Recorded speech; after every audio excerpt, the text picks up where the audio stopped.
In a remarkable twist of fate, Gao Bo, having traversed back to 2008, found himself as the head coach of Luton Town, a team that began the season with a staggering 30-point deduction.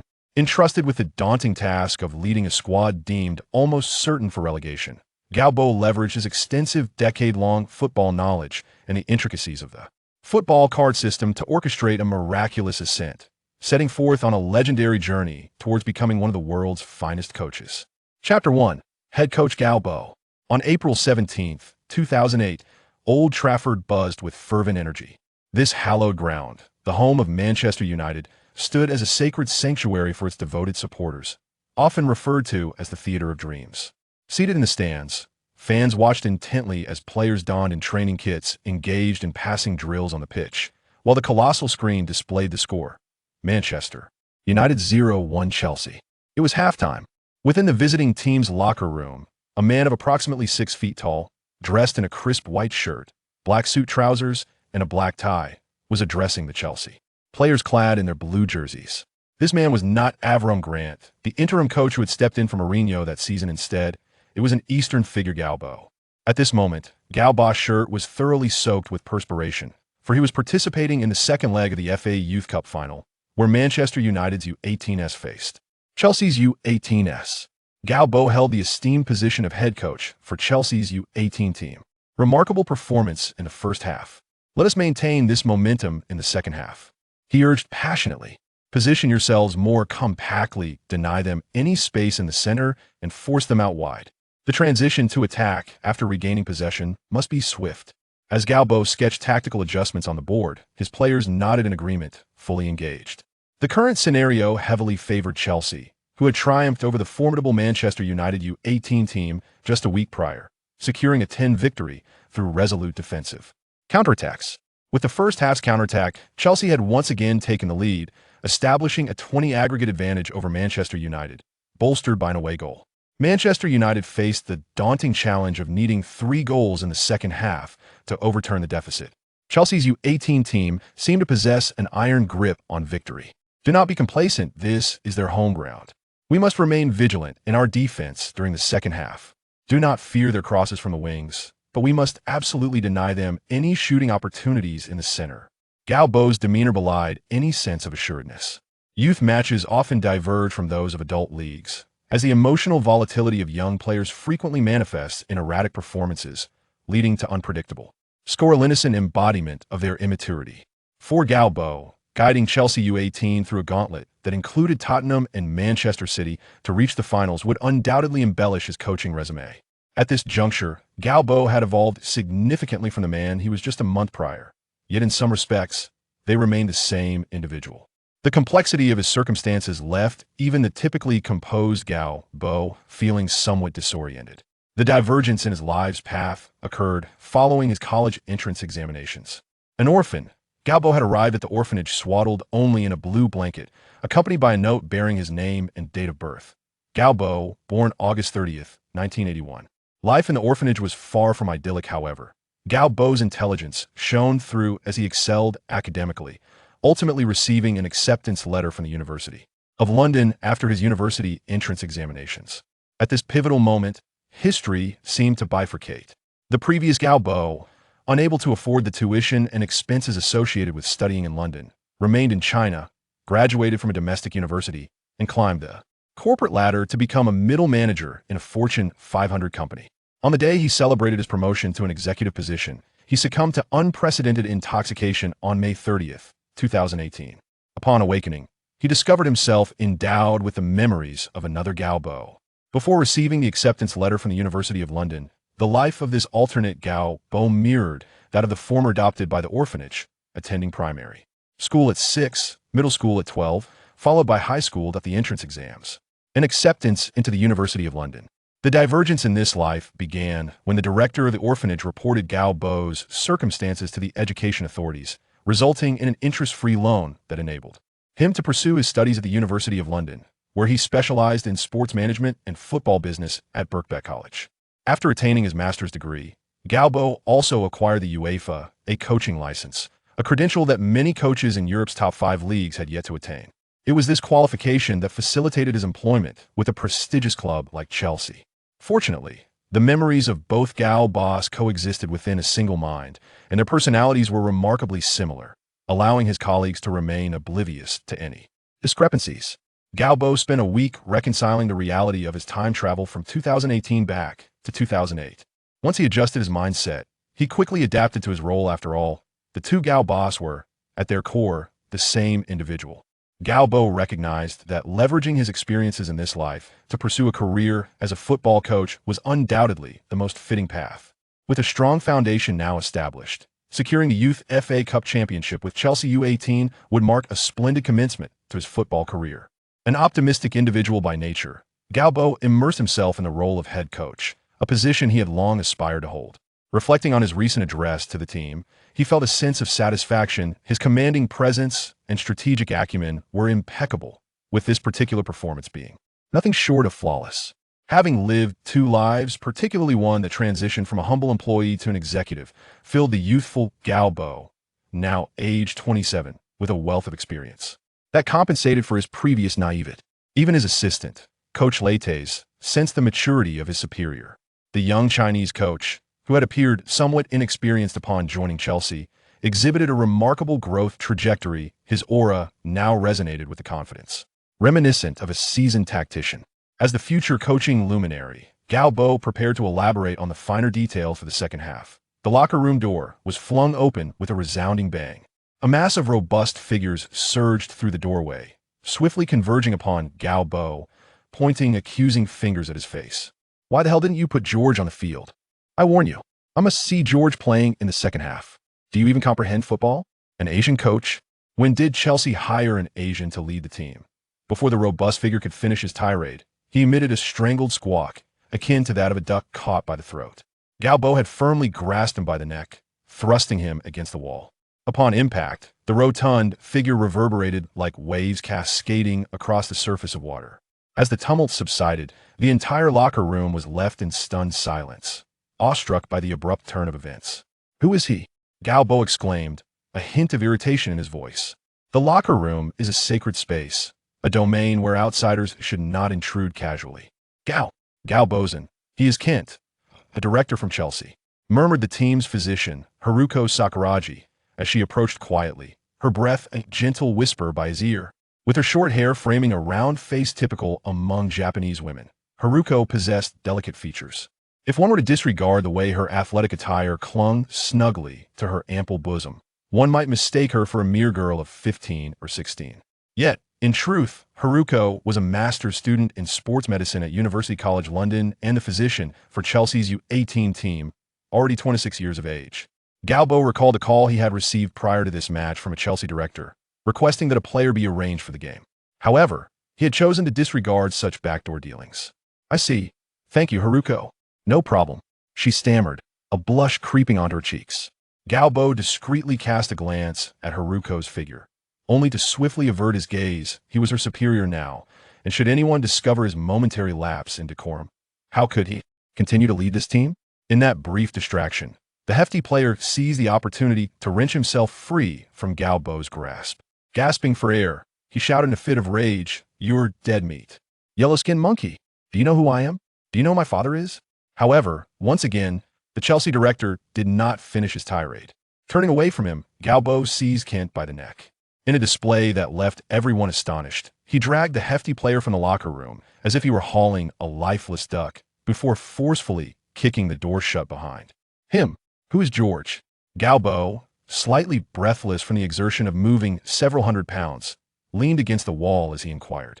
"He's a kid who just joined the U18 team a month ago. He didn't make the matchday squad," replied the assistant coach, Leites, with admiration for Gao Bo. "Oh, that's good," Gao Bo remarked, clapping his hands. Even if George had been included in the squad, he would not have been granted the opportunity to play. Gao Bo was well aware of the perniciousness of using external factors to influence the head coach's decisions. Straightening his slightly disheveled black suit and donning a smile, Gao Bo turned to the astonished players and addressed them. "All right, lads, you performed admirably in the first half, and I am proud of you." Chapter 2. Spirits flow like water in May. During the evening hours, London is enveloped in a gentle drizzle, with pedestrians bustling through the streets. Old John's Tavern, nestled at the corner of a small street in East London, typically experiences a lackluster business, yet today it is brimming with patrons. This surge of customers is attributed to the UEFA Champions League final of the 2007 to 2008 season, featuring a clash between two English teams, Manchester United and Chelsea. With all domestic league fixtures concluded, this match is the sole spectacle before the commencement of the new season, drawing a substantial crowd of football enthusiasts. Whether they are supporters of Manchester United or Chelsea, all eager to enjoy a pint of beer while engaging in lively banter with friends. Viewing matches in a tavern is a cherished tradition among the English, and the sheer number of attendees today has transformed Old John's establishment into a rare haven of prosperity. Although one would expect the atmosphere to be vibrant and raucous, the tavern possesses an unusual tranquility, akin to that of an upscale CF, save for the rusty windows and the overwhelming mingling scents of beer, sweat, and smoke that waft through the air. The match itself lacks significant excitement. Chelsea is in possession of the ball, yet Manchester United leads with a score of 1-0, thanks to a header by Cristiano Ronaldo in the 26th minute. Following this goal, the match has devolved into a rather monotonous affair. Chelsea's offensive prowess pales in comparison to their robust defensive strategy. However, it is not the uninspired final that captivates the tavern's patrons, but rather the presence of a solitary figure. A man clad in black attire, his high collar obscuring his face, reveals only the silhouette of an oriental gentleman beneath a cascade of dark, lustrous hair. Even seated, onlookers can surmise that this man towers above 6 feet. Several bottles of whiskey litter the table before him. After a moment of silence, he raises his goblet. With a swift motion, he consumes the drink as if it were mere water. This elixir, revered by the British as the water of life, is a potent whiskey. The rosy-cheeked Englishmen surrounding him swallow hard, some exchanging glances of admiration or even reverence. Is this the 7th bottle? One queries.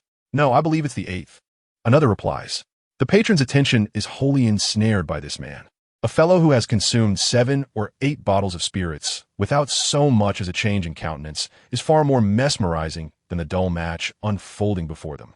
The clinking of bottles against glasses reverberates through the tavern as yet another whiskey bottle is emptied.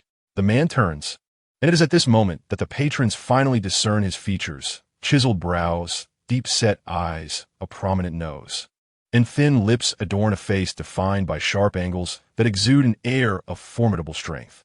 His piercing gaze dares anyone to meet it. This is undoubtedly not a man to be trifled with. Isn't that the Chelsea coach? A voice, deliberately lowered, breaks the silence. Yes, I remember now. He's the Chinese coach for Chelsea.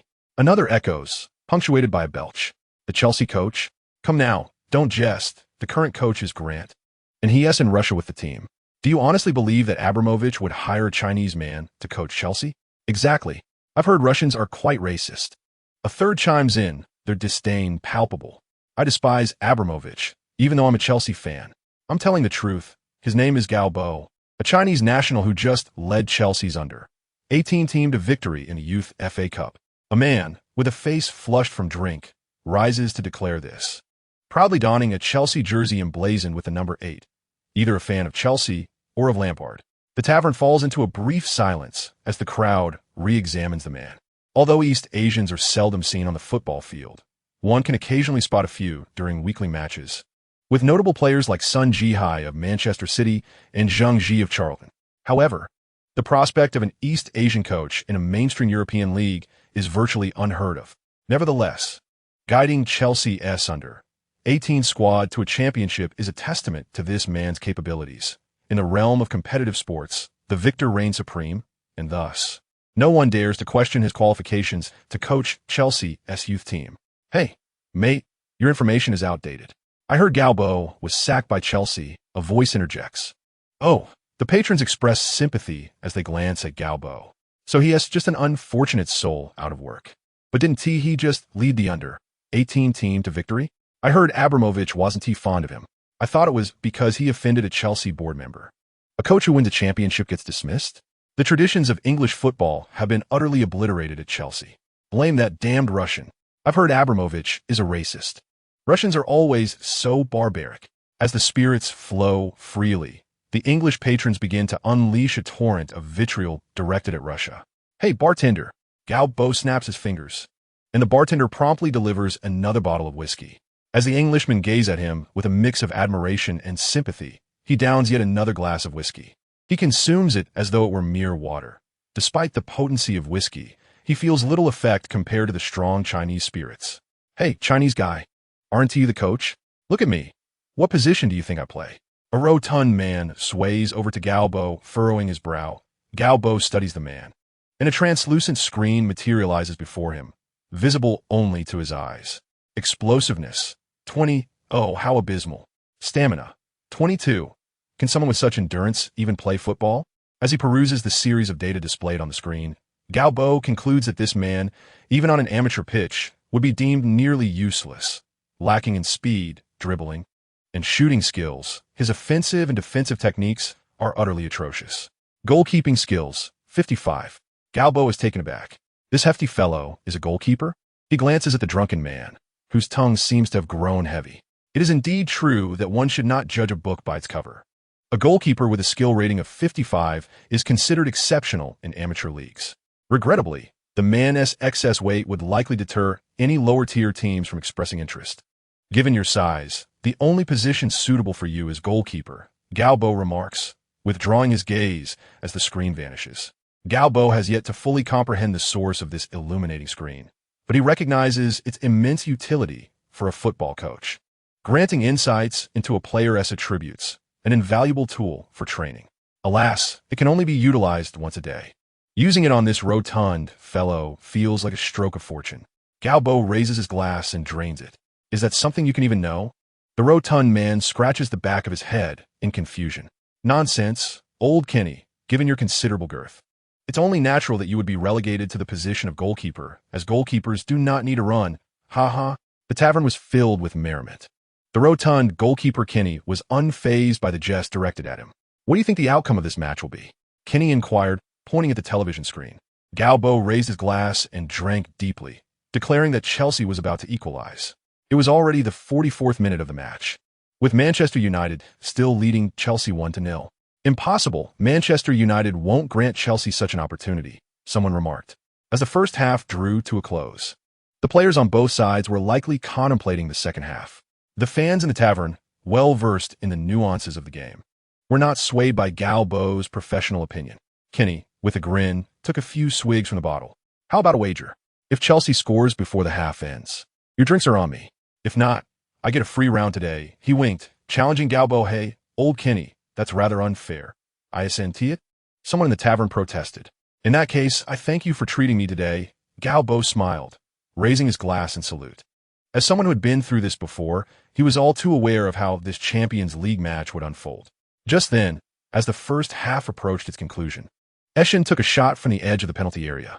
It seemed he had little intention behind the strike, merely a desire to let loose after a frustrating first half against Ronaldo.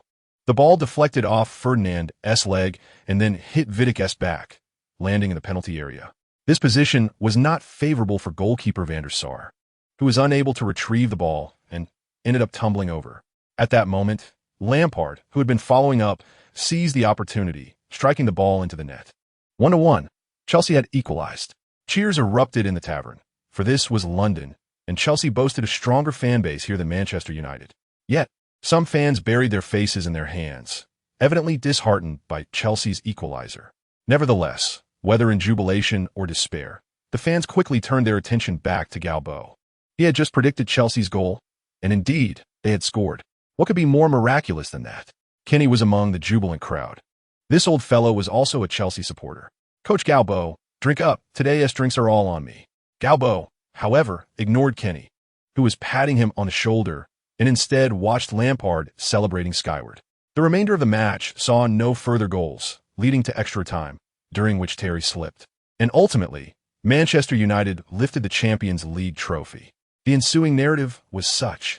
Memories from 2018 intertwined with thoughts from 2008 as Gao Bo gazed at the television screen, his fingers gripping the glass, turning pale. Chapter 3.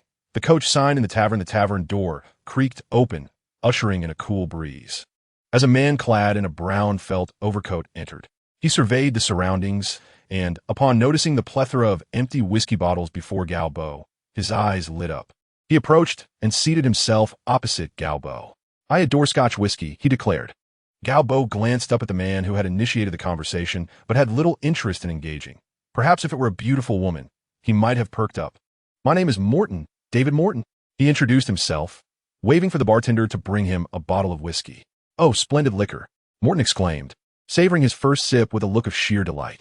"I hope you don't mind my sitting across from you. It's not easy to find a quieter bar today," he continued. Gao Bo chose to ignore the chatterbox before him. He merely sought the solace of a few drinks and to devise a plan for securing employment the following day. He had just calculated his meager savings, totaling £789, a sum that had dwindled significantly during his years studying in England. Despite earning a decent salary as a coach at Chelsea, most of his income had gone toward repaying student loans. If he did not find work soon, this amount would evaporate swiftly in England. But what should he pursue? Continue as a football coach? Coach Gao Bo, how did you predict Chelsea would score? Kenny had moved over to join him. Intuition, Gao Bo replied tersely, his mood far from jovial. Impressive. Kenny's eyes sparkled. I've heard that great coaches possess remarkably keen intuitions. They say Mourinho has an uncanny ability to foresee impending goals. Truly a coach who led Chelsea to 18 titles, Kenny exclaimed, nearly collapsing onto the table, leaving Gao Bo concerned for the chair's well-being. You're a football coach? David Morton, who had just entered, perked up. Indeed, Gao Bo is a remarkable coach. I have a feeling he is the next Mourinho, Kenny proclaimed, raising his glass and recounting Gao Bo's accomplishments with trembling enthusiasm. Morton regarded him with skepticism. You're the coach of Chelsea's 18? Former coach. Gao Bo's irritation flared at the mention. Noticing Gao Bo's reluctance to delve deeper into the subject, David Morton felt somewhat awkward, yet he appeared undeterred. After all, this was a coach who had led Chelsea's youth team to victory in the FA Youth Cup. Mr. Gao. Morton adjusted his collar. I am David Morton, the owner of a club in the English League Two. Gao Bo scrutinized the blond man before him. A wealthy individual owning a League Two team chooses to drink here? Despite being the fourth tier of English football, League Two was still a professional league, with average weekly wages around £5,000 for key players. Operating a League Two club would require at least several £100,000 per season. Noticing the doubt in Gao Bo's eyes, David Morton rubbed his nose. I am the owner of Luton Town. Oh, Gao Bo nodded. He was aware that this was a team recently relegated from the championship and had been penalized 30 points due to financial issues before the League Two season even commenced. That Luton Town, relegated from the championship and then penalized 30 points? Gao Bo inquired, recalling this news as the only football story that had captured his attention aside from the Champions League final. Luton had descended from League One to League Two, starting the season with a 30-point deduction. To make matters worse, many key players had departed due to unpaid wages. Furthermore, Luton had not had a head coach since the end of the last season, struggling to find someone capable of leading the team in the professional league. No coach was inclined to take charge of a team already doomed to relegation before the season had even begun. Given Luton's current predicament, even without the points deduction, they would still be among the favorites for relegation. If the English League Two descends another level, it will become a semi-professional national league, thus severing ties with the professional league. At that juncture, what caliber of coaches could one possibly find? Hence, when Morton learned of Gao Bo's experience coaching Chelsea's U18 team, he became intrigued. Gao Bo, contemplative, understood what Morton's revelation of his identity implied. Yet, did he truly wish to join a team in the lower tier that had already incurred point deductions at the start of the season? With his coaching credentials, he should be able to secure a position within the Premier League, albeit not as a head coach. Roles such as youth team coach or even assistant coach in a Premier League side would not pose significant challenges, given that there are not many coaches in European football holding such esteemed qualifications. My team's debts have been cleared. The only issue now is the 30-point deduction, Morton admitted, his voice tinged with uncertainty. And regarding the team's roster, I estimate that Luton can only rely on reserve and youth players to form a framework for competing in League Two. There are still 2 or 3 key players remaining. He continued, his tone faltering. Gao Bo remained silent. For him, coaching in League Two was a viable option, but it was a matter of his future, and thus warranted careful consideration. Noticing Gao Bo's silence, David Morton sighed. A competent coach would scarcely take on the burden of Luton's predicament. In truth, if given the choice, Morton himself wouldn't have assumed such a challenge. Originally, Luton Town Football Club was under the stewardship of David Morton's mother, Following her passing, Morton's father, Old Morton, took over the club's management. Under his leadership and financial input, Luton Town once harbored hopes of promotion to the championship. However, following Old Morton's demise 2 years ago, David Morton, as the youngest son, inherited only the rights to Luton Town Football Club, with the majority of the assets divided among his two half-brothers. After paying a hefty inheritance tax, David found himself without the means to invest in the club, leading to a swift disintegration of the team, which plummeted from League One and faced further point deductions due to financial woes. For David Morton, Luton Town Football Club was undoubtedly a liability, yet he was unwilling to relinquish it. His mother was a native of Luton, inherently a fan of the team. In honor of his mother, David Morton resolved to keep the club afloat. He stood up, raising his glass. "I know there aren't many reputable coaches willing to take on Luton's mess, Coach Gao. I hope my request isn't too forward." He drained his drink and turned to exit the tavern. "I earn £7,000 a week at Chelsea." Gao Bo's voice resonated behind Morton. "8,000? Morton exclaimed in surprise, turning back. "Deal." Gao Bo raised his glass, smiling at his new employer. Chapter 4. The football card system for Gao Bo. The position of head coach at Luton Town was indeed a fitting opportunity. Firstly, he was currently unemployed. Should he seek other employment, he might find himself facing hunger before securing a position. Secondly, given his current qualifications, it was improbable that any club in the Premier League, let alone in the Championship or League One, would appoint him as their head coach. Similarly, in other prominent European leagues, obtaining a head coach position as a Chinese individual would be a challenge of astronomical proportions, akin to winning the lottery. Furthermore, being a first-team manager in England held greater authority than in many other European nations.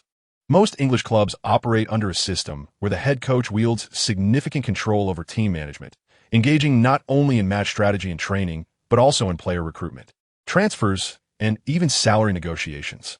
Consequently, the prospect of becoming the head coach of an English League Two team was enticing to Gao Bo, despite the fact that the core of the team had largely departed and they commenced the season with a 30-point deficit, essentially sealing their fate for relegation.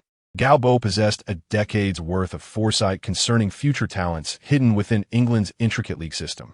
Regarding tactics, Gao Bo's past success in leading Chelsea's U18 to victory affirmed his professional competence. Now, he embodied the experiences of 2 lifetimes, though outwardly he appeared merely a 27-year-old. His wealth of life experiences was profound.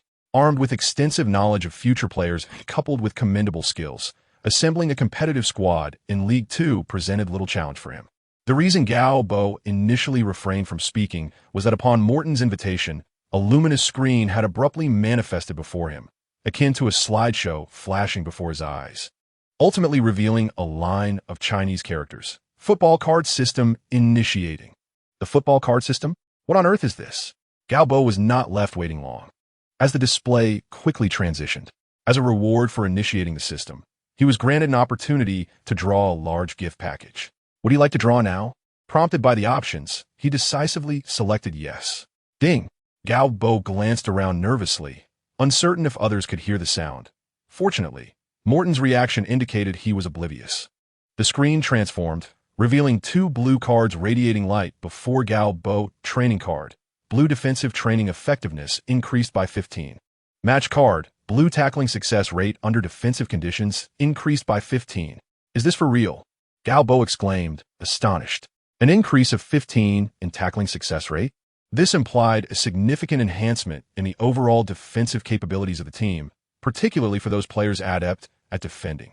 It is essential to note that often, defensive actions do not conclude with a tackle. The primary objective is to thwart the opposing team's offensive progression. If the defense disrupts the opponent's strategy, it constitutes a successful defense, even if it means clearing the ball out of bounds. A successful tackle, however, denotes seizing possession directly from the opponent, often leading to a counterattack opportunity. Just as Gao Bo prepared to delve deeper, he noticed Morton, now disheartened, making ready to depart. Thus, he opted to close the system and focus on retaining his new employer. Their signing process proceeded smoothly. Morton retained full control of Luton Club, while Gao Bo stood as an unemployed individual unaccompanied. Morton found a place to print the contract, and within the confines of the quaint tavern, both affixed their signatures to the document. They agreed to meet the following day to travel to Luton Town together. After bidding farewell to his new boss, Gao Bo returned to his residence in London, a modest apartment of approximately 70 square meters, with rent due only until the end of the month, leaving him merely a week to settle. Upon his return, Gao Bo promptly reopened the football card system. This time he felt at ease, as a translucent screen materialized before him. Gao Bo picked up a smartphone, attempting to capture the dazzling scene before him. Yet he found himself utterly unable to frame such a resplendent spectacle within the confines of his device. It appeared that others, too, would not perceive it.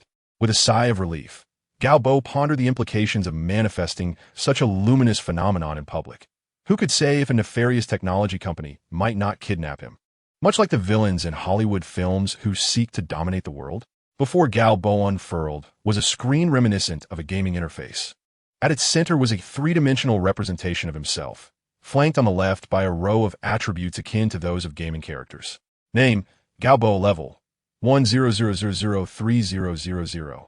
Nationality, China. Date of birth, August 30th, 1981. Occupation, football coach. Number of cards owned, 2. Special skill, insight. Cooldown time, 24 hours.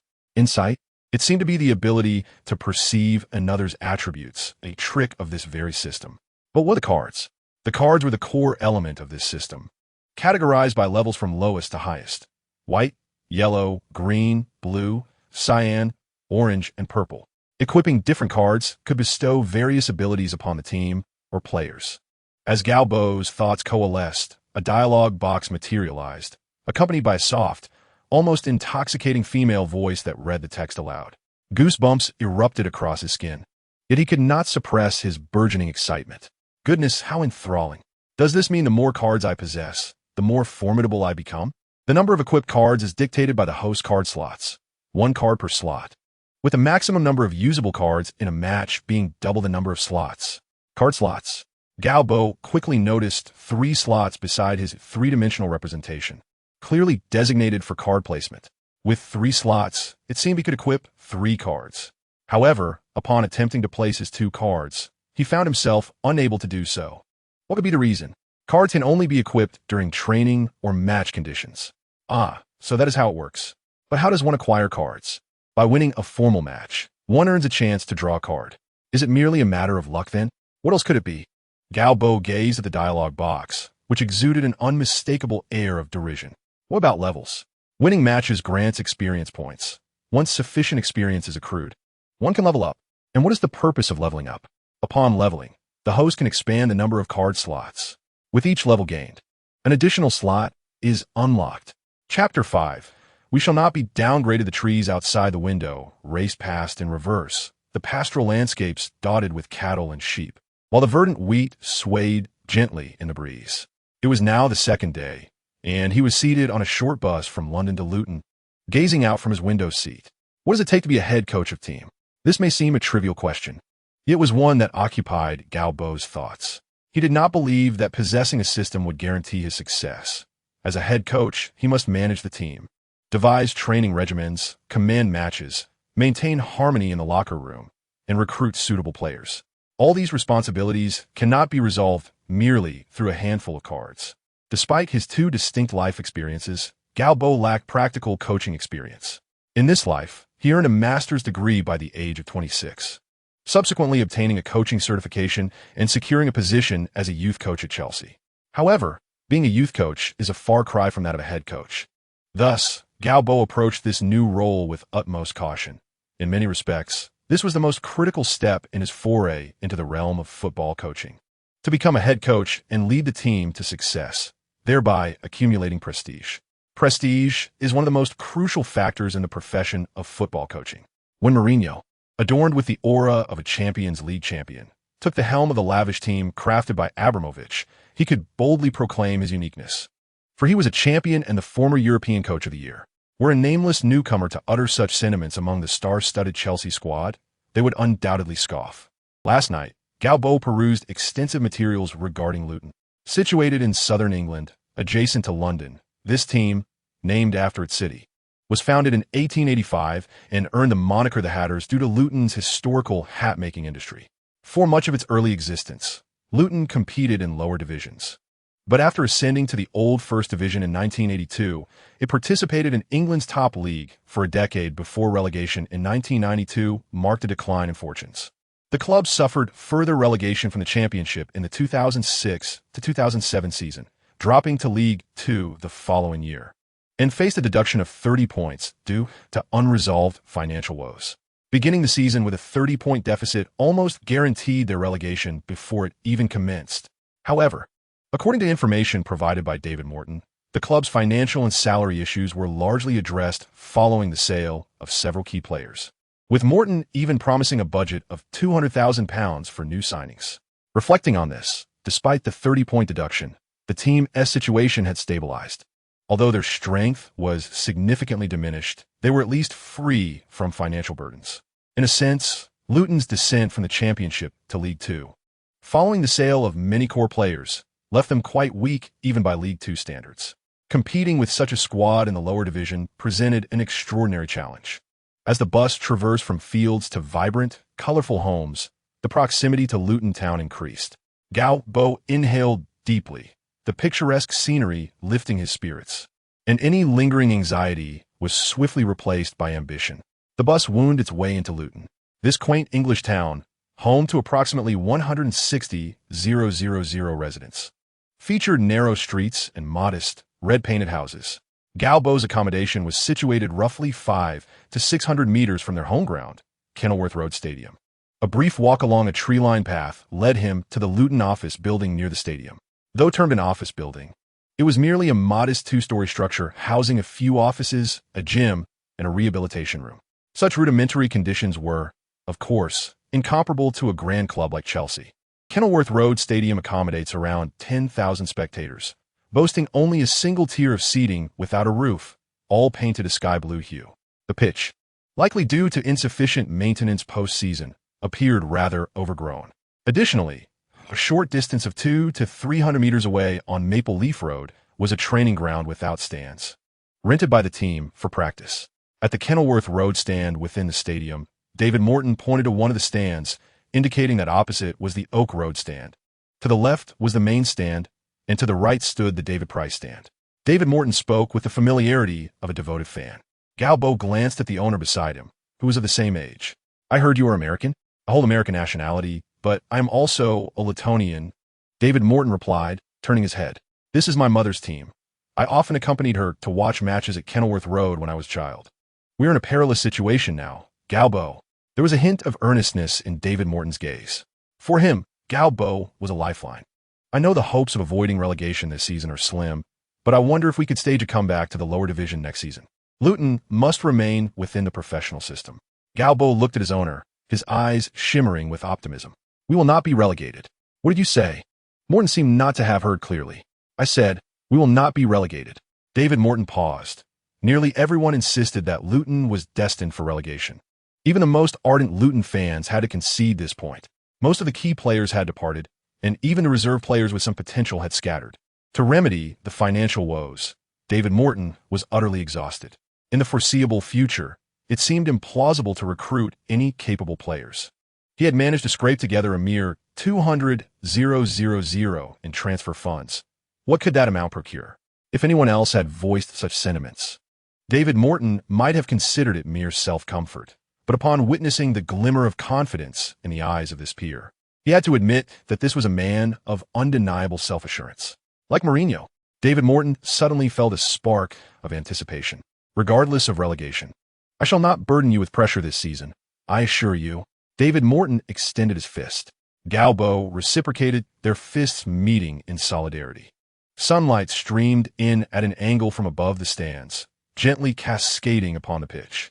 The youthful owner and the young coach cast elongated shadows in the golden light.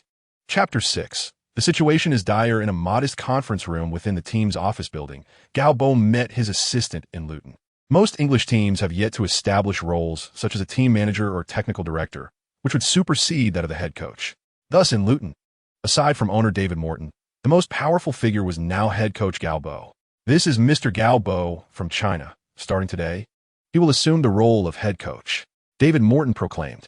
The coaches and staff in the room regarded Gao Bo with curious eyes. Luton is a small town near London, and most Chinese tourists prefer to visit iconic sites like Big Ben or venture to more renowned cities, such as Manchester or Liverpool. Opportunities to encounter Chinese tourists in Luton are rare. The arrival of a Chinese individual assuming a leadership role was indeed an anomaly. Today, Gao Bo wore an ensemble of black, tailored trousers, polished shoes, and a long overcoat left unbuttoned, revealing a crisp shirt beneath. His chiseled features, thick brows, sharp gaze, straight nose, and a slight, friendly smile made him a striking figure. A 27-year-old young man, a Chinese national. Taking the helm as Luton's head coach would undoubtedly attract attention from local media and even those in London. However, did a Chinese individual truly understand football? Curiosity gradually morphed into skepticism as they scrutinized this seemingly harmless young man. Could he indeed lead Luton out of its predicament? Mr. Gao Bo was formerly the head coach of Chelsea's U18 team, leading them to victory in the Youth FA Cup. He also possesses a UEFA coaching license. David Morton continued. The room erupted in expressions of surprise. Having coached Chelsea's U18 and secured a championship was a testament to Gao Bo's capabilities. A competent individual, regardless of nationality, would earn at least a modicum of respect. However, the UEFA coaching license did not elicit particular reverence among this group of Englishmen, as the market for academic coaches was rather limited, especially in mid to lower tier leagues. After briefly introducing Gao Bo, David Morton proceeded to introduce him to his colleagues. Due to the team's crisis, the previous coach had departed before the last season ended, along with many of his coaching staff.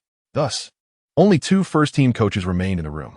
Assistant coach John Aston, a legendary player for the club, had been in charge of the youth team prior to becoming the assistant coach. Now, with Gao Bo's appointment, he would revert to his role as assistant coach. However, John Aston bore no resentment towards Gao Bo for taking the head coach position. He understood his own limitations.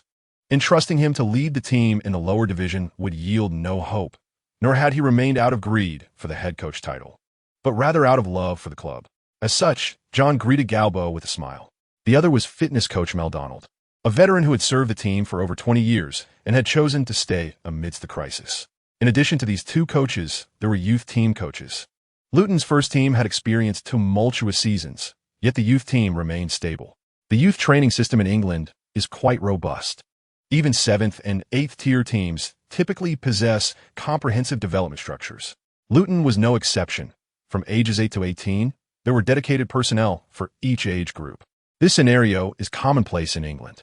However, for Luton, the age groups below 14 were more akin to a broad outreach program, resembling football interest classes in one's home country, with a larger number of participants. From age 15 onward, the elite training model commenced, requiring a genuine financial investment to sustain the development teams.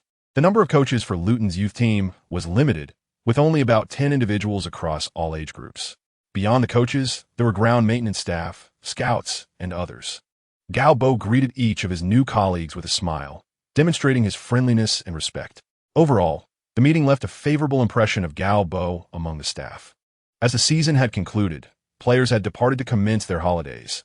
Thus, Gao Bo had no opportunity to meet his players. However, this did not hinder the work he was about to undertake. That afternoon, Gao Bo immersed himself in his duties, first needing to understand the current state of Luton. Upon receiving the current roster from John Aston, Gao Bo discovered that the team's condition was far worse than he had anticipated. Presently, there were only 3 players over the age of 21. Captain of the team, the 32-year-old Kevin Keane, is not only a key player in the midfield, but also a veteran who has served the club since its championship days. Despite his age, Kevin continues to attract numerous admirers. However, amidst the team's current crisis, he has chosen to remain loyal. Forward Sam Parker, a substitute last season, is now 27 years old. John Aston believes Parker's chances of staying with the team this season are slim. His current presence in the squad is primarily due to a severe injury he sustained last season, rendering him unable to depart. Center back George Parker, a product of the club's youth academy, is 26 and possesses commendable skills, particularly suited for competitions at the English League 2 level. Apart from these 3 players, the rest of the squad comprises individuals under the age of 21. This indicates that the team that competed in League 1 last season has largely departed, leaving only those promoted from a youth team. Most of these young players lack professional match experience, making it challenging for this youthful ensemble to secure their place in League 2. even without a 30-point deduction. Gao Bo rubbed his forehead, realizing that the situation was far more dire than he had anticipated. Chapter 7. Entering work mode. Gao Bo is a workaholic. The lights in his office remained illuminated until 4 in the morning, and when John walked in at 8, Gao had already dressed and was ready to convene a meeting with his assistants. "You should take care of yourself, Gao," John Aston, having learned from security about Gao's overnight stay at the office, looked at his young superior with concern. Yet, Gao felt no weariness. He possessed a unique ability to function on only 2 to 3 hours of sleep when he was engrossed in a task. He could effortlessly slip into deep slumber, allowing his tired mind to rejuvenate quickly. Many football coaches share this trait, including the renowned Ridgecard, known for his work ethic, requiring merely 2 hours of sleep to maintain his vigor. In fact, this characteristic is often found among many accomplished individuals. Setting that aside, John, here's a summary of my thoughts from last night. Take a look. We'll hold a meeting shortly. Gao handed John a stack of papers filled with notes. John Aston quickly flipped through them, astonished. "Is this your plan for the next season?" he asked, his eyes widening. "Indeed, we have a transfer budget of 200,000. We must utilize it wisely. I've revised the previous training regimen, and we shall adhere to this new plan moving forward." Gao turned the calendar on his desk to reveal the date, May 26th.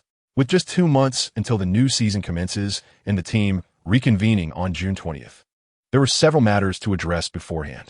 At that moment, fitness coach Mel Donald burst in energetically. "Gao, you're now a celebrity at Luton," Donald exclaimed, holding several newspapers. Gao took the papers, which were filled with news regarding his appointment as Luton's new head coach. His transition was rather understated, with the club not hosting any press conferences. However, for local media, hiring a Chinese coach was a significant event. Given Luton's current predicament, the coverage was less than flattering. Some newspapers even suggested that Gao had secured his position through connections. It was only now that Gao learned he and club owner David Morton were alumni of the same university, both having attended the University of London. After skimming the articles, Gao lost interest. Luton was not a major club, and aside from local media, few outside sources paid attention to a League Two team. Therefore, there was no need for Gao to concern himself with media pressure. "Donald, you arrived just in time. Let us convene a meeting." Gao pushed aside the newspaper matters and shifted into work mode. He glanced at his 2 assistants, assistant coach and reserve team manager John Aston, and fitness coach and team Dr. Mel Donald. Together with himself, they constituted the entirety of the first team's staff. The immediate priority was, of course, to expand the coaching team. While training would be managed by himself and John Aston, Mel Donald was experienced in his role as fitness coach. However, they were still in need of a goalkeeping coach and a medical team. "I know a potential goalkeeping coach. He previously worked at Nottingham Forest," Gao mentioned. As an outsider to English football, he was aware that his connections were not as extensive as John's. "Let us bring him on board. John, I trust your recommendation." The goalkeeping coach position required specialized skills, and Gao recognized that he could not impose overly ambitious expectations, given that Luton was merely a League Two club. The medical team posed a challenge for John and the others. Not only lower league teams, but even some mid-tier Premier League clubs often did not prioritize their medical staff. However, Gao placed great emphasis on this role, intending to establish a dedicated medical department. Injuries could be a team's most troublesome issue, often stemming from minor ailments that, if addressed early, could prevent long-term setbacks for athletes. Nonetheless, finding a qualified doctor who met Gao's standards proved difficult for John and his colleagues. After contemplating, Gao recalled a potential candidate for the medical position. "I have someone in mind for the doctor role." He thought of Chelsea's Japanese doctor, Haruko, and wondered if there was any chance of recruiting her. Haruko, with a Master in sports medicine from the University of London, would undoubtedly be capable of fulfilling the role at Luton. "Let us set aside the medical team for now and move on to signings," Gao declared. John and Donald perked up, as they were more intrigued by the prospect of new player acquisitions than by expanding the coaching staff. "Drink water." John Aston squinted at the unfamiliar name. "Yes, he is part of Manchester United's U18 squad. I wonder if they would accept a bid of £200,000 for him."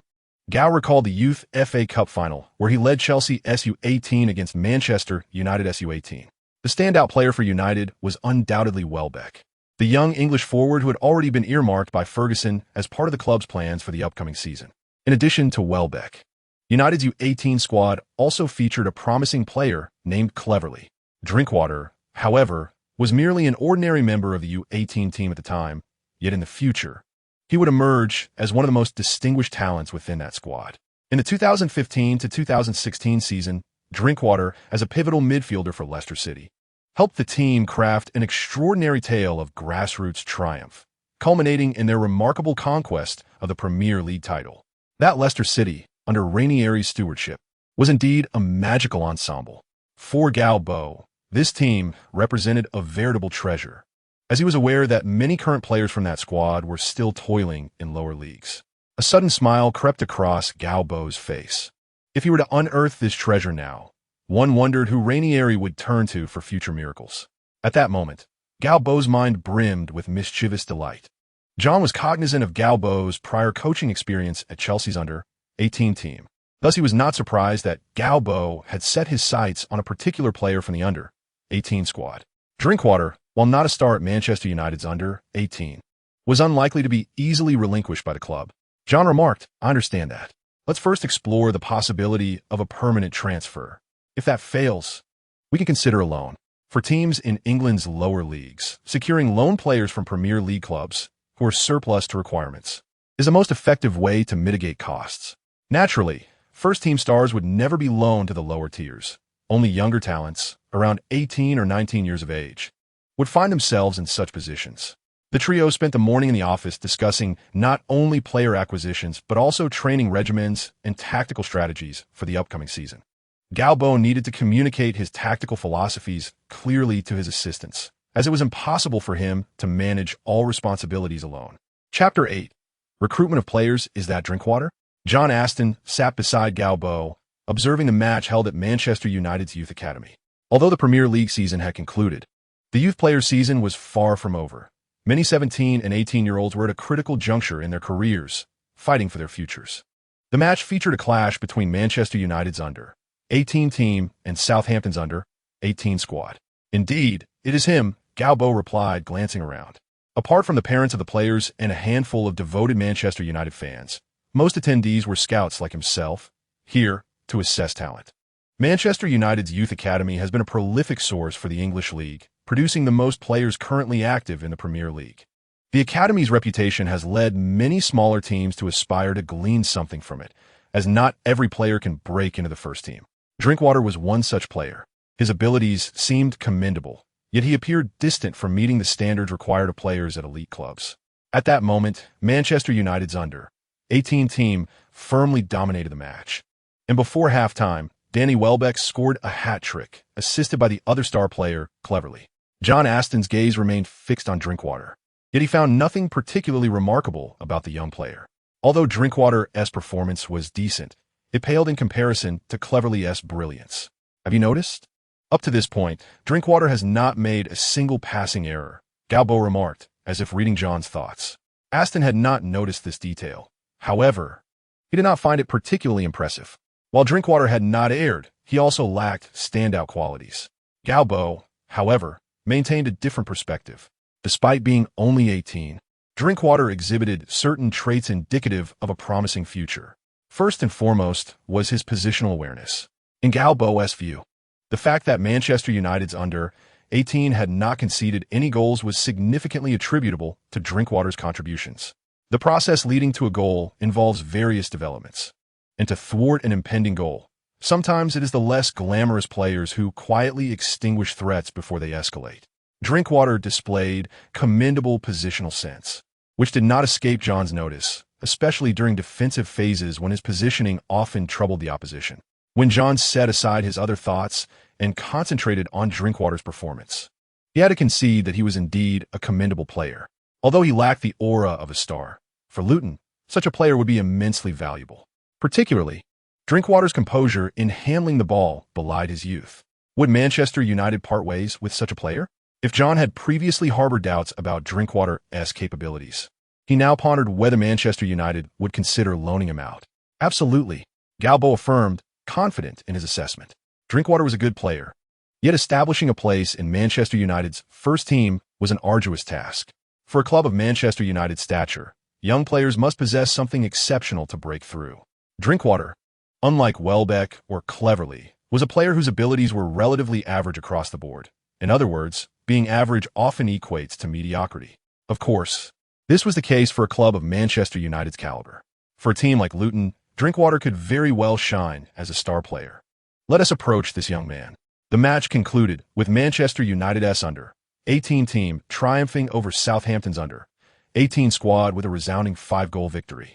Welbeck and Cleverly captivated the attending Manchester United fans, who were filled with hope for their futures at the club, as both were undeniably talented players. Conversely, Drinkwater, like many of his peers, was not of Welbeck's ilk. At this stage, he began contemplating his future. Drinkwater did not wish to forfeit the opportunity to serve Manchester United. Yet he was acutely aware of the fierce competition for spots in the first team. If he could not secure a place among the first-team ranks, he would have to venture beyond Manchester United's academy in search of opportunities, and a loan might be the inevitable route. The 18-year-old Drinkwater furrowed his brow, having heard that some teams in League One or League Two were seeking to loan him, yet he remained indecisive. At 18, a player stands at a crossroads. A misstep at this age could lead to unnecessary detours in their career. With a sigh, Drinkwater gathered his belongings and exited the academy. "Hey, Danny." Upon seeing Drinkwater emerge, Gao Bo approached him. Drinkwater, after all, is a product of a prestigious academy and is among the more challenging players for Gao Bo to acquire. Given that Luton is merely a small club in the lower leagues, and considering Manchester United's stature in England, they could easily find clubs in League One or even the Championship to loan him out. In comparison to those clubs, Luton holds little advantage. Consequently, the player's willingness becomes exceedingly significant. "Are you that Chinese coach from Chelsea's under-18 team?" Drinkwater quickly recognized Gao Bo, especially since not long ago Chelsea's under-18 team had defeated Manchester United's in the Youth FA Cup final, a loss that had sent United's youth development supervisor, Mr. Brian McClare, into a furious tirade in the academy's office. In terms of pure talent, despite Chelsea's recent acquisitions, their under-18 squad has yet to reach the caliber of Manchester United's. "Indeed, I'm Gao Bo," he replied with a hint of a smile. "However, I am no longer the coach at Chelsea. I am now the head coach of Luton." Drinkwater nodded, likely guessing the purpose of Gao Bo's visit. "I have come to extend an invitation for you to join my team, Danny," Gao Bo declared. "I am quite impressed with your performance." A flush of embarrassment crossed Drinkwater's face. Had the man not clarified his intentions, he might have thought he was being ridiculed. After all, how could a vanquished soldier speak of valor? "I know Luton, a team that has already been deducted 30 points before the season even started. You are on the brink of relegation to non-professional leagues," Mr. Gao, Drinkwater remarked. "Indeed, we have been docked 30 points, but it is premature to declare our relegation." The confidence emanating from Gao Bo left Drinkwater momentarily at a loss for words. "Come on my team, young man. I know you well. I have studied your game, and I understand how to utilize your talents." Gao Bo locked eyes with Drinkwater. "After all, you are bound to be loaned out, are you not?" "I do not wish to play in non-professional leagues." Drinkwater hesitated, continuing, but Gao Bo's heart leaped with joy. As long as Drinkwater was wavering, there was hope. "How about this? We can sign a loan agreement. If Luton is relegated this season, you may leave next season." Drinkwater pondered for a moment. Since he would likely be loaned out regardless, and given the positive impression Gao Bo had made, along with the earnestness that far outweighed that of other clubs where the head coach had not personally approached him, it was a significant affirmation for a young player. "I agree, Mr. Gao. I do not oppose the loan to Luton." Gao Bo smiled. "You will not regret this decision, young man." The loan agreement with Drinkwater proved simpler than anticipated. Manchester United placed no hurdles on Drinkwater's loan, recognizing that opportunities for 18 or 19-year-olds in the first team were scarce, and sending them out on loan for development was a standard practice. Thus, the player's willingness took precedence. Luton submitted a request to Manchester United for a 2-year loan of Drinkwater, including a clause that if Luton were to be relegated this season, the second year's contract would be null and void. After inquiring about the player's wishes, Manchester United swiftly approved the loan request, with Luton only responsible for Drinkwater's wages. As a young player, Drinkwater received a modest salary at Manchester United, earning only £500 per week, a sum not particularly burdensome for Luton. Gao Bo did not delve into the specifics of the contract, as Luton had a dedicated legal advisor for such matters. Meanwhile, Gao Bo found himself in Basingstoke, a suburb of a small English town. It was a bricklaying yard, And if all went according to plan, he would soon meet his second target, Charlie Austin. It was 2008, and in a year, Charlie Austin would be signed by Luton Town to embark on his professional career. In the championship, Austin would impress, scoring 18 goals in 29 appearances, while his previous statistics with his former amateur club pool were even more staggering at 48 goals in 43 matches. He was a striker with a keen sense for goal, eventually called up by Harry Redknapp to join Queen's Park Rangers, competing in the Premier League. During the Premier League season, Austin continued to shine, even finding himself among the top scorers in a league filled with stars. Austin's journey from amateur to professional was truly inspirational, and for Gao Bo, he represented one of the most suitable forwards for Luton. First and foremost, his talent was undeniable. Austin clearly had the capability to play in the lower leagues. It was noteworthy that when he moved to the championship the following year, his goal-scoring efficiency was already impressively high. Most importantly, recruiting from amateur ranks would not incur substantial costs. Gao Bo's transfer budget was a mere $200,000. With no walls around him, dust swirled in the air as trucks laden with bricks came and went, while workers busily toiled. Standing there in polished shoes and a suit, Gao Bo felt out of place, drawing curious glances from the truck drivers. 19-year-old Charlie Austin, wearing a mask, diligently stacked bricks, his focus unwavering.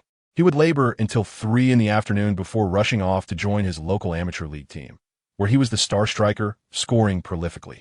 Yet, this was not the life he desired. He aspired to become a professional footballer, to make his mark on the competitive stage. Bricklayer Charlie Austin was not without professional training. In 2005, at the age of 14, he joined Reading's youth academy, but was soon released due to his small stature. Subsequently, he began working at his father's brick factory. Each morning at 6, he would rise, have a simple breakfast, and meet his co-workers before heading to the nearby Basingstoke site to lay bricks. By 6 in the evening, he would return home. He never entirely abandoned his love for football. After a quick dinner in a truck, he would head to a nearby amateur club for evening matches. From 2005 to 2008, he played for various amateur teams like Kimberley Rangers and Hungerford Town.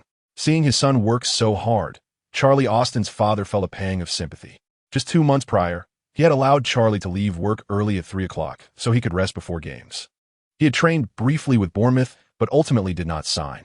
However, experiencing professional training had notably improved his speed, intensifying his dream of becoming a professional player. The diligent 19-year-old bricklayer continued to build his wall, piece by piece, as a metaphor for the wall of dreams within him. When he placed the final brick, a co-worker rushed in. "Charlie, a coach from a League Two team is looking for you." In a makeshift shed at the bricklaying yard, Gao Bo and Austin's father sat across from each other. Old Austin scrutinized the young man before him with skepticism. A Chinese? A very young Chinese? A young man claiming to be the head coach of Luton? Can Chinese play football? At the very least, Austin had not heard of any remarkable football stars hailing from China. Perhaps Sun Jihai of Manchester City was a commendable defender, but when it came to head coaches, old Charlie had never encountered one from China. A man of considerable life experience, old Austin was not easily swayed by others, especially when this man claimed he would take his precious son to play in Luton. In contrast to the skepticism in old Austin's eyes, young Austin, at the tender age of 19, was brimming with excitement. This was a League Two competition. It was indeed a professional league, far superior to the 9th or 8th tier amateur leagues he had been toiling in. For young Austin, this represented a chance to capture the attention of scouts. And the fact that the opposing coach had come personally to approach him underscored the team's regard for him. This was an opportunity, a chance to step onto the professional stage, an opportunity to seize his dreams. The wall of aspirations quietly rose high within young Austin's heart. No one could deter his fervent pursuit of dreams. He gazed eagerly at his father, yet old Austin still seemed to harbor doubts about the Chinese man before him. Meanwhile, Gao Bo was assessing the second player he intended to recruit, discreetly activating his keen insight to evaluate Charlie Austin's attributes. Shooting, 76, heading, 78, off-the-ball movement, 72. In other technical aspects related to forwards, Charlie Austin's attributes were also commendable, most exceeding 60. What pleased Gao Bo even more was the abundance of red indicators in Charlie Austin's mental attributes. Work ethic, 80, teamwork, 76, willpower, 88, bravery, 86, composure, 83. If one were to overlook Austin's not-so-quick speed and his technical shortcomings, merely considering his mental attributes, he would undoubtedly qualify as a world-class player. In reality, however, Charlie Austin's development was ultimately constrained by his technical deficiencies, relegating him to a goal scorer for mid-tier clubs in the Premier League, making it difficult for him to advance further. Truly, a hidden gem within the amateur leagues. Nonetheless, Gao Bo was quite satisfied with these attributes, especially since Luton was merely a League Two team. Having Charlie Austin play in the second tier was already a significant asset. You are the head coach of Luton? Indeed. I have watched Charlie's match footage, and I believe he is a forward with great potential, Gao Bo stated candidly. Are you really the head coach of Luton? Absolutely. You may consider it. I'm always here in Luton awaiting your decision, but I must remind you not to miss the registration deadline for the league. Young Austin grew a bit anxious, exclaiming, I am willing. I want to play for Luton. Charlie Austin rubbed his forehead in exasperation. Gao Bo chukul, Uncle Austin. You may not trust me, but Luton is not far from here. You can verify for yourself. Perhaps you doubt the existence of a Chinese head coach named Gao Bo, but at least the Luton club is real. Young Austin looked at his father with eagerness. Very well, I will take Charlie to Luton. Old Austin acquiesced. For compared to laboring at a brickyard, becoming a professional player evidently promised a brighter future. Why not today? Luton is not far away, Gao Bo suggested, concerned that prolonged deliberation might lead to missed opportunities. After a moment of hesitation, Old Austin ultimately nodded in agreement, swayed by young Austin's fervent gaze. Gao Bo smiled. At this juncture, success was nearly assured. Indeed, after confirming that Gao Bo was not a fraud, Charlie Austin signed a 4-year contract with Luton, earning a weekly wage of £5,000. Additionally, the Luton club paid a fee of 50 footballs to Charlie Austin's current club, Luton Town, which was situated in the 9th tier. Having secured Charlie Austin, Gao Bo promptly traveled to another city in England, Sheffield. There, he encountered the future Premier League champion, Jamie Vardy. Vardy's tale requires no elaboration. He stands as a quintessential example of an amateur player triumphing against the odds. At this point, Vardy was already 21, working as a bricklayer for a construction company while playing part-time for a local amateur team, training twice a week and earning £30 in match bonuses. Thus, when faced with Gao Bo's recruitment, Vardy agreed without hesitation.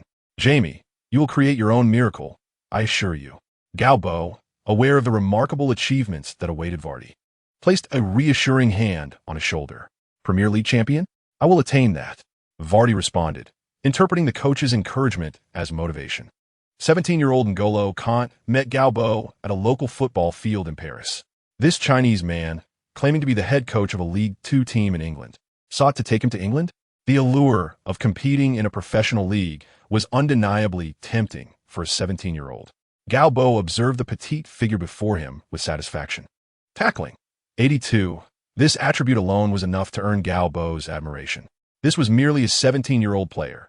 In 2 or 3 years, Kant's tackling ability would undoubtedly improve significantly. No wonder he would become the future king of tackles in the Premier League. Furthermore, Kant possessed several attributes that left Gao Bo in awe. Defensive positioning, 76. Anticipation, 77. Stamina, 80. A 17-year-old player already exhibiting such qualities, it was no surprise that this diminutive figure would evolve into a formidable midfield powerhouse. Ultimately, Kant could not resist the temptation from England, signing a 4-year contract with Luton. Having recruited 4 players poised for future stardom in the Premier League, Gao Bo brimmed with confidence for the upcoming season in League Two. If not for the 30-point deduction, winning the league title would not be out of reach. Gao Bo lamented internally. Chapter 9. Team Assembly. Luton appointed a Chinese man as head coach, and this man swiftly brought 4 new recruits to the club. It appeared Luton's transfer efficiency was commendable. However, when the media dissected the resumes of these 4 players, fans were left sorely disappointed. Among these 4, the only player worthy of anticipation was Danny Drinkwater, who came from Manchester United's U18 team. He was also the only player for whom Luton spent money to acquire Drinkwater. Luton needed to pay Manchester United a loan fee of £100,000 annually, as well as cover Drinkwater's wages. Though only 18 years old, this player from such a prestigious club would at least garner some expectations from the team, as he was indeed a Manchester United player. The reputation of Manchester United's youth academy is quite respectable in England. The remaining 3 players, however, left Luton fans feeling despondent. Charlie Austin, a player from the 9th-tier league. Jamie Vardy, yet another amateur league player. N'Golo Kant, a Frenchman standing at only 169 centimeters tall. Oh God, from where did Luton unearth such talent? At this moment, the hearts of Luton fans are already brimming with disappointment towards the club. Beginning the season with a 30-point deduction is disheartening enough. And now the team's actions appear devoid of ambition, seemingly prepared to descend from the professional league system. Indeed, from the perspective of Luton supporters, the club's current demeanor suggests a complete lack of initiative. The team is no longer aspiring to return to the championship, but has instead appointed a Chinese coach and recruited a few amateur players, perhaps even securing a half-baked loan from Manchester United. Such actions seem nothing short of a resignation to mediocrity, as if they are ready to play in the non-league system. Luton fans may need to brace themselves for several years of struggle in amateur leagues, lamented the local newspaper, the Hatters Gazette.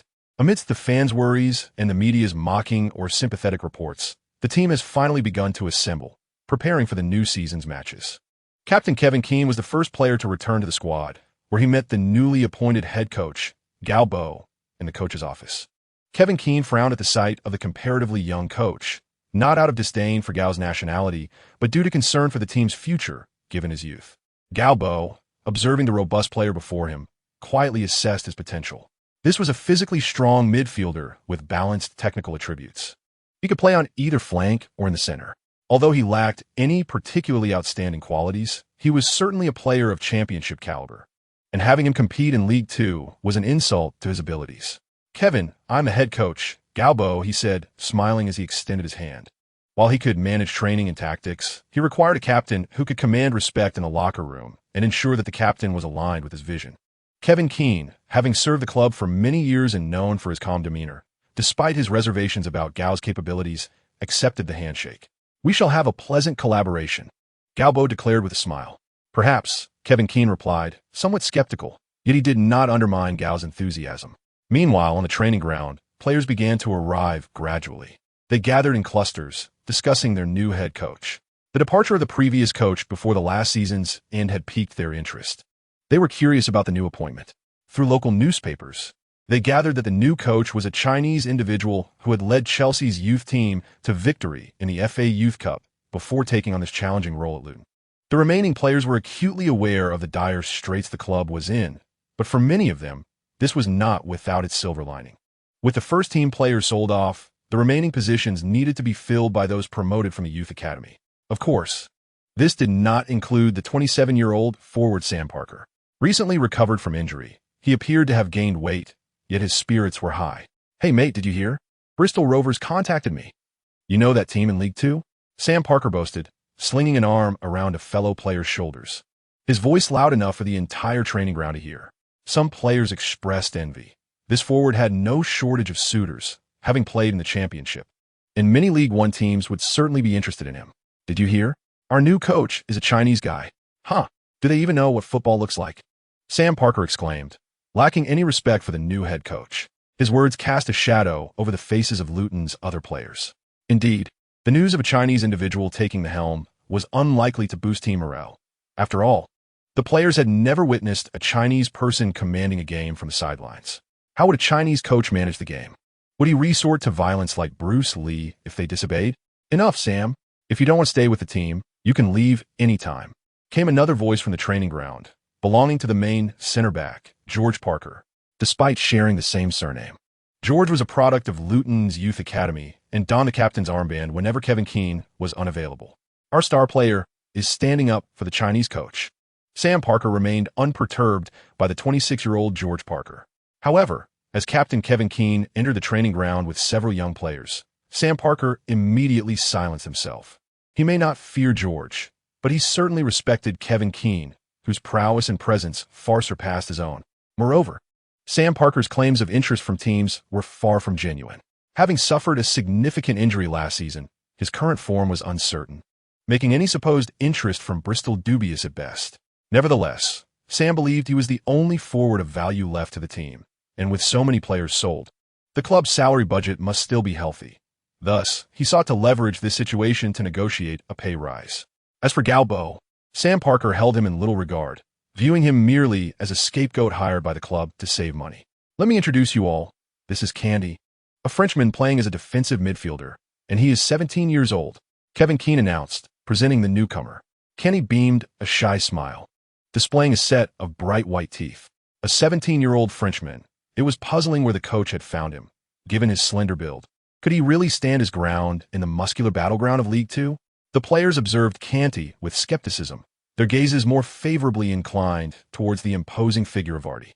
Regardless of his skill, his robust physique and fierce countenance suggested he was not to be trifled with. Most eyes were drawn to Drinkwater, the player on loan from Manchester United. Barring any mishaps, he would undoubtedly find work in the Championship or even the Premier League in a couple of years, having been a mainstay in United's youth team. Among the four, the least remarkable was Charlie Austin, thus he was overlooked by the other players. Chapter 10. The coach and players. Gao Bo entered the training ground with his coaching staff, now bolstered by two new members, goalkeeper coach Danny Kim and a Japanese female physiotherapist, Haruko Sakuragi. Gao Bo had not expected that when he called Haruko to explain his intentions, she would agree without hesitation, rendering his prepared speech entirely unnecessary. Nevertheless, regardless of the circumstances, the current coaching staff of five is beginning to take shape. In the future, Gao Bo intends to recruit a technical analyst, an intelligence analyst, and preferably a head scout to enhance the coaching team, ensuring that its operations are sufficiently comprehensive. Upon seeing the coaches arrive at the training ground, the players dared not be complacent and hurriedly formed a line. The players gathered in a circle while the coaches stood at the center. Gao Bo observed these players with a sense of excitement. This is the foundational cadre for him as a first-team coach. The first step of a long journey has begun, and if he wishes to carve out a niche in this world and forge his future, this upcoming season will be pivotal. Gao Bo's heart surged with anticipation. Had it not been for the limitation of the insight skill, which can only be used once a day, he would have eagerly assessed all the players, yearning to understand their capabilities. A glance around the players did not reveal much about their strength. He would have to rely on the forthcoming training sessions and matches to gauge their abilities. While Gao Bo scrutinized his players, they too were observing their new head coach. It must be acknowledged that Gao Bo is an attractive man. However, many players, upon their first encounter with him, sighed in disappointment. He is far too young, only 27, even younger than the team's captain, Kevin Keane. Frankly, at this age, it is challenging to command respect from players in their 20s. Many are saying that relegation is inevitable this season. Gao Bo's initial words rendered the players silent. Even Captain Kevin Keane opened his mouth, but found no words to express. John Aston regarded the composed Gao Bo with newfound respect. After reviewing the training regimen devised by Gao Bo, he felt a near reverential admiration. This coach possesses a clear tactical vision. From Gao Bo's training plan, John Aston could distinctly perceive a coach with a profound understanding of football. Gao Bo's tactical philosophy evidently draws from numerous renowned coaches and has evolved upon the foundations laid by predecessors. Given time, he could undoubtedly leave his mark on European football. However, John Aston was acutely aware that Gao Bo had never played professional football. He is an academic coach. When it comes to tactical analysis, many academic coaches can articulate their theories eloquently, yet this does not necessarily translate into effective team management. Ultimately, all tactical concepts must be executed on the pitch, requiring players who are willing to commit themselves wholeheartedly. A great coach must also be a master orator, a charismatic individual. Regardless of how splendidly a tactic is designed, it remains mere theory unless it is enacted by a resolute team, often those who are fiercely dedicated to their cause. A military strategist once remarked that a group of sheep led by a lion will never triumph over a group of lions led by a sheep. Gao Bo observed the expressions of the players. The majority appeared dejected. Indeed, he shared the same sentiment. His words prompted the players to lift their heads, glaring at him with indignation. How dare this Chinese man underestimate us? Before perceiving the fury in their gazes, I thought as much. Gao Bo gestured with open hands, indicating that it seemed none of them wished for relegation. Was it not self-evident? Who would desire to play in a non-professional league? Since our goals align, we must begin our efforts today. We have been docked 30 points. Typically, we need 78 points to reach the theoretical safety threshold. 46 matches, 78 points. 80 points have historically only been achieved by teams at the top of the League Two table. Therefore, What we are engaged in is not merely a battle against relegation, but a campaign for promotion. Only if we reach the requisite points for promotion will it signify our success in avoiding relegation. Firstly, I must declare that today marks a new beginning for all of you. I will not concern myself with who was a starter, who was a substitute, who was in the reserve team, or who was a youth player last season. Those are past considerations. Under my watch, the sole pathway to becoming a starter is to adopt a proper attitude. Your attitude during training and in matches will determine everything. Those who train diligently and perform well will be selected. This is my only criterion for choosing players. Should anyone attempt to cut corners during training or matches, the bench awaits, or I may even consider bolstering the reserve team. The remaining players at Luton are mostly those promoted from the youth squad, who had not previously played as starters. Thus, upon hearing the coach's remarks, they were all quite excited. For these young individuals, this indeed signifies a fresh start. They can establish themselves in the first team through hard work. Meanwhile, Sam Parker scoffed, a cynical smile gracing his lips, clearly dismissing Gao Bo's words. After all, this team lacks experienced forwards. No matter what, Gao Bo must rely on me, Sam. What do I have to fear? Sam Parker mused. The other players, however, reflected on Gao Bo's statements, conceding that he made a valid point. Having been penalized 30 points, the target should indeed be 80 points. This would essentially secure our survival. Although achieving 80 points is no easy feat, it certainly sounds more palatable than being docked 30 points. Once Gao Bo sensed that the players had absorbed his words, he continued, "The preseason training plan for this season is ready. First, we will commence with physical examinations. Let me be clear. If your weight has not returned to last season's levels, you will not participate in the team's training." The players who indulged during the holidays wore expressions of dismay. Yet upon witnessing Gao Bo's demeanor, they understood this was non-negotiable. As all the players trudged into the Sports Rehabilitation Center, now overseen by team Dr. Haruko Sakuragi, they instantly appeared invigorated. The charmingly petite and buxom Haruko ignited a sense of longing among the testosterone-fueled players towards the medical room. The initial training content for the preseason primarily focuses on physical conditioning, as Gao Bo's tactics demand robust physical support. He has resolved to replicate the tactics that brought Ranieri's Leicester City to prominence in the current Luton team. The core players, such as Canny, Drinkwater, and Vardy, are now in his hands. Gao Bo brimmed with ambition, eager to expedite the team's cohesion and lead them to triumphant victories. Chapter 11. Building the team, however, this was evidently not the moment for that, as it was Gao Bo's first encounter with his players. During this time, he had meticulously reviewed the profiles of the players available for trial, and now he needed to align the training with his insight skill, which could only be used once a day, to select players suitable for his tactical approach and establish the core framework of the team. In his previous life, Gao Bo was an avid football fan, and he held vivid memories of the miraculous Leicester City team that achieved greatness in the 2015 to 2016 season. Ranieri's team, having narrowly escaped relegation last season, seized the Premier League title from the jaws of the Giants, staging a remarkable underdog triumph. While a team may occasionally achieve victory against formidable opponents through a momentary display of prowess, sustaining such success over the protracted course of a league demands considerable skill and strategy. In this regard, the astute coach Gao Bo, drawing from his memories of Leicester City, distilled several pivotal principles: swift transitions, the creation of space through movement in attack, compact positioning in defense, accumulating players within the penalty area to thwart opponents' wing attacks, and perpetually pressuring the ball carrier. Leicester City employed a classic 4-4-2 formation, with Ranieri insisting on a tightly knit structure that made it arduous for opponents to control the game. Vardy led the front line, supported by Shinji Okazaki, who would retreat to assist in midfield when necessary.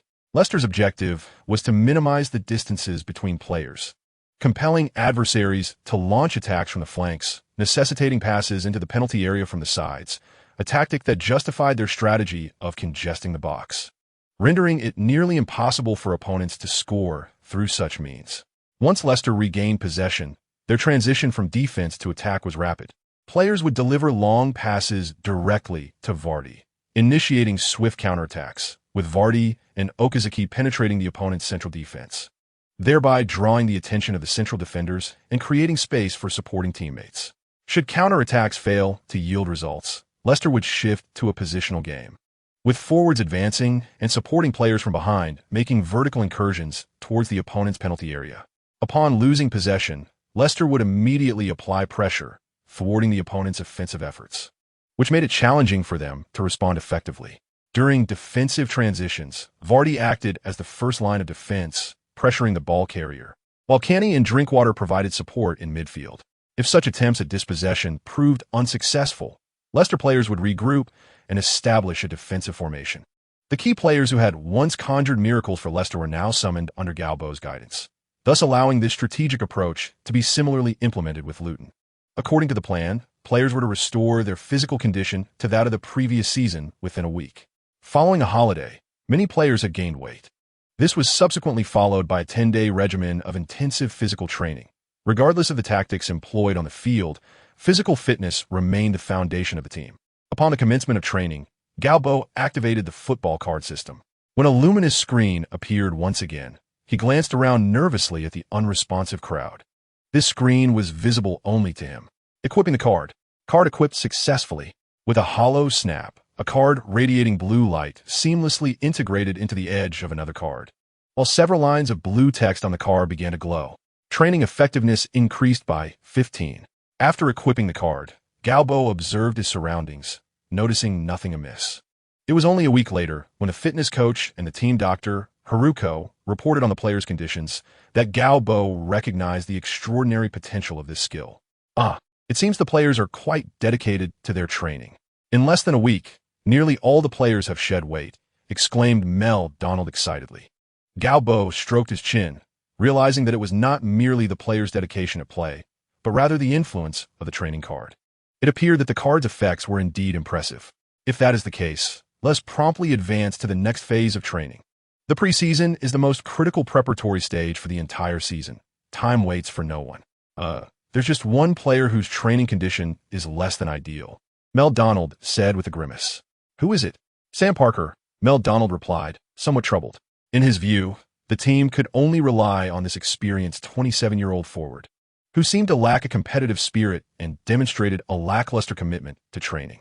Gao Bo had a recollection of this forward, yet he did not perceive Sam Parker as a primary striker, but rather as a substitute. With forwards of the caliber of Vardy and Charlie Austin, a player like Sam Parker, who had barely registered in the past, certainly lacked competitive edge. However, Parker's lethargy suggested he was not even fit for a substitute role. Let us not concern ourselves with him. He can join the training when his weight returns to normal. Otherwise, he can train alone, Gao Bo remarked dismissively, considering him merely a backup forward without significant implications for the overall strategy. Mel Donald was taken aback. Sam Parker is considered a very good forward in the lower leagues. Gao Bo waved his hand, a confident smile gracing his face. Mel, Vardy, and Charlie Austin are not merely forwards of lower league caliber. Mel Donald appeared skeptical, but Gao Bo did not further explain. Instead, he inquired with interest, so if Sam Parker were placed on the transfer market, would there be teams interested in him? Mel Donald nodded.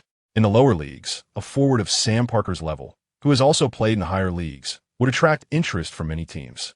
If we were to trade him, I would prefer a tall, strong center back with robust defensive and aerial capabilities. Gao Bo leaned forward, increasingly convinced of his reasoning. In recent days, he had observed numerous players from Luton in the forward and central midfield positions, with Vardy, Charlie Austin, Drinkwater, and Canny. These four players would undoubtedly secure the starting roles, while team captain Kevin Keane would occupy either a left or right midfield position. Additionally, George Parker, a center back experienced in the Championship, could also claim a starting position. Thus, the starting lineup would still require at least two fullbacks, a wing-back, a wide midfielder, and a competent goalkeeper. Luton had several options for the fullback positions. After a few days of observation, Gao Bo identified a handful of players deemed competent at the lower league level. The same was true in midfield and in goal. Two players were vying for the starting position, 19-year-old Dean Boley and 22-year-old Claude Rondo. On a technical level, both exhibited similar attributes. But Gao Bo was particularly interested in the 22-year-old Claude, as he demonstrated a greater commitment and diligence in training than Dean Boley. However, Gao Bo was troubled by the lack of a center back with sufficient aerial prowess in Luton's squad. Aside from George Parker, the remaining center backs were all under 20, most of whom lacked the physicality to withstand the assault of the league's towering forwards. Therefore, it was imperative to acquire a player capable of providing strength in direct defensive situations. Let the scouting department search for suitable candidates. We cannot allow our training to stagnate. Gao Bo resolved, currently possessing a transfer budget of £100,000. If Sam Parker were also included in the deal, they should be able to secure a competent center back. Chapter 12. I present you with two choices. Sam Parker quickly realized that, as the team had commenced collective training, he had been excluded. If the previous training sessions were merely restorative, wherein each player adhered to the individualized plans crafted by the coaching staff upon entering collective training, Sam Parker found himself sidelined, leading him to realize that his standing within the team, or rather, his perceived value in the eyes of the Chinese head coach, was far less significant than he had assumed. Was it truly their intention to employ those two amateur players plucked from lesser teams to compete in this season's league? Sam Parker was not a particularly brash individual. A sense of trepidation began to grip him. After all, the head coach holds the ultimate authority within a team. And if Gao Bo had indeed resolved to exclude Sam Parker, he would find himself utterly powerless. However, this was not the outcome Sam Parker desired. He pondered the necessity of showcasing commendable performances on the field to attract the attention of other teams. Otherwise, as a player returning from a significant injury, securing a desirable contract would prove to be a formidable challenge. At this juncture, Sam Parker hesitated, opening the training regimen provided by the coaching staff. 60 minutes of aerobic exercise. Goodness. Strength training. Heavens. Was this the treatment befitting a key player on the team? Lunch consisted only of boiled egg whites and coarse bread. Was this truly adequate sustenance?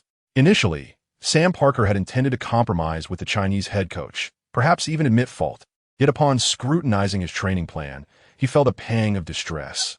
This was nothing short of an ordeal for him. With the coaching staff stretched thin, no one was present to oversee Sam Parker's training. He glanced toward the group of players encircling the head coach, Gao Bo, and quietly approached them. Gao Bo was elucidating the day's training schedule, emphasizing that the morning would focus on physical conditioning, while the afternoon would be dedicated to defensive drills. 1-on-1, 2-on-2, 3-on-3, 4-on-4, progressing to team-wide defensive exercises. I must stress the importance of pressure. In physical confrontations, one must maintain firmness, applying pressure to the ball carrier. Gao proclaimed, the defense must be a collective effort. From forwards to the goalkeeper, every player must participate. There are no exceptions. Maintain close proximity between the lines and prioritize central defense, ensuring that opponents have no opportunity to penetrate through the middle. Instead, force them to the flanks. As Gao passionately illustrated key training points on the tactical board, he noticed Sam Parker quietly positioned at the back of the team. He halted his discourse, furrowing his brow. The players exchanged puzzled glances, and through their coach's gaze, they discerned the presence of Sam Parker. The players were well aware of Sam's recent lethargy, recognizing his solitary training as a punishment from the head coach. Nonetheless, they did not believe Gao Bo would take drastic measures against Sam. Perhaps in a few days, he would return to the team's training, especially since he remained the only reliable forward available. Luton's players had yet to witness the prowess of Vardy and Charlie Austin. Kevin Keane harbored concerns regarding the team's situation. If the head coach and the star forward were to clash, it would spell disaster for Luton this season.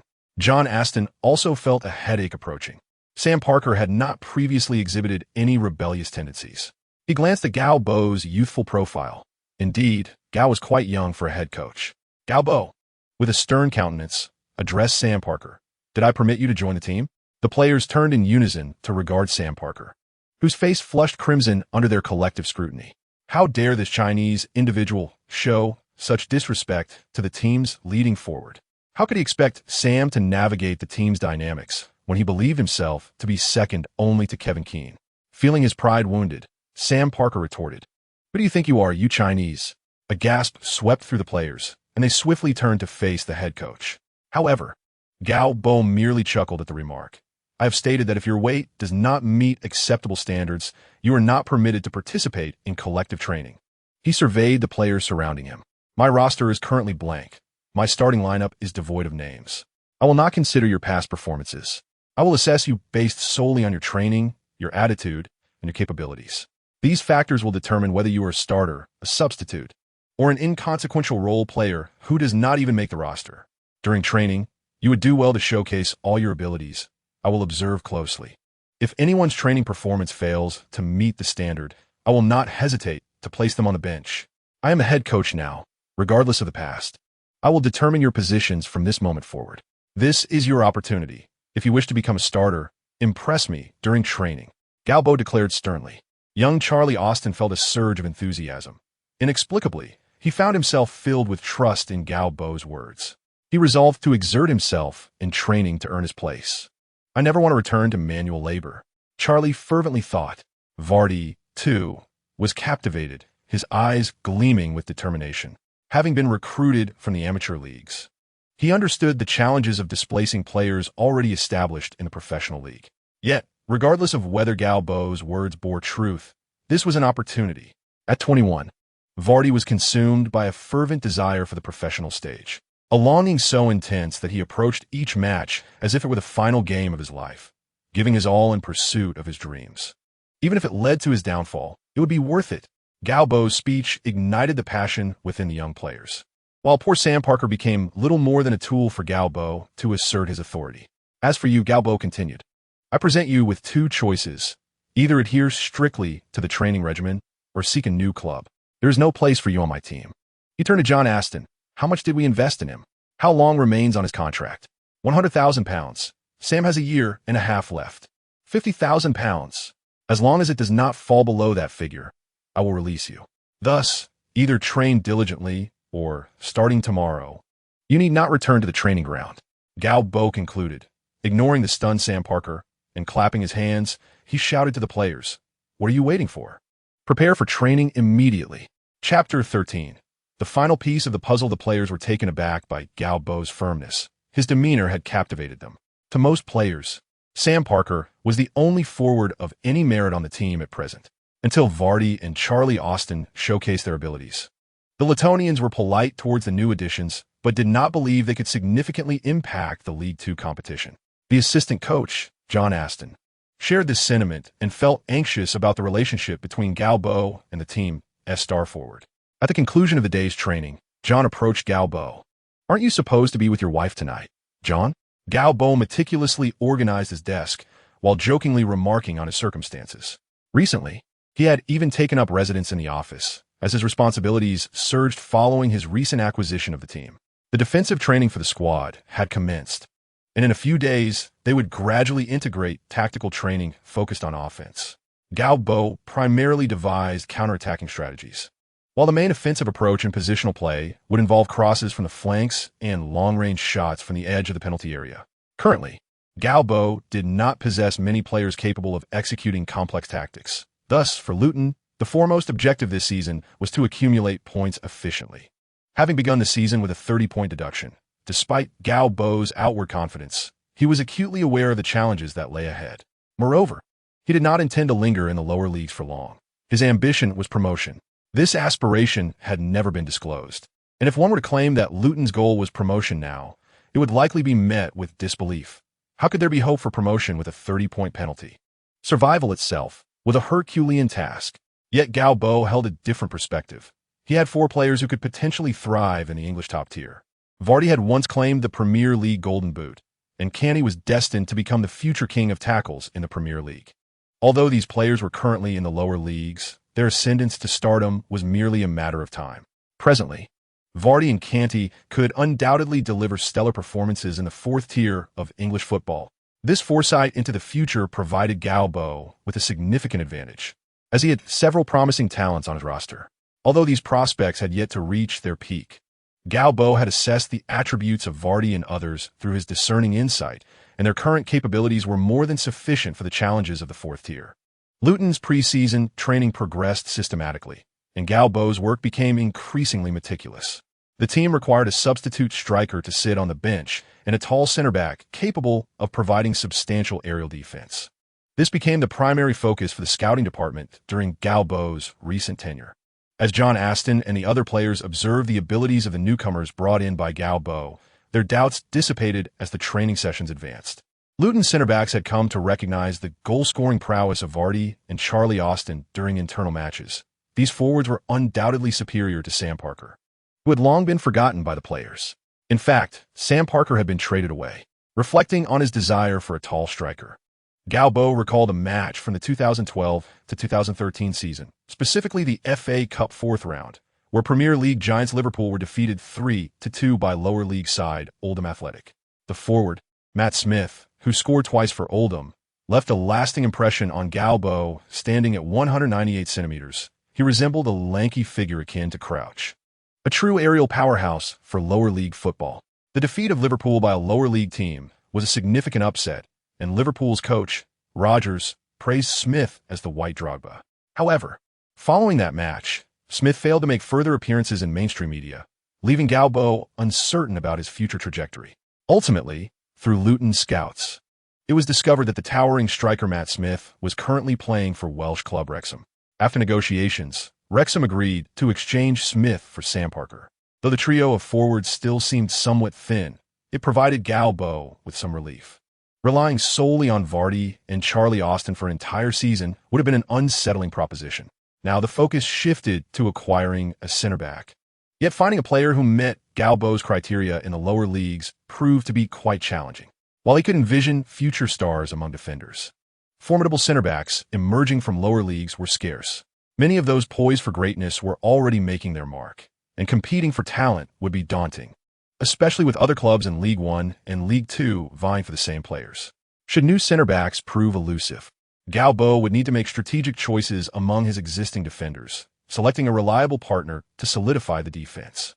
To be candid, apart from George Parker, the other center-backs in Luton were of similar caliber and relatively young. In this position, a player lacking both talent and experience will be a source of concern for any coach. After careful consideration and evaluating recent training outcomes, Gao Bo ultimately solidified a rough outline of his starting and substitute lineups. Setting down his pen, he rubbed his bloodshot eyes. While the center-back position remained a source of unease, he believed that, overall, his squad was sufficiently robust for the lower league, particularly in midfield and attack. Despite some regrets, he was reluctant to hastily invest $100,000 merely to acquire a center-back. To Gao Bo, financial prudence was paramount for Luton. If he were to spend, it would need to be on a player of significant caliber. Glancing at the results of several hours of labor, Gao Bo smiled with satisfaction. Noticing the time, 9:15 a.m., he realized there were still 15 minutes before training commenced. Having arrived at the office at 4 o'clock, Gao Bo had worked diligently to prepare for his responsibilities. He adjusted his collar and splashed cold water on his face, ready to greet the day's training with vigor. "Mr. Gao, there's a young man named Jeffrey Bruma here to see you." "Jeffrey?" Gao Bo paused momentarily, then a smile of delight spread across his face. It seemed that the final piece of Luton's puzzle for this season was about to fall into place. Chapter 14. Jeffrey. Outside Luton's training facility stood a row of two-story red residential houses, with the morning sun casting long shadows to the north. Jeffrey crouched in the corner by the entrance of the training base, nearly in July, and the morning sun's ultraviolet rays were particularly intense. Originating from the warm lowlands of the Netherlands, Jeffrey found it unbearable to endure the strong UV exposure of the British Isles, so he sought refuge in the shade. Dressed in Chelsea training gear, he was a youth player from Chelsea, having traveled from the Netherlands to England, a challenging transition for the young Jeffrey. As a key player, winning the Youth FA Cup Championship is the most cherished honor for Jeffrey in recent years. After being promoted by coach Gao Bo and transitioning from a defensive midfielder to a central defender, Jeffrey's performance has steadily improved, solidifying his position as a starting central defender. When he clinched the Youth FA Cup title, the young Jeffrey believed that his time had come. He anticipated gaining the attention of the first-team coach and potentially moving up to the senior squad. Although he faced formidable competition from seasoned central defenders like Terry, this achievement would at least elevate him to a higher platform, offering him opportunities for loan spells or direct transfers in the future. However, just then, Coach Gao Bo was unexpectedly dismissed. Following Chelsea's penalty defeat to Manchester United in the European final, the interim coach Grant was also let go. Chelsea found itself in a state of chaos, with management undergoing significant upheaval and the youth training director temporarily reassigned to the first team, leaving the youth academy in disarray. Amid this turmoil, Jeffrey found himself embroiled in a confrontation on the training field, where he had severely beaten George, the son of a Chelsea board member. While Jeffrey's actions earned him the admiration of the Chelsea U18 players, It also resulted in severe consequences. He was expelled from the club. In the aftermath of his dismissal, Jeffrey felt lost. Having joined Chelsea's youth academy at the tender age of 14, he pondered what else he could do aside from playing football.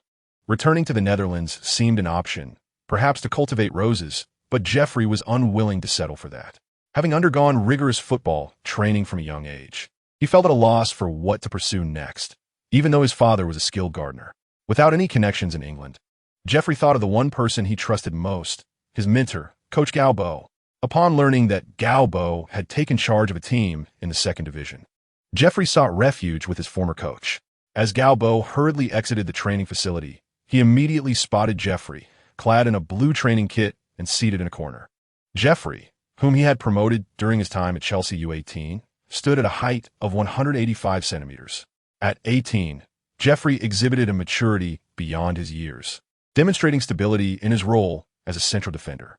While his height was not exceptionally tall for the position, he was robust and possessed remarkable jumping ability, consistently impressing Gao Bo with his aerial defense.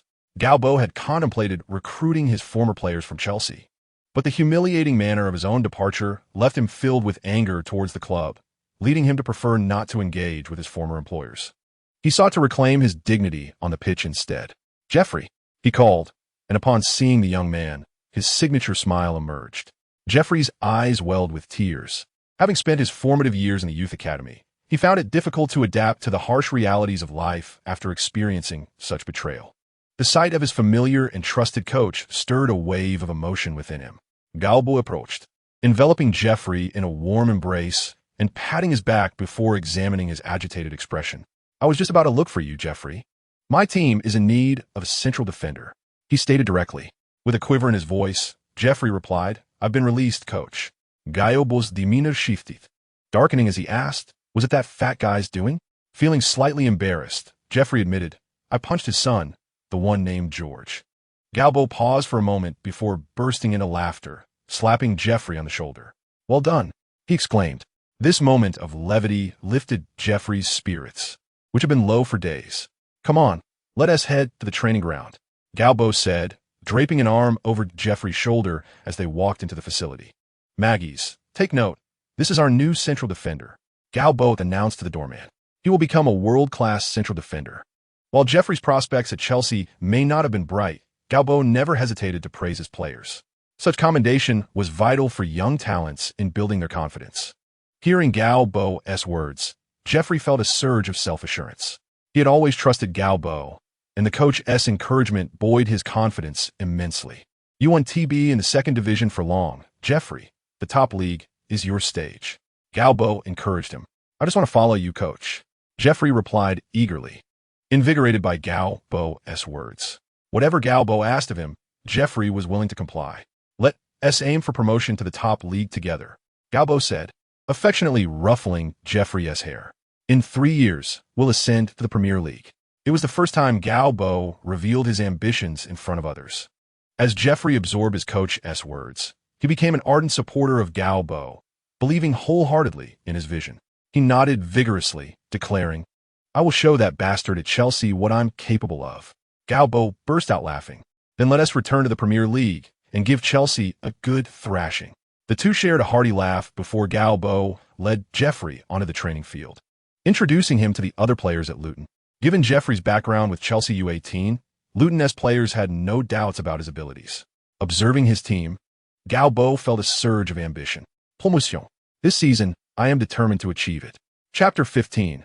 The football that brings victory. Another day of training commenced, and fueled by aspirations of promotion, Gao Bo dedicated himself fervently to his work. While a 30-point deficit seemed insurmountable for Luton at that moment, Gao Bo remained undeterred. The second division offered 4 promotion slots to the first division, with the top 3 teams gaining direct entry, while teams finishing from 3rd to 7th would vie for the remaining spot through playoffs. This meant that for Luton to secure promotion, the bare minimum league position would be 7th.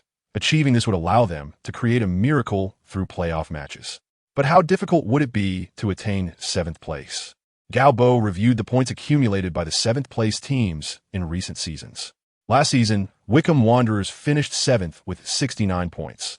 In the 2006 to 2007 season, Chesterfield secured 7th with 71 points, and in the 2005 to 2006 season, Lincoln City garnered 70 points for the same position. Historically, the 7th-place finish hovered around the 70-point mark. Gao Bo did not wish to rely on luck. 70 points were not a guarantee. Thus, his goal for the season was to achieve over 75 points. Had it not been for the deduction of 30 points, Gao Bo would have been filled with confidence regarding achieving a score of 75. However, under the current circumstances, to surpass 75 points by the end of the season would necessitate Luton to secure an astounding 105 points this season. The English Football League consists of 24 teams, with a total of 46 matches in the league. Theoretically, a team could amass a maximum of 138 points. Yet, throughout the lengthy season, no team has been able to maintain an unbroken streak of 48 victories. Football is often rife with unpredictability, injuries players form, tactical arrangements by the coaching staff, weather, and a multitude of other factors that can influence the course of a match. In recent years, the championship score in the English Football League has hovered around 90 points, meaning that for Luton to attain 105 points, they must outperform every previous champion in the league. With the addition of Jeffrey, Gao Bo has largely solidified his starting lineup, and the team is gradually entering a phase of collective tactical training. In the tactics devised by Gao Bo, he draws inspiration from Sachai's legendary AC Milan, employing a 4-4-2 formation to effectively compress space. Whether in defense or attack, it is imperative to maintain tight coordination among the three lines. Sachai's tactical philosophy has influenced countless modern coaches, and as a head coach, Gao Bo naturally delves into the study of Sachai's work. One of Sachai's most renowned quotes is that if our forwards and defenders remain within a 25-meter radius, we are invincible. His football philosophy is undeniably shaped by the Dutch total football culture. Under his stewardship, Milan exemplified a typical high-pressing and total football style. As opponents gained possession in their defensive third, they would be relentlessly pressured.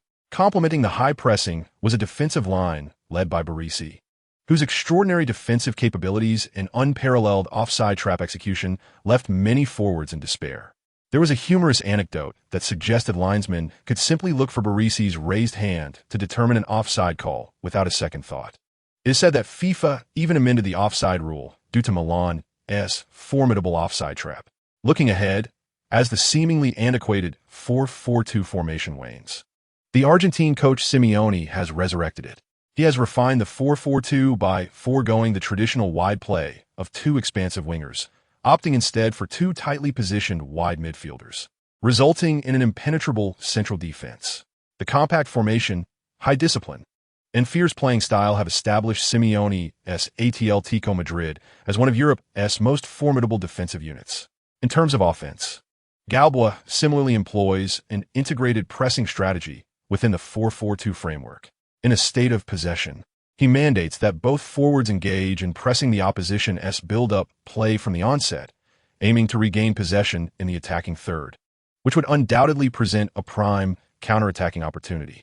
When in possession, Gao Bo encourages rapid ground play, striving to advance the ball into the opponent's core area within just a couple of passes, and aims to complete a shot within 7 touches. Gao Bo is not an adherent of any singular tactical philosophy. For him, the selection of tactics hinges solely on those that suit his team and yield victories. He is a champion of success. Merging his understanding of tactics with the anticipated evolution of football strategies, Gao Bo gradually integrates his vision into Luton Town. Throughout training, the players Gao Bo has brought in have begun to showcase their talents. Vardy and Charlie Austin, the two forwards, have displayed remarkable goal-scoring prowess, leaving no doubts among Luton's players about their capabilities.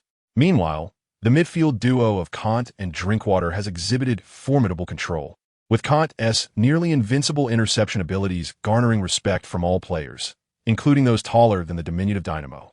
Thanks to the efficacy of training cards, Luton's training has progressed smoothly. Of course, prior to the season's commencement, the team must engage in several friendly matches to assess their training results. The first friendly opponent was Oxford United, hailing from the 5th-tier National League, and the match took place at Luton's training facility, devoid of fans or reporters.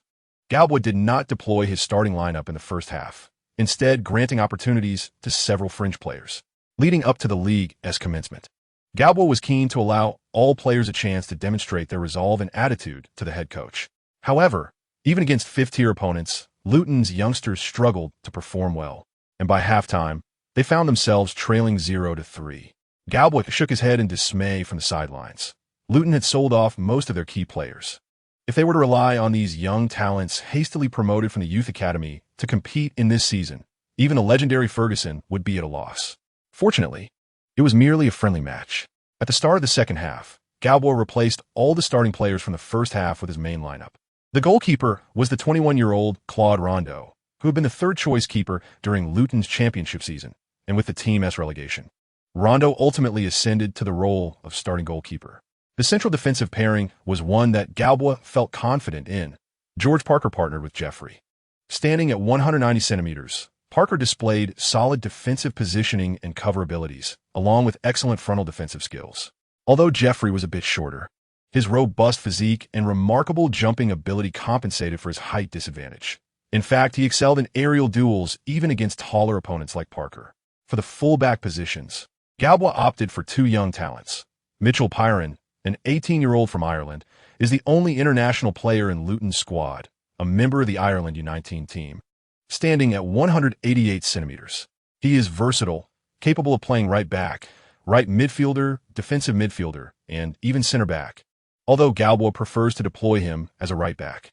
The left back, Sorrow Davies, a 19-year-old athlete, stands at 176 centimeters, possesses impressive strength and speed. But Gao Bo harbors concerns regarding this young player's attacking inclinations, as he exhibits a strong desire to push forward. Gao Bo quietly bestowed a nickname upon Davis to deepen his impression of him. In Gao Bo's notebook, Davis is referred to as Luton Marcelo. In the midfield, the central pairing of Canty and Drinkwater raises no questions. Gao Bo possesses immense confidence in this duo. Team captain Kevin Keane has been positioned on the right flank, while the left midfield slot has been entrusted to the 19-year-old Louis Emmanuel.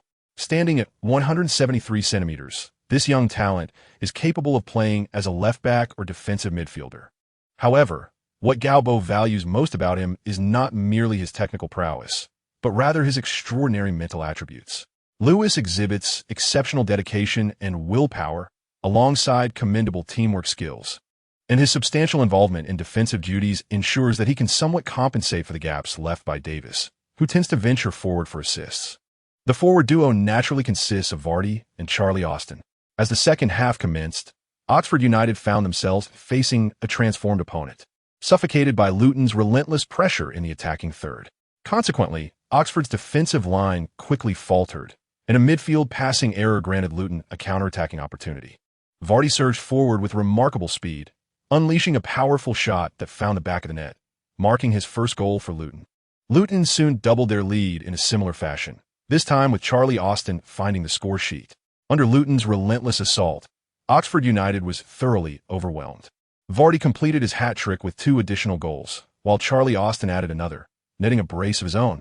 The towering striker Matt Smith also made an appearance, replacing Austin, and quickly scored by capitalizing on a corner with a header. The trio of forwards collectively netted 6 goals, leading Luton to a remarkable second-half turnaround. Gao Bo was elated on the sidelines, turning to his assistant John Aston after the match, exclaiming, "Did you see that, John? This is our football. The football that brings victory." Chapter 16. The approach of a new season. Gao Bo was not surprised by the victory over a fifth-tier team. Rather, he was exhilarated by the potential he glimpsed for the future of this team. The tactical framework he employed would have been considered quite advanced as early as 2008. With the players at his disposal, Gao Bo was confident that every English team would be astonished by Luton. The team's second warm-up match was scheduled for a week later in the coastal city of Brighton in southern England, where they would face the League One team Brighton. It was no small feat to arrange a friendly against a team from the Championship, especially considering Luton was currently the least favored team in League Two. While the Seagulls of Brighton were viewed as one of the most likely candidates for promotion to the Championship this season, Brighton was a leading team in the Championship. Although this match was not a closed event, it failed to attract media attention, as the current focus of the English media was on the Premier League. Cristiano Ronaldo had just secured a Champions League trophy for Manchester United and was embroiled in transfer rumors with Real Madrid, while Chelsea welcomed World Cup-winning coach Scolari. Thus, this friendly match in Brighton clearly did not pique the interest of major media outlets. Meanwhile, a sparse gathering of Brighton fans occupied the stands, and a few local reporters took their seats in the press box, Perhaps only the fans of both teams would show interest in the news surrounding this warm-up match.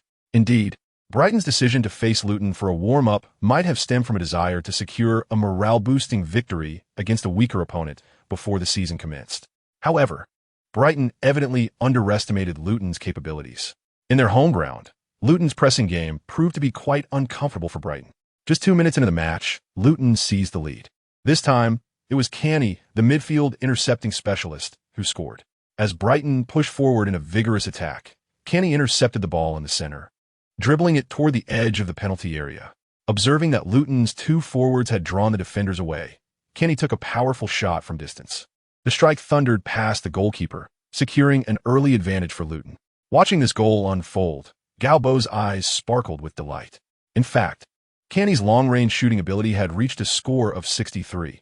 While not exceptionally high, this skill was commendable in League Two. More importantly, Canny was only 17 years old. Perhaps it was time to encourage Canny to hone his long-range shooting practice. Gao Bo pondered thoughtfully. Canty sprinted to the sidelines, leaping into Gao Bo's embrace. For this young prodigy, Gao Bo had been a mentor and a benefactor. Having discovered him from an amateur team in France and brought him across the channel to England, unconditionally trusting in his abilities. In both training and warm-up matches, Gao Bo had treated Canty as a key player. "Thank you, coach," Canty expressed, his English still a bit unrefined, yet the sentiment resonated deeply. Gao Bo chuckled, ruffling Canty's hair. "You earned this, kid. You possess such talent. And remember, you should call me boss from now on." "Yes, boss." Canty grinned, displaying a dazzling smile of white teeth. On the stands, the sparse gathering of Brighton supporters had barely settled when their team conceded a goal. Brighton's players were momentarily stunned. To concede so early in the match was disheartening. They had hoped to face a soft opponent to boost their confidence. And losing this warm-up match was not in their plans. Consequently, Brighton pressed forward aggressively in the ensuing play. Luton, on the other hand, tightened their defensive formation. Their impenetrable central defense forced Brighton to seek opportunities through the flanks. Yet, Luton's defensive strategy was not merely about crowding the back. They applied significant pressure to every ball carrier, making it exceedingly difficult for Brighton to organize attacks, even when they reached the sidelines. The second goal soon followed. After Drinkwater and Mitchell Pillen combined to win the ball on the flank, Drinkwater glanced towards Vardy's position up front before launching a long pass. The quick delivery aimed behind the opposition was a tactic Luton had been emphasizing recently. In an instant, Vardy, like a cheetah, outpaced Brighton's center-backs. His subsequent play was exhilarating. Adjusting his steps to meet the incoming ball, Vardy struck it with his right foot, executing a stunning volley. The Brighton goalkeeper was left utterly helpless against such a strike. 2-0. Gao Bo did not exhibit excessive excitement over this goal. He was well aware of Vardy's capabilities. When filled with confidence, he consistently delivered such spectacular goals. It was John Aston beside him who was left in awe by Vardy's remarkable shot. In that moment, I felt as though I had seen Van Basten, the accomplished John Aston would later write in his autobiography after years of success. At this moment, John was left utterly astonished by the goal, his mouth agape as if it could accommodate an egg, oblivious to the drool trickling down his chin. Naturally, such an embarrassing incident did not find its way into his autobiography. Brighton, playing on home turf, found themselves 2 goals behind. Yet they struggled to devise an effective strategy against Luton's defense.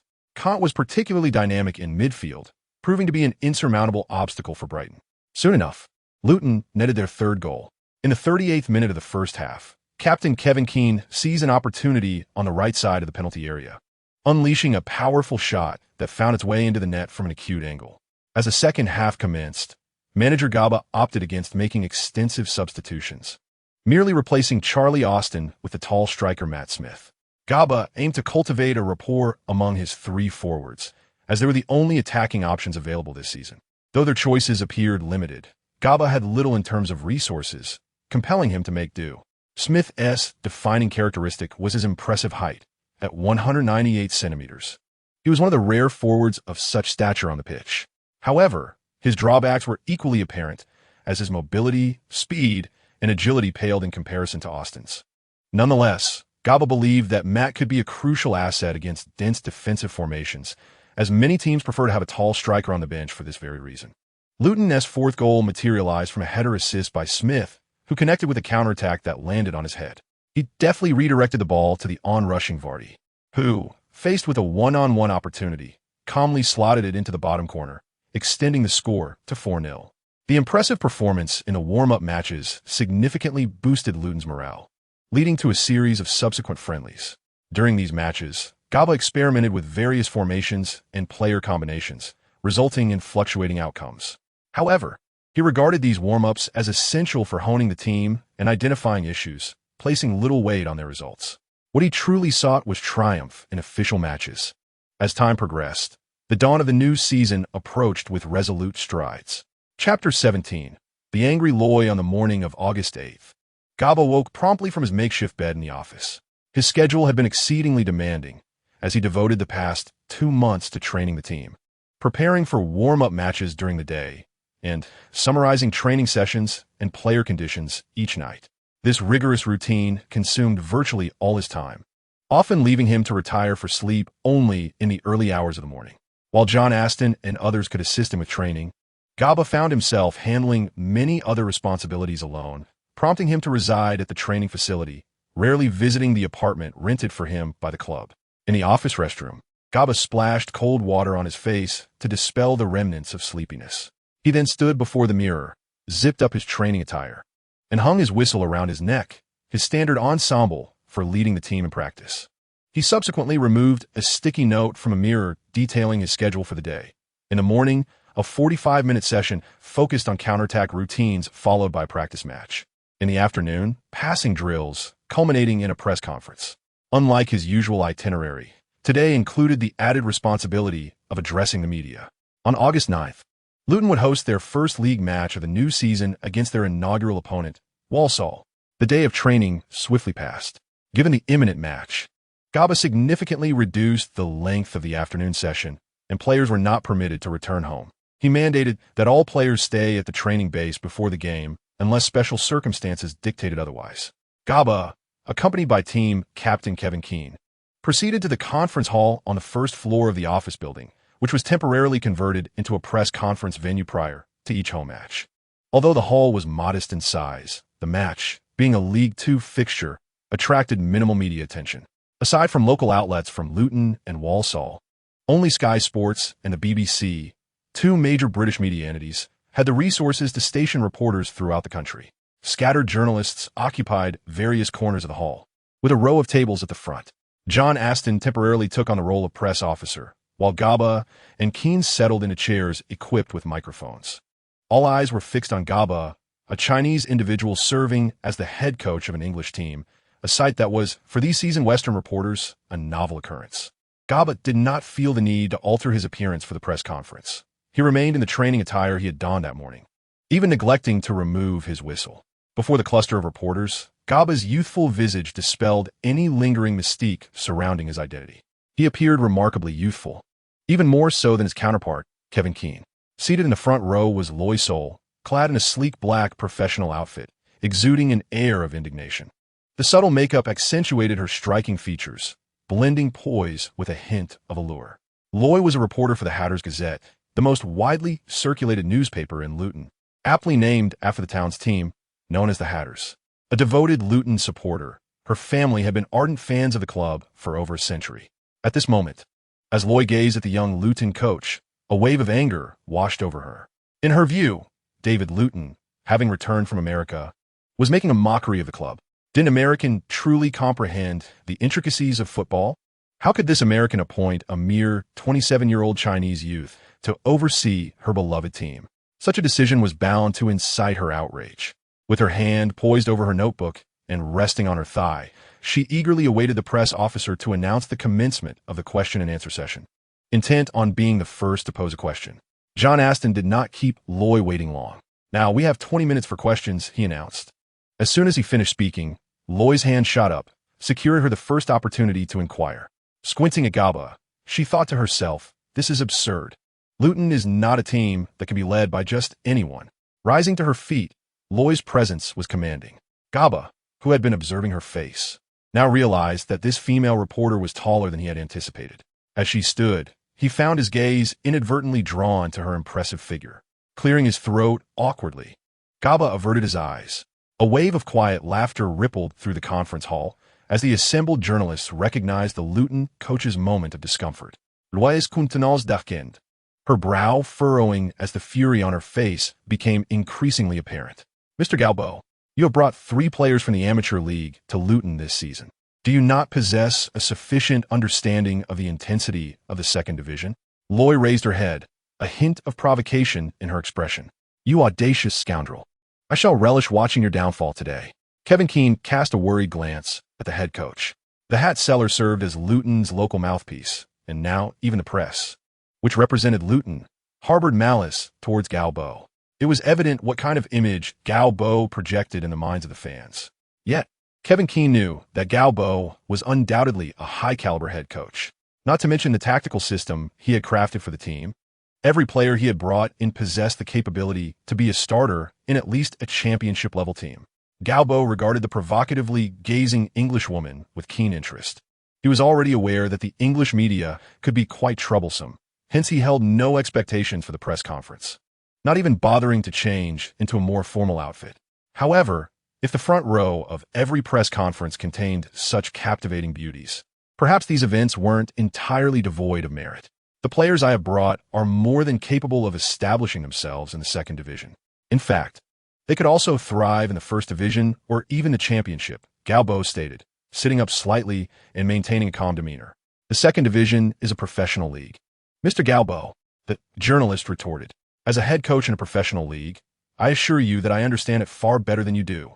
The confrontation between the reporter from Luton's mouthpiece and the head coach escalated, capturing the attention of the other journalists who eagerly watched the spectacle unfold. Eventually, the press conference concluded abruptly. As Gao Bo stood to leave, he turned and declared, Vardy and Charlie are the finest forwards in the second division, and Canny will be the best defensive midfielder in this league. You will see once the season begins, Miss Journalist. With that, he departed. Finest forwards? Best defensive midfielder? Dreaming. That despicable scoundrel. Loy clenched her lips, her gaze fixed on Gao Bo's retreating figure. The other journalists were left bewildered. We haven't even asked our questions yet. Chapter 18. Are you unwell? The events of the press conference did not dampen Gao Bo's spirits. After nearly 2 months of intensive training leading up to the season's commencement, his team was gradually finding its rhythm. His relentless work over the past 2 months had finally reached a stage where he could take a breath. With the match set for tomorrow, Gao Bo felt that all necessary preparations had been completed. It was now up to the players to perform on the pitch. After the press conference, Gao Bo surprisingly did not return to his office. Instead, he took a stroll around the training ground before slowly exiting the training facility. He was filled with anticipation for the new season. Over the past 2 months, he had tirelessly recruited several players, establishing a promising core framework for the team. Following rigorous training, Luton had seemingly transformed into Gao Bo's team. 5 of the starting players were exceptional talents Gao Bo had brought from various places. Fortunately, many of the previous key players had departed, allowing Gao Bo to instill his tactical philosophy into this team, which was effectively newly assembled. During this period, Gao Bo discovered how useful the training card system was, enhancing training effectiveness by 15%, which allowed for remarkable progress in Luton's training. Now, with the first match of a new season on the horizon, the prospect of winning would grant him a chance to draw from the card pool was exhilarating. Currently, he possessed only 2 cards, one of which was only usable during training, making him eager to expand his collection. After the press conference, the sky was nearing twilight, but complete darkness was still a ways off. He decided to take a walk, as he had been engulfed in intense work daily and needed some respite. Luton is a city renowned for its straw hat weaving, yet it is also the automotive manufacturing hub of the UK, alongside various industries such as ball bearings, precision instruments, machinery, motors, and apparel. However, tourists typically favored visiting famous attractions like St. Mary's Church and the Woofton Park Museum. Gao Bo did not venture to see these sights. He merely strolled leisurely along the streets, taking in the city's unique charm. What truly captivated him were the myriad pubs of England. After indulging in a fine drink, he would always praise the art of brewing. Nonetheless, today he had no intention of visiting a pub. He simply wished to enjoy the scenic beauty of this British city. After savoring the ubiquitous fish and chips in a quaint alley, he gazed at the darkening sky and decided to return to the apartment he had only stayed in once. Gao Bo was not a Puritan. Sleeping on a military cot in the office was hardly comfortable. If given the choice, he preferred to rest in a soft bed. preferably with a beautiful companion by his side. As he arrived at the entrance to the courtyard of the apartment, Gao Bo indeed encountered a stunning woman. This courtyard was shared by two apartment buildings, both owned by the Soar family, ardent supporters of the club who had agreed to rent one of their apartments to the team. At that moment, the night was enchanting and the lighting dim. In such an atmosphere, one might expect a couple to encounter something romantic. However, what if it were two adversaries who had just quarreled at a press conference? Something would indeed unfold. Miss Loy Soar raised an eyebrow, staring at the man who had appeared at her doorstep. "You scoundrel, did you follow me here?" Anger and indignation swirled within her. Not only was he a fraud, but he was also a brazen lecher. "What are you doing here?" Dressed in a black professional outfit, Loy removed her high heels, gripping them tightly, the sharp end facing Gao Bo. "I warn you, this is private property." The slight tremor in her voice betrayed a hint of trepidation. Just as Gao Bo was about to retrieve his keys to open the courtyard gate, he heard Loy's sharp shout. He recognized the voluptuous journalist from the press conference, now barefoot with her heels in hand, a few drops of perspiration trickling down her exquisitely smooth face. Even in the dim light, Gao Bo's attention was immediately drawn to her figure. "Scoundrel!" Loy fumed once more. Gao Bo raised his hands in a gesture of peace, preparing to explain himself. "Don't move." Loy lifted her high heel above her head, as if brandishing a grenade, ready to retaliate against her adversary. Gao Bo, sensing her fierce determination, stood still, casting a glance at her bare feet. He began. "I know who you are. You had better not harbor any inappropriate intentions." "You fraud," Loy interjected sharply, her eyebrows furrowing as she glared at him. Gao Bo's expression darkened. Was this woman truly unhinged? Had she deliberately positioned herself at the doorway to berate him? "Who are you calling a fraud?" "It's you. You must have deceived the owner of Luton to secure the position of head coach. You'd best take your amateur players and leave Luton at once. You charlatan." Gao Bo glanced at the agitated Roy, whose chest heaved with emotion, and sneered under his breath, "All brawn, no brains." "What did you say?" Roy demanded, her voice tinged with irritation. Gao Bo, uninterested in engaging with this neurotic woman, slipped his hands into his pockets and strode towards the apartment entrance. Suddenly, feeling a rush of air behind him, he swiftly dodged, only to witness a black stiletto heel crash against the iron gate of the courtyard with a resounding thud. "Damn it, you nearly gave me a concussion." Just as Gao Bo exhaled a sigh of relief, Miss Roy brandished another stiletto and charged at him. This woman was truly unwell. Gao Bo seized Roy's wrist, the stiletto clutched in her hand, while his other hand pressed firmly on her shoulder, pinning her against the wall. "Are you out of your mind?" he said, his irritation palpable. The stark difference in their physical strength rendered Roy utterly powerless against him, with their proximity diminished. The intense masculine aura emanating from Gao Bo invaded Roy's senses, causing her some disquiet. As she met his fervent gaze, one filled with ambition and aggression, fear began to creep in. What was he planning to do? "What's going on here?" boomed a deep voice, thick with a London suburb accent. "Uncle Saul." "Dad!" Gao Bo and Roy exclaimed in unison, swiftly turning to face him, their expressions a mix of surprise and confusion. Yerk Saul's temper flared. He had just returned from his dental practice to find his daughter entangled with Luton's head coach in a rather compromising position. A devoted Luton fan, Saul had initially welcomed the club's decision to house the new coach in his property, having held a favorable impression of Gao Bo until this moment. As a seasoned supporter, he maintained good relationships with many club staff members, and after Gao Bo's initial night at the residence, Saul had not seen him again. It was through the training facility security, Magus, that he learned of Gao Bo's dedication to his new role. Despite the negative speculation surrounding the new coach, Saul had chosen to support him. After all, he had previously led Chelsea's under-18 team to victory in the Youth FA Cup, boasting a commendable coaching history. Given Luton's precarious situation, fans ought to afford him a fair chance. However, Saul's perception of Gao Bo had drastically shifted. At that moment, Gao Bo appeared to him as a swine defiling his prize cabbage. No father could remain indifferent upon witnessing such intimate behavior between his daughter and a man in public, especially when Saul noticed that his precious daughter had even removed her shoes. After nurturing this cabbage for 25 years, how could it be so easily disrespected? Saul's disdain for Gao Bo grew by the second. The actions of Gao Bo and Roy, indeed, appeared rather intimate, with Roy holding one stiletto above her head, her back against the wall, and her cheeks flushed and Gao Bo gripping her wrist while his other hand rested on her shoulder.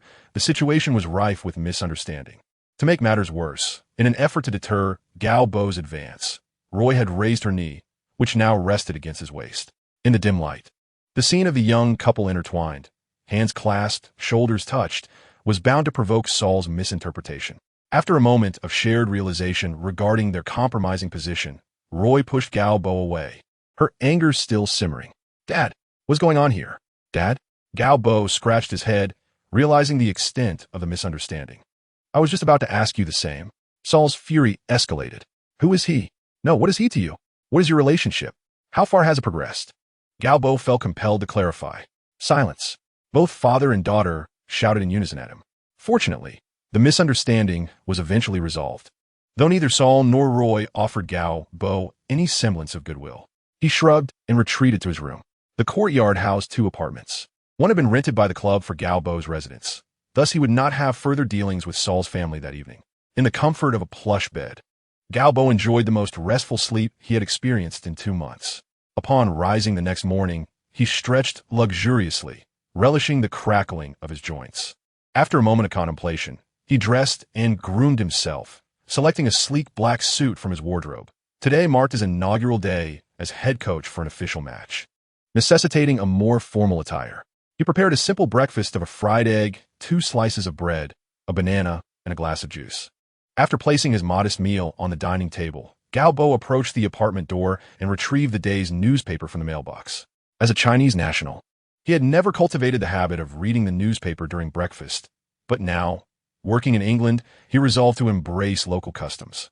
After today, your deceit will be rendered ineffective. No matter what methods you employ, it is performance that speaks on the football field. Just as Gao Bo extracted the newspaper, he heard Roy's voice behind him. Fresh from her morning jog, she wore a white sports tank top and shorts, her bosom noticeably prominent. "Miss Roy, you needn't worry about that. Whether I am a fraud or not is not for you to decide." Gao Bo snapped the mailbox shut and rolled the newspaper into a tube. "Oh, is that so? You might want to refer to page 9 of the Hat Sellers Gazette, where Sam Parker, the former Luton forward, shares his rather disparaging views on you." Roy retorted, her teeth clenched as she approached Gao Bo. Flipping to page 9 of the Hat Sellers Gazette, Gao Bo quickly discovered how Sam Parker had characterized him. Undoubtedly, Gao Bo was labeled a fraud, having deceived Chelsea and the Luton owner, David Morton, by claiming to possess a UEFA coaching certificate, yet no one had ever seen it. His subsequent actions upon taking over Luton only served to affirm this assessment.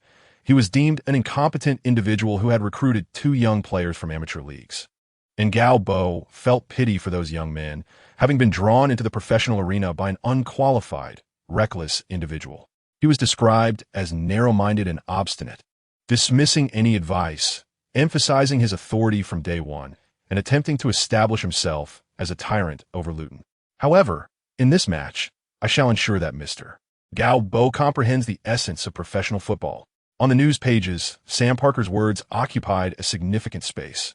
Despite being entirely negative, Gao Bo savored them with delight. "Just wait, charlatan. After this match, you shall be prepared to roll up your belongings and return home." Gao Bo observed the silhouette of Roy as she approached the apartment door. Clad in snug athletic shorts that clung to her skin, her rounded form swaying enticingly. A slender waist accentuated by a lacy sports tank that revealed large swathes of her fair back. "I beg to differ, Miss Roy," Gao Bo remarked, relishing this morning's visual feast. "This match shall mark the inception of a great coach's journey." He rolled up the newspaper and strode off in another direction. Chapter 20. I arrive amidst the jeers before 4 in the afternoon. The Worsley Stadium was already brimming with spectators. It was the inaugural match of the new season. Despite the external consensus that Luton was all but destined for relegation, the fans flocked to the stadium to express their unwavering support for the team. John Aston was orchestrating the players' warm-up on the field, while Gao Bo stood in a private box at the highest point of the stadium, affording him a panoramic view of the entire arena. Beside him was the team owner, David Morton. "Is there any cause for concern regarding this match?" David Morton inquired, rising and pacing back and forth in the box, glancing at his watch. "Do not fret, David. You witnessed our performance during the warm-up. No team in the lower league poses a threat to us," Gao Bo replied with serene confidence, observing the players warming up on the field before casting his gaze skyward. It appears today will bless us with splendid weather. Satisfied, Gao Bo nodded and rolled up his sleeves. The warm-up is nearly concluded. I must head to the locker room. He turned to exit the box, pausing at the door. David, you might want to contemplate how to celebrate our anticipated victory. Seeing the head coach's unwavering confidence, the somewhat anxious David Morton managed to calm himself. This was not only Gao Bo's first official match as head coach, but also David Morton's inaugural game as team owner. In the media section, Roy maintained her black professional ensemble, her golden hair neatly tied back, enhancing her air of competence. She surveyed the Luton players warming up on the field. However, their warm-up offered little insight into their capabilities. From appearances alone, Roy felt a wave of pessimism regarding the match's prospects. She first noticed the lanky and slender Canny, whose innocent demeanor hardly suggested the makings of a star. Drinkwater, though decently built, bore a youthful visage that prompted Roy to shake her head. Vardy appeared robust, his face bearing a fierce expression. Yet physical intimidation held little merit in a football match. Frowning, Roy remained decidedly skeptical of Gao Bo's team. Should Luton wish to emerge from the depths, they required a coach with substantial experience, rather than that insufferable rogue. The mere thought of Gao Bo ignited an uncontainable ire within her. This team needed only to focus on Kevin Keane. The rest of the players were inconsequential. The amateur players brought in by Gao Bo lacked even the fundamental skills to compete in the lower leagues. In the guest locker room, Sam Parker addressed his new teammates with enthusiasm. Sam, brimming with zeal, relished the chance to face his former club in the first match, exclaiming gratitude to fate for granting him the opportunity to deliver a resounding slap to Gao Bo's odious face. The coach of the visiting team was oblivious to any overshadowing by Sam Parker. Rather, he appreciated having an insider like Sam, which eased his burden of gathering intelligence on the opposing team. The other players nodded in agreement.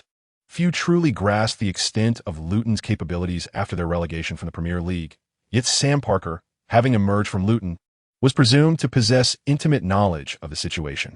Unbeknownst to Gao Bo, events unfolded in the guest locker room, and even if he were aware, he would merely scoff. Having observed several matches from last season, he deemed the visiting team a quintessential example of a lower-tier English side, relying on a direct style of play. In terms of capability, he considered them merely a mid-table team in the lower league. Thus, he saw no reason for particular concern. Within the locker room, Gao Bo emphasized the issues pertaining to Luton. Tactically, there was little to elaborate on. The team had been diligently honing their strategies, and a degree of synergy had begun to blossom among the players. Gao Bo was merely rallying them for the final push before the match commenced. Look at these newspapers. Gao Bo brandished a stack of papers. These all pertain to Luton-esque coverage, and nearly without exception, all the media have pronounced our doom. They assert that we are doomed. They predict our fall from the professional league next season. He cast the papers to the floor in frustration. Let their proclamations go to hell. The only force capable of determining our fate is ourselves. Only every point from each match matters. Gao Bo erased the contents of the tactical board, promptly inscribing a colossal numeral, 30. This is our current score. He indicated before writing another number beneath it, 27. 10 matches. Gao Bo extended a hand. We need only 10 matches. Win 10 matches, and we can erase this score. This match shall mark the beginning. 10 matches to restore our standing. This is our objective. Gentlemen, consider this. After we secure 10 consecutive victories, will anyone still deem us a relegation-bound team? Go forth, gentlemen. Let your performance on the field silence those wretched naysayers. Gao Bo exclaimed, fist raised in fervor. Victory! Vardy rose, extending his fist, his face fierce with determination. Victory! The atmosphere in the Luton locker room ignited with fervor. As the players from both teams lined up to enter the field, the stadium erupted in chants of the Luton players' names. First to emerge was our captain, Kevin Keane. He was met with thunderous applause from the fans. Following him, George Parker received a similarly warm reception, while other players promoted from the youth academy enjoyed varying degrees of welcome. However, when Vardy's name was announced, the sound within Worsley Stadium diminished, although some fans still offered applause and cheers. The same response met Canny and Charlie Austin, as the fans evidently remained unimpressed by these players who had ascended from the amateur leagues. In the media section, Roy smirked. See, charlatan, the players you brought are utterly disfavored by the fans. When it was time for head coach Gao Bo to make his appearance, a hush fell over Worsley Stadium. The majority of fans silently scrutinized the new head coach, and sporadic boos began to resonate, seemingly gaining momentum. The English are inherently conservative and arrogant, often holding a disdainful view towards those from the European continent, let alone a Chinese individual from the distant East. When Gao Bo approached the coaching bench, the cacophony of boos reached its zenith. With a countenance as serene as still waters, Gao Bo advanced amidst the jeers. In Chapter 21, Counterattack, Sam Parker grinned as he absorbed the disdainful sounds from the stands. He observed Gao Bo walking calmly towards the coach's seat, where he exchanged a brief handshake with the manager of Weirport before settling down. Sam Parker reveled in the noise, thinking, "See that, you scoundrel. The Luton fans despise you. Damn yellow-skinned monkey." Vardy, with a cold expression, felt his anger surging with the jeers as he kept the ball at his feet, casting a steely gaze towards the Weirport goal. These short-sighted fools have no idea what a great coach Luton possesses. Just you wait. You'll regret your words. Vardy's fighting spirit blazed fiercely. The duration of the boos did not last long, for this was merely Gao Bo's debut. Influenced by the media's portrayal, many fans held a poor impression of him. However, jeering their own manager before the official match had even commenced seemed excessive to many English supporters. At the entrance of the Luton training facility, Magus turned on the radio. Even before the match began, Luton's new head coach, Gao Bo, was met with the fans' derision. "These bastards." Magus's mustache quivered as he, a staff member of the training base, understood all too well what Gao Bo had brought to Luton. It was disheartening to see the fans hastily booing their own manager due to a few distorted reports from media. Was this akin to Luton cutting off its own arm before the match had even begun? In comparison to last season's starting lineup, Luton's current roster featured only Kevin Keane and George Park from the previous season, with the rest being fresh faces. The goalkeeper was Claude Londo, right back Mitchell Pylan, and in central defense, George Park partnered with Jeffrey, a player reportedly expelled from Chelsea's U18 squad.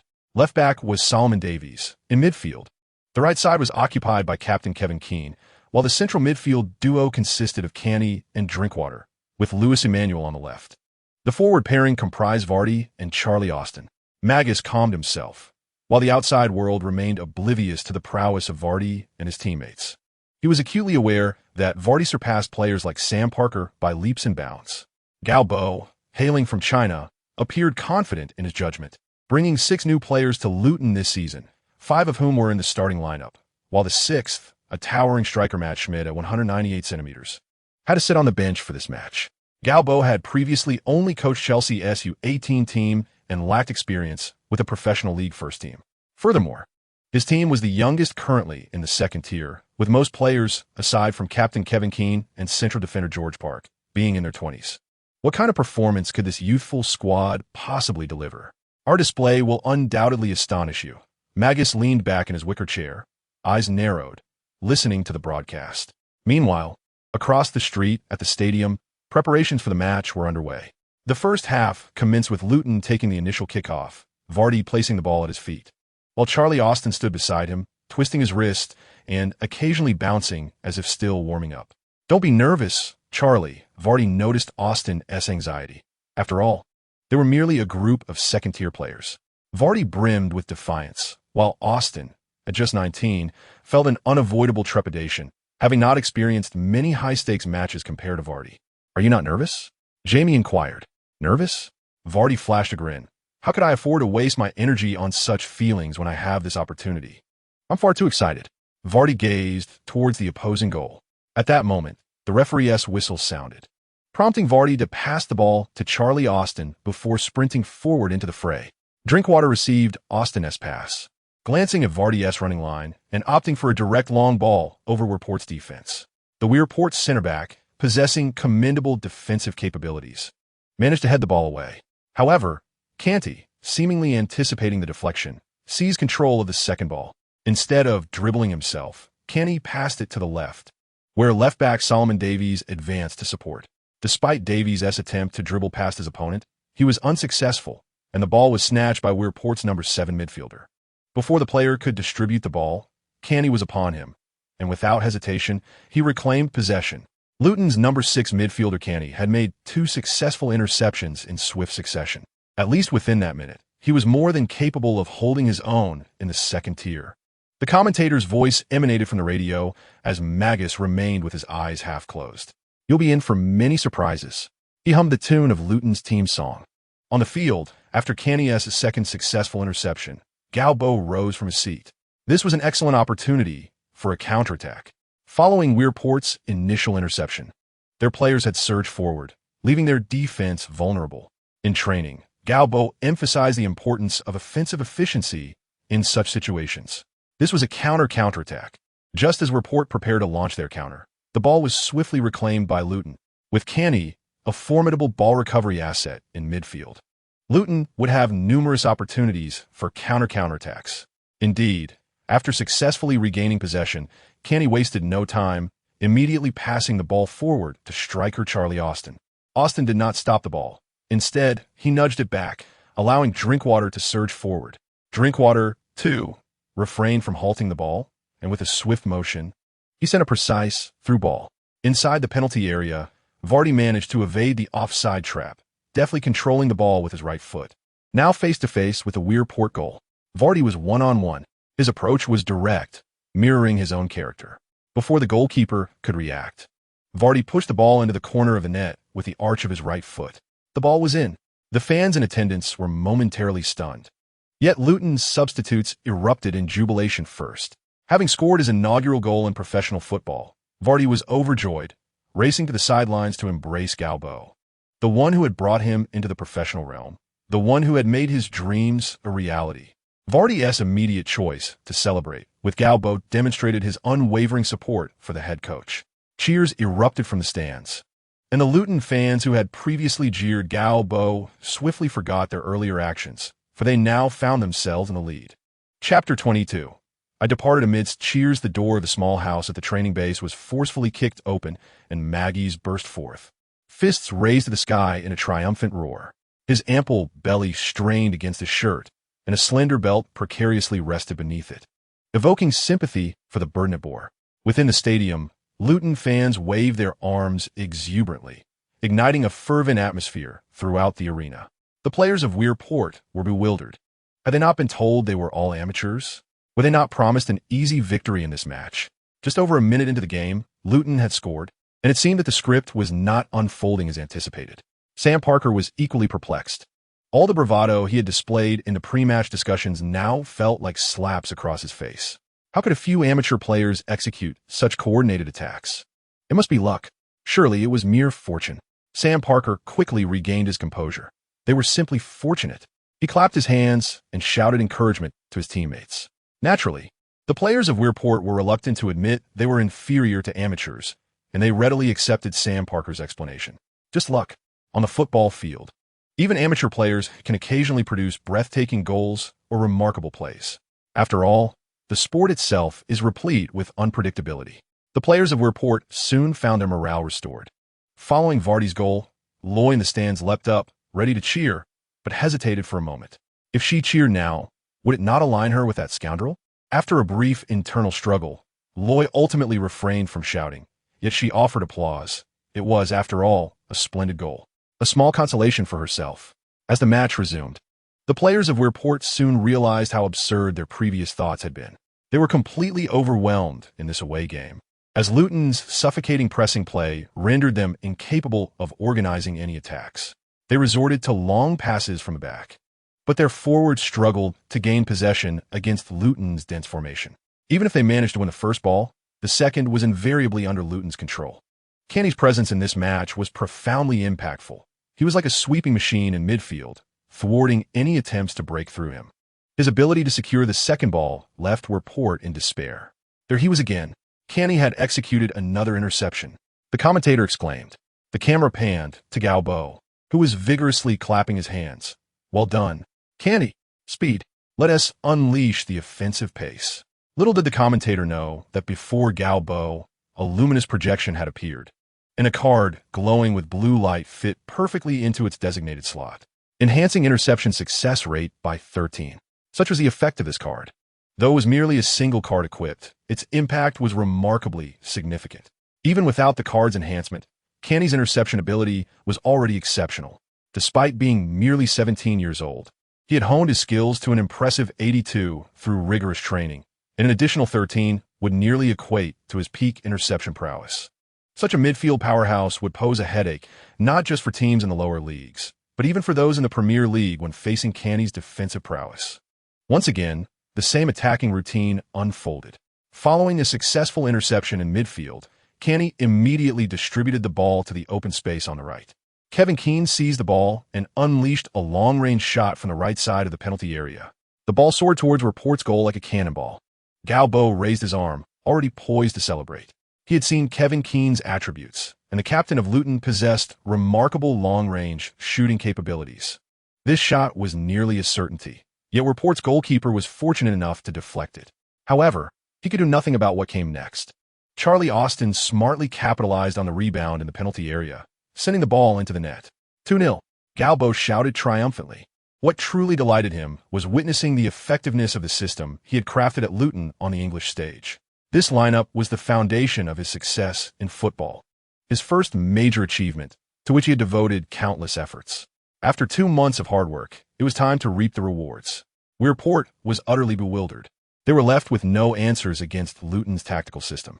Soon, Luton's third goal arrived. This time, it was a rapid counterattack. After left-back Soro Davis sent the ball into the penalty area, Luton had established a three-pronged assault. Ultimately, Drinkwater struck with a header from the center, sending the ball into the net. Gao Bo sprinted along the sidelines, and Drinkwater joined him. Luton's substitutes surged onto the field, and the stadium erupted in jubilation.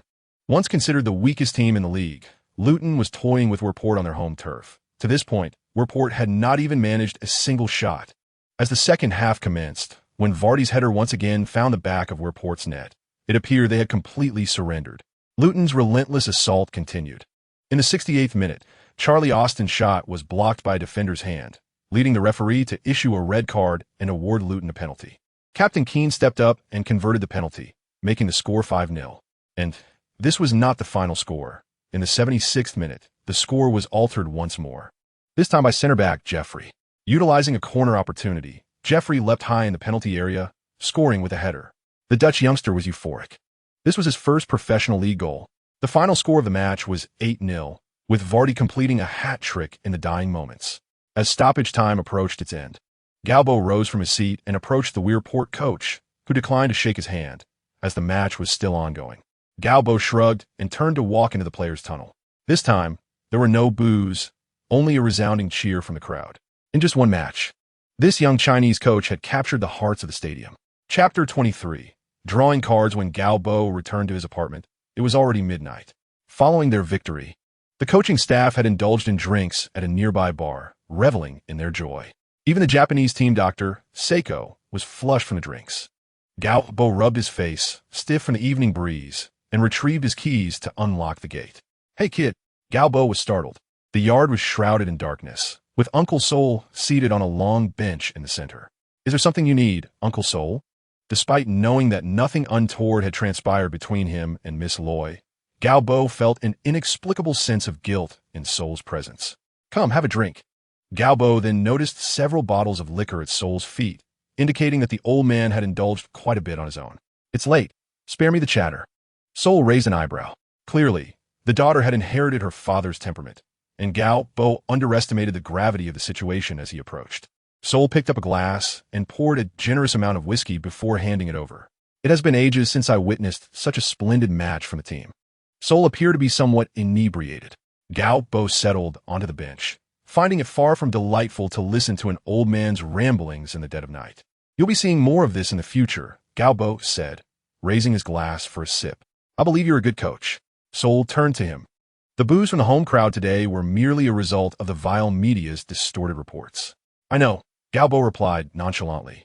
His feelings for Luton Town were rather indifferent.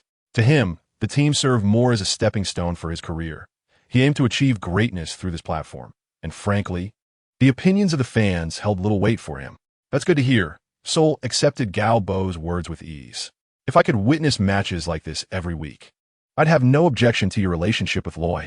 Sol winked at Gao Bo. The latter was bemused. "My relationship with Miss Loy is not as you imagine."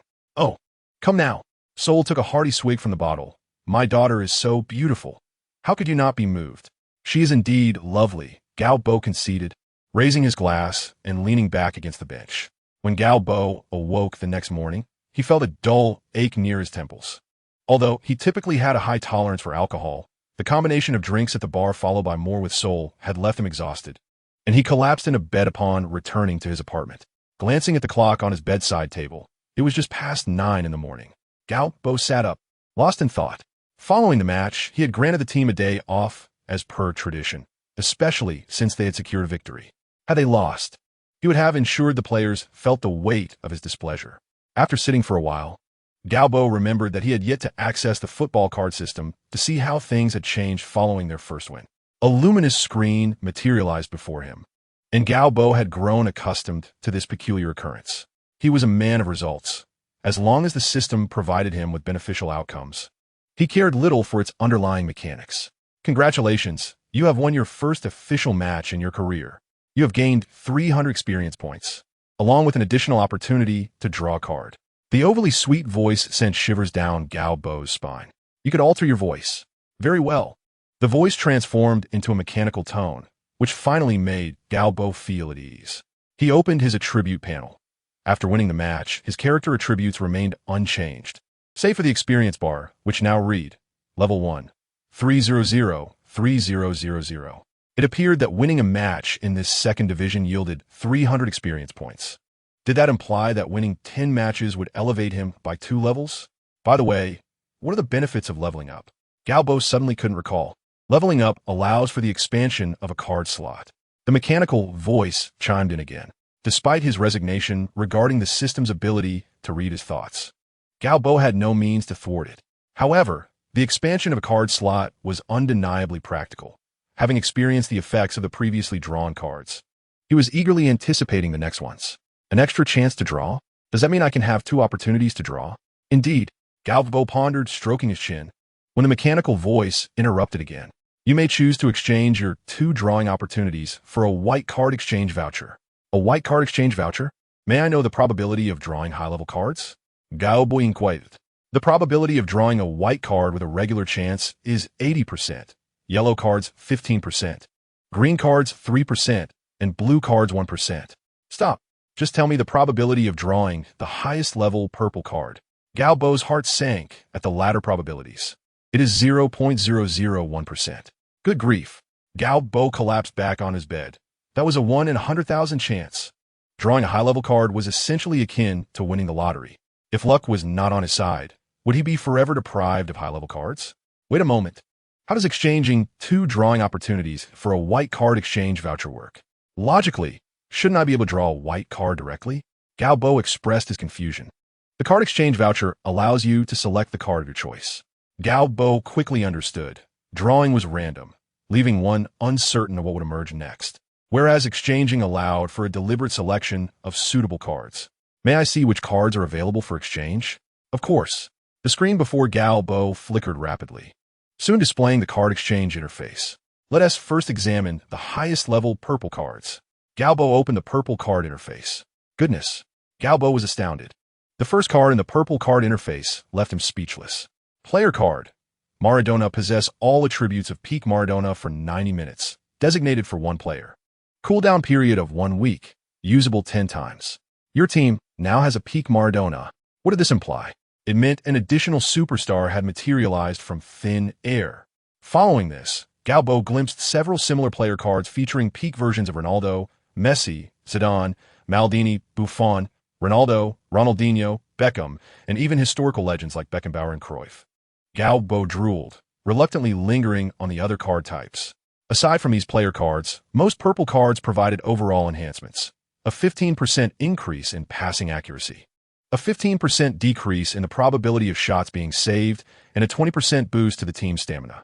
Gazing at these cards, Gao Bo felt a surge of excitement. If all his cards were of such caliber, he would truly embody the essence of a legendary coach. Now, he understood why purple cards were so rare. Their value was commensurate with the enhancements they bestowed upon the team. After surveying the purple cards, Gao Bo lost interest in the others and turned his attention to the white cards available for exchange. The white cards primarily offered fixed attribute enhancements for specific players. such as a 5% increase in heading ability or a 5% boost in long-range shooting capabilities.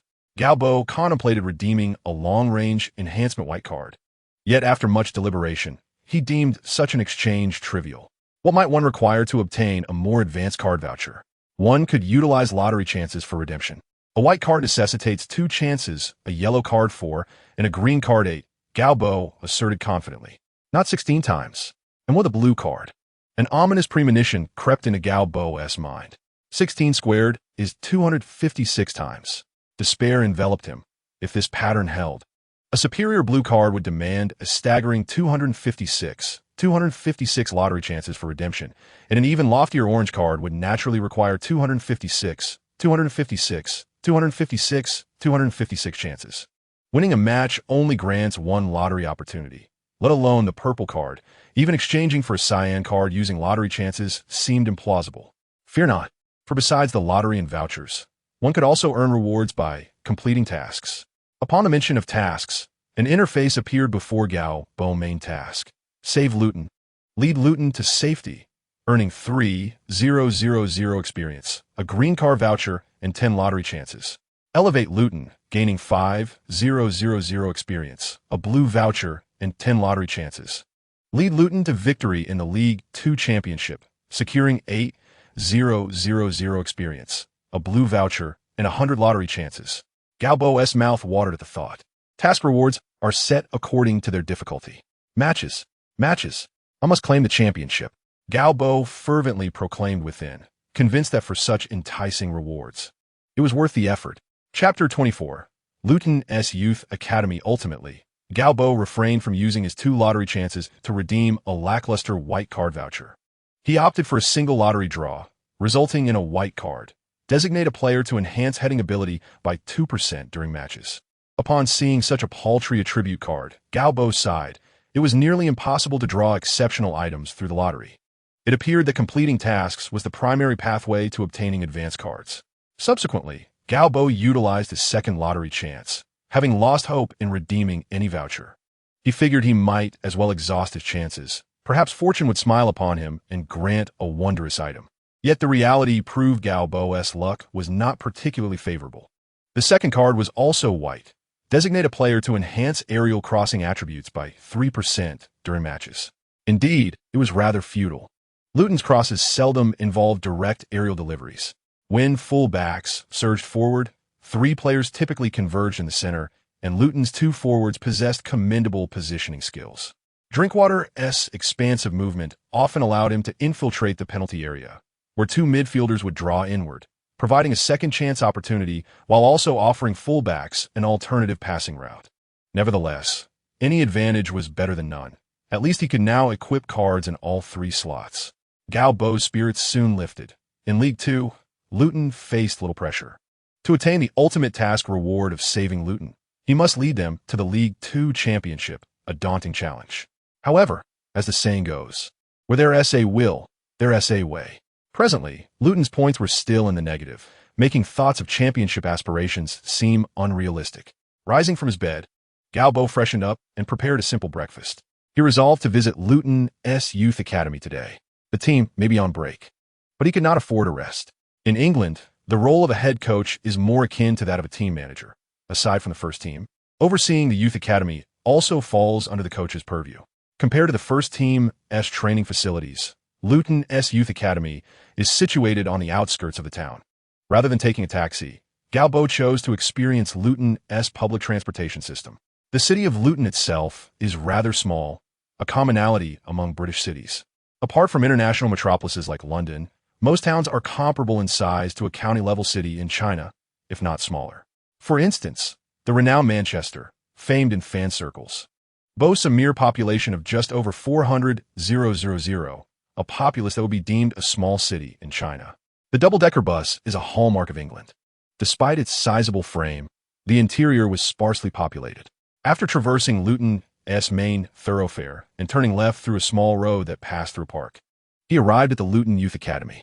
While named a youth academy, the premises are relatively modest, consisting of a row of low buildings serving as offices for the academy staff. Most of the children in Luton's Youth Academy hail from Luton and nearby areas, which is why there are no dormitories. Unlike those grand clubs that attract talented players from far and wide, Luton lacks the scouting prowess to extend its network globally. The academy features a standard 11-a-side football pitch, alongside 2 smaller fields designated for 7-a-side or 5-side matches. Steve Powell, the youth director, was thrilled by Gao Bo's visit. "You really should come here more often, boss. We have many wonderful young talents." Accompanied by Steve, Gao Bo entered the academy. "We currently have over 90 children, ranging from 15 to 19 years old. The young players were grouped, led by coaches in fundamental skill training. While internal match was underway on the main pitch, an 18s training match. Notably, many participants were 16 or 17 years old. With the first team having drawn numerous 18 and 19-year-old from the youth ranks, there was a conspicuous shortage of older players in the academy. Gao Bo watched from the sidelines for a while. Luton exemplified a typical English team, so even within the youth academy, the ball frequently soared through the air. After some time, he found it rather uninteresting. English lower league teams continued to persist with outdated tactics of long balls and aerial play, which only exacerbated the challenges in supplying competent players to the Premier League. The top teams in the Premier League have collectively abandoned traditional English styles, instead turning to the European continent for inspiration, infusing advanced football philosophies into the Premier League. As international investments flood into the Premier League, the pace of tactical evolution has accelerated. Under Wenger's guidance, Arsenal has transformed into an international squad, having integrated numerous players from the continent, morphing the once quintessentially British Gunners into a representation of elegant football. Similarly, Chelsea has benefited from external investments, bringing in a plethora of star players. And these talents from the continent are bound to exert a profound influence on the landscape of the Premier League. Gao Bo places great importance on the youth training camp of the team. Although star players can be acquired with money, the ability to cultivate talent internally is also a crucial factor in sustaining a team's development. The resurgence of Manchester United can be traced back to the class of '92, while Barcelona is on the cusp of a glorious era, with the growth of La Masia products, epitomized by Messi, being pivotal in this transformation. Observing the rudimentary surroundings and the coarse pitch, Gao Bo expressed his dissatisfaction with such a training environment. However, expanding the youth training camp would undeniably require substantial funding. And now that Luton has just emerged from financial difficulties, allocating surplus funds for the youth camp seems implausible.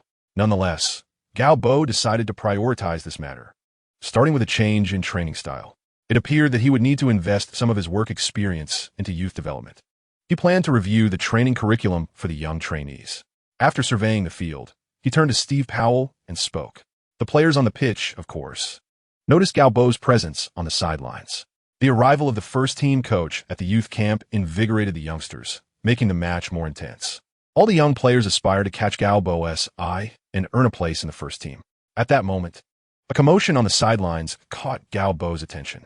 Chapter 25, get him a new pair of shoes. Go for it, Adam. You can do it. I know. Alan, Mr. Charles said, I can definitely make it. I will become a star, earning thousands of pounds a week. By then, the pair of shoes you like will just be a day's wage for me. Can I have another set of sportswear? Of course. Next to the training ground of the Luton youth camp, 2 black children, one large and one small, stood with their arms crossed, speaking loudly as if no one else were around. Laughter erupted around them. The 2 children appeared quite similar, presumably brothers, with curly hair. The older one, named Adam, wore a red tank top that hung loosely on his slender frame, paired with sport shorts that seemed comically oversized, appearing almost like a skirt on him. What are they doing here? Gao Bo inquired of his youth training director. Steve Powell seemed equally puzzled and called over a youth coach. They're here for a trial, sir. A trial? Yes, they were referred by part-time scout, Mr. Charles. Steve Powell's expression shifted to one of realization as he turned to explain to Gao Bo. Mr. Charles is a physical education teacher at a Luton secondary school. We have a scouting agreement with him, and if we sign a player he recommends, he receives a fee ranging from £100 to £1,000. Gao Bo nodded, aware that such part-time scouts are commonplace in England. He was intrigued by how English teams identify promising young players and decided to observe the proceedings with keen interest.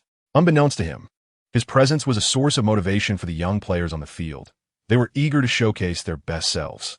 However, this eagerness transformed the match into a series of individual performances, with forwards opting to take on opponents solo rather than collaborating. Gao Bo shook his head slightly and turned to the youth coach, asking, "When will our trial players take the field?" "They are usually arranged to play in the second half." Gao Bo nodded. "However, I believe this match has lost its significance." He gestured toward the pitch. Steve Powell concurred, noting that football is a team sport, yet the children on the field had clearly turned it into an exhibition of individual talent due to the coach's presence. "Let them try now." Since the head coach had spoken, there were no objections from the others. Soon, the trial player, Adam, was ready to don his kit. A group of young players gradually gathered around, smiling at Adam, as he looked nothing like a footballer, but rather resembled the youth from impoverished neighborhoods, short and slender. Could such a physique withstand the muscle-bound players on the field? In fact, even the youth coach beside Gao Bo held little hope for Adam. "What do you think of him, Tom?" Gao Bo asked. Tom Caladoc, the youth coach, observed the trial player preparing to enter the game. "He's too thin and quite short." "Sir." Gao Bo remained non-committal, acknowledging that the young player indeed did not seem capable of making an impact on the football field. He appeared frail and stood at approximately 1.65 meters. "How old is he? What is his height?" "Born in 1991, he's 17 years old, and his height is 166 centimeters, Tom replied, producing a document. Gao Bo glanced at the sheet and noted the young player's name, Adam White. "A winger?" "Yes, that's what the information states. Moreover, he is yet to undergo any formal football training. Starting professional football at the age of 16 is rather late. If it weren't for Mr. Charles's recommendation, he wouldn't even have this trial opportunity. However, I believe this trial is merely a waste of time. It is exceedingly difficult for someone who has not received professional training by 16 to succeed," Tom articulated confidently in front of his superior. "Oh, Gao Bo nodded, recognizing that the path from youth training to professional leagues is fraught with high attrition rates. Not every child in a youth camp ultimately makes it to the professional stage, especially in a lower league club like Luton, where the chances of producing a star player are slim. Football is a sport that demands immense talent. By the time talented children reveal their skills, the larger clubs have already taken notice, leaving little opportunity for smaller teams like Luton. Adam White soon stepped onto the field, and as a winger, he was positioned on the flank. During a pause in the game, Tom gathered his players for a brief admonishment, and once the match resumed, the dynamics improved significantly, with players no longer attempting to dribble into dead ends without passing. Adam White quickly had a chance to receive the ball. He executed a diagonal pass with impressive speed. Gao Bo's eyes brightened. His touch is quite good. However, shortly thereafter, Adam lost possession, faced with an approaching defender. He attempted a feint but stumbled, losing his balance and falling to the ground. Laughter erupted from the young players on the sidelines. Adam White clumsily got up, attempting to chase back, but after just a few steps, he fell again. Tom shook his head slightly, noting his balance is severely lacking. The remainder of Adam's performance could only be described as abysmal. He failed to win any challenges, and his frail physique succumbed to physical pressure, causing him to lose his position instantly. His speed also seemed insufficient. Although he occasionally demonstrated excellent ball control, it was not enough to evade his pursuers. The first half soon concluded, and Adam walked off the pitch with his head down. It seems that this trial has come to an end. Tom shares the same sentiment as he closes the notebook in his hands. Two black children on the sidelines quietly gather their belongings, evidently aware of their unsuccessful audition. However, Gao Bo feels a pang of regret. Adam's display of ball control was truly impressive, yet why did he appear so clumsy on the field? Typically, someone with good ball skills should also possess decent body balance. "Show me his profile," Gao Bo requests. Tom is momentarily taken aback, but as it is a directive from his superior, he promptly hands over the data card. Adam White, strengths, speed, excellent technique, weaknesses, hails from street ball, lacks team awareness. Just a few simple lines. Speed? Gao Bo muses, stroking his chin, as he did not notice that during the trial. He gazes regretfully at Adam, who has already slung a tattered, earth-colored backpack over his shoulder. Adam is not particularly tall, but has large feet. "Wait, hold on," Gao Bo suddenly exclaims. "Adam, your trial is not over yet." Gao Bo continues, "Tom, fetch him a new pair of shoes." Chapter 26. A hidden gem. Gao Bo fixates on Adam's footwear. They're a pair of worn-out, studded hard-round soccer shoes. Observing the training ground, which had been watered before the session, he realizes the absurdity of playing on wet, natural grass with such shoes. No wonder the boy's speed was stifled. "Sir, did you call for me?" Adam turns, astonished. He had felt his performance was utterly dismal, Indeed. The professional arena is a different world, and even the best street players struggle to make their mark in professional leagues. It seems his dreams of becoming a star player have been dashed. However, it matters little, as this aspiration was merely ignited by Mr. Charles days ago. His new goal should be to secure stable employment and move with his brother away from the chaos of drugs and violence in their impoverished neighborhood. Where did you play before? Gao Bo inquires with a hint of a smile. My brother is the street ball king of Manola. Alan White proudly raises his chin. Manola. Gao Bo gazes sympathetically at the two boys. Located in the northeast of Stratford in East London. Manola is not only part of the city centre, but also the largest impoverished area in London, home to many people of colour, illegal immigrants, gangs, and drug trafficking. In essence, it shatters any preconceived notions one may have of the capital of the British Empire. Upon hearing this, Adam White beams with pride. Did you ever play on a real grass pitch? Gao Bo asks. Adam's pride diminishes. Manola has no grass parks, he attempts to explain. At that moment, the youth coach Tom approaches with a pair of shoes. I never expected someone so small would need size 43 shoes. Tom exclaims, put these on, kid, and give it another shot. Gao Bo pats Adam on the shoulder, reminding him, remember, this is your last chance. Adam White gazes at Gao Bo in astonishment. I have another opportunity? Absolutely. Gao Bo holds up a finger. This is your final chance. Show me your strengths, your very best. Understood, sir. Just you wait and see. Adam White's spirits lift as he exchanges his tattered old shoes for the size 43 Adidas cleats Tom has provided.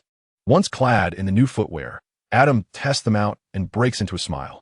The second half begins. Tom claps his hands, urging the players back onto the field. Adam inhales deeply and steps onto the pitch. The second half commences swiftly. The morning training has concluded, and apart from the 18-19 age groups, other players participate in morning training before attending school in the afternoon, thanks to a collaboration between Luton and local secondary schools that provides basic education for the young players. Almost all the young athletes gather at the sideline, casting amused glances at Adam, whose previous performance had been rather abysmal.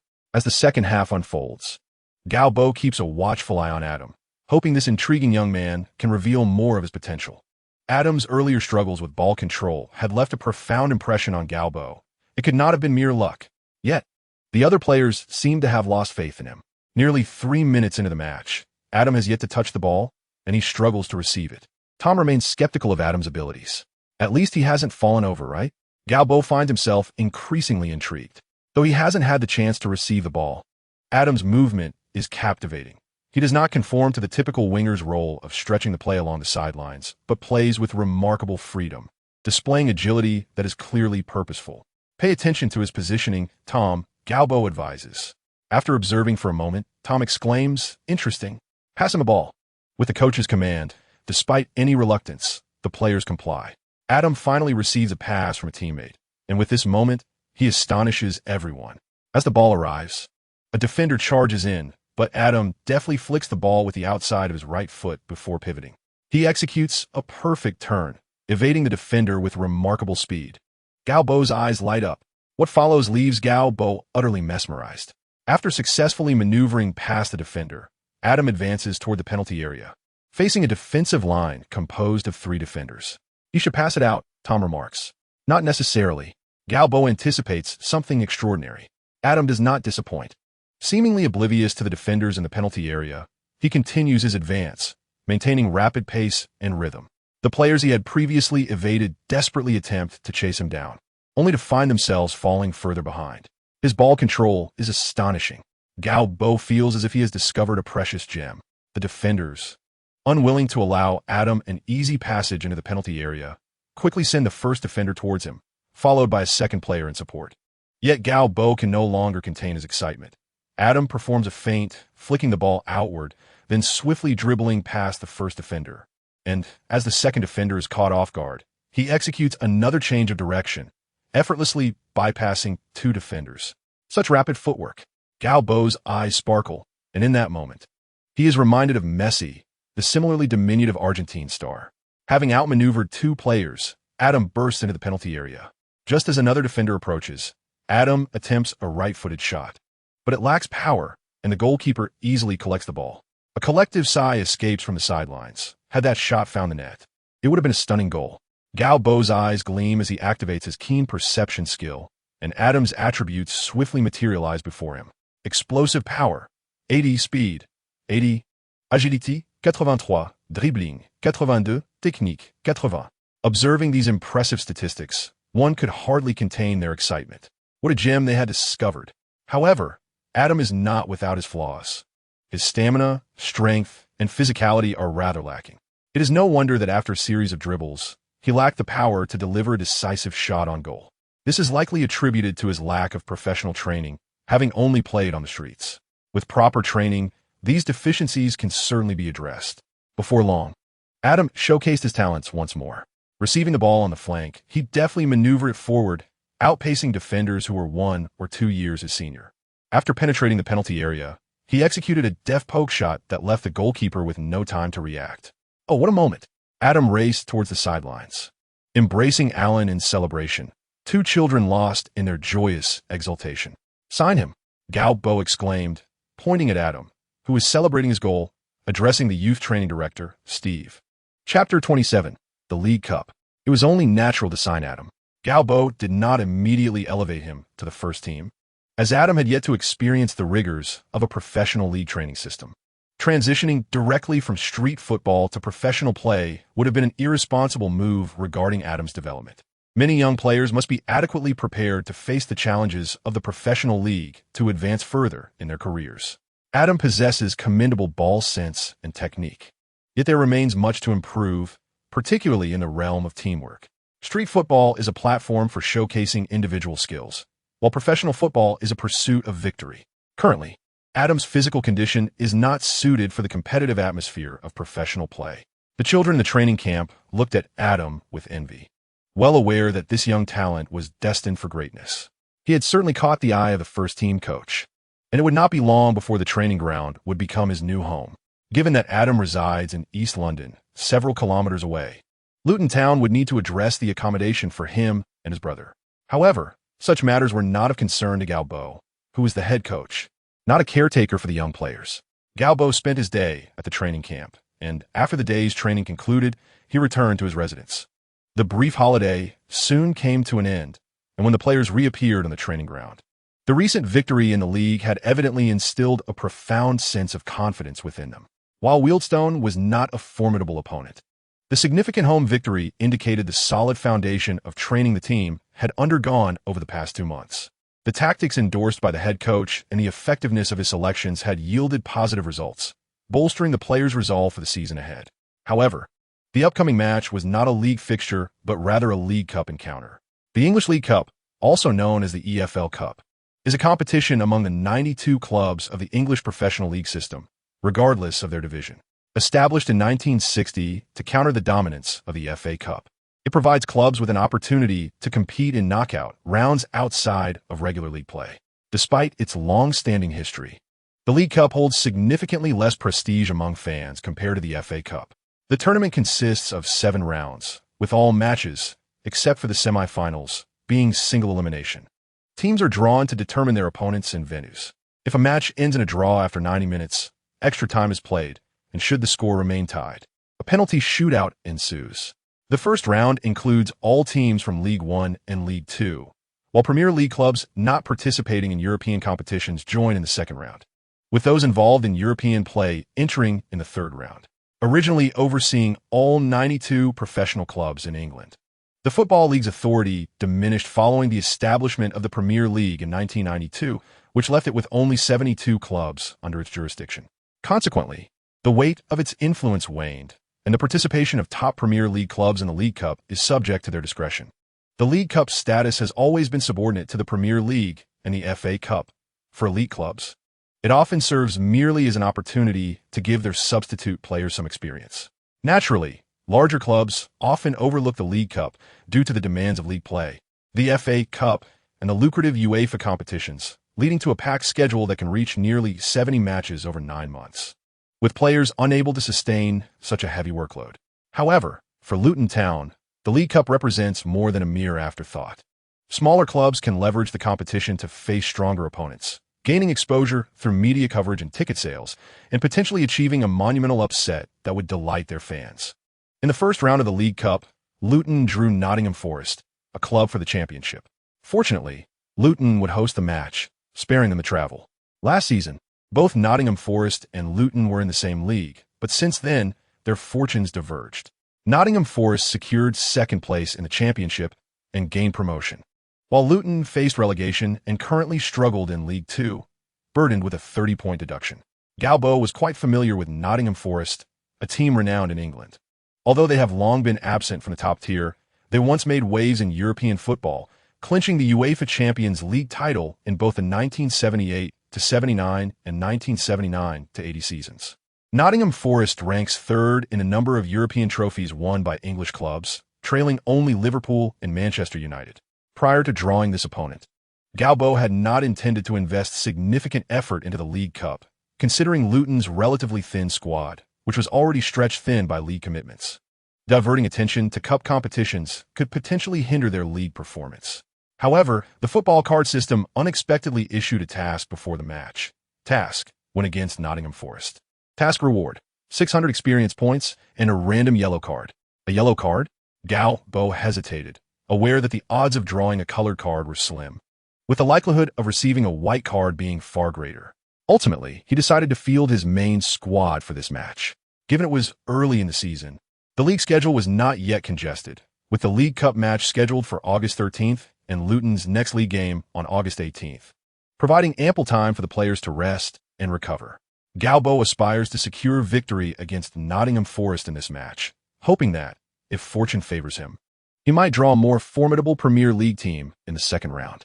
The attention commanded by top-tier teams starkly contrasts with that of lower divisions, and the broadcast revenue alone could provide Luton Town with a much-needed financial respite. Of course, should the schedule of the League Cup interfere with the league, Gao Bo would unhesitatingly forego the cup competition. After all, the league is paramount. He is not inclined to linger in the lower leagues and yearns to elevate his team to higher echelons swiftly.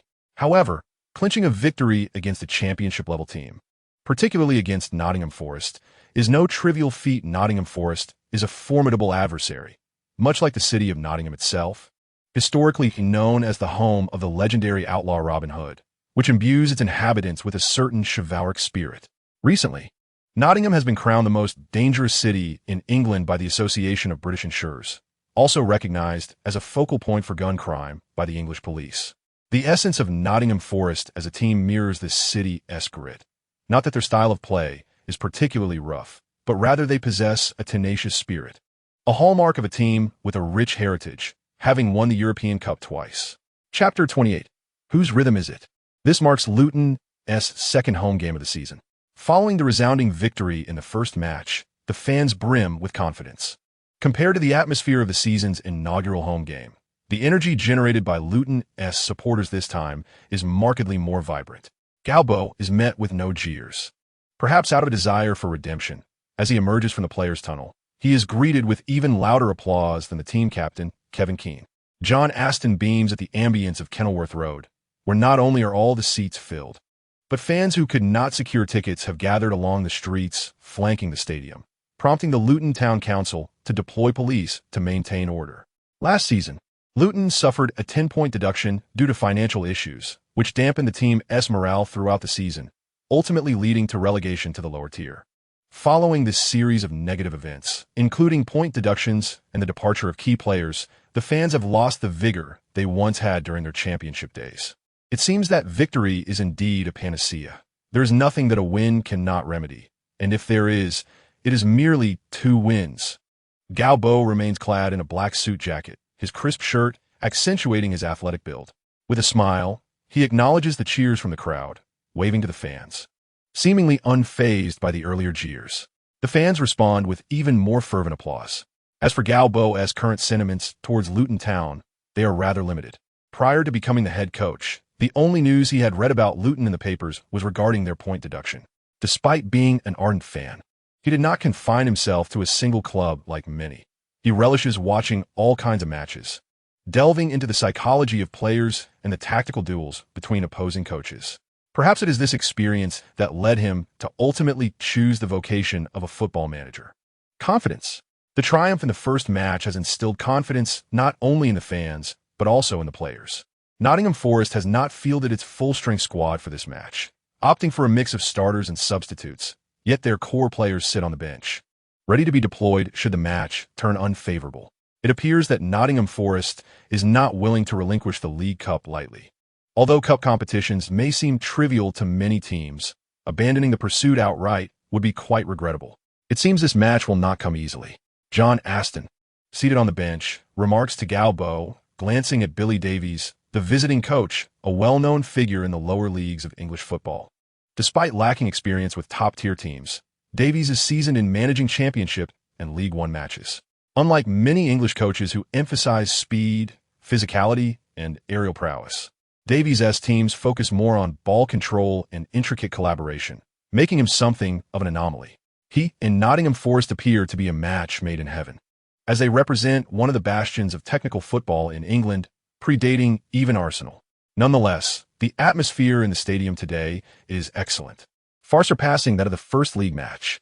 John Aston expresses, "If we can maintain our winning streak, we will continue to hear such cheers, and even louder."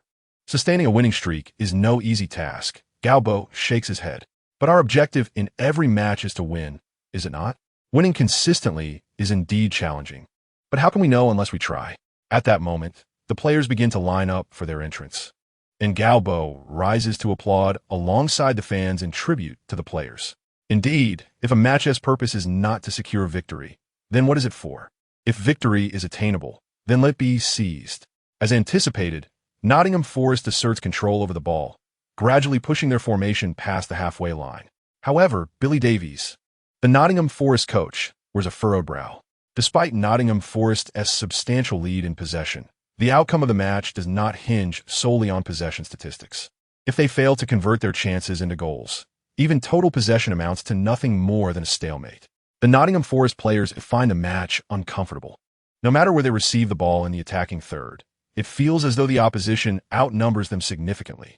While the players on the field struggle to discern Luton's formation, Davies on the sidelines perceives it with clarity. Thence, Luton's formation is exceedingly compact, and their lateral movements exhibit remarkable coordination, as if a single tether binds the players together. The result is that in any area where the ball resides, Luton boasts a numerical advantage over Nottingham Forest. If only they could transition swiftly.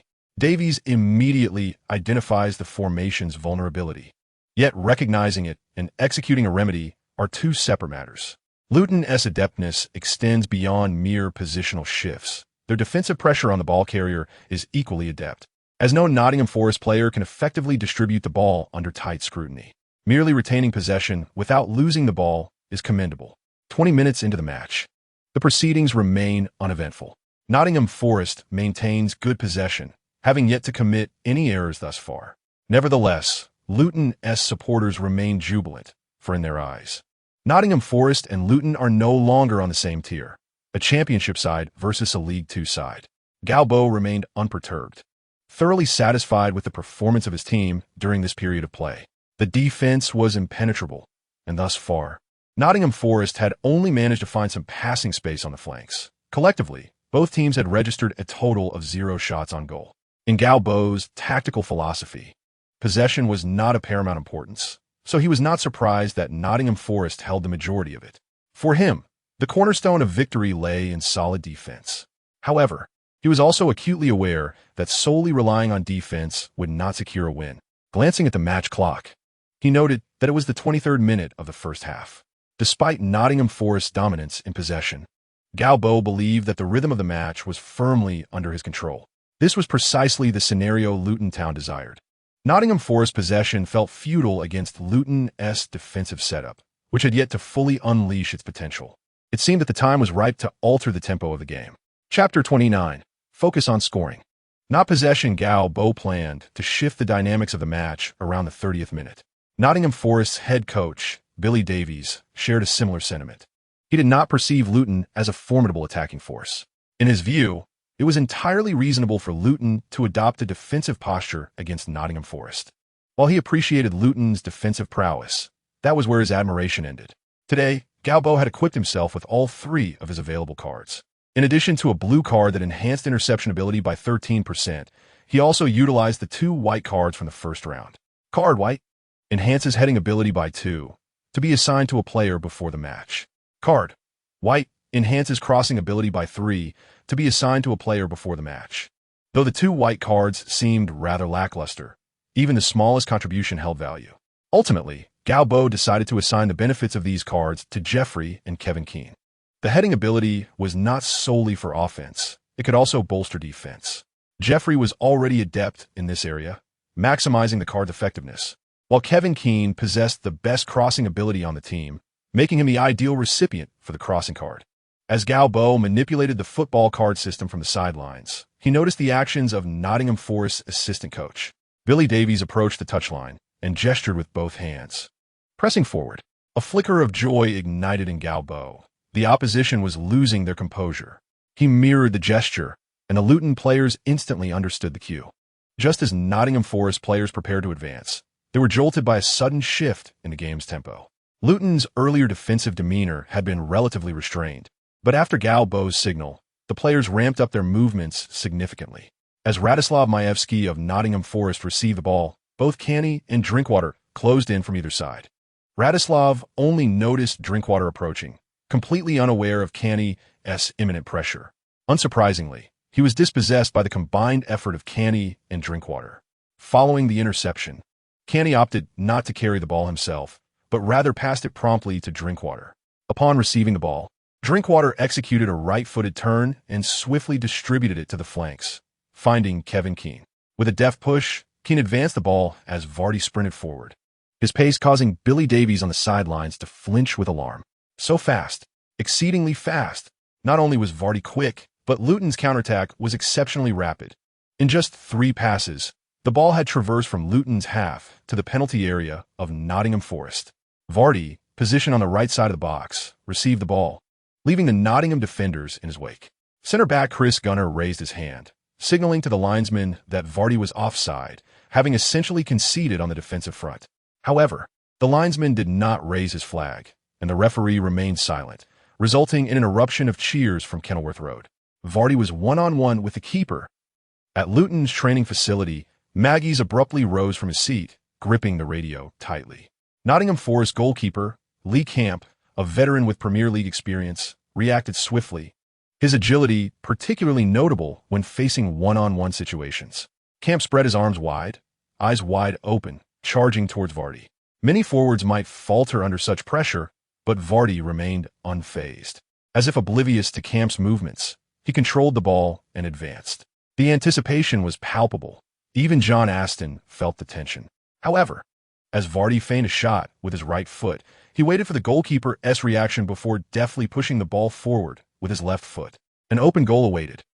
With a gentle push from his instep, Vardy effortlessly slid the ball into the unguarded net.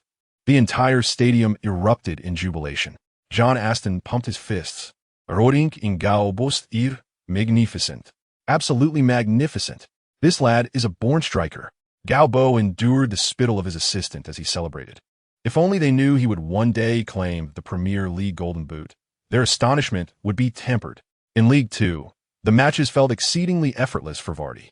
At that moment, he was the star of the stadium, with every fan chanting his name. In his debut match, Vardy had already netted a hat trick, and now, against a championship side, he had once again opened the scoring for his team. No one could mock Vardy as an amateur anymore. To mention his humble beginnings now served as a testament to his remarkable journey. Outside the stadium, Luton fans donned their team's bright orange kits, mirroring the excitement within the arena. As the cheers from the stadium reached the streets, Luton supporters bounced and shouted, "Luton! Luton!" Maggies, still listening to the radio, stood and joined in the chorus. Once he finished celebrating and sat back down, thunderous shouts erupted from the radio. "Jamie Vardy! He scores again! 2-0! At that moment, Kenilworth Road was ablaze with fervor. Luton's second goal had come so swiftly. As Vardy found the net for the second time, commentator Wright Kinson hesitated momentarily. The overwhelming roar of the crowd and the jubilant fans caused the camera to shake. He struggled to ascertain if the ball had crossed the line. However, he quickly spotted Gao Bo rushing from the bench in celebration, along with the jubilant Luton players on screen. Without a doubt, the goal had been scored. What spectacle, just moments before. Luton seemed content to secure a draw before facing Nottingham Forest in a penalty shootout, but within a mere 2 minutes, they had struck twice. Vardy, the player unearthed from the amateur league by Luton's Chinese head coach, has become a hero to the entire city. It is truly astonishing. What kind of magic does this Chinese coach possess that enables him to discover a gem like Vardy from a heap of gravel? Gao Bo, of course, would not divulge to Lightkinson that he possesses knowledge a decade ahead of this time. At this moment, Gao Bo clenched his fists and raised his arms in triumph. His tactical approach is effective and ahead of its time. Look, John, our tactics are successful. Nottingham Forest cannot find our weaknesses. They cannot penetrate our defense and are reduced to ineffective ball possession. We do not require possession. What we need are goals. Even against teams of the championship caliber, Luton can emerge victorious. Chapter 30. Efficiency is king. In the subsequent matches, Luton largely maintained a lack of possession. Yet everyone now understands that Luton is not expending energy in a futile struggle for possession. Despite Nottingham Forest holding onto the ball, the rhythm of the game remains firmly in the hands of the home team, Luton. Just before the end of the first half, Luton had several threatening opportunities against Nottingham Forest goal. Had it not been for the outstanding performance of their goalkeeper, Lee Camp, the score would have been more than just 2-0. Gao Bo was satisfied, as the situation of the match was under his control. The first half swiftly passed. The home team led by 2 goals, and the fans in the stands generously showered applause upon the Luton players and coach. During halftime, Gao Bo lauded Vardy's performance in the first half and praised the entire team's display. The training regimen had been executed perfectly. The defensive formation was compact. Discipline was maintained excellently, and the speed and efficiency of their counterattacks were remarkable. Gao Bo had little to critique. A winning team does not seek to change. So he simply instructed the players to continue playing as they had in the first half. In another locker room, a starkly different scene unfolded. Billy Davies was fuming, unleashing the pent-up frustration of the first half onto his players. Within the locker room, nearly every starting player received a scolding from him. As an established championship team, to find themselves so beleaguered by a League Two team had already infuriated Billy Davies. He did not perceive Luton as particularly strong, despite Vardy's evident speed and opportunistic prowess, nor the impressive midfield duo of Canny and Drinkwater. Rather, he attributed the situation to Nottingham Forest's lack of seriousness in this match. It was their underestimation that led to this predicament. How formidable could a League Two team, stripped of most of its main players, truly be?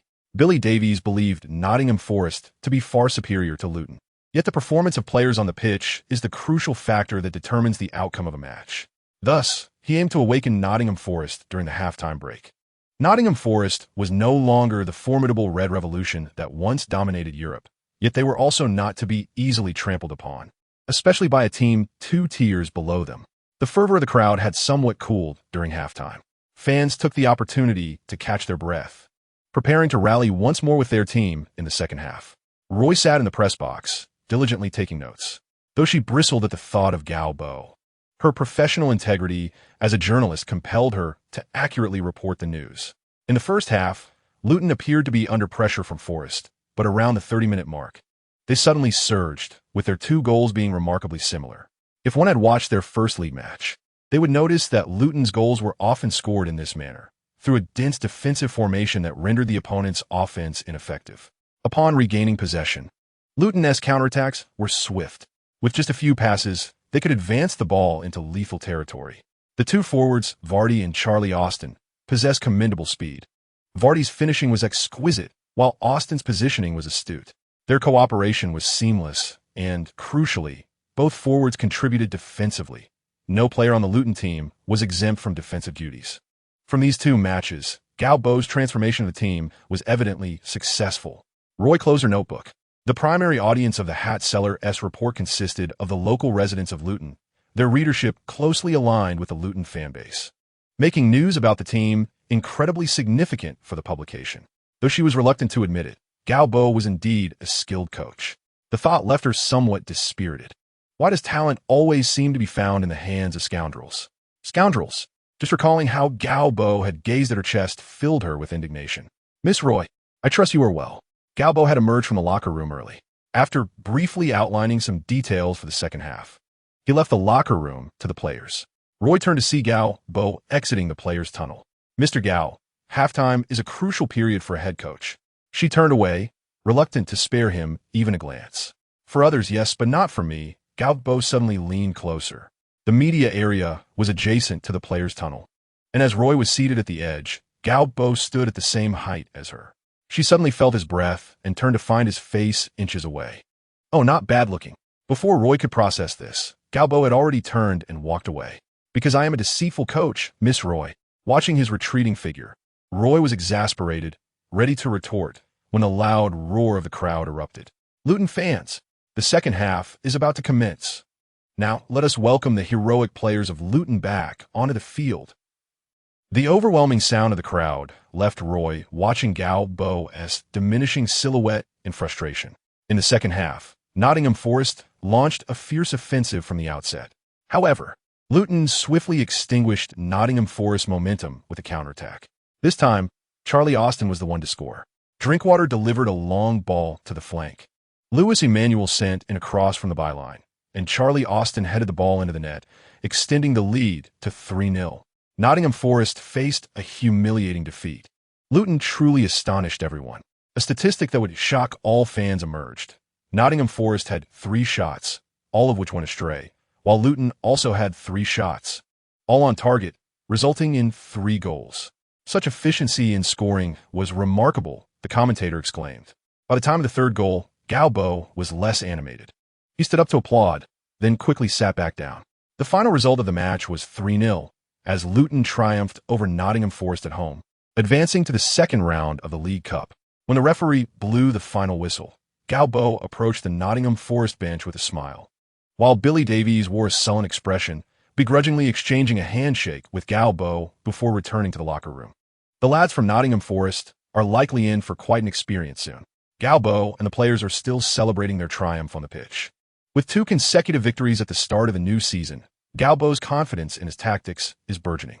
Chapter 31. The lottery the following day.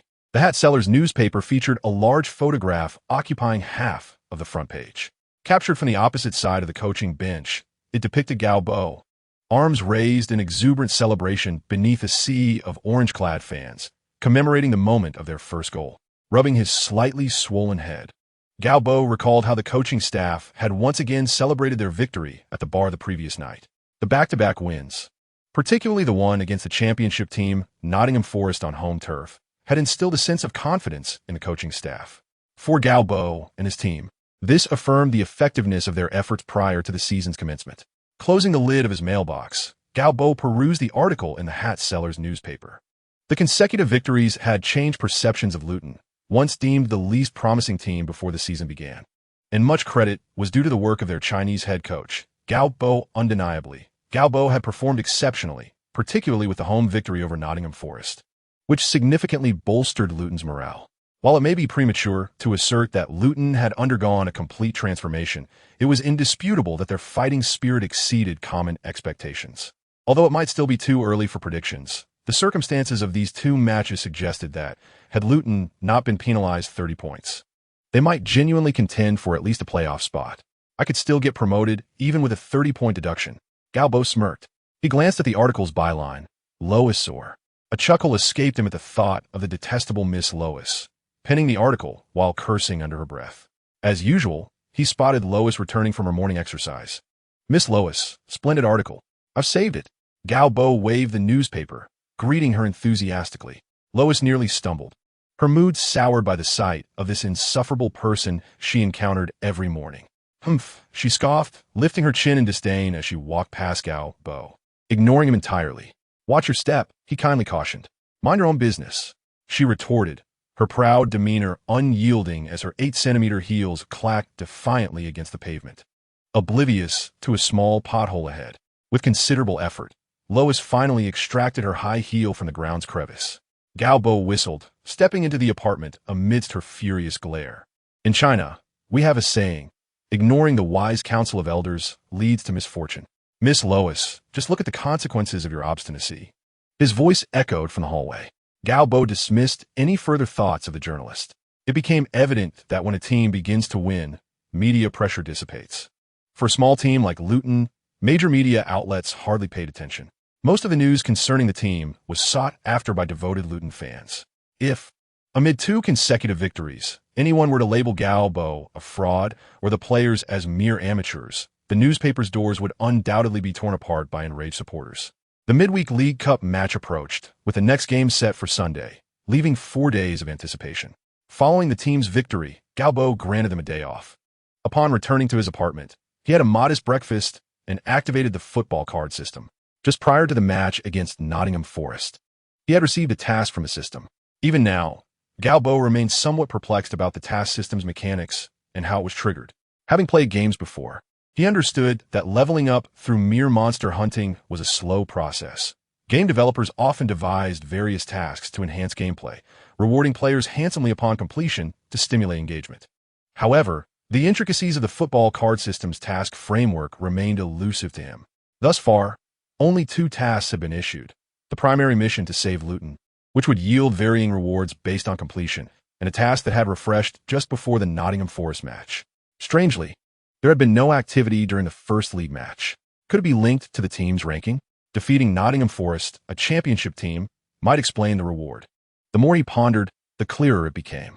A task system must possess a certain level of challenge. Opening the task interface, he confirmed that the primary mission to save Luton remained grayed out, devoid of updates, while the task to defeat Nottingham Forest shimmered with a yellow glow. Gao Bo selected the task to defeat Nottingham Forest. Task completed. He believed he heard a voice, though uncertain if it were merely a figment of his imagination. However, the subsequent screen revealed the truth. Completing the task against Nottingham Forest granted him 600 experience points and a chance to draw a yellow card at random. 600 experience points equated to winning 2 matches in the lower division. Naturally, victories against championship-level teams should also provide rewards.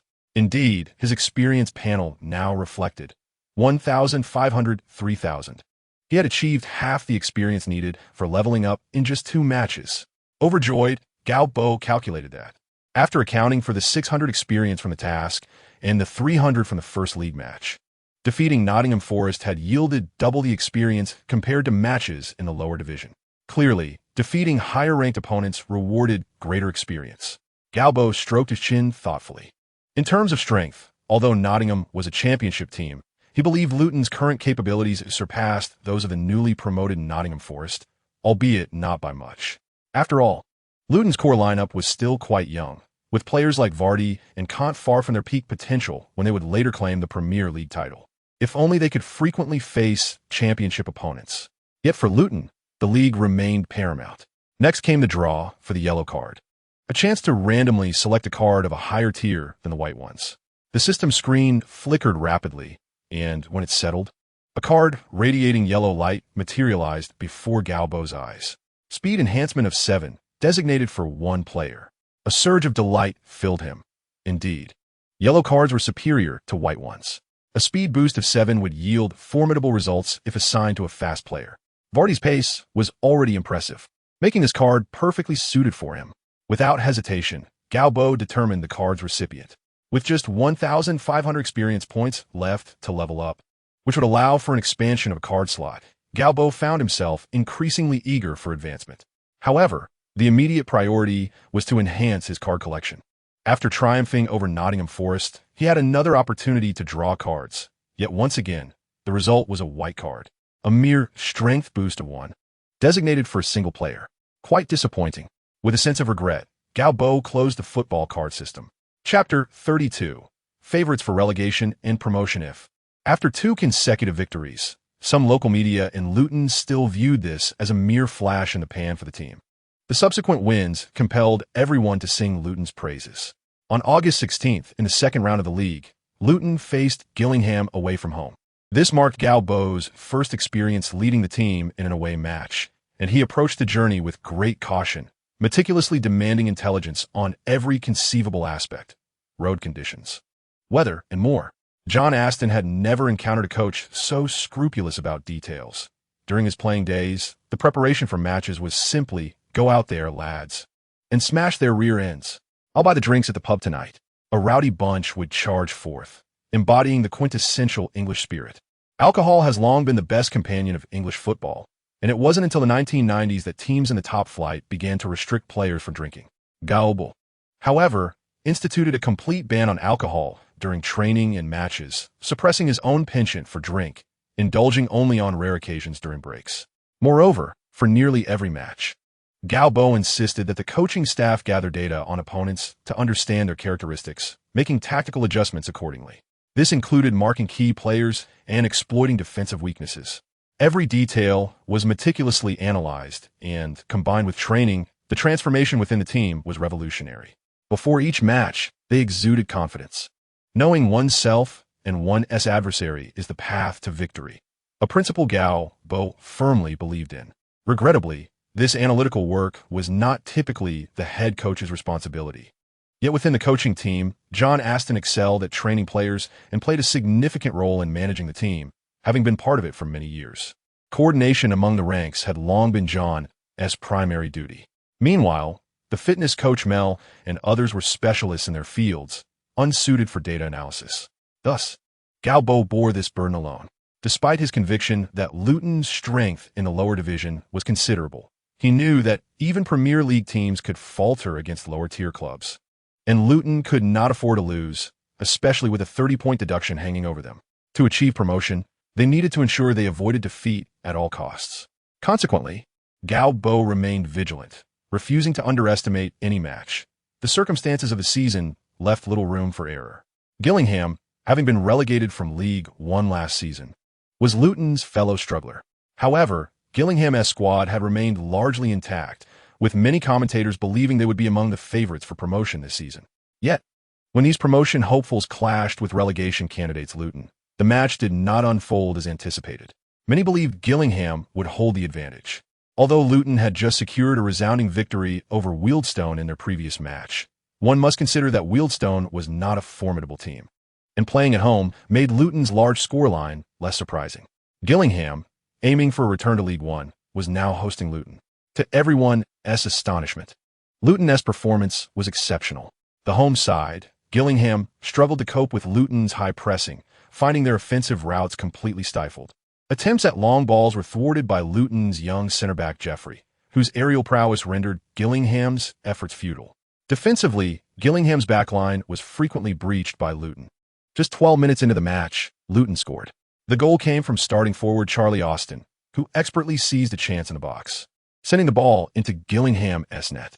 Not long after, in the 18th minute, Austin struck again, heading in Kevin Keane's cross at the near post, the ball bouncing into the bottom corner. The first half was a showcase for Charlie Austin, and in the second half, Vardy began to shine. In the 68th minute, Vardy broke the offside trap, deftly slotting the ball past the far post to make it 3-0. This lead did not last long. Just 5 minutes later, Vardy found himself in a similar position, extending the score to 4-0. This became the final scoreline, 4-0. Luton triumphed in a resounding victory against promotion favorites Gillingham. As the referee's whistle signaled the end of the match, Gao Bo breathed a sigh of relief and rose from the bench. He remained remarkably composed throughout the game, a testament to the thorough preparations he had undertaken prior, with no unexpected events occurring during the match. This was a flawless performance, not just in terms of the score, but also in execution. Each phase of the match unfolded according to the pre-match strategy. An offensive surge within the first 15 minutes yielded 2 goals, followed by another wave of attacks around the 70th minute, resulting in 2 more goals.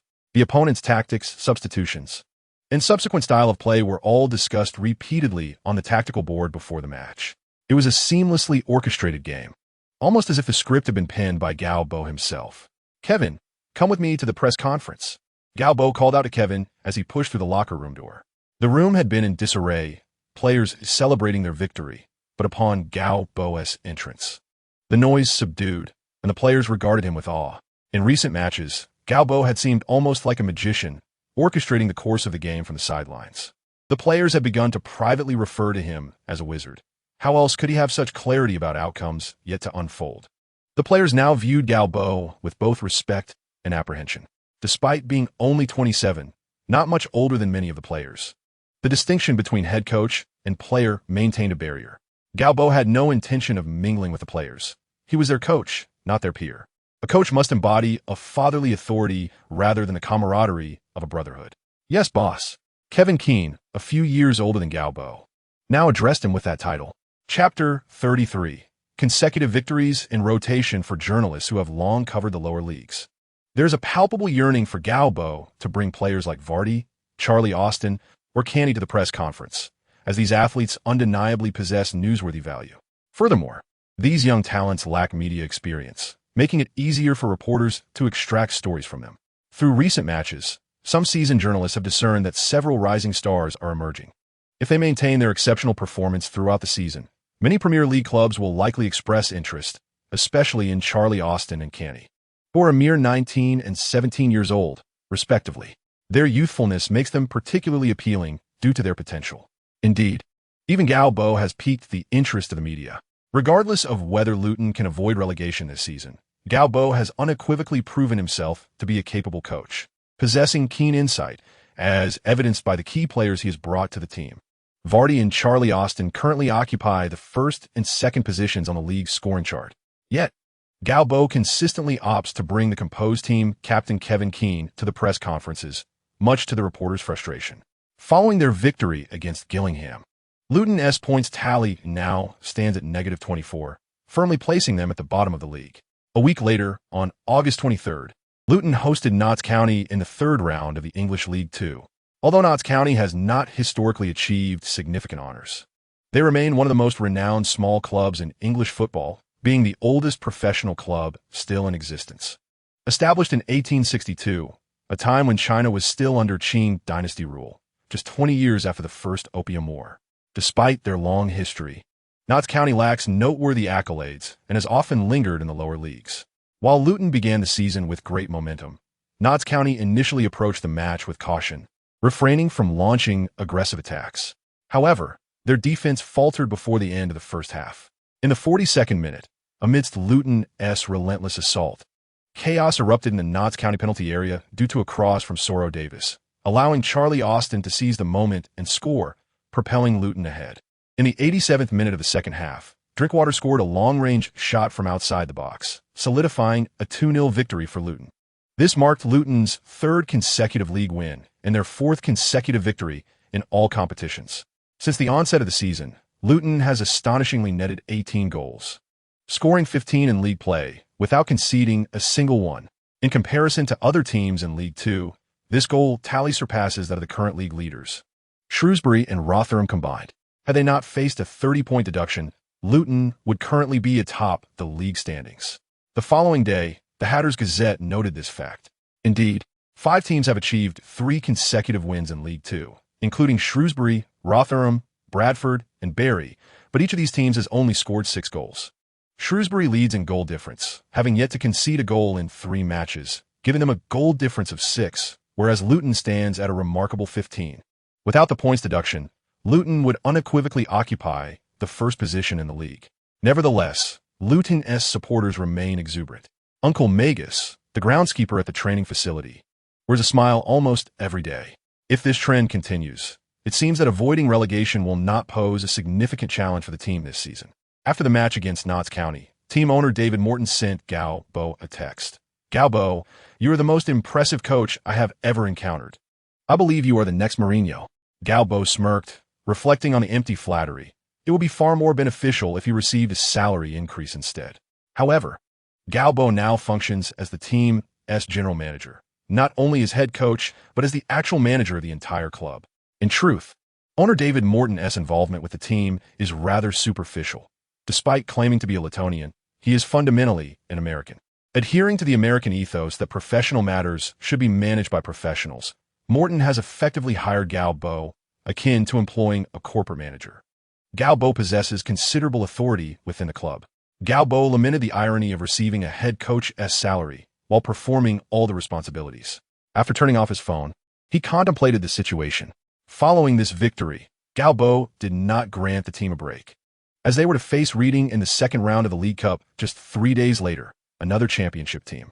Reading, having been relegated from the Premier League last season, boasts formidable strength in the championship.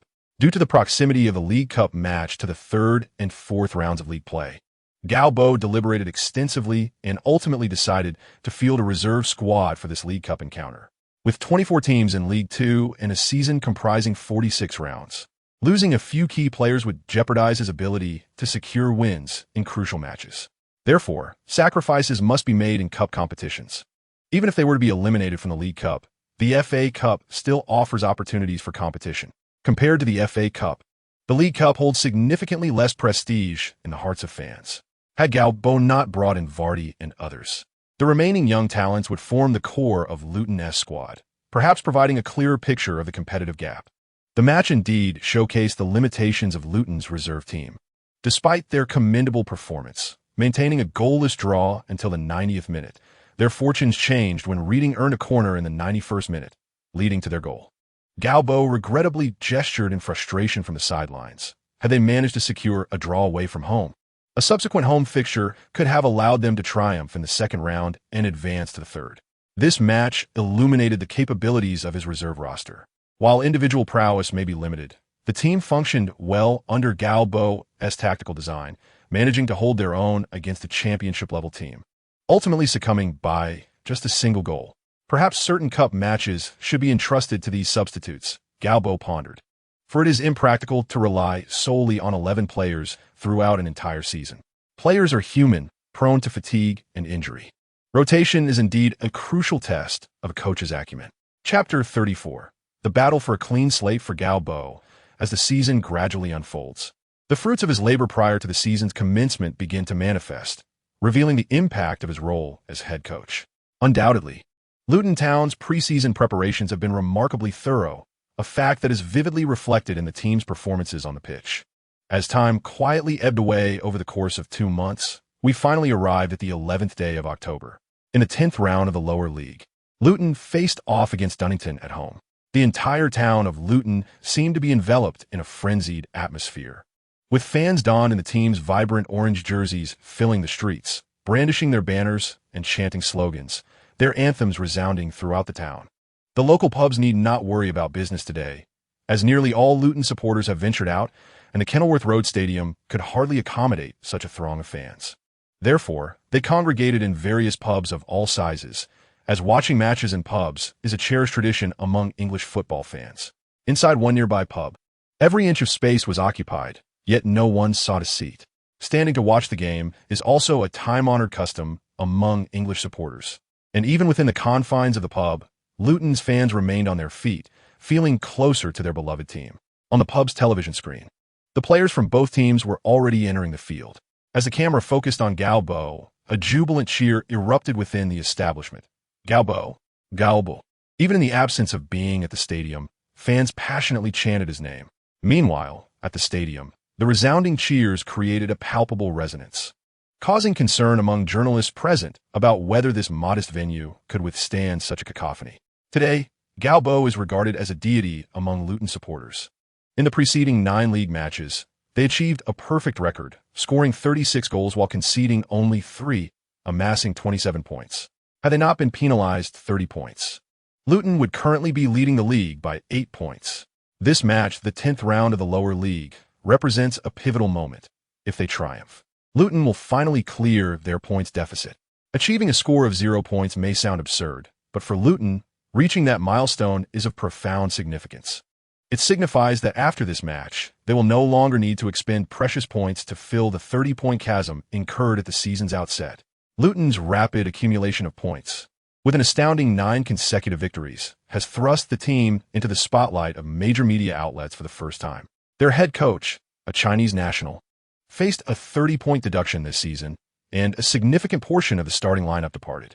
Each of these circumstances would typically evoke skepticism about Luton's prospects. They were widely predicted to be relegated in forecasts about the league's future.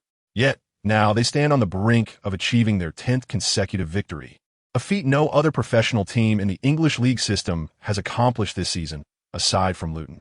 Chelsea, after 9 matches, managed an unbeaten record, but their tally was merely 8 wins and 2 draws. Should Luton secure victory in this match, they will etch their name in history with 10 straight wins. The astonishing narrative of a relatively unknown Chinese coach leading a team often disparaged to achieve 10 consecutive victories has excited the media.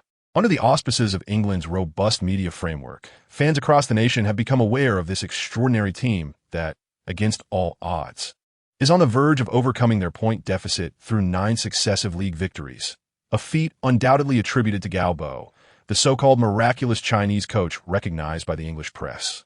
Luton, this previously unheralded club, has recently gained significant attention in the media. And the accompanying benefit is that many fans are eager to witness whether Luton can complete the remarkable achievement of 10 consecutive wins and reset their points tally to 0. This home match for Luton is scheduled for Friday, coinciding perfectly with a time devoid of Premier League fixtures.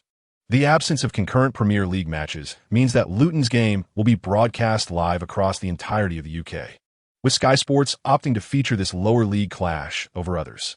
This provides Luton fans the advantage of watching the match on television rather than relying solely on the radio. However, Magus, ever the diligent worker, continues to tune in via radio. He cannot afford to be distracted by the television while keeping an eye on the training ground entrance. Even while engrossed in the radio commentary, he discreetly produces a small bottle of whiskey, glancing around cautiously.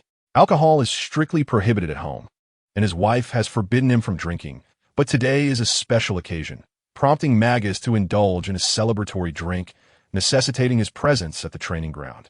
Gao Bo, the Chinese coach, has led Luton to the miraculous achievement of 9 consecutive victories. By winning this match, they will wipe their score clean. The voice of commentator Wright Kinson resonates from the television, the prospect of a clean slate sounding bittersweet. Yet Luton has swiftly escaped the repercussions of their 30-point penalty. The cameras frequently focus on Gao Bo, with everyone aware of the monumental transformation this team has undergone, all thanks to this young man. A mere 27 years of age, this Chinese prodigy is orchestrating a remarkable renaissance at Luton. Wright Kinson, observing the youthful and strikingly charismatic Gao Bo on the screen, cannot help but reflect on the rarity of such a presence in English professional football. It is not merely a matter of race. Even among other ethnic minorities, those who occupy coaching roles remain few and far between, despite the significant representation of black and other colored individuals on the pitch. In a dormitory at Shanghai Jiaotong University, Lin Sun carefully adjusts the satellite television receiver installed on the balcony. A fervent football enthusiast, his greatest passion lies in watching matches, be it from the top 5 European leagues or those in Brazil, Argentina, and even Mexico. Today, however, there are no Premier League fixtures, and other leagues lack early matches. Yet, Lin Sun recalls that Sky Sports broadcasts lower league games. In the absence of Premier League matches, he should be able to catch the lower league action on television. Once he has meticulously adjusted the satellite receiver's position, the increasingly clear commentary draws him into the dormitory. Not the championship, the English lower league. Sky Sports is airing a lower league match instead of the championship. Lin Sun is taken aback, questioning the logic behind such a decision. As he prepares to check other channels, a figure suddenly appears on the screen. This must be the coaching staff, and standing at the helm is the head coach. What piques Lin Sun's interest is that this coach appears to be of East Asian descent. Which country does he hail from? China? Japan? Korea? Intrigued, Lin Sun reflects that he has rarely encountered a coach of Asian descent in England's football landscape. Chapter 35. Lin Sun's astonishment. Lin Sun instinctively senses that Gao Bo is indeed Chinese, or at the very least, of Chinese heritage. On the television screen, there were numerous shots of Gao Bo. In the 3rd minute of the match, Luton executed a shot on goal, but Vardy's attempt from inside the penalty area was parried out by the goalkeeper. The camera immediately shifted back to Gao Bo, who, initially standing coolly with his arms crossed at the sidelines, raised his hand and then suddenly leaned back, his face a portrait of regret. From the onset of the match, Luton had launched an aggressive offensive. Observing Gao Bo's expression revealed just how close that shot had been to finding the back of the net. The voice of Wright Kinson echoed on the television. Lin Sun, with his commendable command of English, having studied for many years at Jiaotong University, was well versed in both the language and its nuances. Although a science student from the mathematics department, Lin Sun possessed a notable linguistic talent. He had even self-studied Spanish, German, and French to enhance his viewing experience. At the outset, Lin Sun grasped the key term, Gao Bo. Upon scrutinizing Gao Bo's appearance, his surname Gao, his double eyelids, and his features that did not conform to the typical Korean or Japanese look, coupled with a name that resembled a Chinese moniker, Lin Sun concluded that he was likely Chinese, or at least of Chinese descent. If domestic media were to learn that a person of Chinese heritage had become the head coach of an English League Two team, it could certainly ignite a series of columns. As a seasoned football fan, Lin Sun understood the rarity of an East Asian face occupying a managerial position in England, which piqued his interest in Luton as coach. Just then, Kinson's voice resonated again. The Chinese team has been exceptionally proactive since the match commenced, employing a notably direct approach to their attacks. However, Dunstan's team appears to be struggling to adapt to such straightforward play, as the movements of forwards Vardy and Charlie Austin leave them bewildered. Lin Sun quickly noted the significance of the terms, though in English. The word encompasses a multitude of meanings: Chinese, Chinese descent, overseas Chinese, all of which convey different connotations in Chinese contexts. At this point, Lin Sun could ascertain that Gao Bo was of Chinese descent, yet he remained uncertain about his nationality. Nonetheless, this did not hinder Lin Sun from becoming a supporter of Luton. As an ardent football enthusiast without a specific team allegiance, he watched all matches.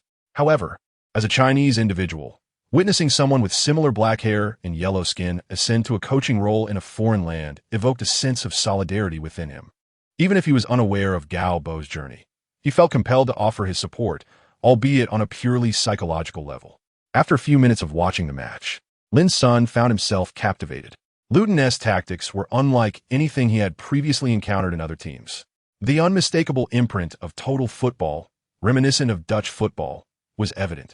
Yet it diverged significantly from traditional English style. It appeared to be an evolved form of total football. Lin Sun first noticed that Luton's overall formation maintained remarkable cohesion.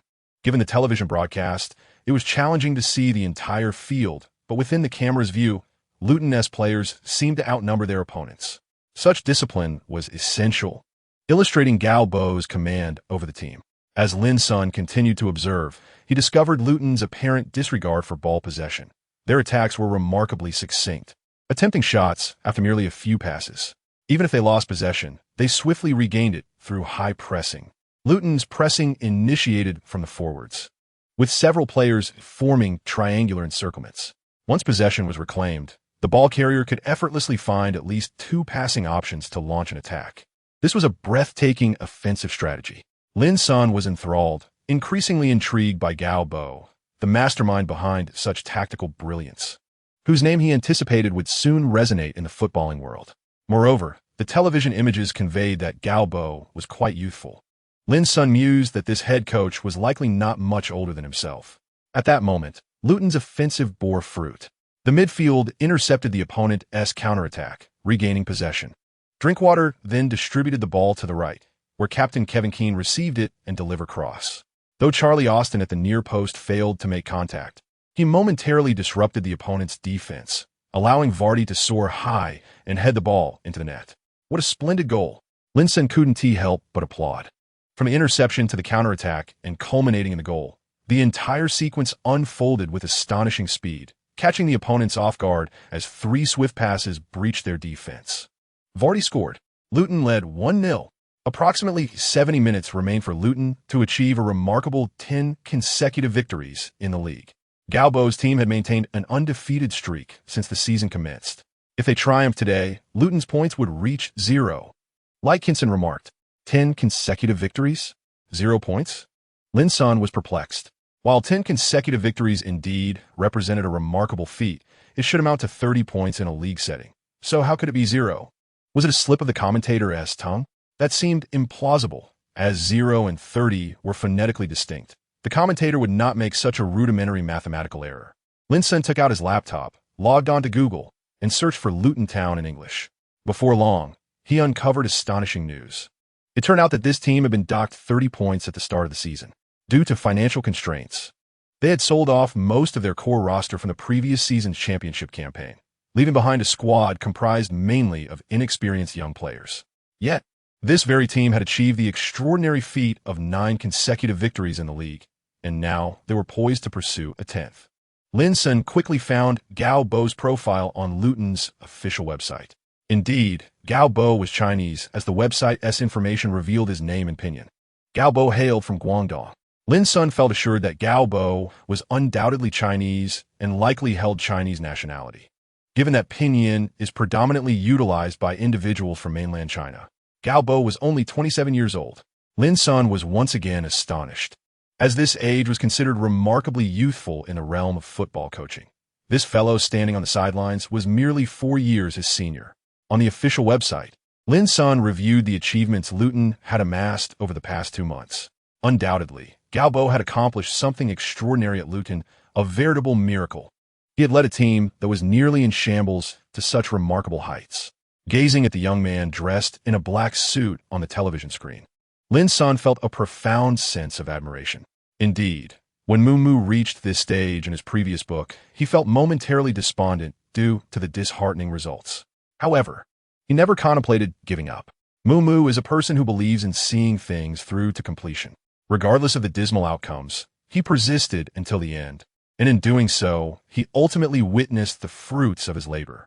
Although his achievements may not compare to those of the greats, he has nonetheless surpassed his own limitations.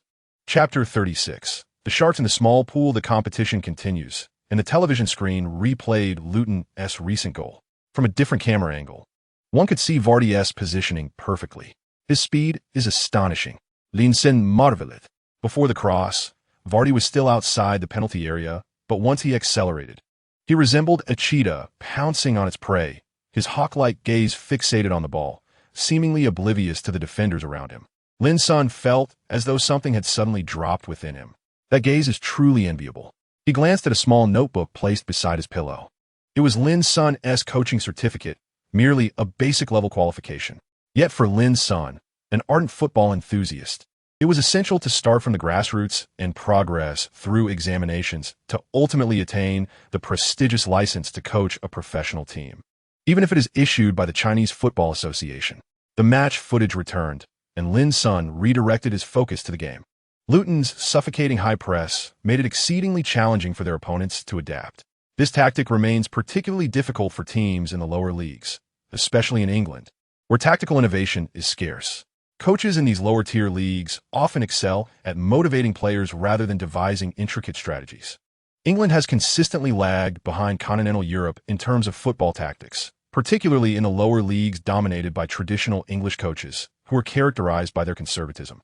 Even now, Gao Bo has yet to encounter a coach in the second division who has implemented a specific tactical plan against Luton. The pool of the second division is too small. He must lead his team to promotion as soon as possible. Gao Bo stood resolutely on the sidelines, understanding the monumental significance of this match for Luton. He would not permit any unforeseen circumstances. Indeed, no surprises occurred. In the 32nd minute of the first half, Luton scored again. This time, it was Charlie Austin who found the net with a powerful strike inside the box, the ball ricocheting off the underside of the crossbar and into the goal. Gao Bo raised his arms in triumph. The match was finally secure. Lin Sun also cheered, though he rarely allows himself to become emotionally invested while watching games. However, in the face of such a match, he felt compelled to applaud Gao Bo's team. Yet, as is often the case in football, there were twists and turns. Just before the end of the first half, Dunningport created chaos in Luton's penalty area with a cross from the flank, allowing their forward to score from a rebound. The camera swiftly focused on Gao Bo, who was seething with anger at the unacceptable concession. He removed his suit jacket and hurled it to the ground. Oh, even the typically composed Gao Bo was furious. One can only imagine how much Luton values victory in this match. During halftime, the young players of Luton would surely face the wrath of their coach. Lightkinson, witnessing this scene, almost chuckled. Gao Bo's white shirt was soaked with sweat, clinging to his skin, revealing his broad shoulders and muscular chest. Yet, the camera remained fixated on his furious expression. Gao Bo shouted into the field, "George, did you forget to eat today?" The chastised George dared not respond, having just made a critical error that led to the opponent's opportunity. The goal was scored as the first half drew to a close. Despite Luton leading, Gao Bo's expression remained grim. This season, they had conceded only 3 goals thus far. Although Luton had scored prolifically, Gao Bo believed that solid defense was fundamental. Shortly after the second half commenced, Luton scored again. From a corner kick, George Parker redeemed himself for his earlier mistake, leaping high in the penalty area to head the ball into the opponent's net. Gao Bo was on the sidelines, shaking his fists in fierce celebration. Though he appeared calm during the first half, his concern for the outcome of the match was paramount. Who would wish to carry the burden of a 30-point deduction? If not for that penalty, Luton would indeed be at the top of the table. Gao Bo expressed his emotions freely on the sidelines. This goal ignited the fervor of the crowd. Under the electric atmosphere, Luton pressed forward with relentless attacks. In the 63rd minute, Kenny intercepted the ball just outside the penalty area and unleashed a strike from the edge of the box. The ball deflecting off a defender and into the net. 4-1. Canty. The goal was scored. This time it was Canty, Luton's king of interceptions, showcasing his long-range shooting prowess. The score soared to 4-1. The contest was devoid of suspense. I now declare that Luton's points have officially reached 0. Lightkinson exclaimed. Within the stadium, Luton's fans sang and danced, some even embracing in tears. When news of the relegation and subsequent points deduction reached them at the end of last season, it felt like a thunderclap. No one believed that Luton could survive relegation. Everyone expected them to drop out of the professional league. Yet, Gao Bo, in merely 10 rounds of matches, demonstrated to all that relegation was a non-issue. Given Luton's current point accumulation efficiency, if they secure victories in the next 36 matches, they could aspire to the championship. However, clearly, no one would believe that Luton could navigate the season unscathed. 10 consecutive victories were already quite astonishing. In fact, if Luton were to qualify for the promotion playoffs by the end of the season, I would not be surprised. Lightkinson's words echoed the sentiments of many. Luton now resembles a formidable shark in the small pool of the second division, appearing so powerful that few teams can rival them. Such a team should not remain in the lower leagues. Lightkinson remarked, they ought to ascend to the Premier League. This statement remained unvoiced, as he was uncertain whether Luton's style would hold up against teams in the Premier League. This team seldom resorts to long balls and does not deliberately seek possession. When in control, they launch direct attacks, ensuring a shot within a few passes. Conversely, when they lack possession, their suffocating front press enables them to regain control swiftly. It appears simple, yet Lightkinson understood that maintaining such discipline requires rigorous training. Moreover, this style demands high physical fitness, but based on these 10 rounds, Luton's players exhibited remarkable stamina. Lightkinson, of course, was unaware that fitness training had always been a focal point of Luton's regimen, and Gao Bo considers players' endurance attributes when selecting the starting lineup, holding high expectations for their mental fortitude as well. This is a remarkably resilient team. Chapter 37. The Dream Chaser. The injury time for this match was set at 3 minutes. However, even before the 80-minute mark, the supporters of Luton had already commenced their jubilant celebrations. With a commanding 4-1 lead, Luton's defense was impenetrable, rendering any chance of a comeback for the opposing team utterly impossible in the dwindling minutes. Television cameras frequently panned to the stands, capturing the elation of head coach Robbo. Even the players of their rivals, Dagenham Redbridge, seemed devoid of any competitive spirit, opting to pass the ball around in their own half, while Luton chose not to press forward. Dagenham realized that any attempt to advance would be met with immediate and effective pressure from Luton's players, who seemed to be everywhere, as if Luton fielded not 11, but 22 players. This sense of helplessness soon led Dagenham to concede defeat. It was clear that today was Luton's celebration, and they were unlikely to play the role of spoilers. The injury time did not fully elapse before the referee blew the final whistle, signaling the end of the match. The players of Dagenham made no attempt to protest. It was now time for Luton to celebrate, and they quickly departed the field through the players' tunnel.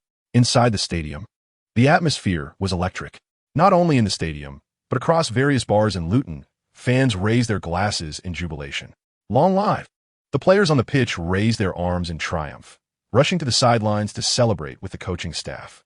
It was unclear who initiated it, but soon Robbo was lifted by the players and tossed into the air. In just 2 months, he had completely won the trust of these players, establishing absolute control over the team. He had been named the best coach for August and September in the League Two, and barring any unforeseen circumstances, he was poised to claim the title for October as well. Lightkinson gazed in admiration at Robbo, surrounded by adoring players. As Robbo, pale-faced, stood up, the players dispersed in excitement. It seemed that tomorrow's holiday was to be cancelled. Robbo thought grimly, somewhat startled. From this day forth, all teams in League Two must take heed. A formidable beast, a points-hungry monster, was about to emerge. Lightkinson declared. The teams languishing at the bottom of the league table were set to be relegated. Luton had been docked 30 points, yet after 10 matches, they had clawed their way back to 0 points, filling the void. Currently, the 2 teams in the relegation zone were Grimsby, in last place with 4 draws and 6 losses, totaling a mere 4 points, while Barnet, in second to last, had only secured 2 wins, 1 draw, and 7 losses for a total of 7 points. The 22nd-placed Accrington and the 23rd-placed Morecambe were dangerously close to the relegation zone, with only 8 points apiece. Given these circumstances, Luton's celebrations were indeed justified. They were only a few points shy of the relegation zone, and based on Luton's performance this season, survival was well within their grasp. Observing the jubilant players and the ecstatic fans in the stands, Robbo felt a wave of satisfaction wash over him. This marked the nascent phase of his coaching career, a modest triumph. He had lifted a team from despair, wielding immense influence over them, free to pursue his ideals. Luton resembled a sapling he had nurtured. Once a feeble plant, it had now taken root in fertile soil, sprouting new buds full of vitality. On the screen, Robbo appeared regal, adorned with a confident smile, hands on his hips as if surveying his domain like an emperor. Truly, it was a sight to behold. Linson's expression dimmed. Approaching his senior year, he had recently begun searching for internships, with his major in fundamental mathematics. The options for finding a job directly related to his field after graduation were limited unless he chose to pursue further studies. At Linson's age, he needed to contemplate his future path. Graduate studies seemed the easiest route. His family was relatively well off, and he bore little financial burden. Opting for graduate school would allow him to linger in the ivory tower for a few more years, eventually obtaining a master's degree or perhaps studying abroad for a doctorate, which would likely place him in his 30s. Yet, Linson was hesitant. If not this path, what else could he pursue? As he watched the celebrations of Robbo's team on television, Linson suddenly recalled something. He retrieved a key and unlocked a small cabinet beneath his desk, extracting a thick notebook. This was the culmination of his 4 years at university, a database of players from the Brazilian Serie A and the English Championship. The notebook was filled with dense, meticulous handwriting. This was Linson's labor of love. He had attended every match of these 2 leagues to create this database. At that moment, the dormitory door swung open. "Hey, Linson, watching the game?" Linson's 3 roommates, whose interests diverged from his, had just returned from a gaming session at an internet CAF. "There's a campus interview tomorrow. Are you going?" Linson hesitated. "What companies are involved?" "Not sure, but I doubt there are many good ones. You should seriously consider graduate school.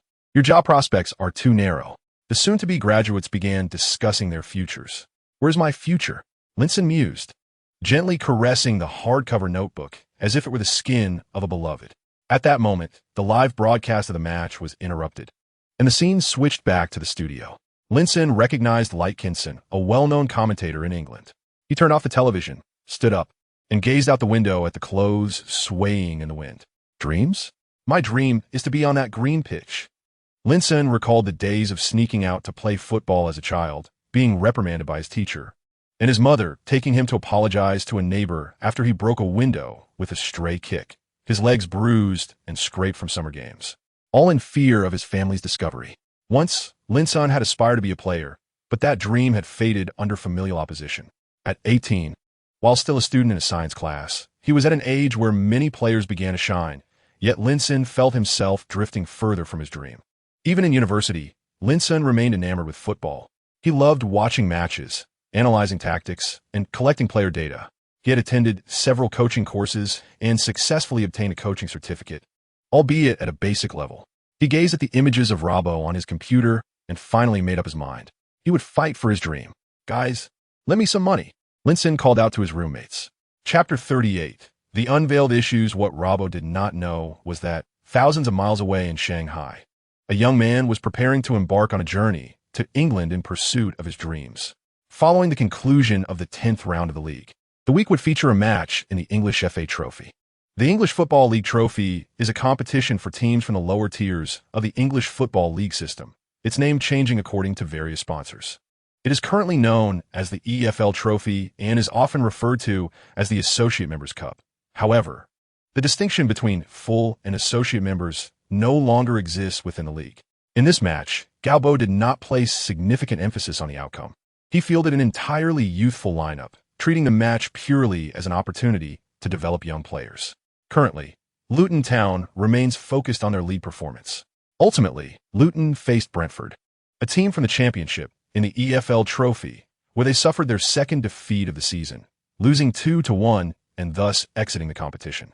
Gao Bo does not intend to devote excessive energy to cup matches, as the league itself comprises a grueling 46 matches, and Luton's squad is relatively thin. Despite having brought in a few players, the disparity in skill between the starters and substitutes is considerable.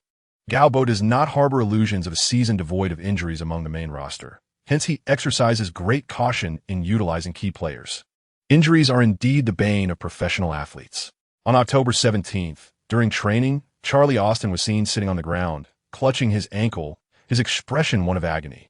Gao Bo furrowed his brow, and the team doctor, Haruko Sakaguchi, promptly entered the field to assess the situation.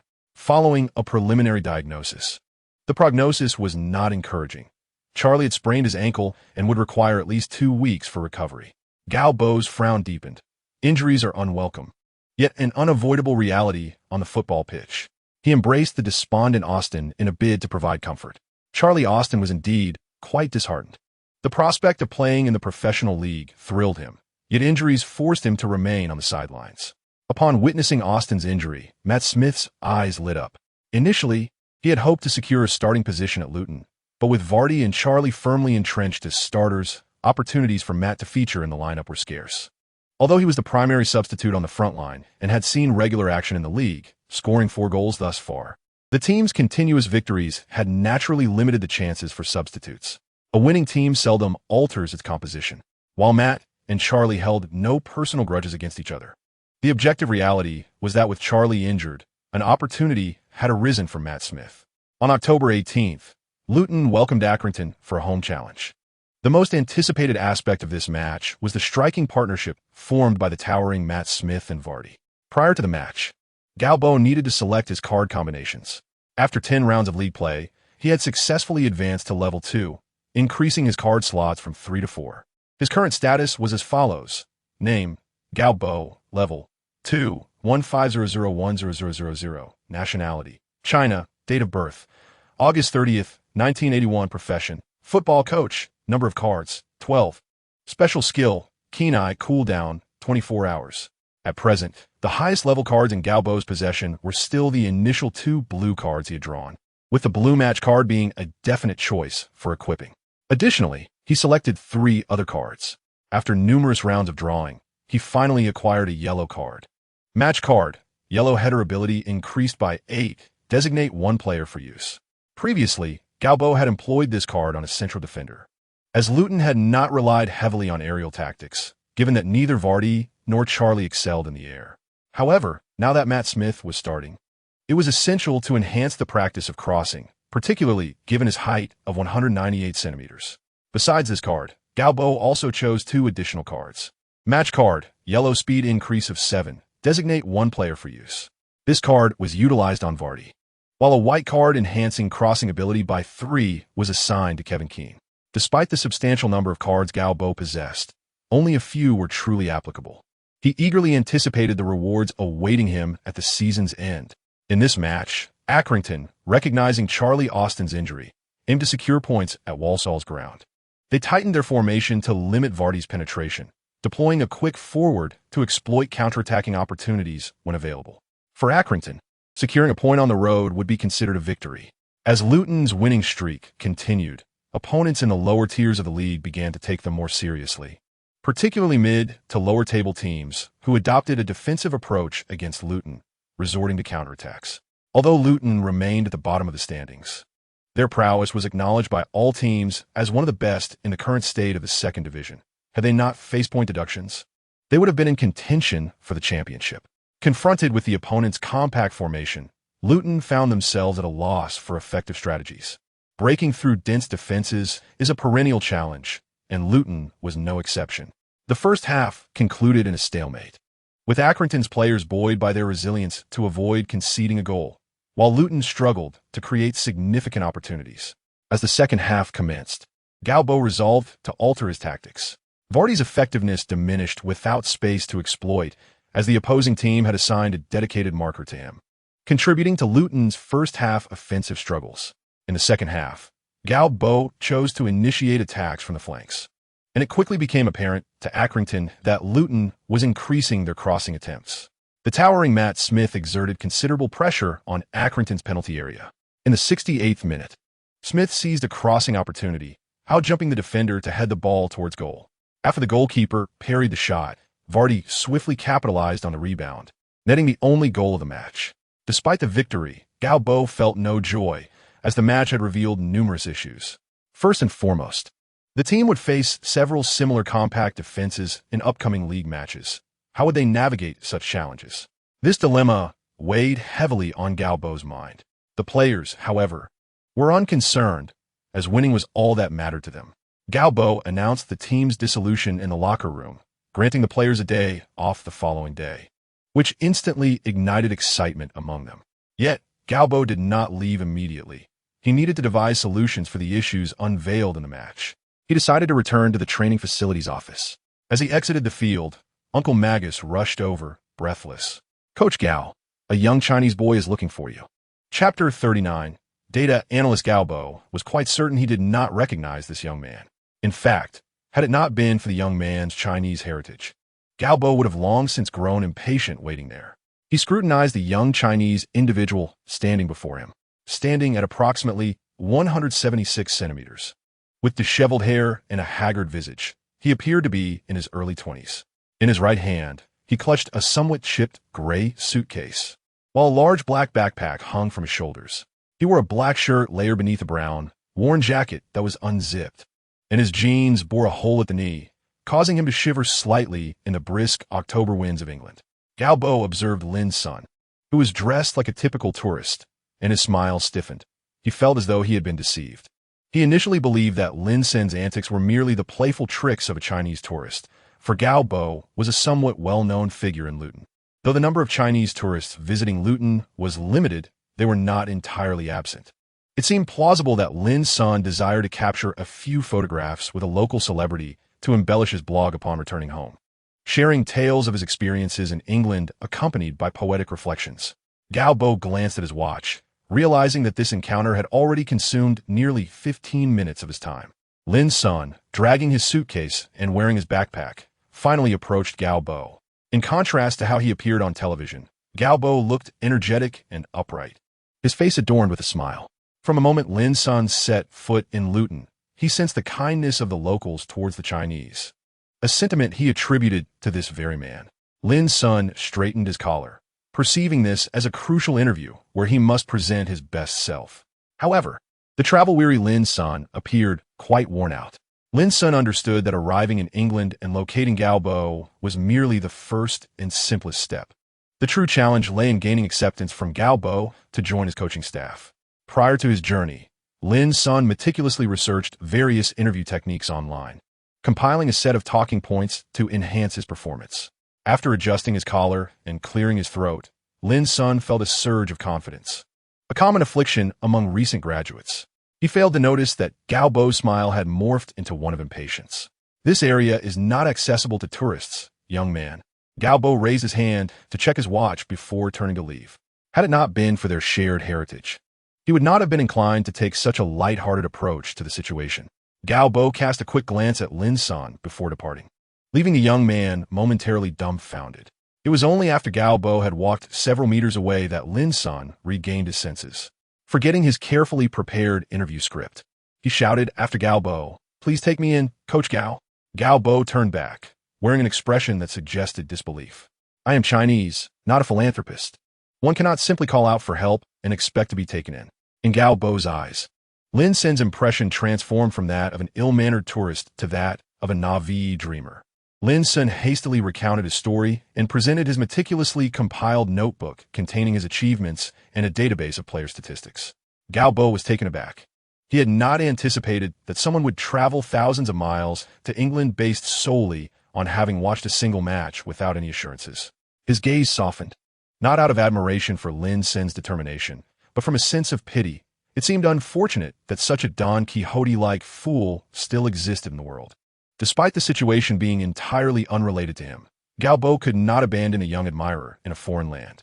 The thought of potentially needing to finance Lin Sen's return ticket caused him a headache. Nevertheless, Gao Bo accepted the notebook Lin's son offered. Upon seeing the densely packed data, he was astonished. The young man had statistically analyzed the majority of players in the championship and provided insightful analyses based on these figures. Seizing the moment while Gao Bo was engrossed, Lin's son articulated his understanding of football. Gao Bo had to concede that this young man displayed considerable potential in the realm of football, possessing insights that transcended those of a typical fan. More importantly, he was merely in his early 20s. Gao Bo became serious. Indeed, his coaching staff lacked a data analyst. With a composed demeanor, he instructed, "Follow me." Lin's son exhaled in relief. After Gao Bo passed him, he silently celebrated with a fist pump. He had successfully taken his first step. Following an in-depth discussion in the office, Gao Bo decided to hire the young man for his coaching team. In Luton, aside from the owner, Gao Bo held the highest authority, overseeing all matters from the first team to the youth academy, let alone his own coaching staff. Before officially hiring Lin's son, however, Gao Bo instituted a probationary period. On November 5th and November 8th, we will face Walsall at home in the EFL Trophy and Altrincham in the FA Cup. Your task is to gather information on both teams, analyze it, and compile a report for me. The report on the Walsall match must be completed before the 15th round of the league. Yes, coach. Linsen Demuth, still unaware that they had yet to discuss his compensation. In the coming days, I will arrange for club staff to assist you in observing both teams' matches. However, should you pass your probation, I recommend you obtain a driving license in England. Young man, you'll have much to do. Gao Bo patted Lin's son on the shoulder. Gao Bo did not place much significance on the EFL trophy. Even winning it would yield a meager prize of less than £100,000. However, he regarded the FA Cup with great importance.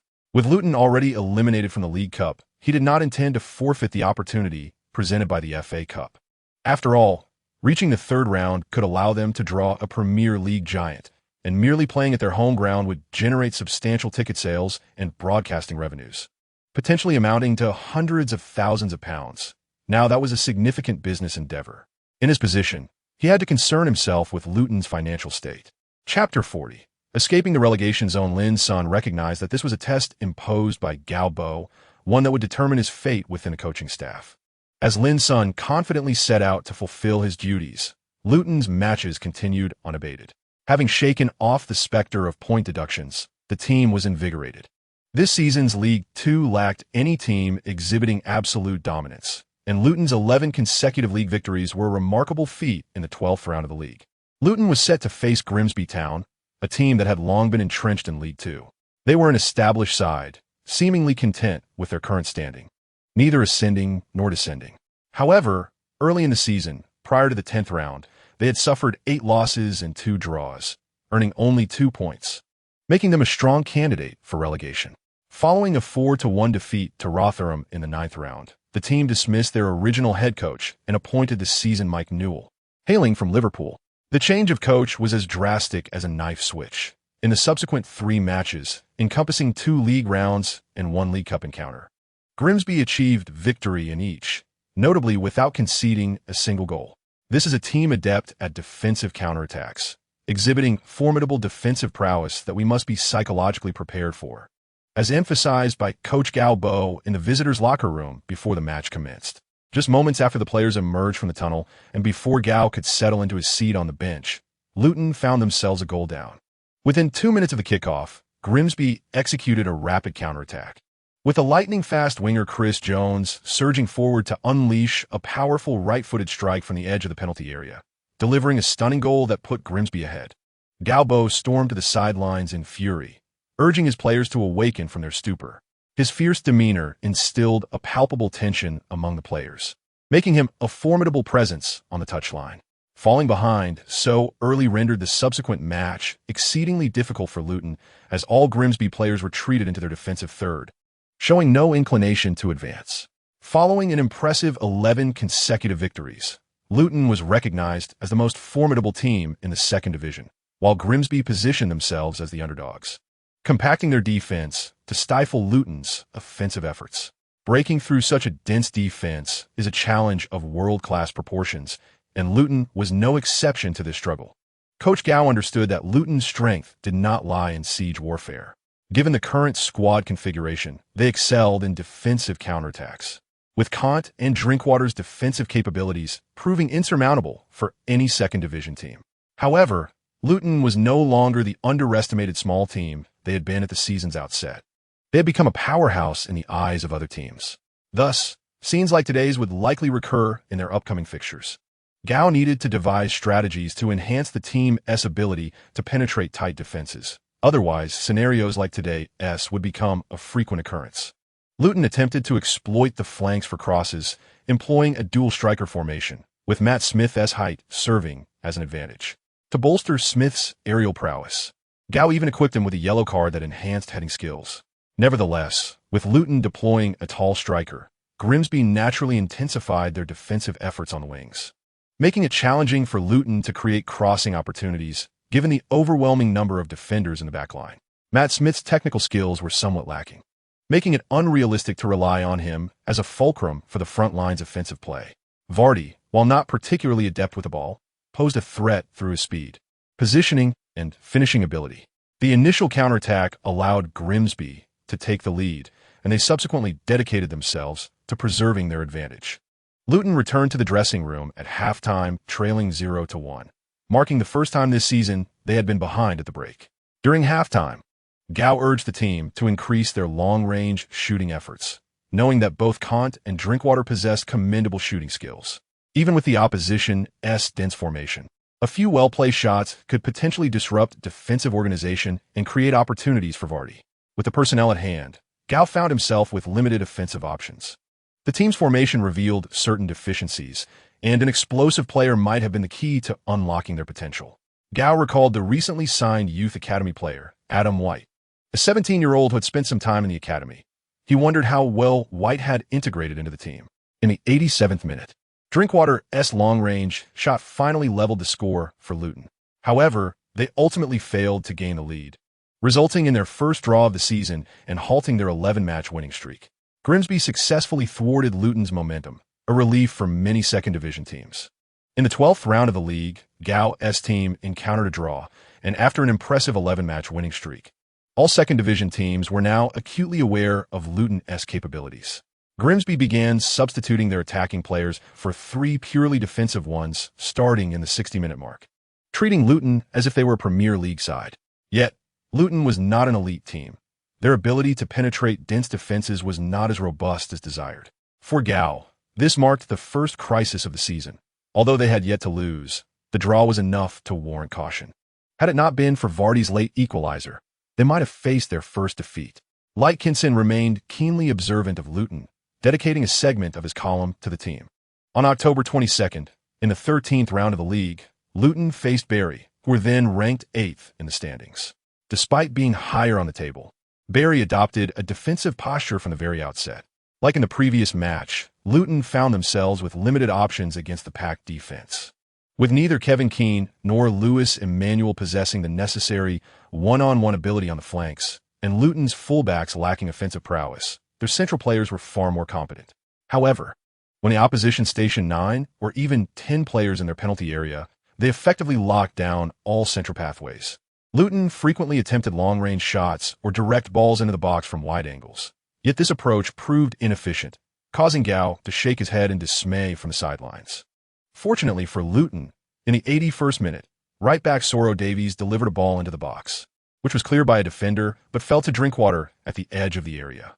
His volley, a deceptive curling shot, found its way into the net. Ultimately, thanks to this stroke of fortune, Luton secured 3 points away from home.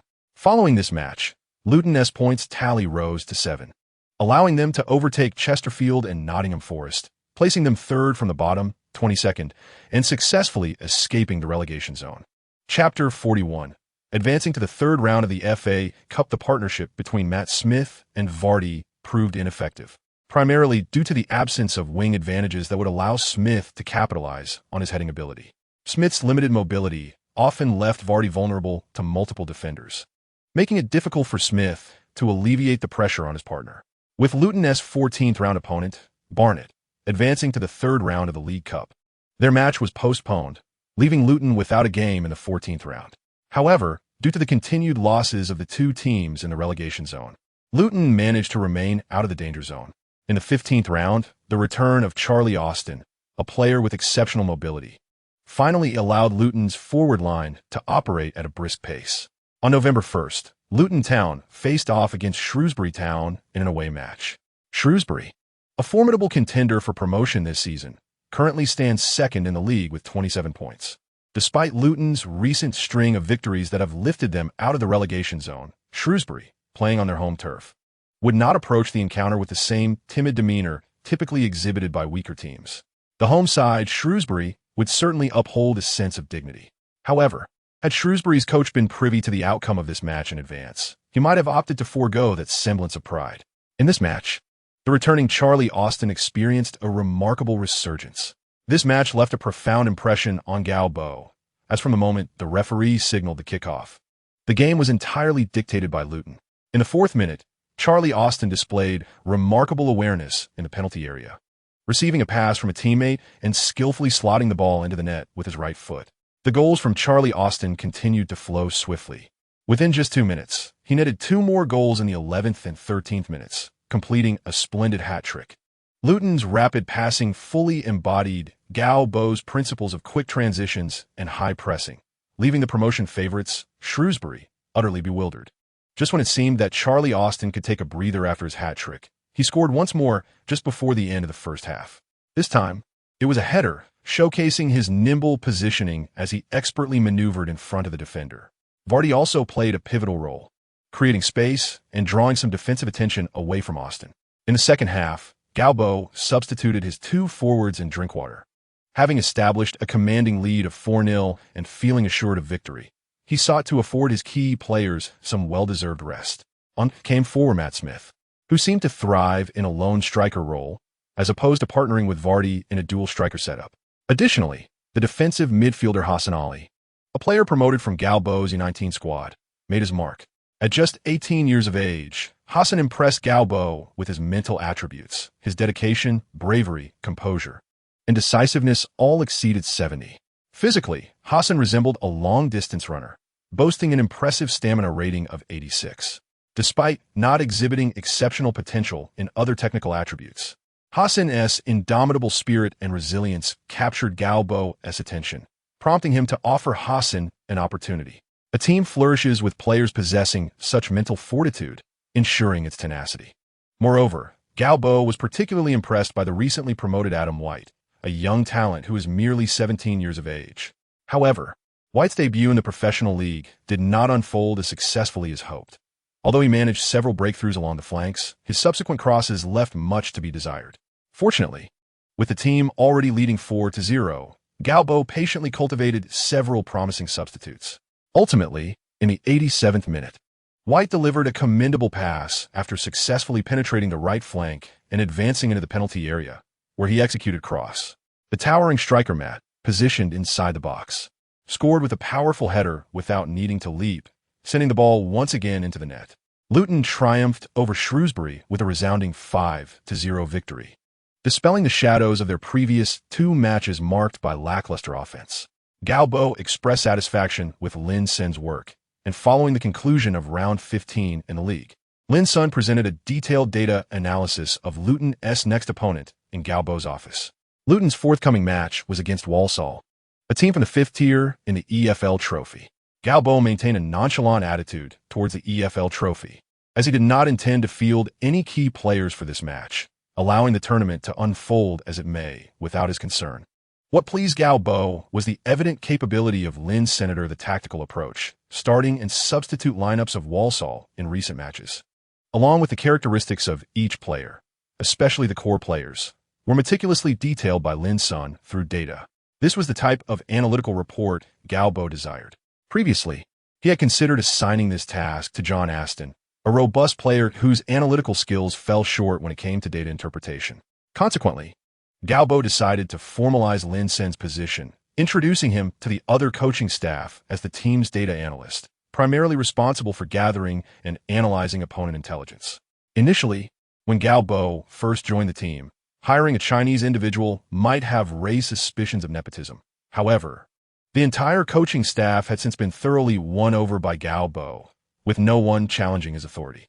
On November 8th, in the second round of the EFL Trophy, Luton faced Walsall away from home.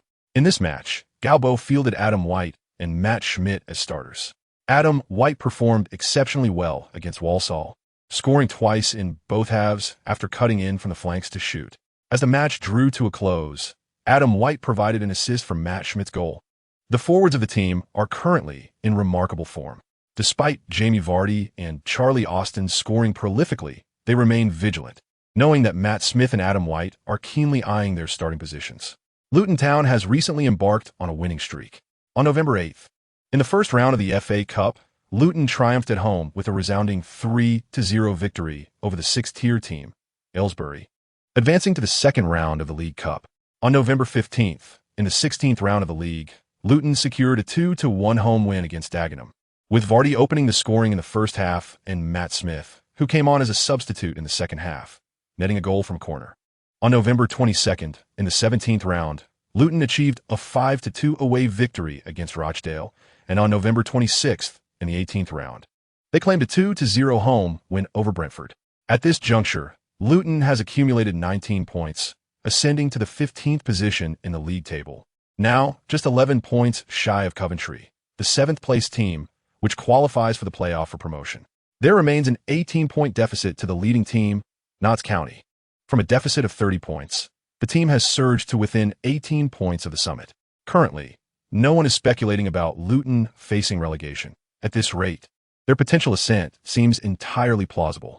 On November 29th, in the final match of November, they will face a formidable opponent in the second round of the FA Cup, as they travel to challenge the League One team, Shrewsbury Town, thanks to a goal from Vardy in the first half. Charlie Austin secured victory with a decisive strike in the 83rd minute of the second half. Luton has eliminated Shrewsbury Town, advancing to the third round of the FA Cup. Chapter 42. Luton's scheme after progressing to the third round of the FA Cup. Highbury found himself in a state of perplexity. On one hand, Gao Bo aspires for a deeper journey in the FA Cup, which boasts a rather intriguing format. A single elimination match where the victor advances while the loser is ousted. And in the event of a draw, a replay is arranged. This contrasts sharply with the conventional two-legged knockout system, wherein the outcome is determined over 2 matches. Such a format significantly enhances the likelihood of upsets, and indeed, the FA Cup has long been a breeding ground for surprises. In this venerable tournament, any formidable team risks stumbling, while underdogs often seize the moment to create miracles. A notable instance occurred during the 1988 FA Cup final, when the then-mighty Liverpool faced Wimbledon, a team of lesser stature. Liverpool's penalty was thwarted by the opposing goalkeeper, leaving them to watch as Wimbledon triumphantly lifted the trophy. In the 2003-2004 season, Shrewsbury, competing in the fourth tier, stunned Everton with a 2-1 victory, marking one of the biggest upsets of that year's FA Cup. Similarly, in the third round of the 1990-91 FA Cup, Woking, then the fifth tier, eliminated top-flight West Bromwich Albion with a score of 4-2, another significant upset. Numerous such tales abound, captivating audiences with narratives of small teams toppling giants. Yet, as a head coach, Gao Bo seldom revels in these stories. The essence of an upset lies in the fact that, even in the FA Cup, known for its propensity for surprises, most advancing teams tend to be the stronger ones, with the final contenders predominantly hailing from the top leagues.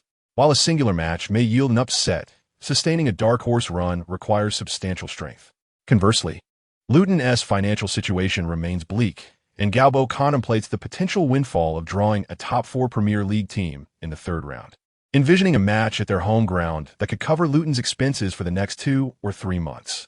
Chairman David Morton has been increasingly concerned about the club's financial health.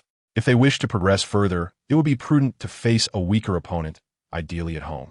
However, should the draw pair them against the likes of Manchester United, Liverpool, or Arsenal, particularly on their home turf, Gao Bo does not harbor illusions about Luton's current squad being capable of triumphing over such formidable teams away from home. Nevertheless, the identity of Luton's opponent in the third round remains beyond Gao Bo's control. The fates of the teams will ultimately be determined by a random draw. This draw is scheduled for the afternoon of Friday, December 4th, with television and radio broadcasting the event live. Before the draw, Luton has another match to contend with, a rescheduled fixture in the 14th round of the league against Bournemouth. Both teams currently sit on 19 points, with Luton marginally ahead due to superior goal difference, placing them 15th, while Bournemouth languishes in 19th. Among the 5 teams with equal points, Bournemouth possesses the least favorable goal difference, reflective of their season struggles. They have conceded only 13 goals, ranking among the best defensively in the league. Yet they have scored a mere 12, the fewest in the division. In contrast, Luton's star striker, Vardy, has netted 21 goals in the 18 rounds thus far, leading the league's scoring chart, while his teammate Charlie Austin has tallied 13. This means that collectively, Bournemouth's goals fall short of even being Luton's third top scorer. Bournemouth has proven resilient on the road, their defense presenting considerable challenges to Luton, and at halftime, the score remains a stalemate.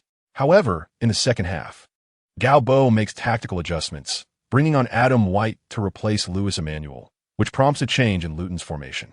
Faced with the opponent's rigid defensive setup, Gao Bo recognizes the need for modification. He had previously drawn inspiration from Leicester City's championship-winning tactics, but soon realized that strategies must align with the present league context. Leicester, competing in the Premier League, faced teams that did not consider them a powerhouse, allowing their 4-4-2 counterattacking approach to thrive. Conversely, Luton's impressive 11-match winning streak at the season's outset has positioned them as the dominant force in their tier, compelling most opponents to adopt a defensive stance against them. Consequently, Gao Bo must adapt. This is an integral part of a coach's responsibilities. His plan involves a formation change, as Bournemouth clearly aims to secure a point through staunch defense. Thus, Gao Bo introduces a winger with breakthrough potential. After Adam White enters the fray, he occupies a forward position on the left flank, while Charlie Austin shifts to the right wing, with Vardy stationed as the central striker. The midfield comprises Canny in the center, Drinkwater on the left, and Kevin Keane on the right, with the defensive line remaining unchanged. Gao Bo transitions to a 4-3-3 formation, which has been a focal point of recent training. While 4-3-3 is not exclusively an attacking setup, it is often perceived as more offensive in nature. Since Gao Bo's appointment, Luton has consistently pursued a tactical approach that diverges from the prevalent long ball strategy in their league, emphasizing organized attacking play and teamwork before delivering crosses. Gao Bo understands that, regardless of whether a team favors possession, counterattacks, or direct play, those truly successful on the grand stages of the Champions League do not rely on the outdated long ball philosophy. Following the formation change, Luton's attacking strategy evolves, focusing primarily on the left flank, particularly where Adam White operates. In the 73rd minute, White receives the ball on the wing, with two Bournemouth defenders swiftly closing in, mindful of his previous incisive runs. This time, he opts against a direct challenge. During his 2 months in the youth academy, he has developed a crucial awareness of his teammates, an essential cognitive shift as he embarks on his professional career. He passes to Drinkwater and then makes a run to reposition himself. As Drinkwater receives the ball, Bournemouth's formation is tilted towards the right, the direction of Luton's offensive thrust, as they have long been probing for opportunities on that side. It is time to switch. The concentrated assault on the left is merely a tactic to draw the opposing formation that way. Drinkwater executed a long pass with his right foot, and Charlie Austin, unmarked on the right flank, received the ball. After a deft touch, he pushed it a step further into the penalty area. Before Bournemouth's defense could react, Austin struck a low shot into the box. Vardy, alert in the penalty area, pounced and sent the ball crashing into the net. On the sidelines, Gao Bo waved his arms in exhilaration. This sequence of play was a perfect manifestation of their training. The concentrated assault was executed flawlessly, transitioning smoothly once the opposing flank was vacated, capitalizing on the movement of the opponent's defense to create scoring opportunities. Such an offensive strategy may appear straightforward, yet its execution is far from simple. Judging by the recent attack, Luton's approach proved effective against the opponent's resolute defense, certainly more so than aimless long-range shots or desperate attempts to penetrate the box. Gao Bo soon regained his composure. This was the essence of Luton's tactical plan, allowing the team to undertake such ventures when offensive opportunities arose. Chapter 43. The opponent in the third round, Gao Bo's office bed, now belonged to Lin's son, the young Chinese lad who seldom lingered with the team, as his responsibilities required him to traverse England, attending matches and sometimes recording game footage himself. Thus, Gao Bo returned to his apartment each night, fortunate that it was not far from the office, connected by a tree-lined path leading to the training ground's rear entrance. Compared to the bustling metropolis of London, Luton's safety record was commendable. It had been several years since a serious crime occurred, and Gao Bo was now quite the local celebrity, as Luton boasted only this singular professional team. As was his routine, he retrieved the newspaper from his mailbox at the apartment. It was now 2008, Yet the traditional English habit of reading the morning paper remained steadfast. Just as Roy continued his morning exercises punctually, the bright sun shining down, Gao Bo stretched leisurely, relishing the splendid weather. The local newspaper continued to sing Luton's praises. Following their victory over Bournemouth in a rescheduled match, the team had amassed 22 points, propelling them 2 spots up the league table to 13th place. Brentford, currently in 7th, held 33 points, leaving Luton 11 points adrift of the playoff positions. Regrettably, the top teams had also been in fine form. The league leaders, Wycombe Wanderers, boasted 40 points, leaving Luton 18 points behind. Media discussions in Luton had begun to entertain the possibility of a playoff berth, with the league still not halfway through and an 11-point gap. It was conceivable that Luton could vie for promotion next season, given their current momentum. Human ambition tends to expand. Initially, Gao Bo's goal was simply to reach the playoffs. But now, with the team's exceptional performance, he aspired to leap into the top 3 and possibly secure the championship. Today marked a brief respite for the team. Although December's fixtures were dense, with their next match against Barnet just 3 days away, Gao Bo decided to grant the players a day off, acknowledging that they were not machines, and a break would help maintain their morale for the upcoming challenges. Gao Bo's day off unfolded simply. After enjoying breakfast, he strolled outdoors and returned for a leisurely lunch, followed by a 2-hour nap. He planned to watch recordings of classic matches later. Dinner was also taken outside, and Gao Bo felt positively about everything in Luton, except for the absence of a Chinese restaurant, which meant he had to endure England's culinary shortcomings daily as a bachelor. In the evening, Gao Bo ventured to a nearby pub, unmarked by any signage, frequented primarily by residents of the area. His arrival sparked a cheer, as he had become a familiar face there. Scanning the crowd, he recognized many from the Kenilworth Road Stadium, including those who had jeered him during his first match. Now, half of them had transformed into his supporters, their change of heart solely attributable to the victories he had led Luton to achieve. "You ought to open earlier, Arthur." The pub owner, Arthur, with his rotund figure and balding head, hardly evoked the noble image of King Arthur in Gao Bo's mind. He felt the name was wasted on such a character. "Have you ever seen a pub that opens at dawn?" Gao Bo shrugged, noting that had the pub been open, he would not have spent the day wandering aimlessly. Whiskey had become Gao Bo's newfound love. Of course, he still cherished Maodai and other high-alcohol beverages. Business was particularly brisk that evening, as the draw for the 3rd round of the FA Cup was imminent. "Hey, it's Lineker." The ceremony was hosted by Gary Lineker, a revered figure in English football and the top scorer of the 1986 World Cup, still immensely popular among the English. "I adore him. I grew up watching him play." "Shoo, keep it down, mates. I can hardly hear what's being said." The patrons quieted down, eager to learn which team Luton would face in the 3rd round of the FA Cup. Luton's historical performance in the tournament had been lackluster, with their best showing merely reaching the 4th round. Perhaps a stroke of luck in the draw could see them through this time. "Let us get on with the draw. I can hardly wait," someone complained from the crowd, as Lineker continued to analyze the prospects of the Premier League's top 4 in the Cup. "Who do you think will draw?" A voice chimed in. "I hope we get Manchester United. Why not Manchester City? There's a chance we could win against them." "Are you dreaming, mate?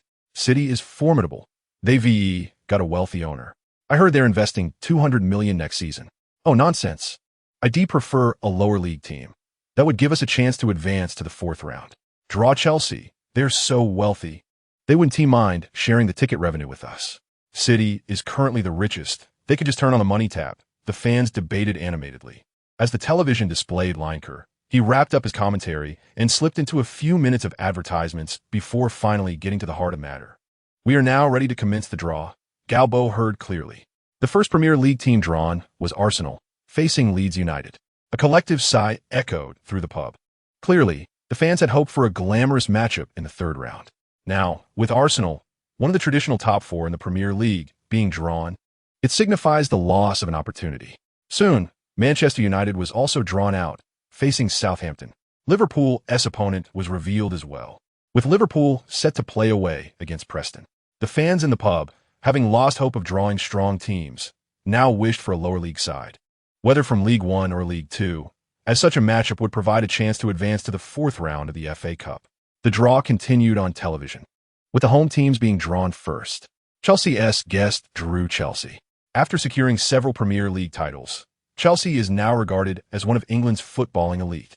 The atmosphere in the pub quieted down, as patrons remained keen to follow the progress of these prominent clubs. The Luton fans were still processing the news when Chelsea's opponent was announced. The pub fell silent for a moment. All eyes turned to Gao Bo, as they were aware of his previous association with Chelsea. Gao Bo maintained a composed demeanor, raising his glass to the crowd. This draw was indeed fortuitous. Chapter 44. The top team? Nothing more. Luton was drawn against Chelsea in the FA Cup, and to most observers, it merely indicated that Chelsea had encountered a standard League Two team, suggesting that Chelsea's progression to the fourth round was hardly in doubt. However, for the city of Luton, this was monumental news. Gao Bo's background might not have captured the attention of many across England, but for Luton supporters, his story was well known. After leading Chelsea to victory in the Youth FA Cup 18 times, Gao Bo found himself unemployed, having been dismissed by Chelsea. Many Luton fans might consider this a stroke of luck. Had Gao Bo not lost his job, perhaps the subsequent narrative would have unfolded differently. The players were intrigued by Gao Bo's tenure at Chelsea. Although Gao Bo was relatively young, his position commanded both respect and trepidation among the players, who refrained from discussing such matters in his presence.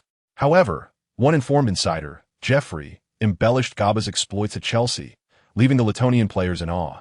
In November, Gao Bo was named the best coach in League Two, yet he remained indifferent to the accolade, focusing instead on preparing the team for upcoming matches.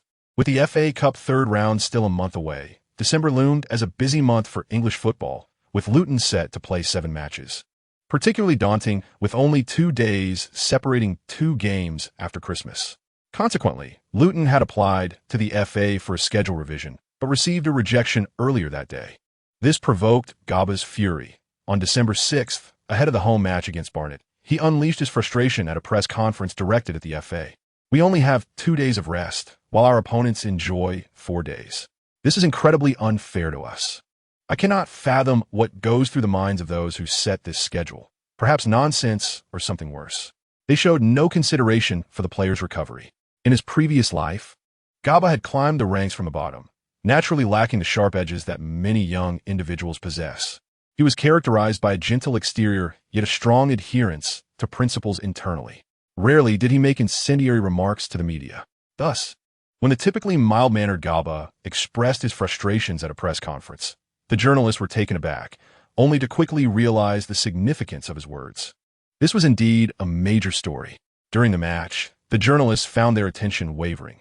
Gao Bo's earlier remarks overshadowed the otherwise mundane game. Luton, playing at home, offered Barnet little opportunity. Charlie Austin opened the scoring in the first half, and shortly after the second half commenced, Vardy doubled the lead. In the 80th minute, substitute striker Matt Smith added another goal, sealing a 3-0 victory. Given Barnet's proximity to the relegation zone, their defeat to Luton was hardly surprising.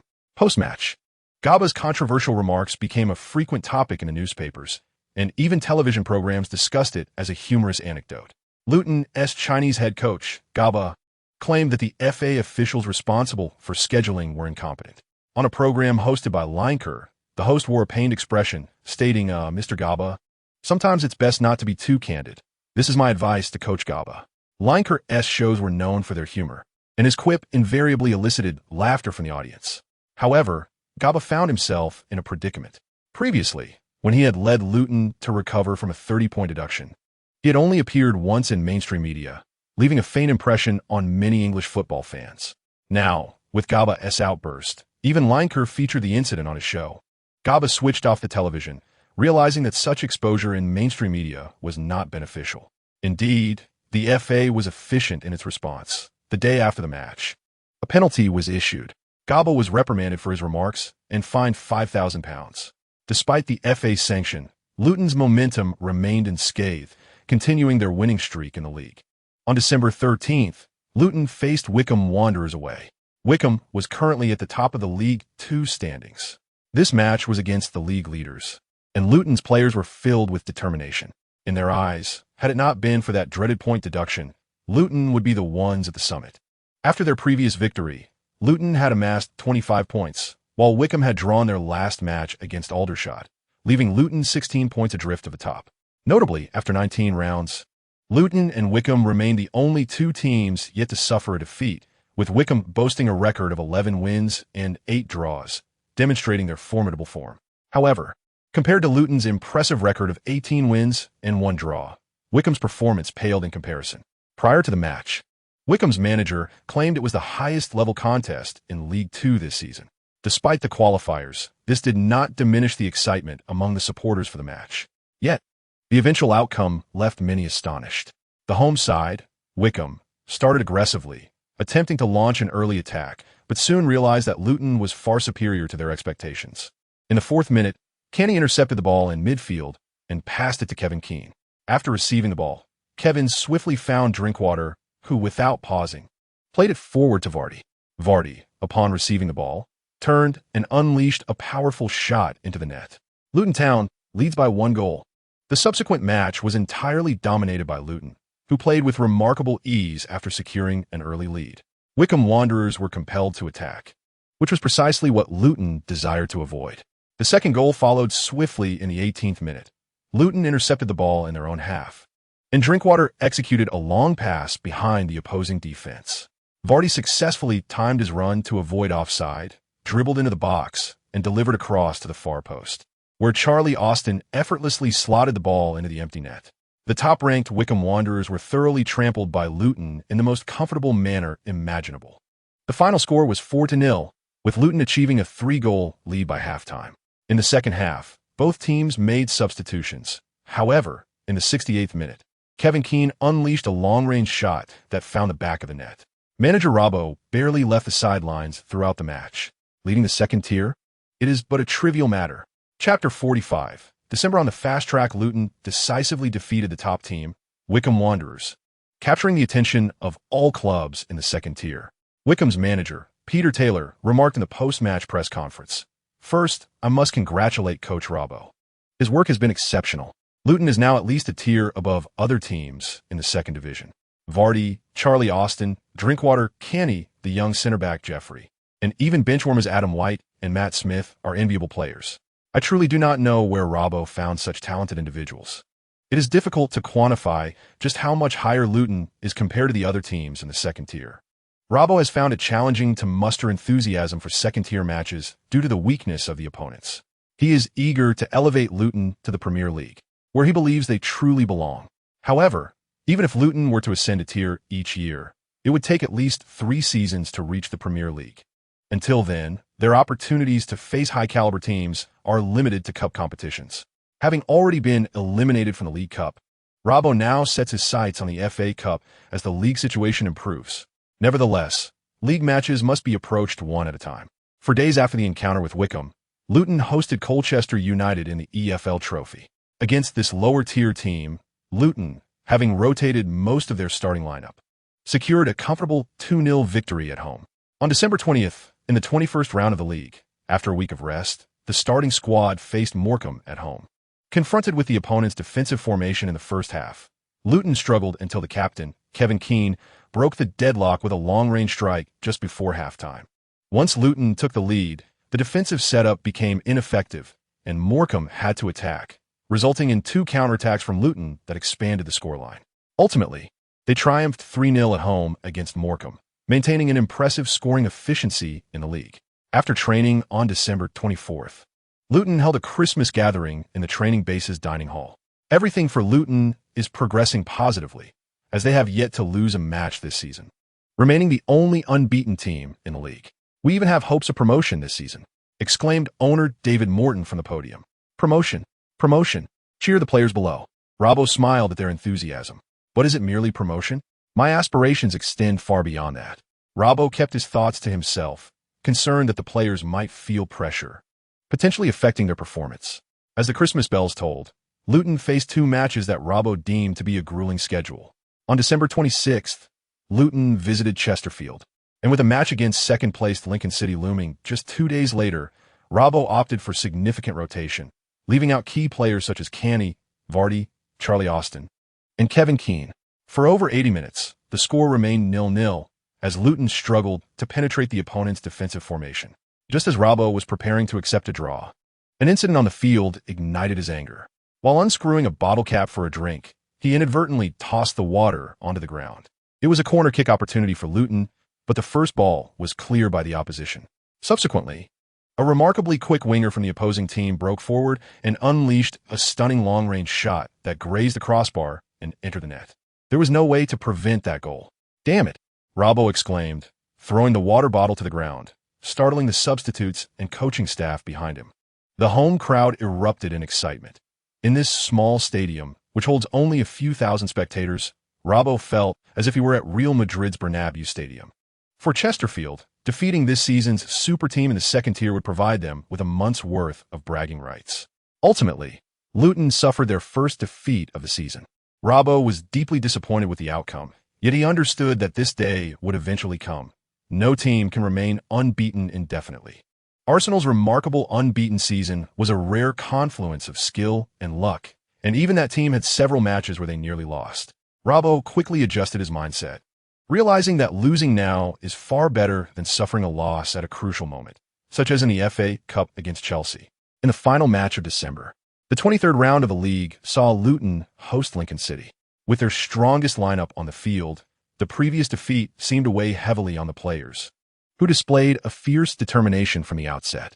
Anticipating the opponent's defensive setup, Robbo deployed Adam White. Currently, Adam's fitness levels were lagging behind the rest of the first team, necessitating an additional hour of training each day with the fitness coach Mel to improve his condition. Adam was a player who could only contribute for half a match, which disappointed Robbo, as Adam's speed and skillful dribbling reminded him of Mara's during Leicester City's title-winning season. With such a player possessing breakthrough capabilities, Luton found it comparatively easier to dismantle the defensive formation. Indeed, the opening goal for Luton should be credited to Adam White. His breakthrough on the left side resulted in a free kick just outside the penalty area. Drinkwater expertly took the set piece, accurately delivering it to Jeffrey's head. The young Dutchman leaped high and gnawed the ball into the net. After taking the lead, Luton found their rhythm. Just before halftime, they scored again, with Vardy extending their advantage. In the second half, Robbo substituted Adam White, as the player's fitness could only sustain him for 45 minutes. The victory in this match brought a sigh of relief to Gao Bo, who was most concerned that the previous defeat would trigger a downward spiral. Regardless, Luton was still trailing the league leaders by more than 10 points. Chapter 46. Who said I would give up after the conclusion of the 23rd round of matches? Luton fans celebrated late into the night, and the local pubs were destined to be bustling with business. This was due to the league leaders, Wycombe Wanderers, suffering consecutive defeats after their loss to Luton, while several top teams also stumbled. Luton was now only 10 points away from the top spot.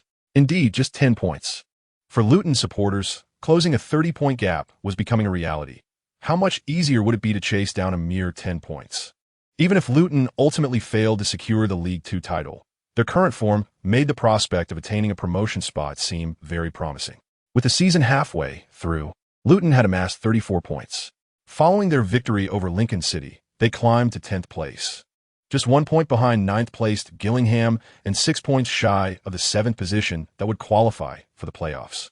Fans, who had initially worried about relegation before the season began, were now daring to envision the possibility of promotion or even a championship victory. With 23 rounds remaining, Luton had ample opportunities to gather points and pursue the teams ahead of them. However, during the post-match press conference, Gao Bo wore a mysterious smile as he stated, "We are still 12 points away from the safety mark." He was reminded of another timeline, the season when Leicester City clinched the title. Leicester had been a top team in the first half of that season, yet Ranieri was always cautious in front of the media, insisting they still had distance to cover to secure their place in the league.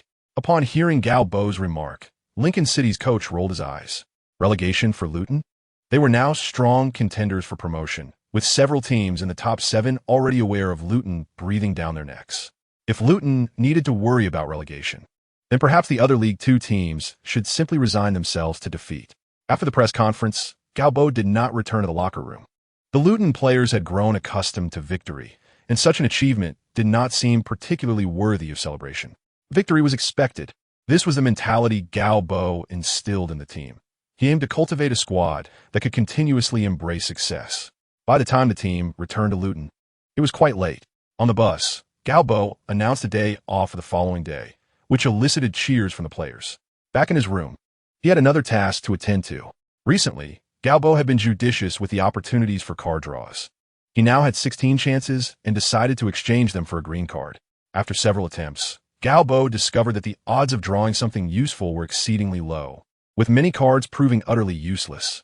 The randomness made it challenging for him to assess how the cards could enhance the team's performance. He needed a controlled improvement, especially since they were about to face Chelsea. This was a Premier League powerhouse, and their squad strength was among the best in Europe. Not to mention, Luton's players like Vardy had yet to reach their peak. Even at their best, Vardy, Charlie Austin, Canny, and Drinkwater might not secure a win against Chelsea. Luton's only advantage lay in Chelsea potentially underestimating them. Scolari's squad might approach the match with an air of complacency. Beyond that, Gao Bo did not perceive any advantages for his team against Chelsea, even if Chelsea's recent form had not been stellar. Unlike in the league, Luton needed to adopt the mindset of the underdog, recognizing the disparity between themselves and their opponent as the first step to overcoming them. The shimmering screen of the football card system appeared once more. Are you certain you wish to use your 16 draw opportunities to exchange for a green card voucher? I am certain. Gao Bo felt a chill. The system's wording sounded uncomfortably cliché, reminiscent of a superficial proposal. When a card radiating blue light with the words exchange voucher appeared before him, he couldn't help but scoff at its lack of design flair. Nonetheless, he needed to utilize the card. The effect of the green card indeed surpassed that of white and yellow cards. Gao Bo even spotted cards that could enhance overall attributes, albeit by modest increments, with a maximum boost capped at 5. He noticed a card that increased the team's passing accuracy by 5. After much effort to divert his gaze from that card, Gao Bo focused on his goal, locating what appeared to be the finest green card available. The ability to select rather than draw randomly was a significant advantage. Green match card increases dribbling skills by 15, designated for one player. 15. This was indeed exceptional. If he were to rely on luck, drawing such a card might take 1,000 attempts. Initially, Gao Bo felt a pang of regret for using 16 draw opportunities merely for a green card voucher, but having now experienced the exchange, he recognized its reliability compared to the randomness of draws. Although theoretically, drawing 16 times could yield exceptional cards, the uncertainty made it difficult to rely on luck. With his card in hand, Gao Bo felt more confident about delivering a commendable performance against Chelsea in the FA Cup. Outside, the rain poured relentlessly, and Gao Bo closed the system, moving to the bedside. Surely, it was raining at Stamford Bridge as well. He hoped the rain would not cease by match day. Gao Bo crossed his arms, gazing at the dark sky, occasionally illuminated by flashes of lightning. His phone rang. It was Vardy. With a hint of curiosity, Gao Bo answered the call. Vardy, typically direct and forthright, seemed hesitant this time. Gao Bo immediately wondered if another club had expressed interest in Vardy. After all, Luton was merely a lower league team, and given Vardy's performance this season, it would not be surprising if a Premier League club had taken notice. Gao Bo braced himself. If Vardy was resolute about leaving, there was little he could do. It was only natural for one to aspire for greater heights. Vardy, after a long pause, finally declared, I want to start in the FA Cup. Is that all? Gao Bo chuckled at his initial assumptions. Why tell me this? He asked. Given that our opponent is Chelsea, I thought our main focus might not be on the FA Cup, Vardy replied. Jamie, who told you I was giving up on the FA Cup? You mean? Prepare to make a grand statement at Stamford Bridge, Jamie. Yes, boss, Vardy exclaimed, pumping his fist in celebration on the other end of the line. Chapter 47. Scolari and Chelsea. The following morning, Gao Bo sat down for breakfast while perusing the newspaper. The newspaper system in England was quite advanced, and Gao Bo often found intriguing news within its pages. The sports section of the Times featured a significant story that caught his attention. Luton was set to face Chelsea in their next match, and Gao Bo was particularly interested in the current state of Chelsea. During an exclusive interview with France Football, Didier Drogba revealed that in 2008 he nearly lost his passion for football due to a lack of support from Chelsea. He lamented that during the profound grief of his grandmother's passing, the club failed to provide the necessary care, and he felt deprived of a starting position. In the interview, Drogba criticized Chelsea for not being sufficiently supportive of a player who had served the team for 4 years, and he felt that Scolari did not accord him the respect he deserved. Drogba remarked that while Anelka was indeed an exceptional player, Scolari should have made him a partner rather than relegating him to the bench. Gao Bo paused as he recalled memories from his previous life. How did Scolari depart from Chelsea? Undoubtedly, his poor performance played a significant role, and Abramovich was not known for his patience. Therefore, Scolari was likely to be dismissed by early February, after completing this month. Opening his phone, Gao Bo found that his memories were accurate. Just yesterday, December 28th, Chelsea had squandered a 2-goal lead against Fulham in the West London derby, placing Scolari in a precarious situation. At that time, Lampard scored twice, but 2 goals from Dempsey allowed Fulham to equalize. Chelsea fans at the away match mocked Scolari, expressing their disbelief in his decisions, which seemed to foreshadow his impending dismissal. The Times disclosed that Abramovich had watched the match from his yacht, his expression notably grim. There were numerous reasons behind Abramovich's dismissal of Mourinho. Perhaps the inability to achieve breakthroughs in European competitions was one factor, and the sidelining of Abramovich's friend Shevchenko could have contributed as well. However, a crucial reason was Abramovich's discontent with Mourinho's style of play. He desired Chelsea to embody a more flamboyant footballing approach, while Mourinho remained steadfast in his philosophy, transforming Chelsea into a formidable force known for its robust defense and incisive counterattacks, dominating the league. Nevertheless, Abramovich's lack of appreciation for Mourinho's methods ultimately led to Mourinho's exit from Chelsea. Grant, the Israeli coach, led Chelsea for half a season. Despite guiding the team to the Champions League final, they succumbed to Manchester United, while also finishing behind them in the league. Consequently, Grant's tenure as interim manager came to an end. He was succeeded by Scolari, who proclaimed upon his arrival that he intended to infuse Chelsea with the allure of Brazilian football. Though I'm working in the English league, my aim is to align Chelsea's style with that of the Brazilian team. While the footballing philosophies differ greatly, we shall endeavor to enhance our dribbling, ball control, and passing. I will also respect each player's individual traits, as some within the squad naturally gravitate towards a Brazilian style, while others merely need to maintain their current approach. Scolari stated on his first day in charge. However, did Chelsea's players genuinely possess the aptitude for Brazilian-style football? The early season string of victories instilled hope among Chelsea supporters, as they achieved 6 wins and 2 draws in the first 8 matches, amassing 20 points to top the league. At that time, nearly all Chelsea fans revered Scolari, the World Cup-winning coach. Yet, following a home defeat to Liverpool in the 9th round, Chelsea's form began to falter. In the 15th round, a loss to Arsenal at home further intensified media scrutiny on Scolari. The criticisms leveled at Scolari primarily revolved around 3 key issues.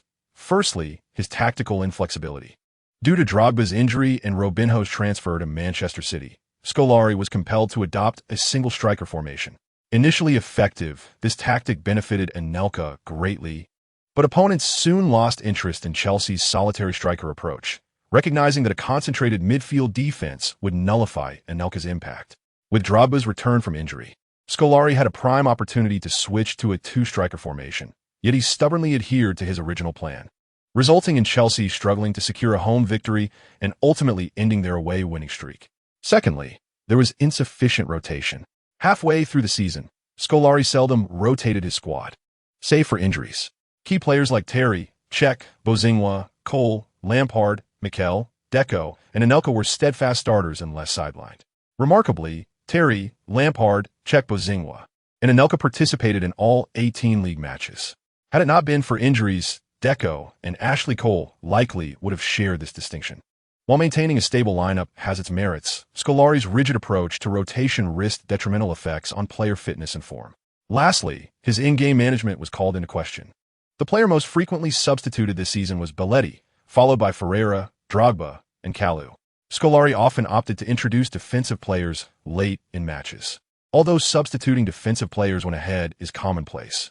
In a recent match against Fulham, where Chelsea urgently required a win, Scolari chose to reinforce the defense by bringing on Bridge, which only disheartened the home fans. This pattern had recurred multiple times, and compared to Mourinho, Scolari lacked the daring mentality that champions possess. Scolari's tactical rigidity, stubbornness, and unwillingness to adapt made his situation at Chelsea increasingly challenging. Regardless of the reasons, Chelsea's current state was dire, with discord prevalent in the locker room, presenting Luton with a potentially advantageous opportunity to claim victory. Gao Bo pondered, stroking his chin thoughtfully. Chapter 48. Because they are too weak. Cobham training ground. Scolari's office. The Brazilian glared intensely at the news on his screen. The press conference for the 3rd round of the FA Cup had concluded that afternoon. Initially, Scolari considered it merely a routine match against Luton, a team he did not take seriously despite their strong performance in the lower leagues. After all, Luton was still just a team in the lower division. However, remarks made by Gao Bo during the press conference unexpectedly ignited Scolari's ire. For the media, Gao Bo's previous role as Chelsea's 18th coach served as a notable talking point, allowing him to deftly steer the conversation towards Chelsea. After all, he once served as a staff member at Chelsea. Is Deco truly suited for Chelsea? Perhaps to this day, only Scolari still harbors hope for Deco. Undeniably, Deco is an exceptionally talented player, and he did indeed perform admirably upon his arrival at Chelsea. However, the intense physicality of the Premier League has increasingly rendered Deco ill-suited. During the West London derby, Deco completed 53 passes, yet 14 of them were erroneous. Under such intense competition, Deco struggled to orchestrate the offense. Nonetheless, even in this diminished state, he still managed to secure a starting position. Upon taking the helm at Chelsea, Scolari sought to recruit two players, Deco and Robinho. However, Robinho was ultimately snatched away by Manchester City, leaving Chelsea with only Deco for that season. For Scolari, Deco was the linchpin of his plans, a trusted ally. Yet now, Gao Bo's disparaging remarks about Deco entirely undermine Scolari's efforts, which surely vexes the Brazilian veteran. Scolari aimed to implement a tactical transformation at Chelsea, aspiring to mold the team into one reminiscent of the Brazilian style. I perceive this as a daunting task, unless Scolari can procure 11 Brazilian players. I do not believe we will falter in the third round. Chelsea is formidable, yet the match presents equal opportunities for both sides. Upon reading this, Scolari shut his laptop. How naive these youngsters are. In a fit of irritation, Scolari exited his office, as his team had been a source of considerable distress lately. The Mediterranean breeze wafted gently, while Abramovich's yacht floated serenely upon the sea. Taking a moment to glance at the football news from England, Abramovich felt his anger rise upon reading Gao Bo's inflammatory comments. Chelsea's greatest tragedy is having an owner who lacks understanding of the game, yet insists on meddling. Shevchenko was entirely incompatible with Mourinho's tactics, yet Mr. Abramovich insisted on integrating him into the squad, perhaps alongside Ballack, neither of whom were desired by the head coach. Abramovich's acquisition of Chelsea resembles a wealthy man purchasing an oversized toy.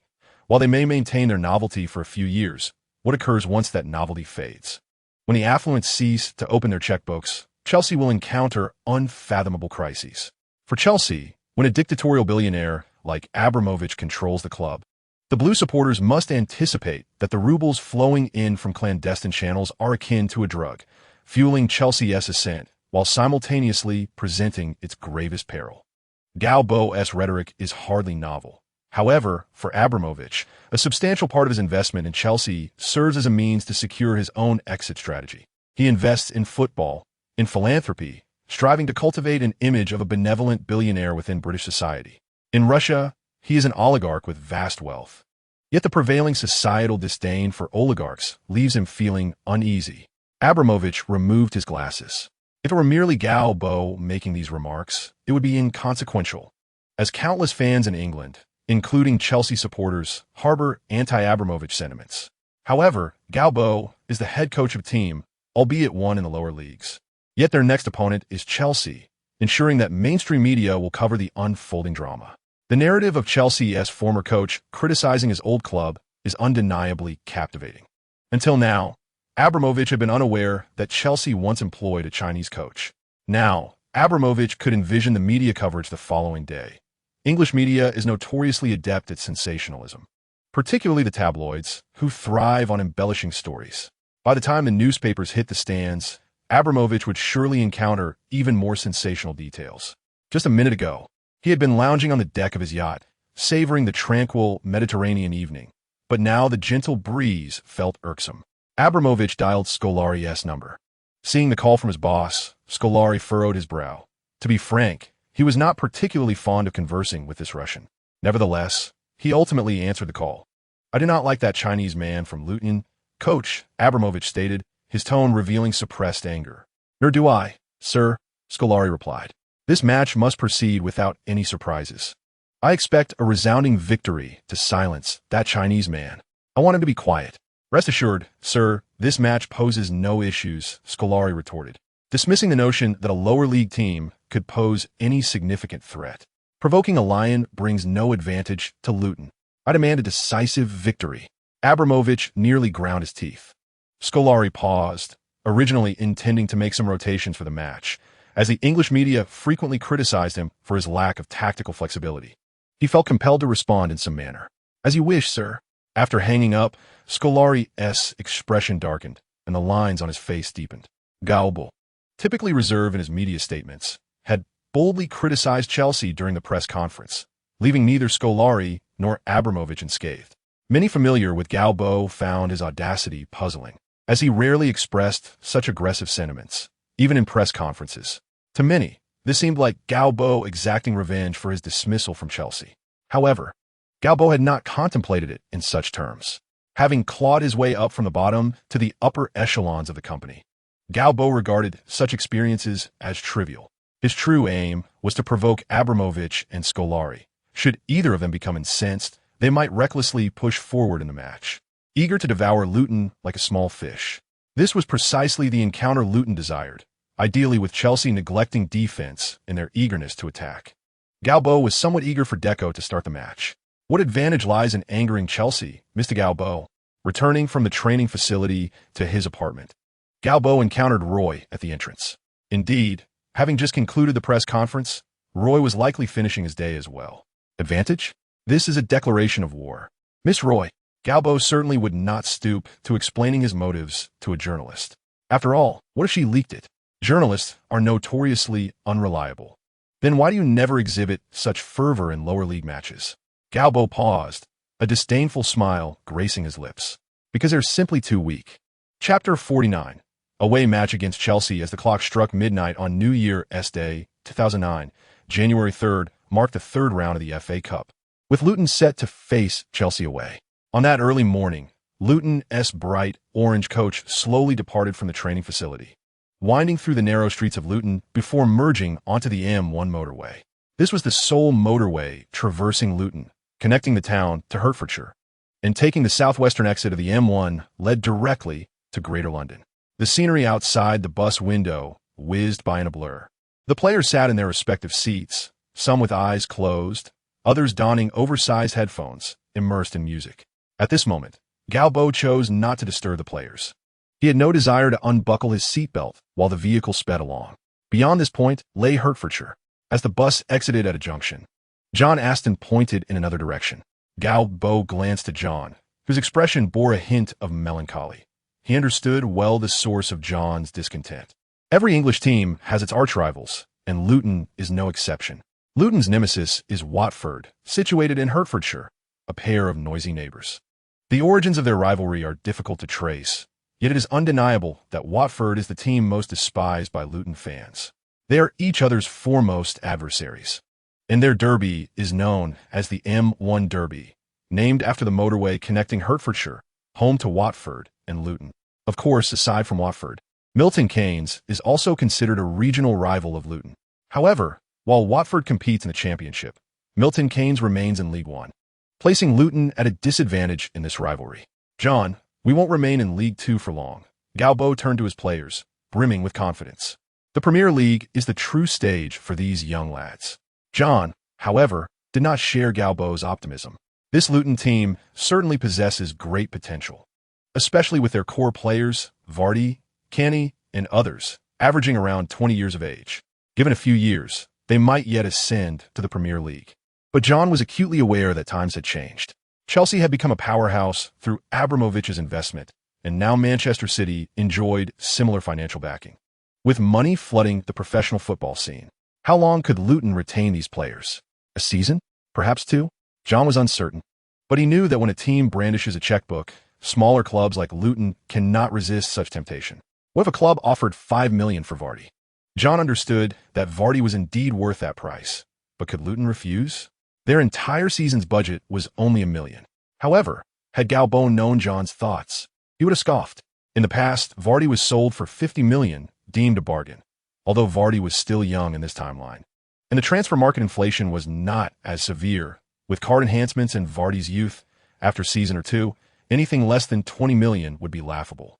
Gao, you can lead Luton into the Premier League. can't you?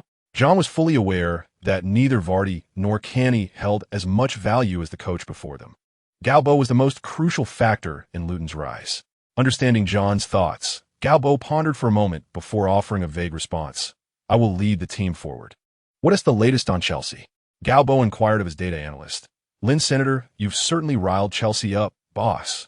Lynn, son, shook his head, puzzled by Gao Bo's strategy of provoking the opponent before the match. Shouldn't one adopt a more low-key approach against a formidable rival?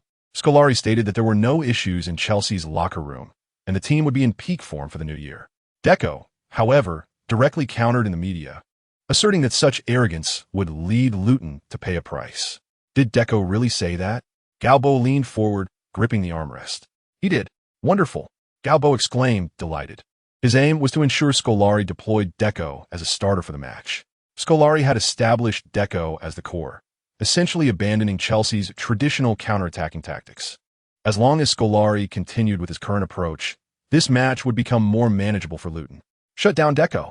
With Canny on the field, Deco would surely be suffocated. The morning had started bright and sunny, but as the bus entered West London, the sky darkened, with occasional drizzles. Curse this weather forecast. Gao Bo grinned while cursing, secretly wishing for a downpour, preferably a tempest. Regardless, one undeniable fact loomed over the match. Luton's squad was at a distinct disadvantage compared to Chelsea, who exhibited a dominating presence. Yet, inclement weather could introduce unforeseen circumstances, narrowing the gap in abilities. The match was scheduled for 5 o'clock in the afternoon. Despite being merely an FA Cup fixture against a League Two team, the area outside Stamford Bridge was already thronged with clusters of blue-clad fans by 3 or 4 o'clock. The atmosphere among English fans is always vibrant, and since the FA Cup takes place on weekends, there would be no empty seats. Luton had arrived at a hotel near Stamford Bridge around 9 in the morning. After a lunch at the hotel, the players enjoyed a brief 2-hour rest, and by 3:30, Luton's bus had already parked at Stamford Bridge. At this moment, the players were no longer calm. They marveled at the grand stadium outside the bus window. For most of Luton's players, this was their first encounter with a team of such stature in the Premier League, especially against a newly affluent team like Chelsea. So many people. This is Chelsea, the wealthiest team. But who is richer, Abramovich or the Abu Dhabi Consortium? The Arabs, of course. Ah, when will I be that wealthy? Stop dreaming, Charlie. The players chattered animatedly. The bus finally came to a halt in a designated parking area inaccessible to ordinary fans. Gao Bo was the first to disembark. Few reporters were present to cover Luton. Most had gathered to await Chelsea's arrival. However, near the security line, Gao Bo spotted Luton fans clad in orange jerseys. He waved to the fans, who erupted in cheers. Get off the bus. You have 10 minutes. Gao Bo called as he exited. Behind him, John hurriedly urged the players to change into their kits and prepare for warm-ups. The players gathered their belongings and stepped off the bus through the front door. Once in the locker room, they quickly donned their gear and proceeded to the pitch for warm-ups. Gao Bo remained in the locker room, preparing for one final pre-match rally. This match was indeed garnering considerable attention in England. Before the commencement of the match, rumors circulated in the media suggesting that should Scolari's team underperform, it could spell the end of his tenure at Chelsea. Gao Bo felt uncertain, pondering whether his presence might precipitate Scolari's premature dismissal. Historically, Scolari had been let go by Abramovich a month later in a previous timeline. At that moment, Gao Bo found himself alone in the locker room, listening to the jubilant cheers and chants of Chelsea supporters from outside. The English Premier League, Gao Bo clenched his fists. As a head coach, how could he not yearn for the grandeur of the top leagues? Yet, he remained acutely aware that indulging in such fantasies was futile without tangible results. He stepped into the restroom, splashing cold water on his somewhat stiffened face. Gazing into the mirror, he observed the defined contours of his face, his thick black hair partially obscuring his forehead, and beneath his bangs, a pair of eyes tinged with a hint of bloodshot. Come on, Gao Bo, he urged himself, standing tall and clenching his fists. In Guangzhou, at the Guangdong television headquarters, a junior staff member rushed over to catch the attention of He Hongfa, a seasoned commentator for the sports channel. He Hongfa was preparing to commentate on an FA Cup match featuring Tottenham against Wigan Athletic, arguably the most high-caliber clash of the third round. While other Premier League giants faced lower league teams, this encounter promised more excitement, as both Tottenham and Wigan were established Premier League sides. Tottenham sat at 16th with 20 points, while Wigan boasted 28 points. Ranking 7th, both teams undoubtedly competing at a higher level. "What is this?" He Hongfa inquired as he accepted a photocopy from the staff member. The paper contained a screenshot of a web article proclaiming a Chinese coach leads Luton in an away challenge against Chelsea. The headline, punctuated with both a question mark and an exclamation mark, indicated the publisher's uncertainty regarding its authenticity. At that time, the domestic internet had just undergone significant growth, resulting in an overwhelming influx of news, making it difficult to discern truth from fiction. A Chinese national? The Luton coach? He Hongfa's initial thought was that this must be a fabricated report. Glancing at his watch, he noted there remained an hour until kickoff. Hold on. His instinct for news alerted him that if this information were indeed accurate, it would present a remarkable opportunity for Guangdong Television, the sole broadcaster of the FA Cup in the country. The viewership for such a match would undoubtedly be substantial. He hurried back to his office and opened his computer. Quickly locating the article on the news website, he found hundreds of comments beneath it. Fake news? Shameless. Most comments expressed skepticism about the report's validity. While there were many Chinese football coaches, very few had ventured abroad, even fewer than the players competing overseas. Currently, only a select few Chinese players played abroad, and the notion of a Chinese coach was virtually unheard of. He Hongfa had never encountered a Chinese coach in any league, let alone a significant one. The internet speed was maddeningly slow. As He Hongfa grew increasingly impatient, the images finally loaded. The picture depicted a young man being tossed high into the air by several players. Though the shot was somewhat distant, it was evident that he possessed distinct East Asian features. Instinctively, He Hongfa believed the young man to be Chinese, as the characteristics of a Hakka individual were unmistakable. However, the article failed to explicitly confirm his nationality. Luton? He searched for Luton's official website. The site was available only in English, yet this posed no challenge for him. Soon, he navigated to the coaches section and easily found Gao Bo's profile. Gao Bo? Gao Bo. The romanization left him unsure of the precise Chinese characters. However, in the subsequent line, his suspicions were confirmed. Gao Bo was indeed Chinese. The nationality section displayed the English term along with a small version of the 5-star red flag. A team from the lower leagues has truly appointed a Chinese head coach. This is monumental news. He then pivoted to British news websites, searching for any articles related to this revelation. What he discovered astounded him. Chinese coach leads team to 10 consecutive victories, rectifying a 30-point deduction. It was indeed impressive. Former Chelsea coach claims Scolari's tactical overhaul is destined for failure. Luton's Chinese coach publicly criticizes Abramovich's lack of football knowledge. He Hongfa marveled at Gao Bo's remarkable journey in England. Director the live broadcast is about to begin. Someone called out. Just a moment. He Hongfa stood up. We are covering this match. Subsequently, news of the FA Cup broadcast switching to this match appeared across major news portals. Chelsea hosting Luton. Which team is Luton? A lower league side? Why are we not broadcasting the Premier League clash? Many commenters were already voicing their discontent before even reading the article, as the Chinese internet was just beginning to thrive. The commenters were not yet as sophisticated as they would be a decade later. The Premier League giant Chelsea faces Luton, led by a Chinese coach. The internet buzzed with excitement. Even Guangdong Television confirmed the presence of a Chinese coach, suggesting the report was likely true. This revelation sent ripples through the online community, causing a surge of traffic to Luton's website, which ultimately crashed due to the sudden influx.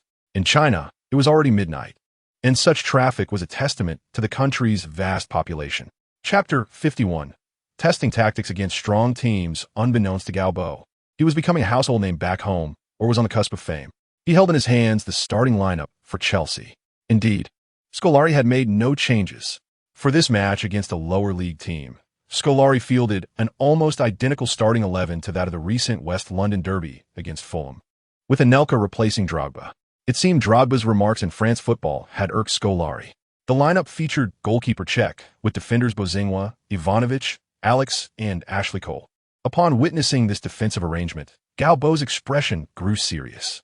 There was no doubt that Czech was one of the finest goalkeepers in the world, making it a formidable challenge to breach his goal. Despite Ivanovic's versatility as a right back, he predominantly assumes the role of a central defender at Chelsea. Alex boasts remarkable physicality, exceptional athleticism, and a fierce defensive style, complemented by his ability to strike from distance. On the left flank, we have Ashley Cole, a player once heralded as the finest left back in the Premier League. Cole possesses remarkable speed and excels in providing assists as a fullback. Defensively, he is equally competent, showcasing swift recovery and decisive tackling. However, this defensive line does not represent Chelsea's strongest, as Terry remains sidelined due to suspension. In the midfield, Scolari has deployed 5 players: Mikel, Joe Cole, Lampard, Deco, and Maluda, with Anelka leading the attack. Ultimately, Scolari opted for a lone striker system, perhaps influenced by a string of emphatic victories since the Premier League season commenced, which has allowed him to maintain faith in a single forward. Gao Bo gazes at Scolari's starting lineup with a sigh, recognizing that this will likely be Chelsea's primary formation for much of the season. Eshin and Drogba find themselves relegated to the bench under Scolari's management, leaving only Cech and Lampard from the once formidable spine of Cech, Terry, Eshin, Lampard, and Drogba.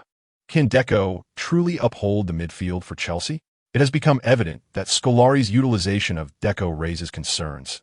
As a solitary playmaker, Deco struggles to orchestrate attacks in the fast-paced environment of the Premier League.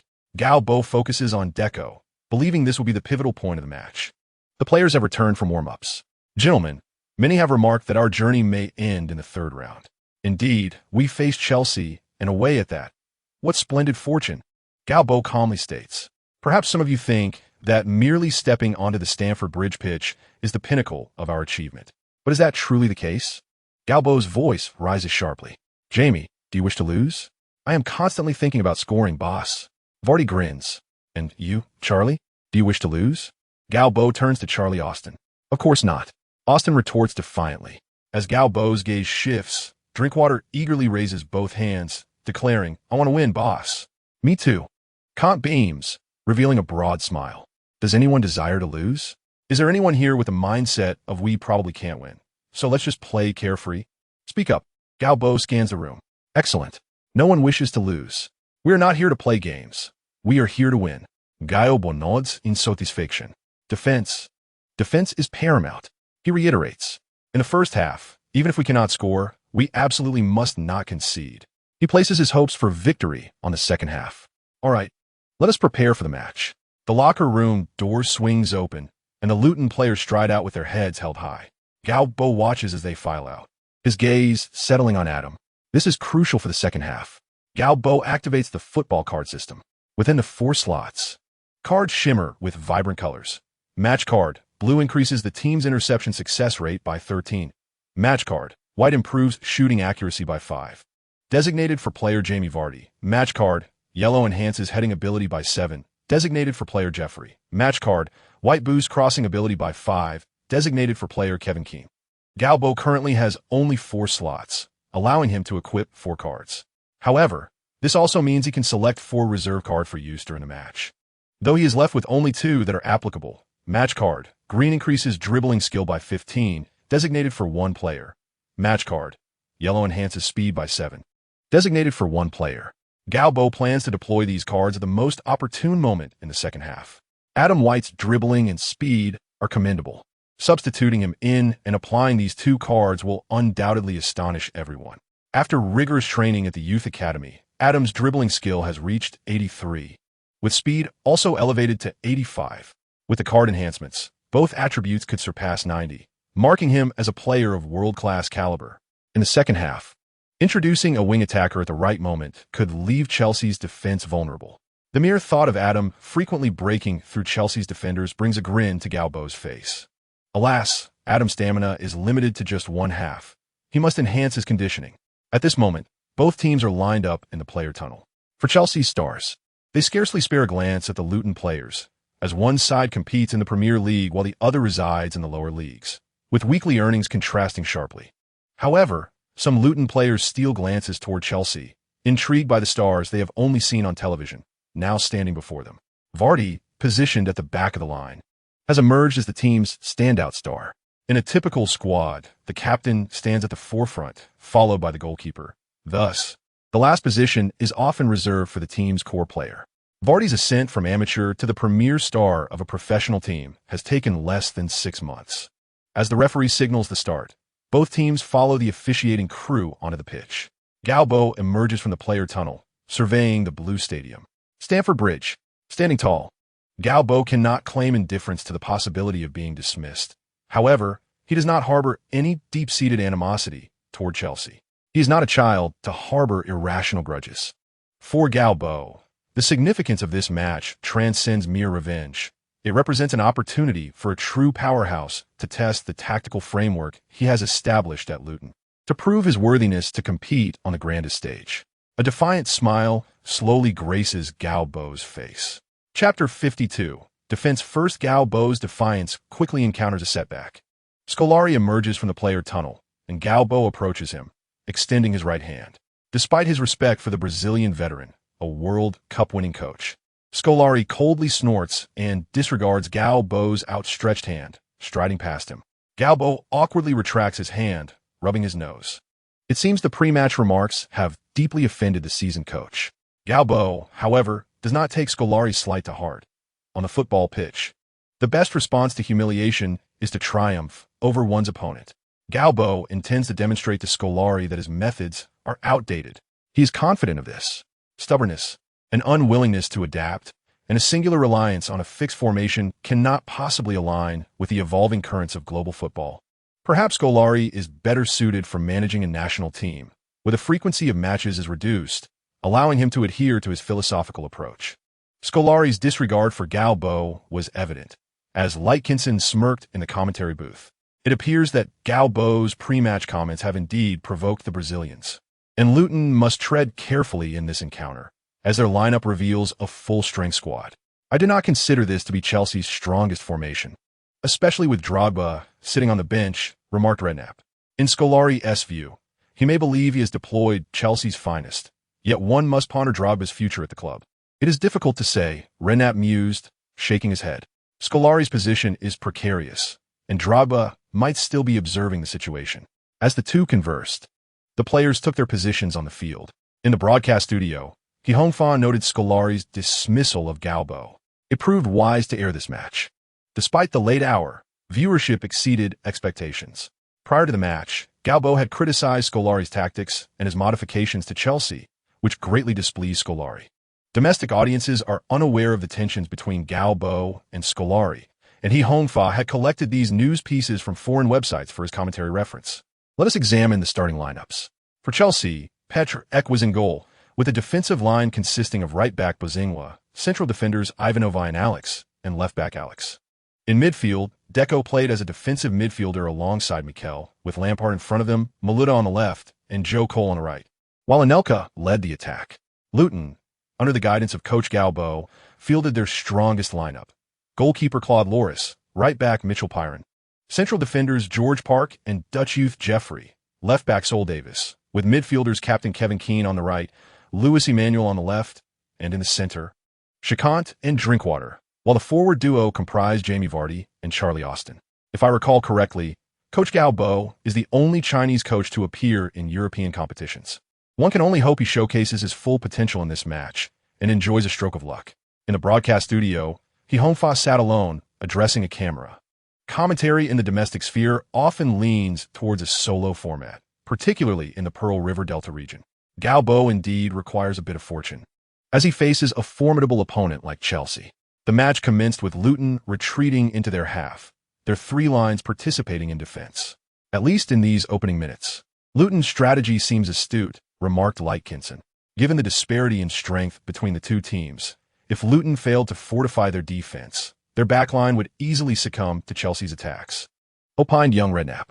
Indeed, Luton's choice to adopt a defensive posture is hardly surprising. Scolari, seated on the sidelines, scoffed. He had anticipated that the Chinese coach might unveil some miraculous strategy to enable a second-tier team to perform phenomenally on the road. Counterattacking? First, one must be able to defend, young man.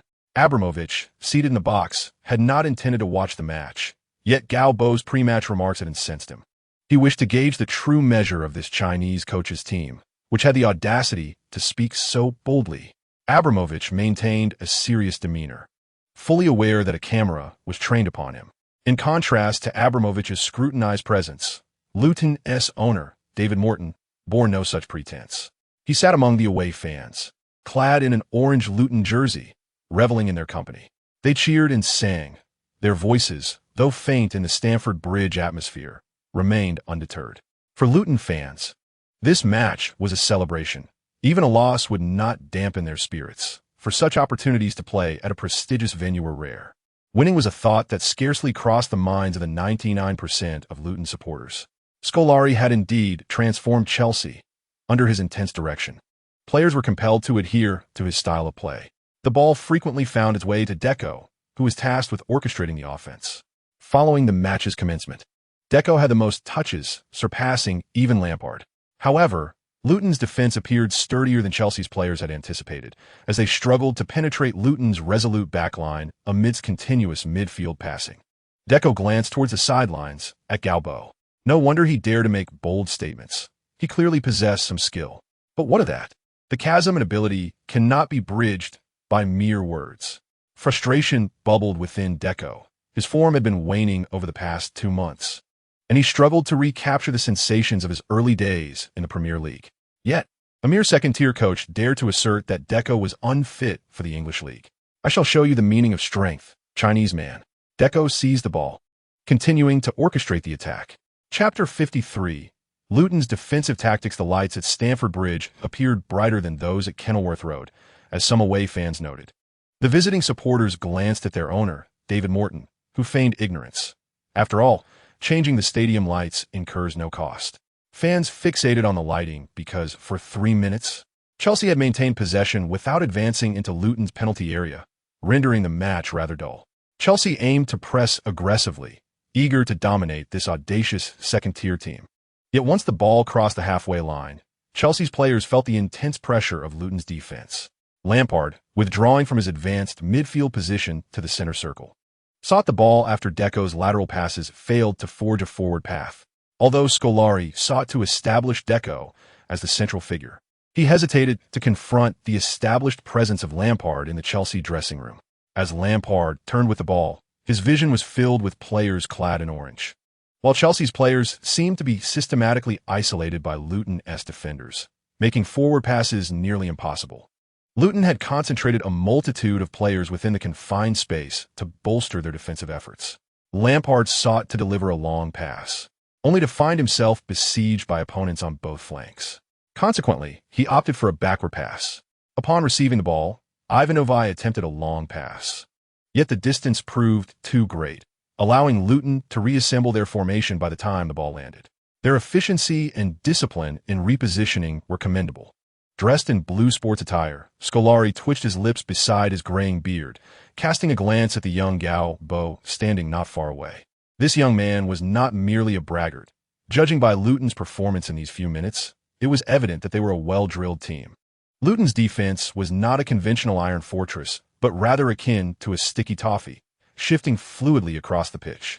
As the play progressed, they amassed a considerable number of players on the ball side, making Chelsea players feel outnumbered in localized areas. This was also the reason Chelsea struggled to transition the ball swiftly to the front line.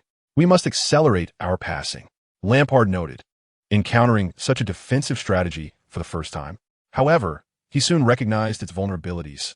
Speeding up the passing indeed emerged as an effective countermeasure against Luton's tactics. Yet, while this notion was easily articulated, not every team could execute it effortlessly. Chelsea, a formidable force in European football, had not historically been renowned for their passing and ball control. Scolari's transformation of Chelsea remained superficial, merely increasing Deco's influence as a deeper-lying midfield linchpin. Through Deco's possession, Chelsea players would reposition, and Deco's distribution resembled the classical play of a trequartista. Gao Bo drew inspiration from Simeone's defensive system at Atletico Madrid, accumulating sufficient personnel in localized regions to exert immense pressure on the opposing ball holder. However, such formations had their weaknesses. Barcelona had famously defeated Atletico Madrid with a series of quick, incisive passes. In 2009, Luton's defensive strategy was making its debut in mainstream media. Current dense defenses were more akin to traditional iron fortresses, featuring 4 steadfast defenders who rarely strayed from their penalty area, bolstered by 3 or 4 defensive midfielders in front of them. 2 solid lines of defense stretched across the goal, requiring any opponent to breach the defensive area to score. Establishing a numerical advantage in critical positions was the essence of the Iron Fortress tactic. Building such advantages in localized areas was also a principle emphasized by Gao Bo. For Luton, this was a hybrid formation that combined defense with offense. Should Chelsea make a mistake, Luton would swiftly launch a counterattack upon regaining possession. Scolari, being a traditional football coach, acknowledged that the establishment of a singular core player was increasingly becoming outdated. Even Barcelona, steadfast in their possession-based philosophy, had begun to drift away from a single core tactic, as a player monopolizing possession could easily become the target of opposing strategies. Chelsea found themselves in a similar predicament. Gao Bo's gaze remained fixed on Deco. When Lampard returned to retrieve the ball, Gao Bo's facial muscles twitched in response. Lampard's interference is regrettable. Luton, a team renowned in the lower leagues, exhibited a tactical style imbued with distinct personal characteristics under the guidance of a Chinese coach, one I had yet to witness on the English league stage, remarked Leighton. This approach demands an exorbitant amount of physical exertion. Questioned Redknapp Jr., I am skeptical about Luton's endurance to maintain this style into the second half. Redknapp Jr.'s concerns were not unfounded. In modern football, the speed of running data had evolved dramatically. In his era, players would consider it commendable to run 5 to 6 kilometers in a match. In Gao Bo's time, particularly in 2018, players often covered upwards of 10 kilometers in a quality match. This change stemmed from both alterations in football regulations, which accelerated the game's tempo, and the tactical evolution that increasingly required player mobility. Gao Bo was unconcerned about Luton's physical condition, as fitness was paramount in their daily training. Moreover, Luton's roster consisted predominantly of players in their 20s, forming a vibrant and energetic squad. Chelsea's passing indeed quickened. Lampard and Deco, both adept with the ball, facilitated rapid passing sequences that swiftly brought the ball to the edge of Luton's penalty area. Subsequently, Lampard unleashed a long-range shot from outside the box, marking the first attempt on goal of the match. The crowd erupted in cheers, momentarily startling Luton supporters. Gao Bo, however, remained unfazed, having discerned Chelsea's intentions. The recent exchanges between Lampard and Deco had been executed flawlessly, but could they sustain such synergy? Uncertain. Chapter 54. This is merely a task. Just as the Chelsea supporters celebrated, they promptly stifled their cheers as a chorus of boos erupted from Stamford Bridge. The sharp jeers echoed, and for those tuning into the match for the first time, it might have been unclear that this was indeed Chelsea's home ground. After all, Chelsea had just executed a quality shot. Lampard, puzzled, glanced at the stands.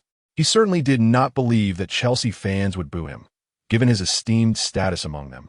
Even a wayward shot would elicit applause. At that moment, he noticed the stadium screen. Typically, following a shot, the broadcast would replay the attempt.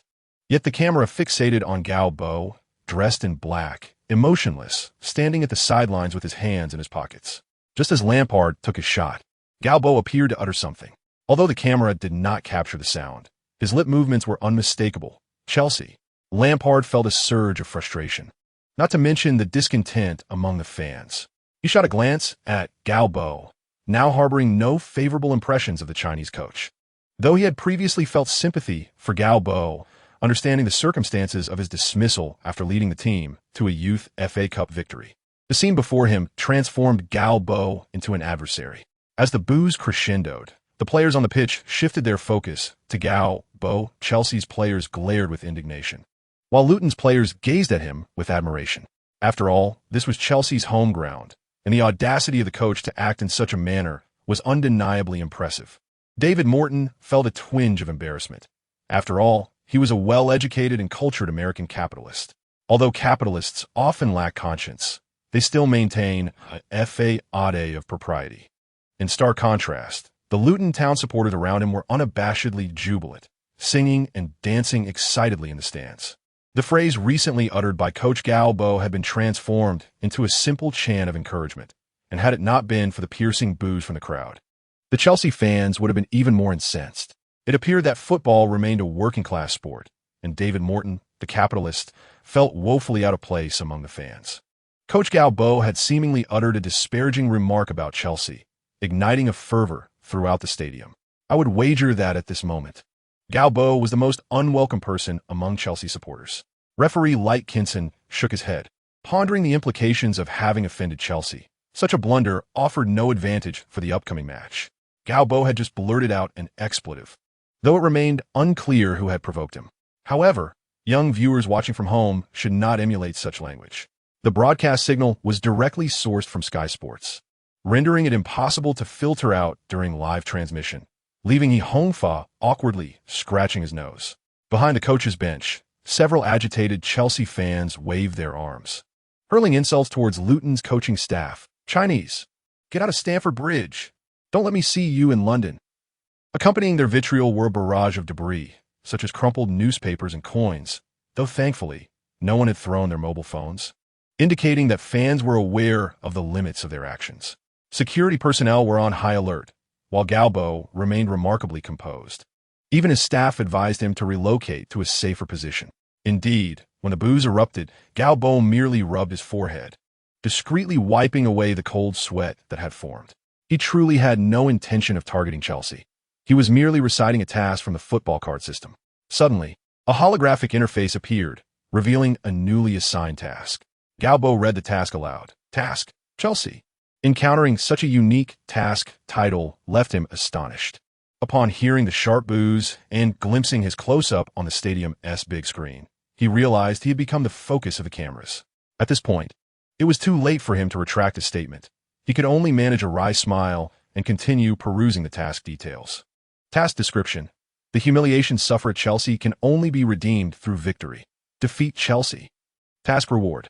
2,000 experience points and a chance to draw a green card. A green card? Gao Bo's eyes sparkled at the prospect. Among his current cards, he possessed only one green card that could enhance dribbling skills by 15. If he could acquire several such cards, he might even forge a world-class player from his deck. Such an extraordinary ability. The jeers gradually subsided as Chelsea launched another attack. However, this time, their swift passing did not flow as seamlessly as before. Kant's ball-winning prowess was exceptional, even by European standards, and under the influence of his cards. He now rivaled a peak-level Makelele. Deco lost possession. When Lampard passed to Deco, the latter failed to deliver a strong return pass due to Kant's interference, allowing Kant to seize the ball. The opportunity had arrived. Ignoring the tasks assigned by the system, Gao Bo dashed to the sidelines, disregarding the debris thrown in his direction. Security personnel sighed in exasperation, as the presence of this Chinese individual complicated their duties. Gao Bo's entire focus was now on the pitch. This was a prime counterattack opportunity. Although he had reserved his trump card for the second half, it did not mean Luton was without ambition in the first half. Scoring a goal, or even two, during this period would be a tremendous advantage. After winning back the ball, Khan acted swiftly, passing it out immediately. Drinkwater moved to an open position, and the previously dense Luton formation quickly dispersed to initiate a counterattack. Unlike in the lower leagues, Luton committed fewer players to the counterattack, as their opponents were Chelsea. Vardy had already sprung into action the moment Kant won the ball. Chelsea's defensive line had pushed up, granting Vardy ample space to sprint. Just as Vardy aligned with Chelsea's last defender, Alex Drinkwater's pass arrived. A long, ground-level through ball slipped behind Ivanovi and Alex. Vardy's speed. The crowd gasped in astonishment. However, Cech's reaction was equally swift. He anticipated Drinkwater's pass, and, as Vardy was about to receive the ball, Cech slid in to divert out of play. Chapter 55. Chelsea's desperation Vardy. Wow, look at his speed. He runs like a cheetah. Lightkinson exclaimed from the commentary box. This top scorer from the lower leagues was Luton's sharpest weapon. Yet, Cech was no slouch either. To breach Cech's goal, Vardy would need to exert himself even more, for this was a world-class goalkeeper who was incomparable to those Vardy faced in the lower leagues, remarked Redknapp. Vardy jumped in frustration, glancing at Cech, whose keen sense of danger was remarkable. Had Cech hesitated even slightly, Vardy would have capitalized. Such is the prowess of a top-tier goalkeeper. Vardy observed Cech, the Czech keeper who once suffered a skull fracture, now appearing on the field with a black helmet. Still a formidable barrier for forwards. Chelsea struggled to penetrate Luton's core zone, while Luton threatened first through counterattacks. Despite Luton not yet registering a shot on goal, their recent counterattack posed a far greater threat than Lampard's wayward long-range effort. Hongfa noted from the broadcast studio that as news of this match spread online, More and more viewers tuned in via internet television, much to the delight of the leadership at Gwaunde. The Pearl River Delta region was among the first in the nation to broadcast English League matches. In the 1980s and 90s, CCTV typically opted to air Serie A, which was then considered a mini World Cup, attracting a plethora of stars. Consequently, local stations found it challenging to compete for the broadcasting rights of Serie A. However, due to the early introduction of English League coverage in the Pearl River Delta, a dedicated fanbase for English teams had developed, leading to the tradition of broadcasting the Premier League. In recent years, as capital flowed into football, Serie A gradually declined, while La Liga and the Premier League surged in prominence, diminishing Serie A's appeal in the face of the more modernized broadcasts of the Premier League. However, it is exceedingly rare for an FA Cup match in the early hours of the morning, like tonight's, to rival the viewership of a high-stakes Premier League clash. He Hong Fa understood that everyone was drawn to the legendary Luton Town coach, Gao Bo. What He Hong Fa articulated was also a source of concern for the Chelsea players at that moment. After Cech cleared the ball out of play, he bellowed towards the front line, clearly displeased with the mistakes made.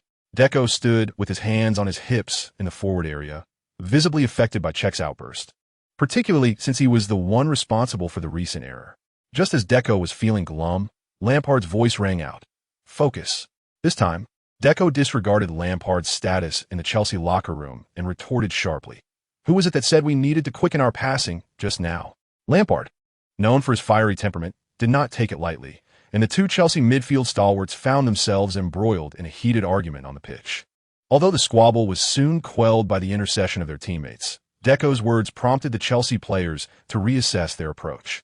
While a quicker passing tempo might lead to more threatening attacks, it also heightened the chances of errors. If the opponents were a formidable team like Manchester United or Arsenal, taking risks might be worthwhile. However, given that their adversary was merely Luton, a lower league side, shouldn't Chelsea be assured of steady victory? The conundrum of whether to take risks or play conservatively lingered in the minds of the Chelsea players. At that moment, Scolari stepped in to resolve the situation, gesturing for Chelsea to stabilize their play. The recent counterattack from Luton had alarmed the Brazilian manager. When the coach called for composure, the Chelsea players had no choice but to adhere to his strategy. Following a throw-in from Luton, Vardy and Charlie Austin combined well, and Vardy managed to take a shot on goal, which sailed over the crossbar, marking Luton's first attempt of the match. Subsequently, Chelsea reverted to their prior dynamic. Although they controlled possession, advancing past the halfway line became increasingly challenging. Abramovich, seated in the VIP box, wore a grim expression. He had traveled from the sun-kissed Mediterranean to the chilly, damp English weather, which reminded him of the frigid Siberian landscape. Yet, the game itself left Abramovich feeling even colder, or rather, utterly bored. When Scolari took the helm, he promised to bring Chelsea a brand of football that was both sexy and beautiful. Yet, football is a competitive sport, and one can only discuss beauty in the game when victory is secured. If a team consistently suffers defeats, the football they play is undoubtedly unattractive. On the pitch, Chelsea was meandering through their passes. Malouda attempted a cross from the left flank, only to be met with a header from Jeffrey that cleared the danger. Jeffrey's heading ability was commendable and enhanced by his attributes. His aerial prowess was exceptional, making it difficult for Anelka to capitalize on headers. Abramovich's disdain for Scolari grew with every passing moment. Chelsea's midfielders passed the ball among themselves, but struggled to reach the forward line, ultimately managing to send the ball forward only through a wide cross. If a short passing game was intended, it would ideally flow seamlessly, rather than presenting itself as a sluggish, laborious endeavor. In Abramovich's eyes, Chelsea's passing resembled a state of constipation. Moreover, if they were to exploit the flanks, one would expect to witness vigorous breakthroughs and incisive movements, frequently penetrating the opponent's penalty area. It was unclear which capable coach might be idling at home. Mourinho's situation at Inter Milan was a lingering thought for Abramovich as his mind drifted away from the match. The unfolding game was far from riveting. Chelsea appeared somewhat ineffectual against Luton's defense. Anelka, deprived of the ball on the forward line for an extended period, retreated to the midfield. However, when the television broadcast showcased Anelka, it was in the moment he was dispossessed by Kanté. This interception granted Luton another opportunity to counterattack, with the ball swiftly transitioned to the front line. Faced with Ivanovich's defense, Vardy deftly controlled the ball, and unleashed a right-footed shot. This corner forced Czech into action. The first on-target shot of the match was executed by Luton, underscoring Chelsea's predicament. The ensuing play continued in a similar vein, as Scolari's team struggled to devise a better plan. Under Abramovich's increasingly darkening demeanor, the first half of the match quickly elapsed. When a referee's whistle signaled the end of the first half, Abramovich rose from his seat, his face a mask of displeasure, and stormed away. Chapter 56. Halftime. I'm exceedingly dissatisfied with your performance in the first half. Scolari erupted in the locker room, his voice filled with fury. However, while some Chelsea players listened attentively, many were preoccupied with their own affairs. Scolari's admonition was delivered in Spanish, as his command of English was limited, necessitating reliance on a translator for most communications with his players. We must be more offensive in the second half. Once the translator conveyed Scolari's words, the Chelsea players turned their attention to him with newfound seriousness. Drogba will be coming on for the second half. The previously daydreaming Drogba in the locker room jolted back to focus upon hearing this announcement. The Brazilian coach had finally remembered him when an offensive strategy was needed. Drogba had suffered an injury earlier in the season, and upon his return, his starting position had been usurped by Anelka. If Chelsea had maintained the strong form exhibited at the season's onset, it would have been acceptable. However, the reality was that Chelsea's performance over the past 2 months could only be described as abysmal. Anelka, playing as a lone striker, had also succumbed to a drought in scoring. Logically, this was the moment for Scolari to explore the option of deploying Drogba, a suggestion echoed by many media outlets advocating for a dual striker formation with Drogba and Anelka. Nevertheless, the obstinate Scolari persisted in starting Anelka as the sole forward, relegating Drogba to the bench. Scolari's stubbornness was well known. Anelka's expression darkened, a hint of anxiety creeping in. The legendary Drogba's reputation loomed large. Anelka had seized the starting position only because Drogba was sidelined. Should Drogba take his place and Scolari maintain the single striker approach, Anelka would find himself benched. No player relishes the prospect of being a substitute. Aside from the desire to play, there exists a stark disparity in earnings between substitutes and starters.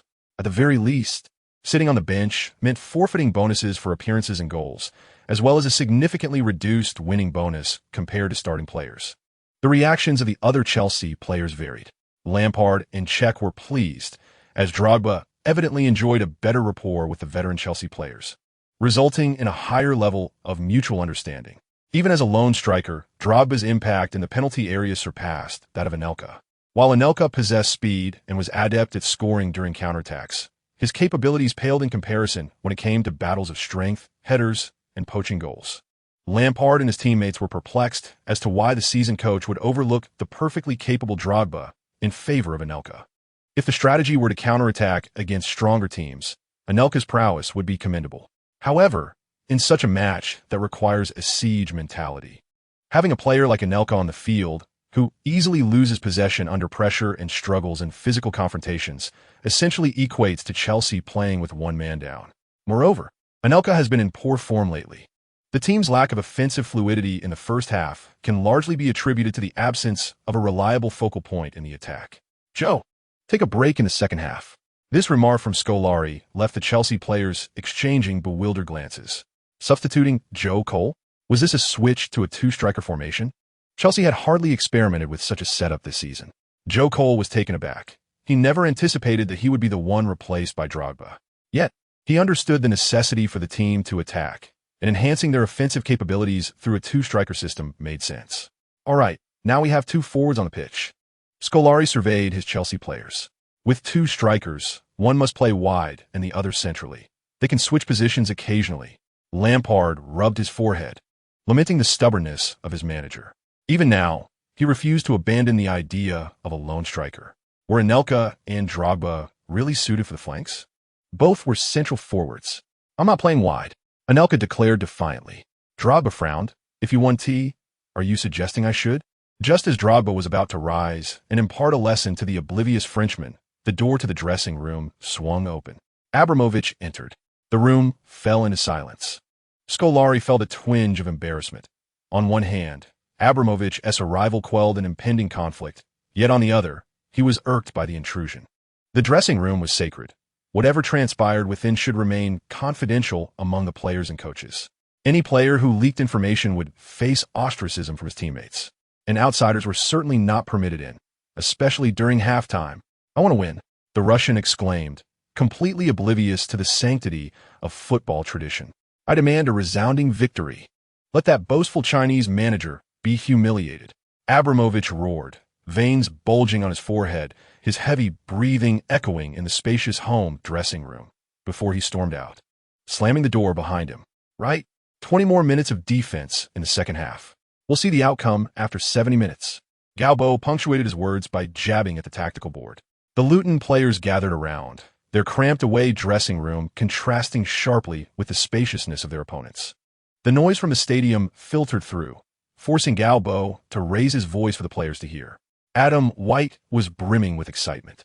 Gao Bo had previously indicated that he would be substituted in around the 65-minute mark, positioning him as the focal point of the team's attack. "You will be the decisive factor in this match," when Gao Bo placed a reassuring hand on Adam's shoulder. The 17-year-old trembled with exhilaration at the prospect of playing against Chelsea as a pivotal player capable of altering the course of the game. "Don't get too carried away. Keith, Gao Bo quotient, Dausling Adam Stickers. Stay composed. As a professional, you must maintain your cool except after scoring." "Yes, boss." Adam White puffed out his chest, and laughter erupted in the dressing room. Halftime passed swiftly, and as the players emerged, Gao Bo watched their departing figures. After defeating Chelsea, many of these youngsters would likely rise to fame. Gao Bo smiled as he stepped out, closing the door behind him. Chapter 57, Go Adam. The second half began with Chelsea making a substitution. He Hongfa, seated in the broadcasting studio, expressed his excitement. To lead a team from the second division and force Scolari into making such changes speaks volumes about Gao Bo's coaching prowess.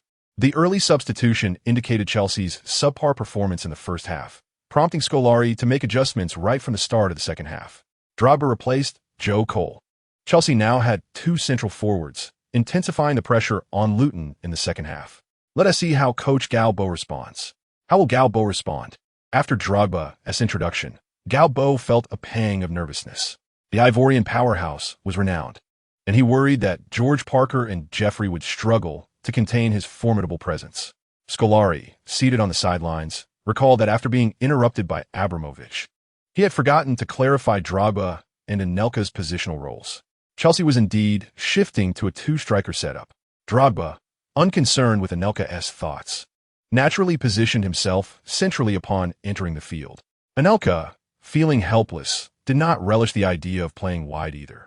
Lampard, the senior figure in the squad, faced a dilemma.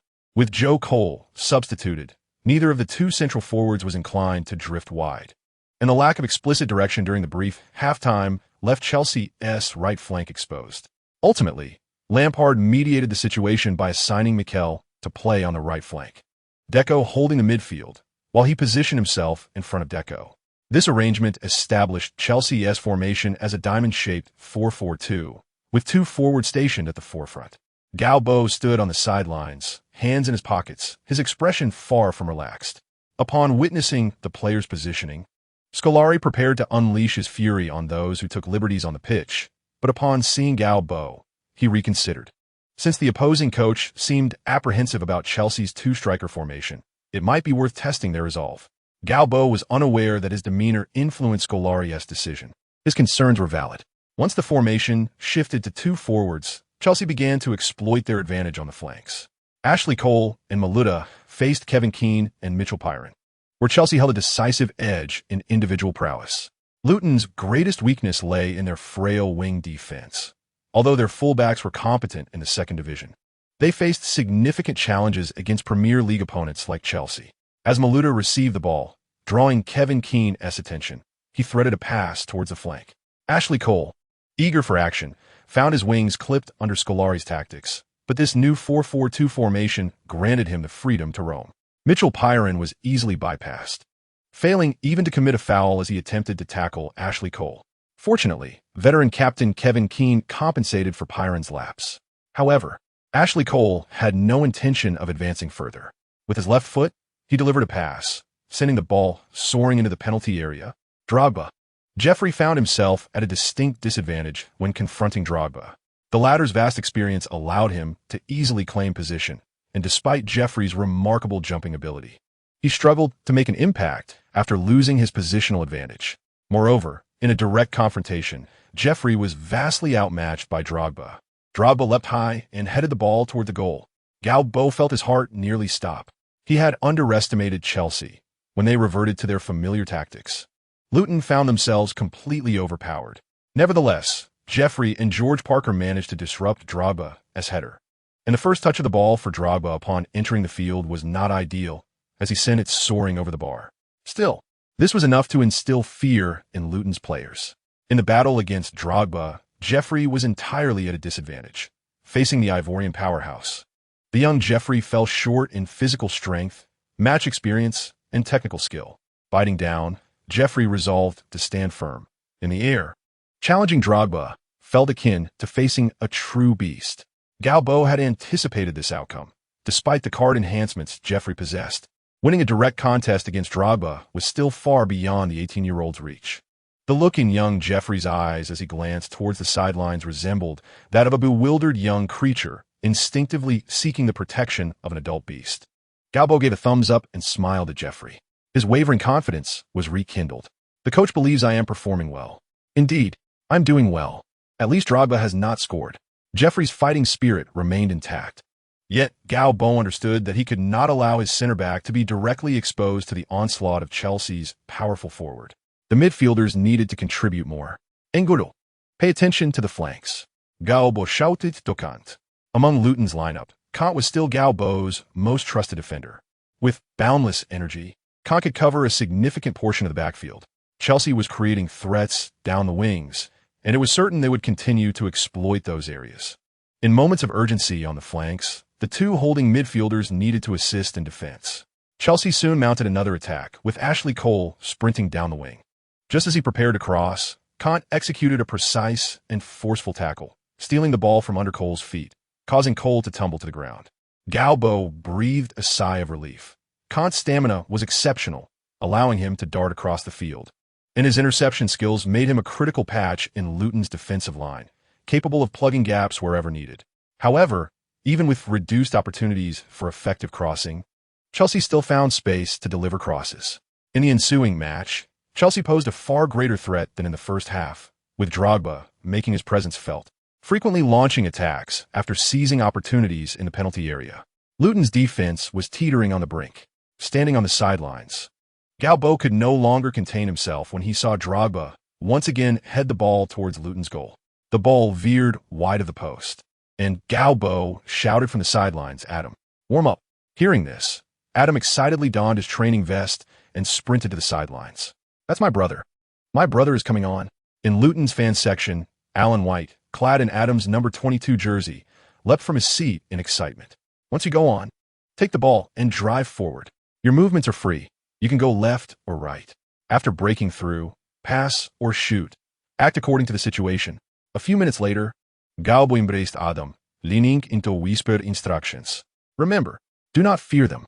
Ashley Cole cannot keep up with you. Do you understand?" "Got it, boss." Adam repeated, his face brimming with enthusiasm. Gao Bo patted the shoulder of the 17-year-old. "Go for it, Adam." Chapter 58. Who is this kid? Adam stood at the sidelines. Luton was making a substitution. Number 22, Adam White, stood ready. He was a winger at just 17. He was set to replace Luton as frontline star, Charlie Austin, who was also only 19. Adam White bounced a few times on the sidelines, getting himself hyped. Charlie Austin wasted no time. Arrangements had been made during halftime for him to play up to around 65 minutes, and although it was only the 62nd minute, he had no complaints. After exchanging high-fives with Charlie Austin, Adam dashed onto the field. Gao Bo embraced Charlie Austin. "Well done, Charlie. Go change your clothes." "No, boss. I want to watch the team win from the bench." Charlie Austin replied. Scolari observed Luton's substitution. Bringing on such a young player? What is their intention? He inquired of his assistant. He is a winger, very quick, skilled at dribbling and breaking through. Scolari nodded, realizing that the opposition intended to bolster their attack. It seemed they had some strategy. "I just hope you have a plan, kid." Scolari glanced at Gao Bo. doubting that a 17-year-old rookie could pose a significant threat to Chelsea's defense, which boasted some of the world's most renowned stars. A nameless player from a lower division. Even if the reports claimed he was fast and adept at dribbling, how could he compare to Ashley Cole? Presently, Adam was certainly no match for Cole. But that was before the enhancement of cards. Gao Bo observed the young Adam who had just entered the field. In his eyes, this boy possessed the highest talent among all Luton players. At just 17, several of his abilities had already reached over 80. Khan also had a few skills above 80, but being a defensive player, while Adam was an attacker. On the field, attacking players typically commanded higher valuations than their defensive counterparts of the same caliber. Yet in Gao Bo's past life, he had never heard the name Adam White. Perhaps it was due to a lack of recognition by a discerning eye. Or perhaps he had fallen victim to gang violence in the slums, or succumbed to addiction, rendering him unable to play football. Regardless of Adam's fate in Gao Bo's former life, this time, due to Gao Bo's presence, Adam's destiny was undoubtedly altered. This kid would become a great star. Gao Bo was certain, even if he didn't tee, I would ensure he surpassed Robin. Gao Bo activated the football card system. Replacement cards. 2 white cards were swapped out, followed swiftly by the introduction of 2 new cards. Match card, green dribbling skill increased by 15, designated player Adam White. Match card, yellow speed increased by 7, designated player Adam White. Gao Bo replaced the 2 cards, and the world saw no reaction. Yet only Gao Bo knew that under the enhancement of the cards, Adam's abilities had elevated him to the status of a world-class winger. Young man, do not squander this opportunity. Otherwise, prepare for a doubling of your training regimen. Gao Bo fixed his gaze on Adam as he entered the field. Vardy remained at the forefront while Adam moved towards Ashley Cole's side. Adam spotted the renowned English superstar Ashley Cole. The 17-year-old lad wore a naive smile, resembling a starstruck child meeting his idol. Kid, I can sign your jersey after the match, but not now. Ashley Cole replied coldly. Adam was taken aback. I really want your autograph, Cole, Adam White earnestly stated, but I want to defeat you even more. With a smirk, Ashley Cole regarded Adam, but chose to disregard the audacious youth, though he kept him within his sight. As a full-back, assisting in attacks was part of his role, but defense remained his primary duty. Despite his seasoned experience, Ashley Cole didn't underestimate the seemingly slender Adam, as it was a fullback's duty to guard against a winger. Gao Bo, the coach, substituted the forward Charlie Austin for the winger Adam White. He Hong Fa was puzzled by this change. Adam was merely a 17-year-old winger. If the substitution aimed to enhance counterattack speed, Luton's 2 main forwards were already quite swift. What qualities could this young winger possess that impressed Coach Gao? Although everyone was eager to witness the effects of Gao Bo's substitution, Adam had not touched the ball in the 2 minutes since his entrance. As Chelsea continued their offensive, Ashley Cole's side became the focal point of Chelsea's attack. And as he surged forward, he faced Kante's defensive support. Ashley Cole refrained from forcing a cross, now aware that the diminutive player before him was not to be taken lightly. However, with the defensive midfielder covering the flank, the center became vulnerable. Thus, Ashley Cole passed the ball back to Maluda, who then related to Lampard. Lampard took a shot, which struck Jeffrey in the chest, and was halted. Luton's counterattack was about to commence. He Hong Fa felt a surge of excitement. Jeffrey sent the ball directly forward, aiming in Adam White's direction. Adam did not remain stationary waiting for the ball, as Ashley Cole had already begun to retreat after his pass. Adam quickly surged forward, stopping the ball with his chest, then deftly pulled it with his right foot. A Marseille turn. Such exquisite skill. Lytkinson's interest in the newly introduced young player was piqued. Ashley Cole immediately blocked Adam's forward path, not allowing himself to be complacent due to Adam's youth. Take the ball and charge. Adam recalled Gao Bo's instructions. Even facing Ashley Cole, Adam gritted his teeth. He executed several quick step-overs, but Ashley Cole remained steadfast. What rapid movements! Even young Redknapp was astonished. Seeing that his feints did not shake off Ashley Cole, Adam resolved to rely on his speed. He drove the ball forward, keeping it within a meter of his foot. The rhythm of his dribbling was impressive. Lytkinson's eyes sparkled with anticipation as he sensed the emergence of a new English star. The English media always lavish praise on their own. Countless young English players, with even the slightest commendable performance, are heralded as future football kings. What blistering speed! Ashley Cole was taken aback. Adam White advanced with the ball, his pace accelerating, drawing closer to Ashley Cole. Just as Ashley Cole prepared to intercept, Adam suddenly increased his frequency of movement. He flicked the ball to his right, then swiftly maneuvered it with his right foot, followed by an explosive burst of speed. An outside lane overtaking maneuver. Lightkinson in the commentary booth was so astounded he stood up. Ashley Cole was overtaken on the outside. Adam White resembled a supercar, his strides echoing the roar of a racing engine, leaving Ashley Cole behind. Who is this kid? Scolari was equally stunned, calling out to his assistant for the second time. In the commentary booth, several commentators removed their headsets, shouting to their assistants, "Data, detailed data. I need to know who this kid is." Chapter 59. This kid is about to become famous. Who is this kid? This question echoed from Lightkinson and many other commentators. Such astonishing speed. Even far away in China, He Hongfa was dumbfounded, and numerous fans online were captivated by this lightning-fast display. Ashley Cole couldn't keep up? Is this speed even faster than Robbins? Did Luton send a sprinter onto the field? At this moment, Adam became the focal point of the match, yet this had no effect on him. The jeers of Chelsea fans in the stand were drowned out by the rush of wind in his ears. So fast, Adam himself felt unusually good that day, his movements flowing more smoothly, and his speed markedly quicker. The wind whistled past his ears, bolstering Adam's confidence. He even breezed past Ashley Cole. This ignited a surge of confidence within Adam. Gao Bo watched Adam sprinting on the field, marveling at the effectiveness of the cards. If previously Adam's speed and dribbling were merely excellent, now, under the card's enhancement, his speed had undoubtedly reached the pinnacle of world-class wingers, and his dribbling skill had increased by 15. In this regard, Adam's technique was now top-notch. It could be said that aside from physical attributes, Adam was now nearly comparable to any winger in contemporary football. Go for it, young man. Gao Bo's eyes sparkled with excitement. Chelsea's defense was in jeopardy. Indeed, at this moment, Chelsea's defense was reduced to just 3 players: Bozingwa, Ivanovic, and Alex. Deco was too slow, having been overtaken by Vardy in the center. Now, Luton had a 2-on-3 situation. Adam raced down the right flank, with Vardy charging through the center, while not as extraordinarily fast as Adam. Vardy kept pace with the counterattack's rhythm. Despite Alex moving out early, he could not intercept the ball against the lightning-quick Adam. Adam maintained his speed, barely slowing down as he deftly maneuvered past Alex.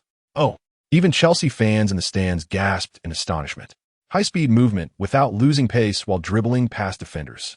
Gao Bo was also astounded by Adam's audacious maneuver. The peak era of Messi in later years was defined by such exquisite skills to outmaneuver opponents, and now Adam had similarly emulated this brilliance. Presently, Messi has ascended to global stardom, having just led the Argentine national team to victory in the Olympics, where he was anointed by the legendary Diego Maradona as the successor to the throne of football. In Gao Bo's estimation, Adam's recent display was commendable, even when compared to Messi. However, it is undeniable that Messi possesses a far more comprehensive skill set than Adam at this stage. Aside from his dribbling prowess, Messi's creativity, shooting ability, and positioning undeniably surpass Adam's capabilities. Nevertheless, Gao Bo does not anticipate Adam to reach Messi's lofty heights. What he needs now is Adam's extraordinary dribbling ability.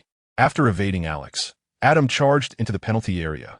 Ivanovic bravely approached, but Adam's consecutive dribbles past Ashley Cole and Alex had clearly unsettled Ivanovic. Upon entering the box, Adam slightly reduced his speed, yet not by much. He soon encountered Ivanovic. With a deft touch, Adam flicked the ball from his right foot to his left, then back to his right, followed by a swift push forward.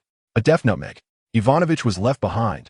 However, Adam was advancing towards the byline, and Czech managed to guard the near post, feeling the immense pressure from Adam. As Adam broke near the byline, he sent the ball back. Vardy surged in at the right moment. With Czech's attention entirely captivated by Adam, Vardy effectively faced an open goal. The ball found its way in. Magnificent. Absolutely stunning. This goal undoubtedly qualifies as the best goal in English football this week.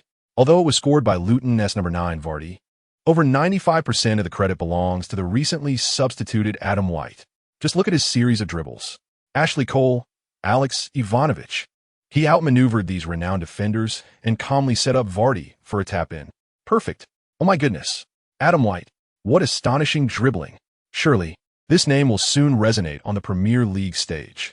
He is bound to attract the attention of Premier League clubs. Goodness, he is only 17, and still an Englishman. Lightkinson was ecstatic. Far away in China, He Hongfa was left dumbfounded by Adam's display. It is truly unimaginable that this is a substitute forward from a lower league team. How many more such prodigies are hidden in coach Gao Bo's lineup? No wonder he dares to claim he will defeat Chelsea at home. Scolari was flabbergasted. He never expected a substitute from the lower leagues could perform to such a level. Not only Scolari, but even Abramovich was astonished, instinctively wanting to inquire about the young lad's market value. After scoring, Vardy charged towards Adam, who basked in the limelight. Vardy lifted him up and sprinted towards the sidelines. The other Luton players rushed over. When did you become this incredible, Adam? At the corner flag, Vardy set Adam White down. Dazed from the commotion, Adam White rolled his eyes and replied, I've always been this remarkable, Jamie. Oh, come on, Adam. I know you. Drinkwater joined in, playfully tousling Adam's hair. But the recent breakthrough was indeed impressive. My hairstyle. I spent £5 on it. Adam White was now preoccupied with his £5 haircut. The Luton coaching bench was already in chaos. John Aston and Mel Donald were shouting and embracing each other, while Gao Bo opened his arms and rushed towards the coaching area, only to be met by the blushing Qingzi, who bravely leaped into the coach's embrace. In his excitement, Gao Bo did not sense anything amiss. He hugged Qingzi and then joined John and Mel in their jubilation. Qingzi pouted, visibly displeased. She thought she was the only one who would embrace the coach. However, the large men paid no heed to her expression. Lin's son joined the fray, along with goalkeeping coach Danny Jean. The coaching staff of Gao Bo embraced one another, and should they triumph over Chelsea, it would mark their first significant victory as a team. This lad is destined for fame. After the celebrations, Gao Bo chuckled heartily as he patted his fellow townsman Lin's son on the shoulder. Chapter 60, Run, Move Forward. Gao Bo was profoundly impressed by the effect of the card. Without its enhancement, Adam would merely be regarded as a talented young player, possessing speed and some skill, but little more. However, once the card amplified his speed and technique, Adam transformed into a player whose pace would rank among the elite in world football. With his skills significantly elevated, the previous play was a testament to this transformation. First, he outpaced Ashley Cole effortlessly. Then, while maintaining his speed, he skillfully maneuvered past Alex, followed by a deft nutmeg to evade Ivanovic. Such finesse is characteristic only of the top wingers. Perhaps, at this moment, major clubs are preparing to bid for Adam, a talent whose potential seems even greater than that of Robin. The match soon resumed. Drogba controlled the ball at his feet, facing Anelka. Chelsea's two forwards were not passing to each other, which significantly reduced Anelka's opportunities to receive the ball. Previously, Chelsea's attacks relied on wing play, followed by crosses. However, under these circumstances, Anelka stood no chance of winning aerial duels against Drogba. The referee blew the whistle, and Drogba passed the ball to Lampard before turning and running forward. Chelsea, now a goal down, was desperate to intensify their offensive efforts. Scolari had no inclination to insist on any Brazilian-style sexy football. For the Brazilians, the paramount objective was to score and secure victory. Even if it wasn't a resounding triumph, winning the match was imperative. As long as they could secure a win, Scolari would not care how aesthetically pleasing the play was. Even if Drogba or Anelka scored with their backsides, he would cheer enthusiastically. Lampard did not linger on the ball for long, as Luton's fierce forward Vardy charged toward him. Vardy's stamina seemed boundless. As a forward, his role extended beyond merely scoring, as he actively engaged in defensive duties. Lampard passed the ball to Deco. Deco received the ball in the back line and made a long pass to the left. Chelsea continued to push down the left flank. However, this time, Ashley Cole was cautious, unwilling to let Adams slip from his sight, even while in an attacking position. Without Ashley Cole's support, Maluda found it challenging to create crossing opportunities. Just then, Lampard approached to receive the ball, and Maluda passed it to him. Maluda had just passed the ball when Lampard sensed the pressure exerted by Candy behind him. Candy, utilizing both hands and feet, made it exceedingly difficult for Lampard to receive the ball. He glanced around, but there were no favorable passing options. Luton's players had effectively severed the connections between Lampard and his teammates. The organization of Luton's defense was commendable, as they meticulously monitored Chelsea's key players. As noted by the commentator, Little Redknapp, Lampard was entangled with Canny, and every Chelsea player nearby was marked by a Luton counterpart. Thus, he hesitated to advance the ball further. Lampard shielded the ball while surveying Deco's position, who typically occupied a deeper-lying playmaker role. This role is akin to a retreating offensive orchestrator, designed to prevent the commander from being ensnared in the opponent's heavily fortified midfield region. Lampard executed a long-range back pass with his right foot, prompting Vardy to relentlessly pursue the ball. However, Deco reached it first, thanks to Lampard's precise pass. Deco halted the ball as Vardy lunged at him. Deco was compelled to shift the ball again, this time to the right side. Vardy's aggressive pressing proved somewhat effective, at least in disrupting Deco's line of sight. Unbeknownst to Deco, Drinkwater had anticipated his intention to pass right, positioning himself just beyond Mikel's reach. Drinkwater, in a moment of urgency, surged forward, intercepting the ball before Mikel could react, and promptly redirected it back into the center. Kenny appeared in that area, seizing the ball and glancing at Adam's position. Adam's previous performance had left a lasting impression on everyone, and the spectators began to eagerly anticipate whether Adam could deliver yet another breathtaking display, with the exception of Chelsea fans, of course. However, this time, Adam did not receive the ball. Ashley Cole was not to be underestimated, aware that his speed and footwork did not match Adam's. He knew he could not afford to let Adam gain possession. As Adam prepared to receive the ball, he felt a sharp pain in his thigh, only to find Cole had deftly stepped in front to intercept it. After passing the ball to Lampard, Cole turned back. "This is the professional arena, kid," he remarked, seeing Adam still clutching his thigh, treating him as a formidable opponent. Therefore, employing minor tactics against the adversary was merely par for the course. Adam rubbed his injured area. In previous matches, he had faced similar infringements, but those incidents paled in comparison to Cole's actions. Just before Adam could gain control of the ball, Cole nudged Adam's thigh back slightly with a subtle maneuver that went unnoticed by the referee, yet Adam found himself dispossessed of the ball. Gao Bo, observing from the sidelines, furrowed his brow. Cole, with his vast experience, posed a significant challenge for the young Adam, whose skills were top-notch, but whose game experience and reading of the match still reflected a player fresh from the youth academy. Football is a contest of comprehensive abilities. While technical skills, physicality, speed, and strength are undeniably crucial, experience remains a vital asset for any player.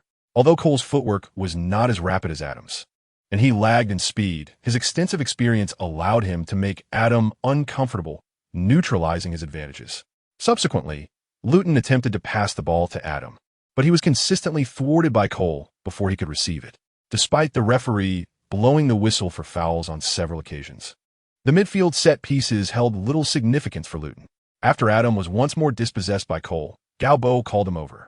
"Run. Get moving, Adam," Gao Bo instructed urgently. "Make those runs to receive the ball.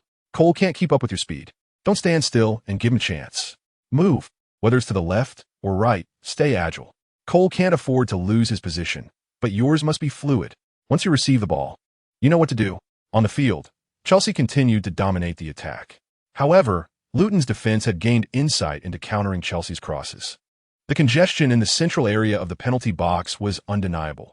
While Drogba was undoubtedly formidable, scoring with ease amidst multiple defenders was no simple task. Moreover, with Cole preoccupied by Adam, Chelsea had struggled to deliver quality crosses for quite some time. Cole quickly noticed Adam's change in movement. He could no longer keep track of the slippery young player. Adam had ceased to confine himself to the right flank, now fluidly moving between the left, right, and central areas, making it increasingly difficult for Cole to mark him. As Adam began to move, he realized that Cole's pressure had dissipated entirely. Before long, Adam found himself with a second opportunity to counterattack. He shifted into the central area, where Deco was responsible for defensive interception.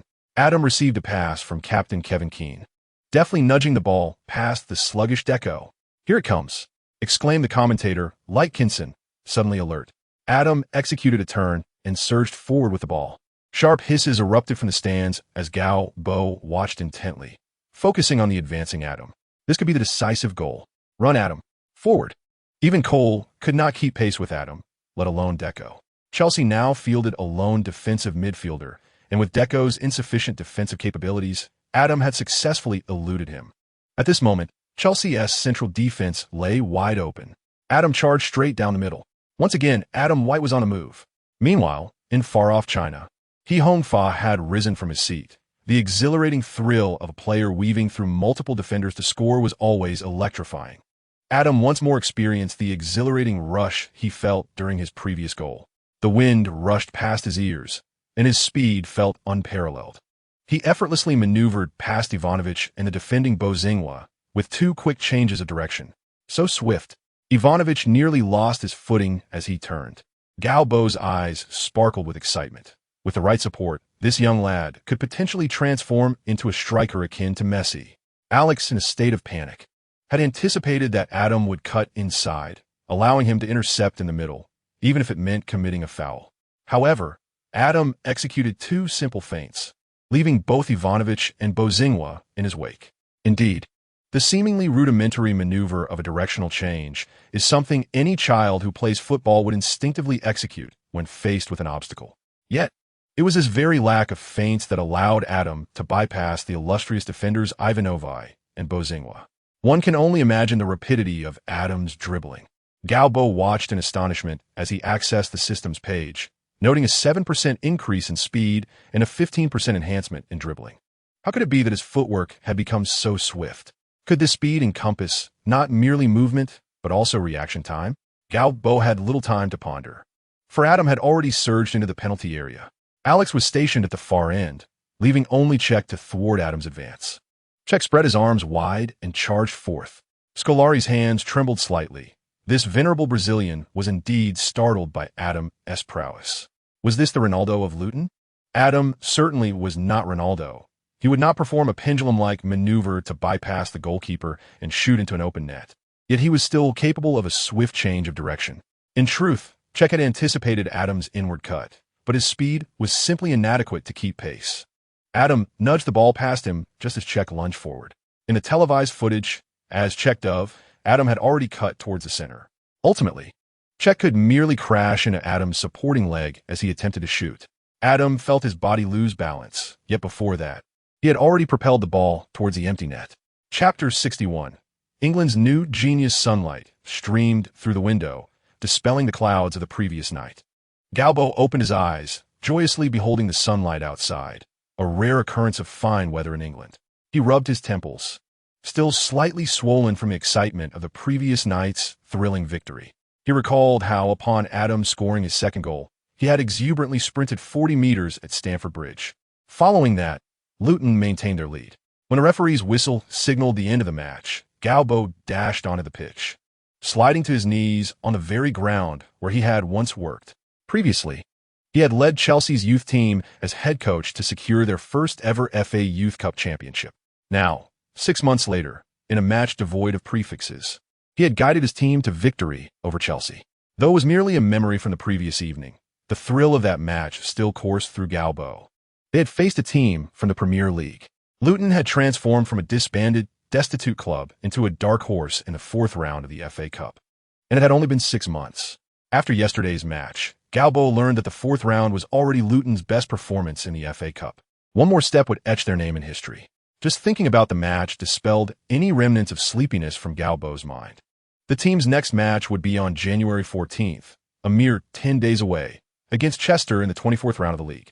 The second-tier league had afforded them a rare respite for adjustment, and aside from Irish left-back Mitchell Pyron reporting to the national team, the other Luton key players enjoyed a much-deserved 6-day holiday.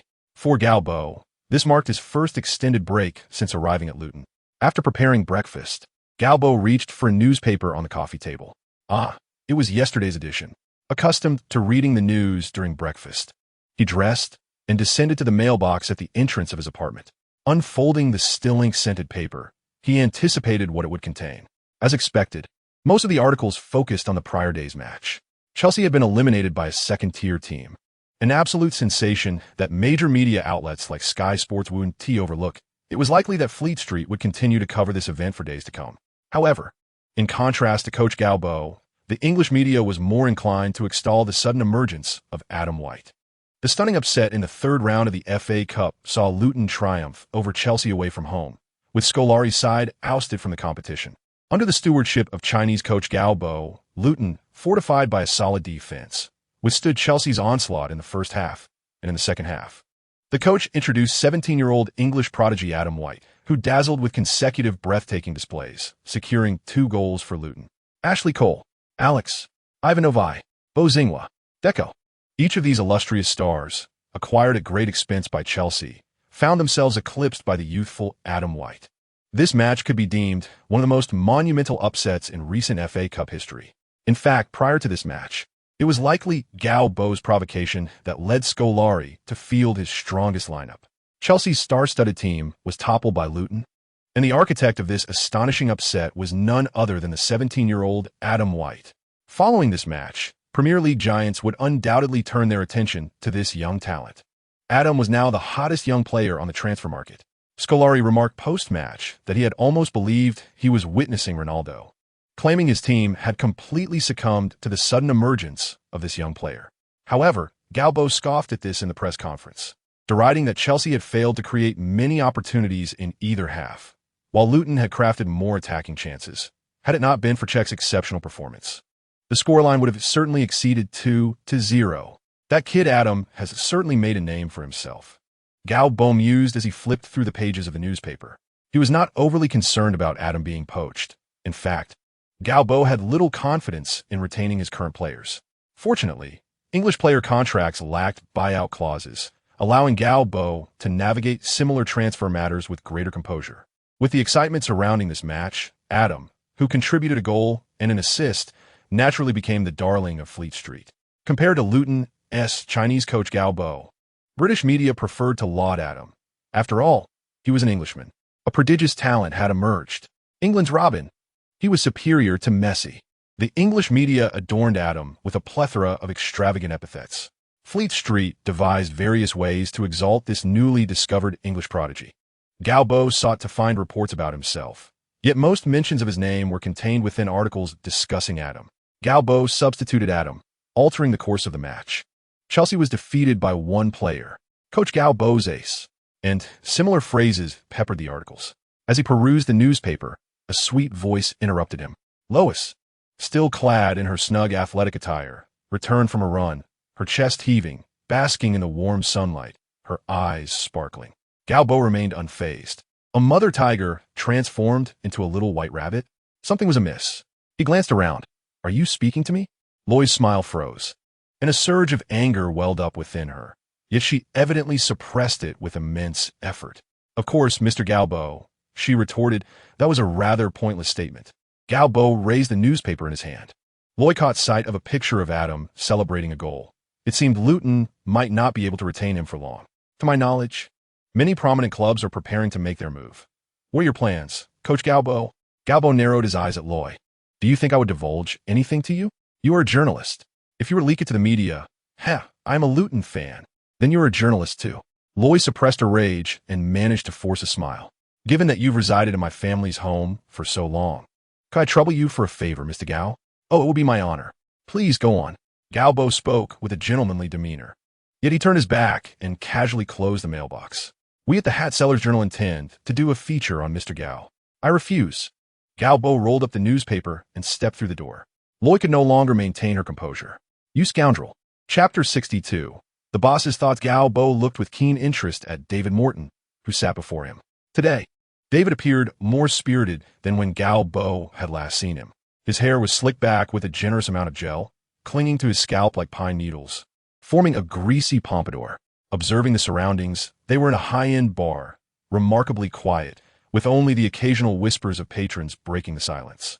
There was no clinking of glasses typical of English pubs, nor any raucous noise, save for the sound of polished shoes tapping against the floor and the soft strains of classical symphonies wafting through the air. This was indeed an upscale establishment, a place of considerable expense. Gao Bo was not particularly fond of such an atmosphere, and what displeased him the most was the glass of red wine set before him. He preferred spirits over wine. You've struck it rich, David, he remarked, reluctantly raising his glass and taking a sip. David Morton smiled, a hint of pride evident. I made some profitable investments recently. Gao Bo regarded David with newfound respect. The year 2008 had just passed, and if memory served, the terrifying financial tsunami had left many wealthy individuals bankrupt. Achieving investment returns in such an environment indicated that David Morton was more than just a frivolous scion of wealth. Gao Bo swirled the wine in his glass, pondering whether he too should venture into investments. However, he had little interest in financial products. He was aware of several super internet companies that were poised to become global giants. "Have you heard, David?" he began. "In the next decade, the fastest growing forces will be those domestic internet behemoths and the burgeoning internet giants from the American market. In the aftermath of the financial crisis, these internet enterprises will experience unparalleled growth. I've heard of them. They seem to be doing quite well, reportedly surpassing 100 million users," David replied, a young man well acquainted with such novelties. "I have high hopes for them. Perhaps you should consider investing in that company." Gao Bo raised his glass again, frowning slightly as he took another sip. Compared to the current ambience, he preferred the charm of a quaint tavern. "You know about investing?" David asked. Skepticism etched across his face. Given Gao Bo's expertise as a football coach, the American found it hard to believe that this Chinese individual could guide him in financial investments. With a recent taste of success, David felt like a wolf of Wall Street. Discussing football tactics would elicit no doubts from him regarding Gao Bo. But when it came to financial investments, David was brimming with confidence. David, however, chose not to pursue that topic further.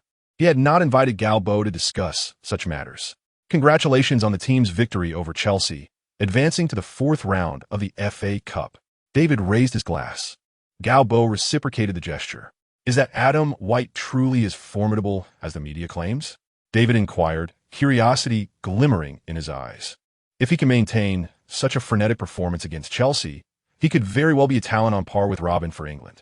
Gao Bo refrained from mentioning that Adam's performance had been significantly enhanced by the card's buff effect. "What do you think he's worth?" David leaned in, his eyes sparkling with intrigue.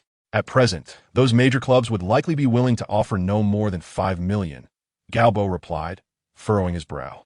However, he answered the boss's inquiry honestly. Spending $5 million on a young player from the lower leagues in 2008 was already a rather extravagant figure. Only $5 million. Disappointment washed over David's face. "Did you not say he could rival Robin?" "Indeed, if he continues on this trajectory, I wouldn't be surprised if Adam White surpasses Robin. However, the football field is filled with various talents, and most end up developing differently than anticipated. While there are many gifted players, becoming a top-tier star involves injuries, mentality, and even luck, all of which can impact their growth," Gao Bo said, placing his glass down and gazing seriously into David's eyes. "Ultimately, Adam is just a work in progress." David nodded.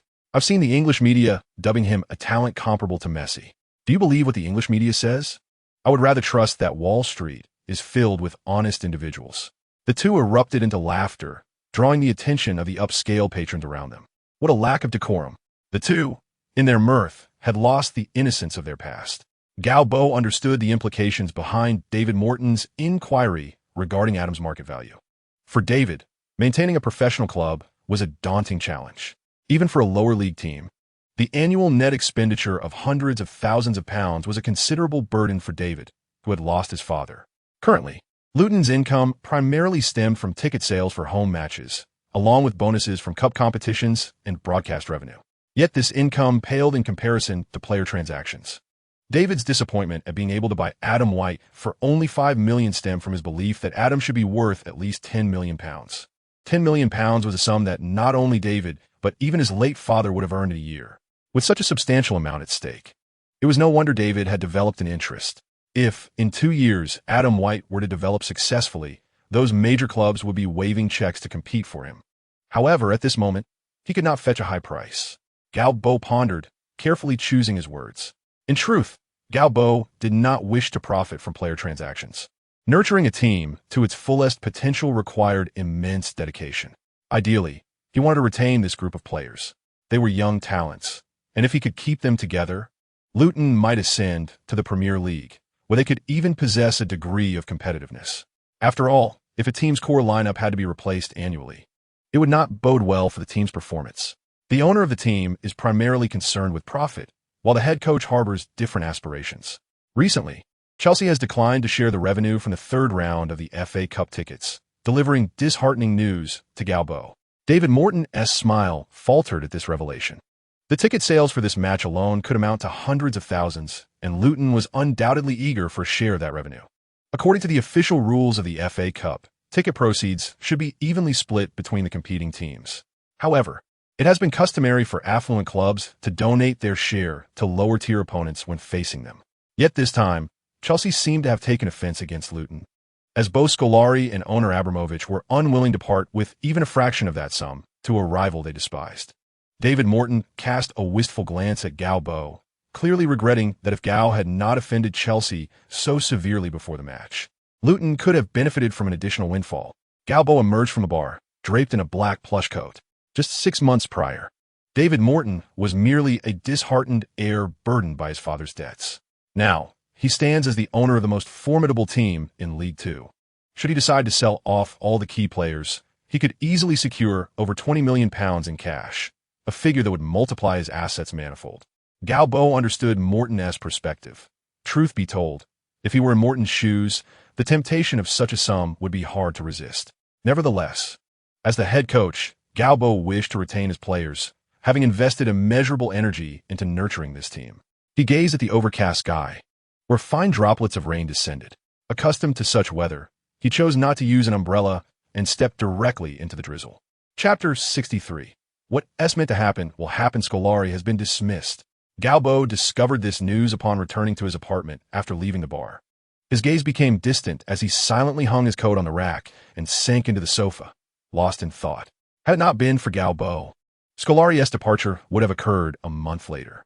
Clearly, it was Gao Bo's triumph over Chelsea that precipitated Scolari's premature dismissal. Nearly a month ahead of the timeline in the previous reality, a pang of guilt washed over Gao Bo. Perhaps, without his intervention, the Brazilian veteran could have held onto his position for at least another month. The news of Scolari's dismissal overshadowed recent reports about Adam, as the focus shifted to Chelsea's search for a new manager, leaving little interest in a team languishing in League Two. Gao Bo swiftly cast this matter from his mind. In the realm of football, victors are celebrated while the vanquished are often met with sympathy. Rather than seeking pity, Gao Bo aspired to continue winning, even igniting envy among others. Amidst the news of Scolari, the draw results for the 4th round of the FA Cup emerged. This draw held little excitement, although the 3rd round had seen numerous upsets, including Manchester United being defeated at home by Leeds, and Liverpool being held to a draw by Reading, necessitating a replay. However, the most shocking upset was undoubtedly Chelsea's home defeat to Luton. A lower league team toppling a giant like Chelsea marked the season's most significant upset in the FA Cup.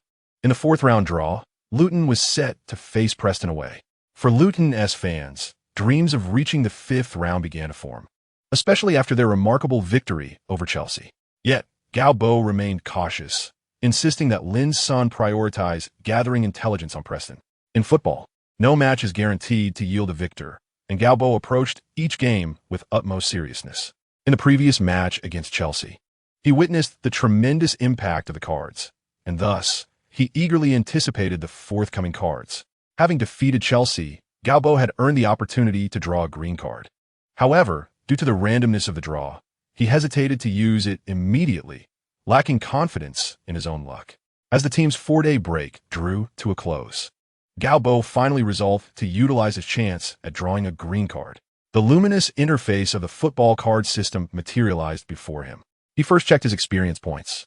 Following his victory over Chelsea, he had accrued 2,000 experience points, bringing him closer to leveling up. He only needed 3,000 more experience points to reach level 3, which would expand his card slots. A few more matches would suffice to achieve this. Confirm the use of 1 green card for a random draw. Confirm. With a flurry of light, Gao Bo drew his 2nd green card. Training card green. Enhances basic technical training effectiveness by 15, designated for 1 player's use. Gao Bo frowned. To be honest, he had hoped for a match card, ideally one as exceptional as the previous card that enhanced dribbling by 15. The card drawn now felt somewhat lackluster. As a first-team head coach, he required ready-to-use professional players, not raw talents needing further development, especially those still requiring fundamental training. With a sigh, Gao Bo realized he could not rely on luck. Nonetheless, it was still a green card, which might prove useful in future training sessions. The team's break swiftly concluded, and upon his return to the training facility, Gao Bo was met with an almost reverential gaze from the staff. "Is there something on my face, John?" he inquired, noticing John Aston's intense stare. Were it not for John S.'s strict wife, Gao Bo might have felt unnerved by the fervent attention. Scolari has been dismissed. I know. Gao Bo waved his hand dismissively. I truly did not anticipate your prowess, Gao. John Aston exclaimed, circling around him. That was Scolari, a world champion coach, and you managed to send him packing, despite the match occurring several days prior. John still seemed entranced by the event. Do you know, Gao, that was the most unforgettable match of my life, even counting my career as a player. John Aston's praise held weight, considering his history as a former Manchester United player with an impressive career. He has become outdated, John. His methods no longer align with the demands of the mainstream league, Gao Bo replied as he settled at his desk, flipping through the pages of a calendar. January 8th, 2009, morning, recovery training, afternoon, passing drills and set-piece tactical exercises. A line of small characters was written on the calendar in Chinese, which John naturally could not comprehend. However, he could surmise that it was a simple outline of the day's tasks by Gao Bo. Gao Bo had an extraordinary ability to organize tasks down to the minutiae of each day, a trait that John greatly admired. As a head coach, Gao Bo demanded perfection in details, meticulously planning each minute of the team's training. It seemed he had already mapped out nearly the entire season, leaving the team to follow his directives with ease. Under Gao Bo's management, the entire squad operated with remarkable efficiency. The coaching staff had clearly defined roles. The core lineup remained stable, tactical strategies had matured, and the players' chemistry was steadily improving. Recently, the training facility had seen an influx of visitors, which caused John some concern. Gao Bo lifted his head, aware of John's worries. Among the crowd, only a small portion comprised journalists. The majority were scouts and agents from within the football community. Luton Town had become a treasure in the eyes of many scouts and agents. Especially after recent media coverage, Adam had seemingly transformed into the club's star player, being touted as England's next Rooney, a shining hope comparable to Messi. Of course, the exaggerated claims of the media would be filtered through the discerning eyes of industry insiders. Nevertheless, it did not deter these individuals, who were now salivating at the prospect of Luton's hidden gems. Vardy, Charlie, Adam, and Kant, if I'm not mistaken. They still lack agents, John remarked with a furrowed brow. This topic was also a source of great concern for Gao Bo. If there was anyone the head coach detested, it was undoubtedly player agents who seized every opportunity to demand pay raises or incite players to push for transfers in order to collect commission. Let's not worry about that for now, Gao Bo said, rising to his feet. With their talent, it was only a matter of time before agents took notice. For now, we want to discuss contracts with any agents. These players have at least 3 years left on their contracts. We will address everything after the season concludes. As he spoke, Gao Bo exited the office. Dealing with agents was indeed a troublesome endeavor, but as the head coach, it was an inevitability he would face. Gao Bo cast a gloomy glance at the overcast sky. Had it been drizzling all night? He wasn't certain, but it was evident that such dreary weather was quite displeasing. Curse this wretched English island climate. Chapter 64. Agents and players, if you worry about something occurring, it is highly likely to happen. After the afternoon training session, Gao Bo found himself at a loss for words upon encountering a balding middle-aged man. Damn Murphy's Law. Mr. Gao Bo, I'm the agent for Adam White. My name is Neil Jenkins. You can call me Neil. The greasy middle-aged man extended his plump hand. Gao Bo suppressed his discomfort and shook hands with this individual whom he found repugnant. Pulling his hand back, Gao Bo seated himself at his desk. When did Adam acquire an agent? He inquired, leaning back in his chair. Neil Jenkins, unfazed by Gao Bo's aloofness, moved a chair from across the desk and settled in front of him. Just yesterday, but that's not important. He placed a stack of documents on the expansive desk and slowly pushed them toward Gao Bo. With Adam's ability, he should not be earning what he currently does at Luton. Of course, we are prepared to negotiate a raise. Gao Bo did not deny this point. He opened the documents on the table. This is the contract my client deserves. Mr. Gao Bo, Neil Jenkins leaned back in his chair, attempting to cross his legs, but his ample girth made such a feat impossible. Nonetheless, he appeared unperturbed, wearing a calm expression that suggested he had the upper hand. Gao Bo maintained his composure. Commercial negotiations were not his forte, so he concealed all his emotions, ensuring that no cracks in his facade were revealed. He perused the contract drafted by Neil Jenkins. 20,000 a week. Upon reading this, Gao Bo ceased his examination. It was clear that this man had no sincere intention to negotiate. What did a weekly salary of 20,000 $0,000 signify? Most Premier League players earned only slightly more, and Luton, a lower league team, could not possibly afford such remuneration for a player. It wasn't that Luton couldn't afford it. Even though David Morton was not particularly wealthy, he was still a wealthy heir, and Gao Bo had no intention of pinching pennies for the owner. It was simply that such a salary would entirely disrupt Luton's wage structure. Given Luton's revenue, without external financial support, it would be impossible to adjust their salary structure to that level. Gao Bo closed the documents and placed them in the drawer of his desk. Mr. Neil, I believe we will need some time before discussing Adam's contract. He still has 4 years left on his current deal, and it would be premature to address this matter now. A professional smile adorned Gao Bo's face. Across the desk, Neil Jenkins smiled even wider. He had anticipated this outcome. He did not want Adam to remain at Luton. In fact, had it not been for Adam's insistence, this contract would never have reached Gao Bo's desk. Gao Bo had clearly rejected the contract. Rejection is just fine, Neil Jenkins thought, a glint of ambition brightening his eyes. Securing Adam White, this golden goose, would be Neil's opportunity to profit. In England, very few contracts included buyout clauses. Thus, clubs held significant leverage when players had lengthy contracts. However, Neil was not without strategies.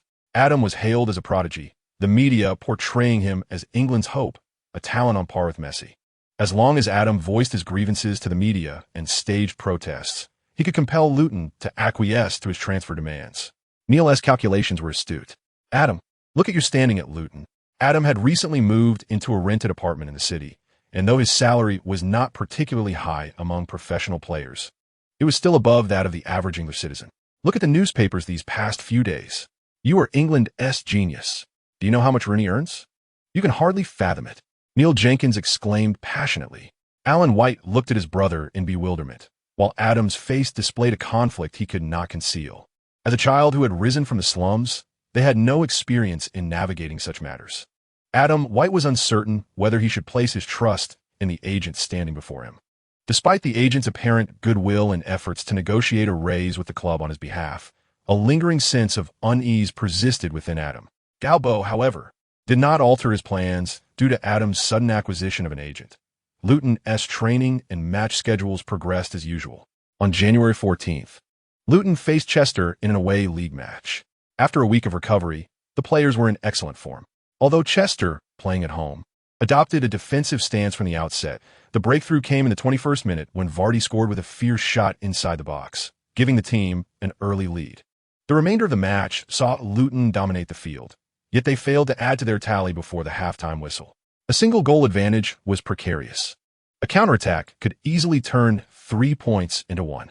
Consequently, Gao Bo made adjustments for the second half, substituting in Adam White, who took to the right flank while Kevin shifted to the left. Once you receive the ball, make your way into the box. You can cut in both horizontally and vertically. Keep an eye on Jamie and Charlie's positions for potential passes. Do you understand? Gao Bo instructed as he placed a reassuring arm around Adam's shoulder. Yet, Adam's emotions were tumultuous. Gao Bo did not view him through a different lens simply because of his new agent. In truth, Gao Bo understood the player's perspectives well. He did not subscribe to the notion of loyalty. Most professional players play for financial gain. Some may claim to play for honor and passion, but without monetary support. Such sentiments cannot sustain the sprawling and complex league system in Europe. Gao Bo was pragmatic, while Adam was steeped in contemplation. As a result, upon entering the match, Adam's performance fell short of his earlier display against Chelsea in the FA Cup. You must shoot more. That is the only way to score. Only by scoring can you capture the media's attention. Neil Jenkins, his agent, echoed in his mind. Yet Gao Bo's instructions also resonated within him. Gao Bo wanted him to break through and seek out the forwards, but Adam found himself ranked behind Vardy and Charlie Austin in the team's pecking order for shooting opportunities. The young Adam felt conflicted, while he recognized the validity of his agent's words. After all, goal scorers are the most coveted on the pitch. He hesitated to question Gao Bo's tactics. Given the manager's impressive track record, including their victory over Chelsea, overthinking often leads to subpar performance. And Adam's first touch after entering the match ended in a loss of possession. The ball had been passed to him by Drinkwater, and as he prepared to make a vertical breakthrough, the thought of Jenkins' advice prompted him to consider a lateral cut and shot. His momentary hesitation resulted in the ball being taken from him. Gao Bo furrowed his brow from the sidelines. This was certainly not the level of performance expected from Adam. In Chapter 65, Clean It Up, Adam's loss of possession nearly allowed Chester to launch a counterattack, but Canny's timely intervention regained control of the ball. Gao Bo remained silent on the sidelines, while the Luton players assumed Adam was merely unprepared after just entering the match. Adam was startled. His recent display had indeed been poor. In previous seasons, such an error would not have fazed him. As mistakes are a common occurrence on the football field, even legends like Ronaldo falter at times. However, the current Adam, buoyed by the media's adulation, felt the weight of expectation as a supposed English prodigy on par with Messi. How could he afford such a blunder? He glanced at Gao Bo, whose frown intensified Adam's anxiety. Eager to redeem himself, he yearned to showcase a superior performance to counter the embarrassment of his earlier misstep. An opportunity soon arose. After Canny reclaimed the ball, he opted not to advance directly, but instead passed it back to the center back. Once Luton reorganized their attacking formation, their offensive strategy began to take shape. Gao Bo was pleased with Canny's intelligence. He understood when to make the right plays. Perhaps Canny was more than just a defensive interceptor. With his footballing acumen, he could contribute even more. Gao Bo contemplated assigning Canny additional tactical responsibilities as Luton's offense surged forward once more. Kevin Keane attempted a cross from the left flank, but a Chester defender intercepted it and directed the ball to the right. Adam White controlled the ball, with Drinkwater calling for it. Adam's position was not conducive to a breakthrough. Even if he managed to evade one defender, the area was congested with Chester players. Standing near the sideline, he realized that a pass back to the center would facilitate a more threatening attack. However, disregarding Drinkwater's call, Adam decided to take matters into his own hands. His dribbling skills were commendable. He maneuvered the ball with deft touches, bringing it centrally. Vardy positioned himself in the box, shielding a defender while calling for the ball. Yet, Adam chose to shoot. His powerful left-footed attempt struck a defender, and the Chester players seized the opportunity to counterattack. Luton had conceded a goal. Gao Bo seethed on the sidelines, knowing that a one-goal lead was far from secure, especially given Adam's dismal performance since his substitution. "Pass the ball, Adam," Gao Bo bellowed. The other Luton players exchanged helpless glances at the despondent Adam. As the match progressed, Adam's anxiety escalated. Players often experience peculiar fluctuations in form when one's performance wanes. It becomes increasingly difficult to excel. Adam found himself in just such a predicament. As a fledgling talent, he struggled to manage his emotions and maintain composure. The more he played, the further he drifted from his original rhythm. Gao Bo replaced him with towering striker Matt Smith, but due to Adam's lackluster display, the substitution yielded little impact. Gao Bo restrained himself from substituting Adam again. He understood that while it might secure a victory, it could also irreparably damage a young player's confidence. When the final whistle blew, Gao Bo's expression darkened. His team had drawn against their opponents away from home. After narrowing the gap to the league leaders, they now found themselves distanced once more. Following a hasty handshake with the opposing coach, Gao Bo turned and entered the players' tunnel. At Luton's training ground, rain poured down relentlessly. Following the previous day's draw, an enraged Gao Bo naturally did not grant the team a day off. Training continued, as usual. His booming voice resonated through the downpour, audible even to Maggies in the security booth nearby, who cast a worried glance towards the training field. Training in the rain is a common occurrence in England. The ground had become a quagmire, and the players were training amidst the muck. Gao Bo stood at the sidelines, his clothes caked in mud, the cotton training gear clinging tightly to him after absorbing the rainwater. With a tall and imposing stature, he stood under the downpour, the rain cascading down, forcing him to raise his voice to the point where it seemed he was nearly roaring. The team was engaged in a scrimmage. The first team pitted against the substitutes. Even in this internal match, Adam's performance was dismal. He appeared to have lost his flair, his dribbling skills vanished, and his speed faltered in such weather. Time and again, he fell to the ground, repeatedly failing to maneuver past his opponents. After being dispossessed by Canny once more, the barely 18-year-old Englishman leaned on his knee, rainwater streaming down from his head, forming a curtain of droplets before his eyes. He felt as though he could no longer recapture the sensation of playing against Chelsea, the exhilarating speed, the feeling that the ball was entirely at his command. The sound of the rain made it difficult for Adam to hear the coach's shouts, but he soon realized that all the players seemed to be watching him. When he lifted his head, he was met with Gao Bo's furious expression. Do you think you're a superstar now? Look at your performance lately. You don't even have the qualifications to be a professional footballer. Gao Bo's fury silenced everyone. Training is over for today, he declared. Adam, stay behind. The other players cast sympathetic glances at Adam before gathering their belongings and heading to the changing room to change into dry clothes before leaving the pitch. The rain continued to pour relentlessly as Gao Bo turned to walk toward the sidelines. Keep up. Adam's heart sank, and he hurried to follow.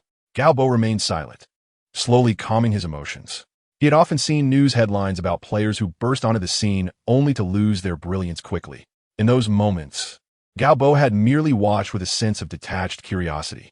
However, now, before his eyes, a player was fading like many talented individuals before him, having dazzled in his debut, only to quickly become indistinguishable from the rest. As the initial spark faded away, Gao Bo felt a surge of anger. He did not want to witness the loss of a gifted player right before him. As Adam trailed behind Gao Bo, he felt a twinge of anxiety. How do you perceive your talent, Adam? Gao Bo suddenly stopped, causing Adam to nearly bump into him, narrowly avoiding a collision. I'm a genius, boss. That's what you said, Adam replied, puffing out his chest.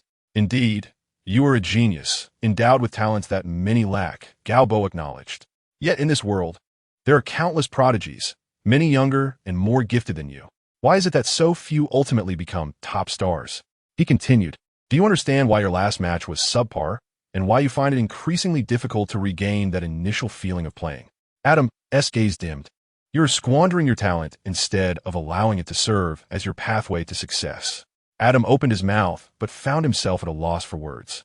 As a 17-year-old, he was unsure of what to say in such moments. Gao Bo patted Adam on the shoulder before removing his mud-caked boots. Take these and clean them. Adam accepted the boots, watching as Gao Bo walked out of the training ground barefoot. Chapter 66. The heartfelt guidance of Coach Gao outside. The rain continued to pour, and Adam sat in the living room, observing the water splatter against the balcony railing. Below, Gao Bo's boots lay caked in mud. Alan, sitting on the opposite side of the sofa, glanced at his brother and then at the boots on the balcony. Unlike his usual self, Adam did not enthusiastically demand to play a football game after returning home. Instead, he sat on the sofa in a daze. This was indeed a rarity. Alan scratched his head, unsure of what to say. Suddenly, the phone rang, and Adam, still in a stupor, glanced at the caller ID. Neil Jenkins. It was his agent. After a moment of hesitation, Adam answered the call. Adam, Neil Jenkins exclaimed excitedly on the other end. Manchester City. Do you know Manchester City? That team in the Premier League. Oh my God, they are so wealthy. You know, Adam, Mark Hughes even called me personally. Nowadays, when people thought of the richest clubs, the first name that came to mind was no longer Chelsea, but Manchester City.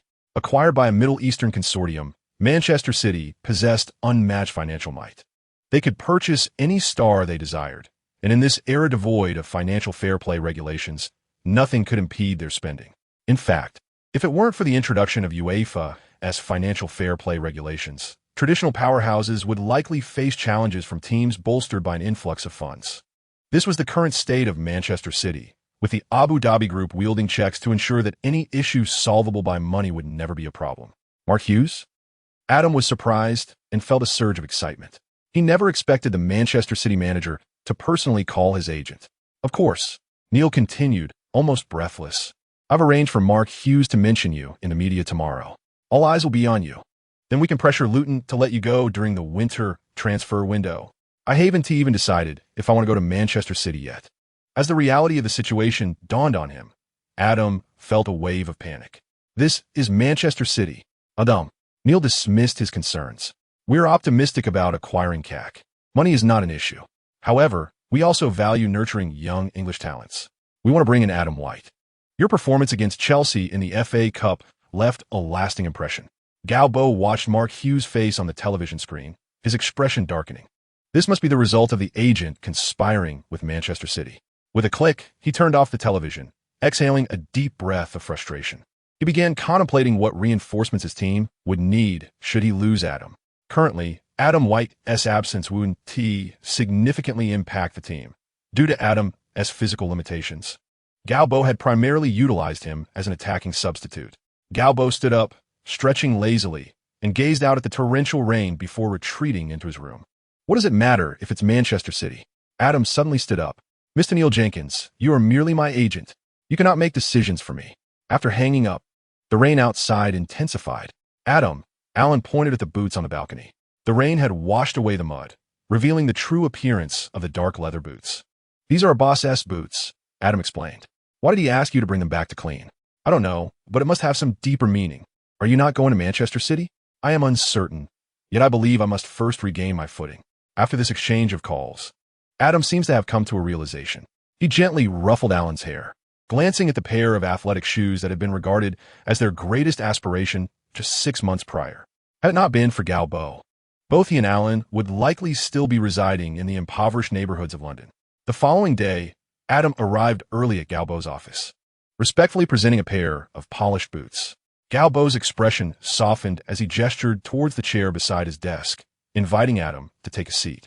When it came to engaging directly with players, Gao Bo was far more adept than dealing with their agents.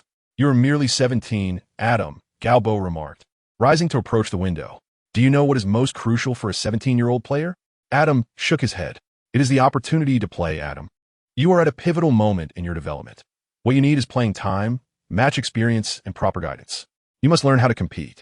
Gao Bo turned to face him. Joining a large club is not out of the question, but you must understand that the competition you will face at those prestigious teams is unimaginable. If your performance falters, much like in your last match, you risk losing your position. He pointed a finger. I am not trying to instill fear, Adam.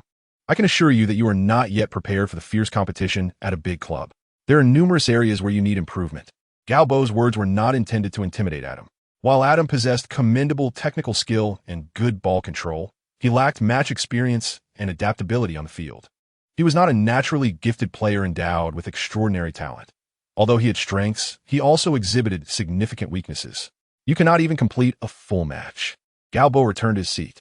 What must I do, boss? Adam stood up, sincerity evident in his demeanor. Just 6 months ago, he had been playing on the streets of the slums, and now he was being hailed by the media as England's prodigious talent. This transformation left the 17-year-old feeling somewhat disoriented. The lower leagues are certainly not your stage. However, once you learn how to earn your place in the game and can complete a whole match competently, then you can contemplate ascending to higher levels. Gao Bo held up 2 fingers. Before you turn 20, do not focus on transfers. What you need now is to return to earth from the clouds, to be grounded, just as you were when you first came for trials. Like those boots, you must connect with the ground. Only then will your growth be substantial. Having grown up as an orphan alongside Alan in the slums, Adam had never encountered anyone who spoke to him in such a fatherly manner, and thus he felt deeply moved. In his eyes, Gao Bo had assumed the role of his father. He nodded earnestly. I will strive to improve, coach.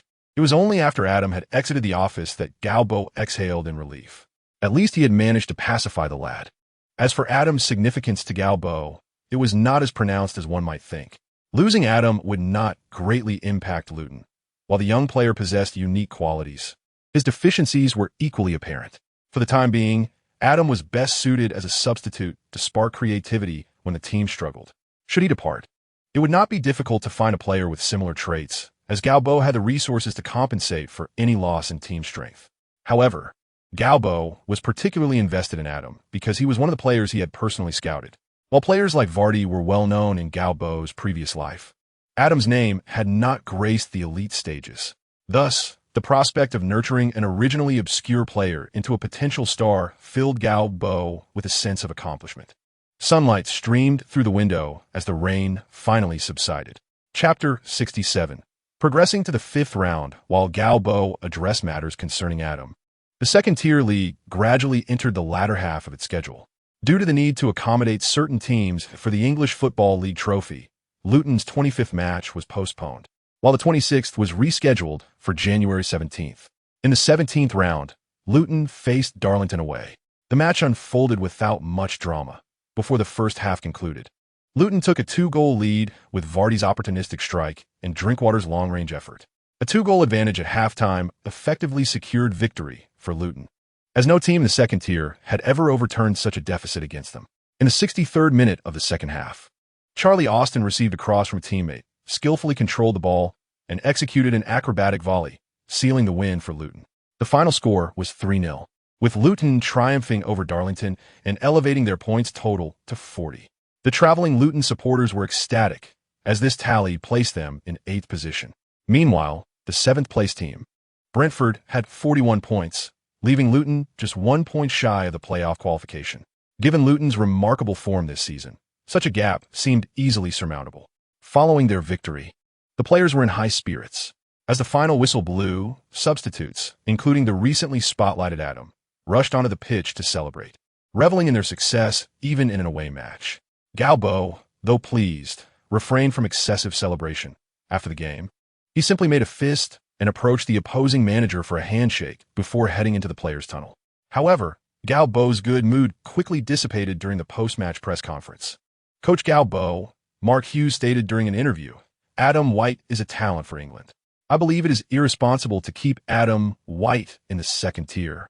What do you believe is an appropriate valuation for Adam White? Has Manchester City made an offer? What are the chances of Adam remaining with the team before the winter transfer window closes?" A barrage of inquiries arose, all centered around Manchester City and Adam. Gao Bo's expression darkened as he seized the microphone. "This is our post-match press conference regarding Darlington, not a Manchester City press briefing. You should direct those questions to Mark Hughes." He continued, "We have secured our 40th league point, just one shy of breaking into the top 7. For a team that started the season with a 30-point deduction, this is a remarkable achievement. If we had not faced that penalty, Luton would currently be leading the league by nearly 20 points. That is what you should be focusing on." With that, Gao Bo slammed down the microphone and exited the room. In the back row of the press room, Roy Soule felt inexplicably exhilarated. As a devoted supporter of Luton, she felt considerable displeasure towards the questions posed by the journalists in the front row. Despite her differences with the coach, Gao, she found herself standing on the same side as him. Although Gao refrained from addressing any transfer rumors, the media remained undeterred. The following day, the news surrounding Luton continued to revolve around Adam and his alleged links to Manchester City.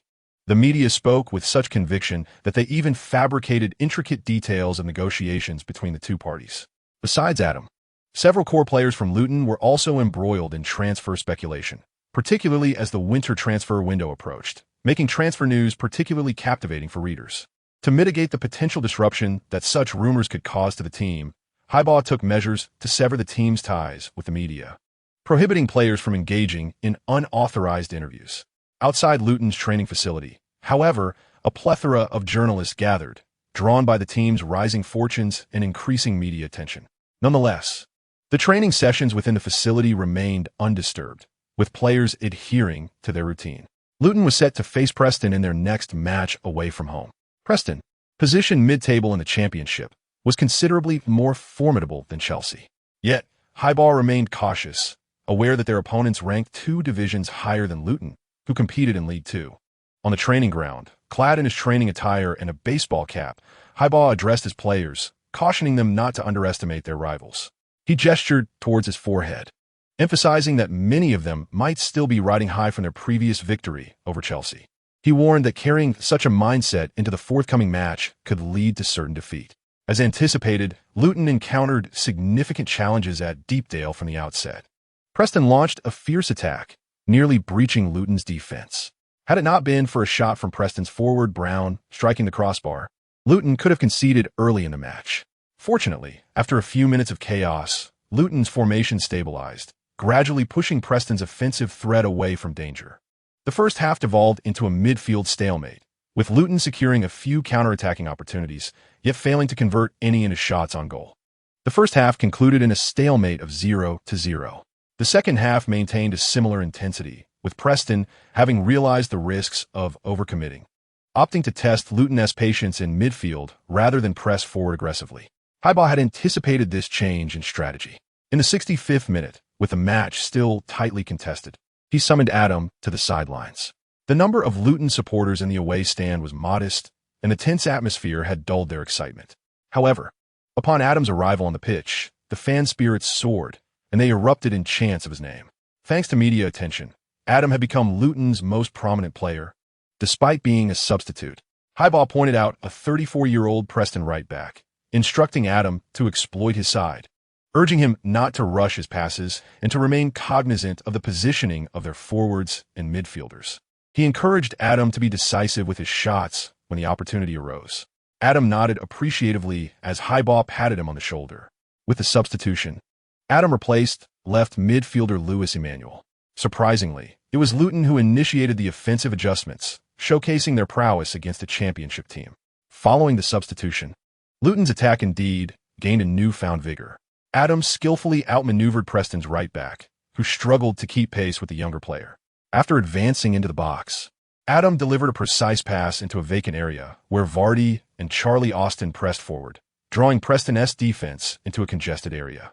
Adam executed a reverse pass to this open space, where Canny surged in and, with no defenders in sight, struck the ball with his right foot, which deflected off a defender and into the net. Luton's substitution had an immediate impact. After taking the lead, Luton played with greater composure. In the 81st minute, after Canty intercepted the ball in the backfield, he distributed it to the left, where Adam, having evaded defenders, crossed to the far post. Vardy out-muscled his opponent to head the ball into the net, securing the victory. In the final moments of the match, Preston launched a desperate assault. But Luton's defense held firm, weathering the final 10 minutes of pressure. Ultimately, Luton triumphed over Preston with a score of 2-0, advancing to the 5th round of the FA Cup. Chapter 68. Not enemies. Yet not together. Luton's historic progression to the 5th round of the FA Cup brought tears of joy to veteran players John and Mel. The players celebrated alongside the traveling Luton supporters, with captain Kevin Keane tossing his shirt into the stands. Amidst the fans' cheers, he humorously followed suit by throwing his shorts, socks, and shoes, eliciting delighted screams from the away crowd. Upon returning to the locker room, the sight was a comical array of diverse, muscular men clad only in colorful underwear. Highball was also elated, but refrained from joining the celebrations, as he had to attend the post-match press conference. However, his mood soured upon arrival. A journalist in the press hall directed a question at him. Mark Hughes mentioned that they planned to sign several players during the winter window, including Adam White. What are your thoughts on this? Normally, such prominent newspapers seldom focused on small clubs like Luton. Highball maintained a stoic expression, fixing his gaze on the journalist for a moment before taking a sip from a water bottle, clearing his throat softly. The journalists in attendance buzzed with excitement, some readying their notebooks, while others activated their smartphones to capture the moment. It appeared that Highball was poised to address the transfer situation, and whatever he might say would provide ample material for their stories. Indeed, Highball grasped the microphone and even stood up. The journalist who had posed the question looked particularly animated, sensing that the Luton coach was about to reveal something sensational, prompting him to rise in anticipation. In the audience, journalist Loy furrowed her brow. As a reporter for the Hat Buyer, dedicated to covering Luton's news, she recognized that this publication's readership largely overlapped with Luton's fanbase, thus providing significant coverage of the club. Observing Highball's demeanor, it was evident that he was on the verge of a tirade, and it was unlikely to be anything positive. Loy felt a tinge of concern. In England, when a team becomes ensnared in the media's whirlwind, it is seldom a harbinger of good fortune. Gao Bo stood up and glanced at the reporters below. Coughing lightly, the journalists were taken aback, their senses heightened. Here it comes. Speak boldly, the more audacious the better. Their expressions were predatory, yet Gao Bo appeared unperturbed. He adjusted his collar and leisurely declared, "I hereby announce that the press conference is concluded." The reporters, momentarily stunned, only began to protest once Gao Bo's silhouette had disappeared through the door. However, the press officer at Preston's home ground could only shrug, indicating his inability to assist. Suddenly, the still-dazed reporters were jolted by a sound, turning to see the instigator, Loy, straighten himself. "I am a journalist too, standing in solidarity with you all," he proclaimed, a look of camaraderie etched on his face. Even without any response from Gao Bo, the media would not be bereft of stories. They delved into an interpretation of Gao Bo's conduct during the press conference, analyzing his psychological journey. The day following the match, Gao Bo received a formal offer from Manchester City. £3 million? He scoffed, tossing the offer onto the table without a second thought. "We need not respond," he told his assistants. Gao Bo meant it, and he acted upon it. After Manchester City made their offer to Luton, the news seemed to vanish into thin air. They waited in vain for any response from Luton. Adam's contract still had 3 years to run, and the club was negotiating a new deal with him. It is worth noting that Adam had recently dismissed his agent. However, Luton's silence did not imply a lack of media interest. "Indeed, we have made an offer," Mark Hughes candidly stated during a press conference following Manchester City's fourth-round FA Cup match against Sheffield United. The day after Luton's FA Cup game, Manchester City had their own FA Cup fixture, where Hughes' team narrowly triumphed over the championship side, Sheffield United, advancing to the fifth round. Despite the summer signings of Robinho, Zabaleta, and company, Manchester City's performance in the Premier League was lackluster. After 23 matches, they had amassed only 25 points, ranking 12th, a staggering 25 points adrift of leaders Manchester United. With little hope left for the league, Hughes turned his focus to the FA Cup, believing that winning the trophy could salvage the season. Therefore, despite facing a championship team, Manchester City fielded their strongest lineup and secured a hard-fought victory. Though Hughes' tenure had not yielded the desired results, the wealthy Middle Eastern owner Sheikh Mansour and Chairman Khaldoon Al-Mubarak continued to provide unwavering support. Financial support, indeed. Reports indicated that despite it being the winter transfer window, Hughes had access to a staggering £100 million for transfers. Manchester City aimed to acquire Brazilian star Kaká this winter, with other targets including Blackburn's Santa Cruz, former Chelsea defender Bridge, West Ham speedster Bellamy, Arsenal's out-of-favor centre-back Kolo Toure, and versatile Everton defender Lescott. Additionally, Hughes expressed interest in acquiring Newcastle's Irish goalkeeper, 32-year-old Shay Given, for £10 million. Not to mention, the recently rising star Adam White was also on their radar. Gao Bo paid little heed to the media's incessant chatter. How much Manchester City could spend on players was of no concern to him.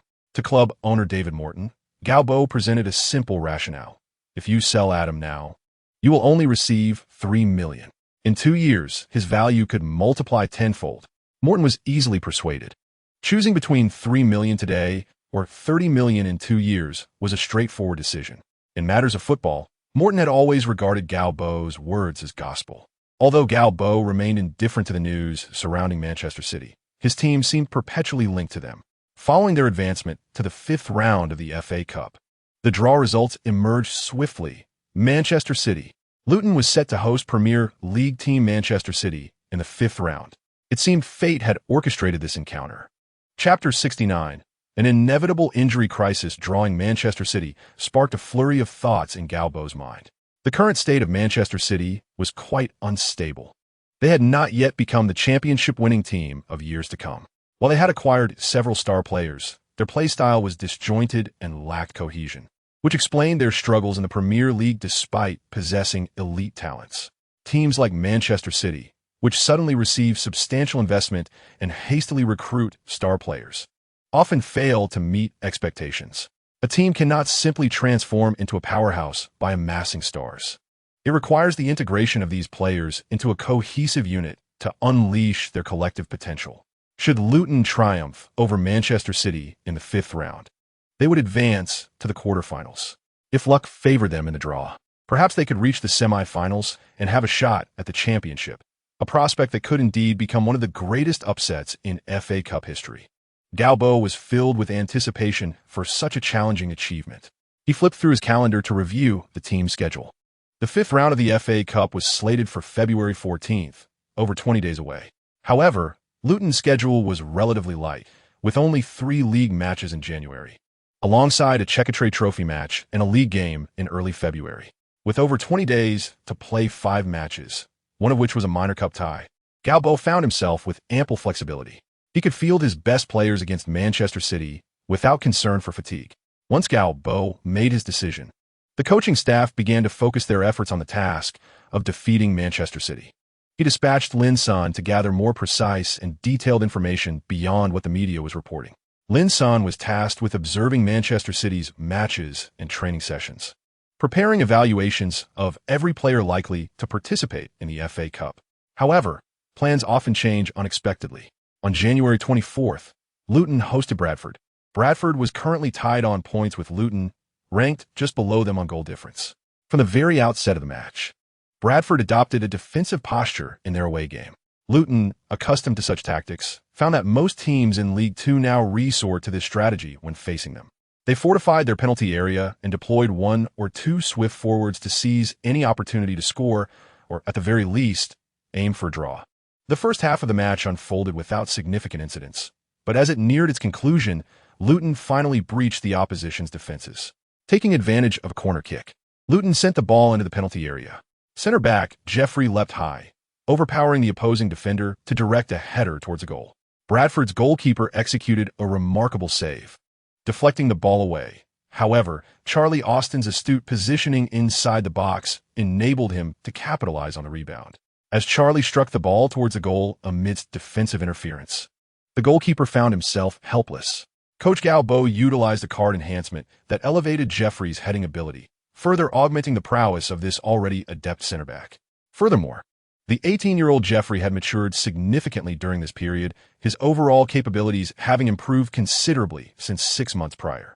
This lad could practically function as a center forward. Gao Bo clapped his hands, applauding his disciples' outstanding performance while conversing with assistant coach John. The fans at Kenilworth Road erupted in cheers. Such goal-scoring moments had become commonplace this season. Charlie Austin, the team's second highest scorer, was celebrated by the entire stadium. However, the jubilant atmosphere quickly turned somber, as the goal-scoring hero was still on the ground, clutching his ankle. Coach Haruko Sakuragi rushed onto the field with her 2 assistants. After a brief examination, she shook her head towards the sidelines, signaling for substitution. Charlie Austin could no longer continue due to injury. Gao Bo cursed under his breath, but thankfully, the half was drawing to a close, allowing him to field 10 players for the final seconds. Charlie's ankle had swollen, and Haruko approached Gao Bo, whispering, "We need to get an X-ray. Hopefully, it's not a ligament injury." From her expression, it was evident that Charlie's condition was quite concerning. In the second half, Bradford posed no real threat to Luton's defense. Substitute striker Matt Smith scored with a header, sealing the score at 2-0. With Exeter City currently 6th in the league, having lost their match, Luton climbed to 7th with 43 points. However, Gao Bo could not celebrate this outcome due to the injury of a key player. After the match, Charlie's injury report came in. Fortunately, there was no ligament damage, and he would only miss 2 weeks. Gao Bo breathed a sigh of relief, grateful it wasn't a serious injury. He recalled how, in his previous life, Charlie Austin had been hindered by recurring ankle injuries, preventing him from advancing further in his career. Charlie's injury seemed to open the floodgates of misfortune. On January 28th, Luton faced Bournemouth away. Despite Matt Smith's 2 headed goals securing a victory, midfielder Danny Drinkwater collided with an opponent in the 83rd minute, sustaining a mild concussion. By then, Luton had exhausted their substitution options, forcing them to battle with 10 men. Fortunately, Luton's defense held firm against the late onslaught from the opposition. In the final league match of January, on the 31st, Luton hosted Bury. By halftime, Luton had established a commanding lead, with striker Vardy ending a 2-match scoring drought by netting twice, while Matt Smith, who had been thrust into the starting lineup due to Charlie's injury, also contributed a goal. Both forwards were in remarkable form. However, shortly after the start of the second half, Captain Kevin Keane suddenly clutched the back of his thigh and collapsed without contact. The 32-year-old veteran had suffered a hamstring strain. He became the 3rd player to join Luton's injury list during this period. In December's congested schedule, Luton had experienced no injuries. But now, in a slightly less hectic January, key players were succumbing to ailments, leaving Gao Bo feeling quite helpless. Yet, injuries are a challenge every team must confront, and Luton was no exception. At this point, one could only lament their misfortune. Chapter 70. Experimenting with new formations, the spate of injuries had begun to sow concern among the fans regarding the team's overall condition. Fortunately, the first match in February was an EFL trophy game, a competition in which Gao Bo had consistently fielded all substitutes, even leaving regular substitutes like Matt and Adam on the bench. In this EFL trophy encounter, Luton faced Brighton, a formidable opponent from League One, and struggled significantly. Merely 2 minutes into the match, Luton found themselves a goal down, dashing Gao Bo's plans for a counter-attacking strategy. To equalize, he was compelled to make attacking adjustments in the second half. However, this led to a frantic exchange of goals. In the 62nd minute, Luton managed to level the score, but just 2 minutes later, Brighton seized the lead once more. The score fluctuated as the match progressed, culminating in a final score of 4-3. Known for their solid defense, Luton conceded 4 goals in this match, and Gao Bo's confidence in the strength of his substitutes waned considerably. Despite the card enhancements, Luton's bench ultimately lacked the depth to match Brighton's caliber. Exiting the EFL trophy did not leave Gao Bo with much regret. as he had never heavily invested his energy into this competition. Currently, the team trailed the league leaders by 12 points with only a dozen matches remaining. In light of this deficit, they could afford no further slip-ups. On February 10th, in the 33rd round of the League Two, Luton hosted Grimsby. Although Drinkwater had recovered, Gao Bo opted to keep him on the bench as a precaution. Meanwhile, Captain Kevin Keane's muscle injury had nearly healed, but given the nature of such injuries, Gao Bo decided against including him in the squad altogether. Another casualty was Charlie Austin, who also remained sidelined for this match. Consequently, Gao Bo deployed a lone striker formation, with Vardy spearheading the attack. In midfield, he fielded 5 players, including 18-year-old defensive midfielder Rod Pay, who was granted a starting opportunity as a reward for his exemplary performance in the youth academy, with Gao Bo hoping to inspire more young talents from the academy. In addition to the young player, 2 regular midfield substitutes also received the opportunity to start, with the versatile 17-year-old Hassan Ali increasingly demonstrating an ability to play in various positions. Gao Bo has experimented with him as a central defender, a defensive midfielder, and as both left and right back, even deploying him in central midfield roles. Gao Bo holds a favorable view of this player, recognizing his robust physical attributes and commendable composure. At his age, allowing him to experience different positions serves as excellent training. Another defensive midfielder, Joseph Andel, also made his first start of the season. Apart from these fresh faces in the starting lineup, Kenny undoubtedly remains the cornerstone of Luton's midfield, while left-sided midfielder Lewis Emmanuel continued to maintain his starting position.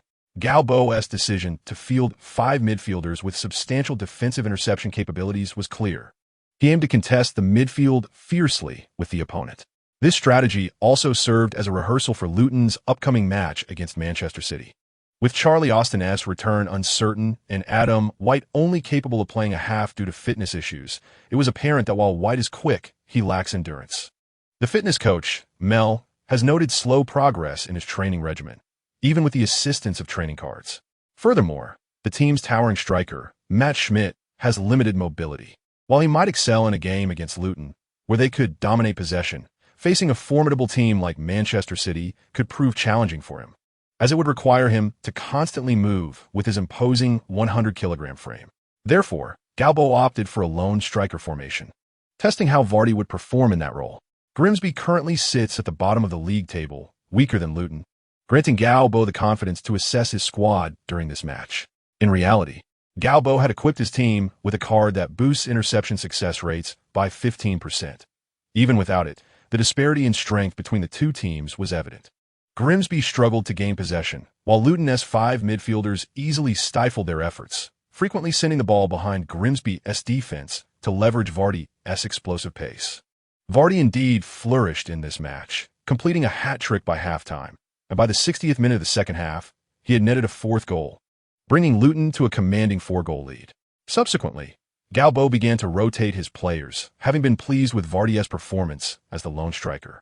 He now sought to evaluate Adam's effectiveness in that position. Despite equipping Adam with cards to maximize his potential, he appeared somewhat ill-suited when leading the line alone, often gravitating toward the flanks. This tendency sometimes squandered promising attacking opportunities, forcing Luton's play into a more static formation. Moreover, Luton lacked a strong presence capable of directly challenging the opponent's defense in the center, although Adam managed to score by cutting in from the wing late in the match. Gao Bo felt that Adam's introduction had adversely affected the team's performance in a single-striker setup. With a sigh, Gao Bo reflected on the notion that while opportunities arise, they often come at the expense of others, pondering the rarity of perfection and talent. Adam possesses speed and dribbling finesse, yet his ability to read the game leaves room for improvement. However, Gao Bo remained patient, acknowledging that match experience, beyond innate football intelligence, can be cultivated through regular play.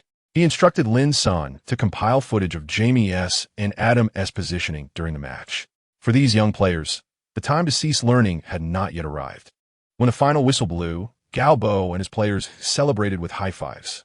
Securing this victory would allow Luton to focus on preparing for their upcoming FA Cup 5th-round clash against Manchester City. On February 14th, at Kenilworth Road in Luton's city centre, the fans displayed immense enthusiasm for facing a team like Manchester City in this round of the FA Cup. This marked the first time in the club's history that they reached the fifth round. And every minute spent in this competition was a moment of history in the making. Although the match was set to commence at 5 in the afternoon, fans began gathering from all directions after lunch, treating the occasion as a grand celebration. Despite Luton's shocking defeat of Chelsea, few believed Gao Bo's team could continue to achieve miraculous victories. If they were to maintain a streak of triumphs, it would signal genuine strength. Yet skepticism lingered regarding Luton's ability to compete with Premier League teams.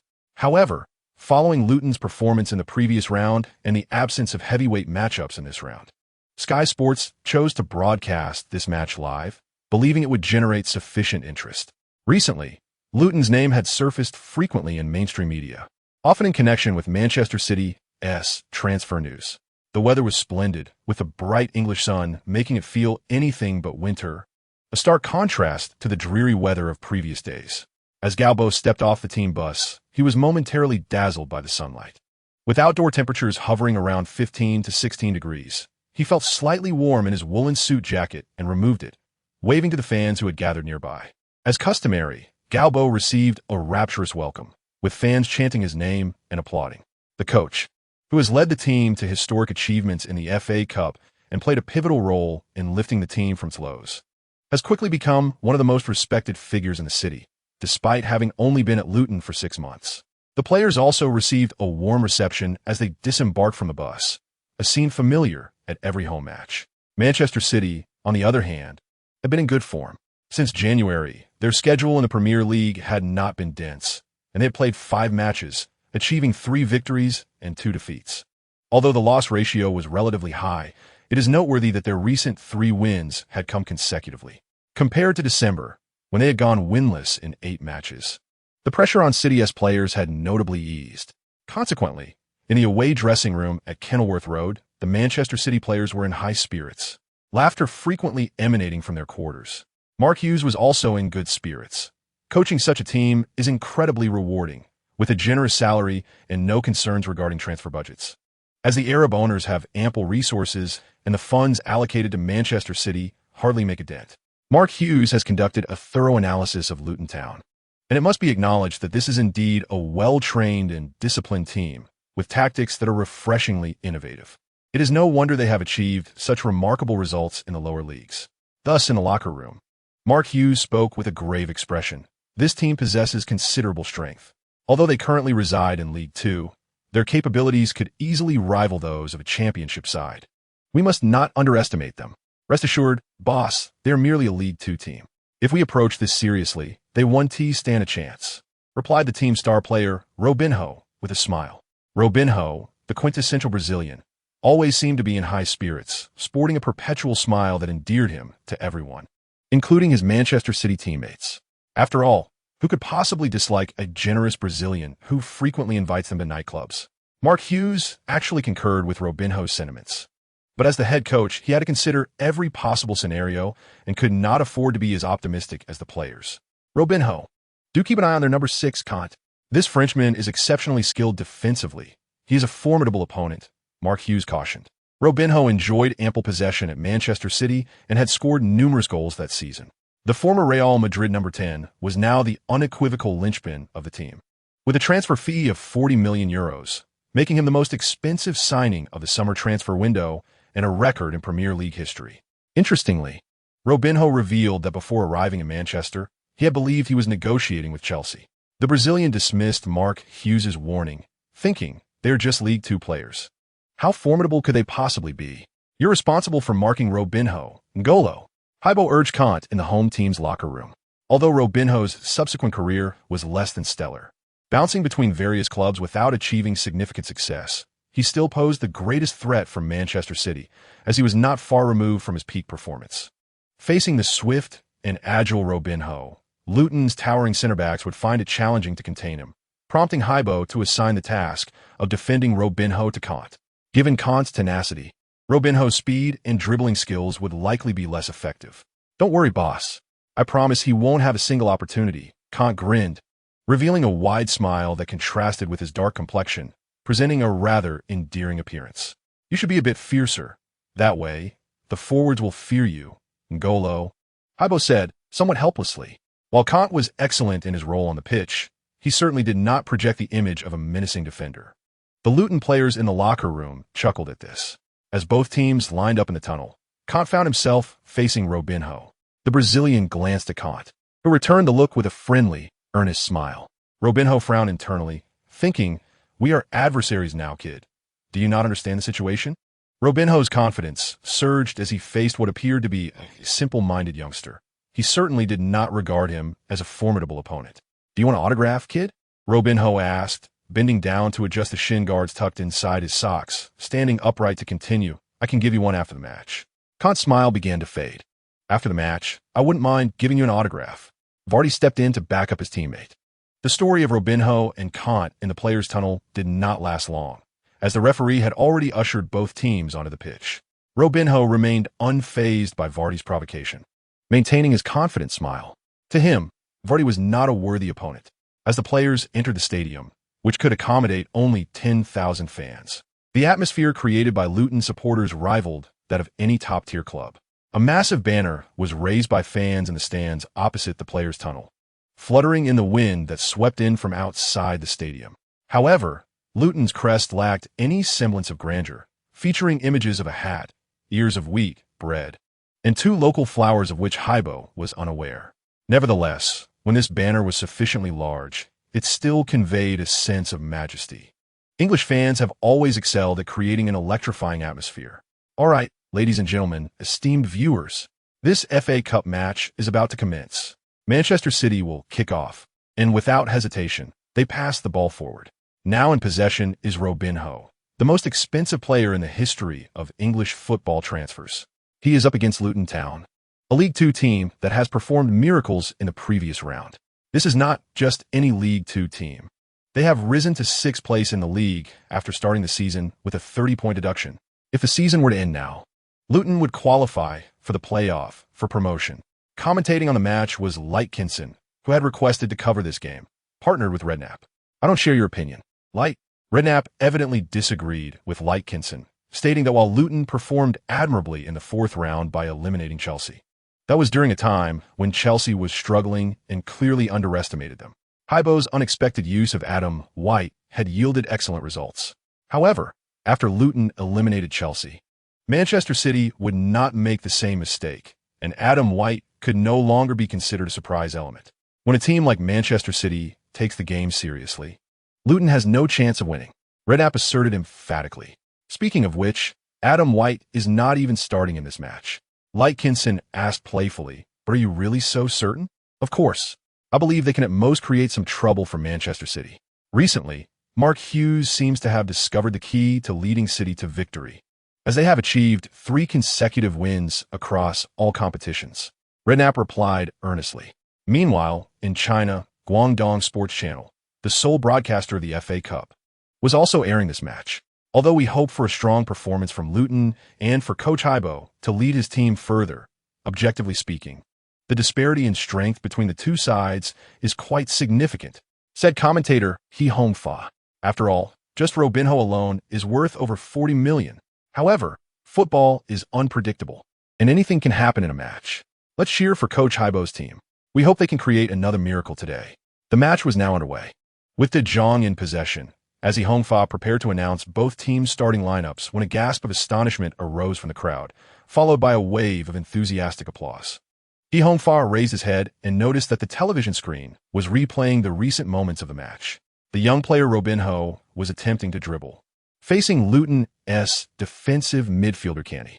Robinho's movements were graceful as he executed several deft tricks, preparing to break past Canny on his left. However, Canny was not one to be trifled with. Just as Robinho made his move, Canny extended his foot and deftly nudged the ball away. Robinho had anticipated that bypassing the seemingly harmless Canny would be an effortless task, yet his feints were of no consequence to Canny, who expertly dispossessed him. Instinctively, Robinho sought to reclaim the ball, but despite his lack of height, Canny's lower body was remarkably sturdy. Robinho collided with Canny's back and fell to the ground, arms outstretched, hoping for a foul call from the referee. Unfortunately for him, the referee paid no heed to the exaggerated display from Robinho. Forcing the Brazilian to rise and dust himself off, Canny passed the ball away, Under the instructions from his coach, he had to closely mark Robinho, so after regaining possession, he stood resolutely beside Robinho, refraining from joining the offensive play. Splendid. A magnificent interception. He hung fa exclaimed, admiring Kante's defense, which had completely thwarted Robinho's feints. What a remarkable defensive display. Kante's tackles are precise and clean. There was no chance for Robinho to claim a foul, as Kante never even touched him. Leighton Kinson, in the commentary booth, echoed the sentiment. Indeed, it was a beautiful interception, Redknapp added enthusiastically. Robinho cast a glance at Kante, who had just completed the interception. Marking the first time, he truly acknowledged the diminutive Frenchman. Kante, seeking to reciprocate with a smile, recalled his coach's demands. Was he to appear fierce? Kante pondered, and then forced a fierce expression, baring his teeth. However, to Robinho, Kante resembled a playful shepherd dog, wagging its tail rather than a menacing wolf. It was evident that, constrained by his natural attributes, Kante's attempt at intimidation fell flat.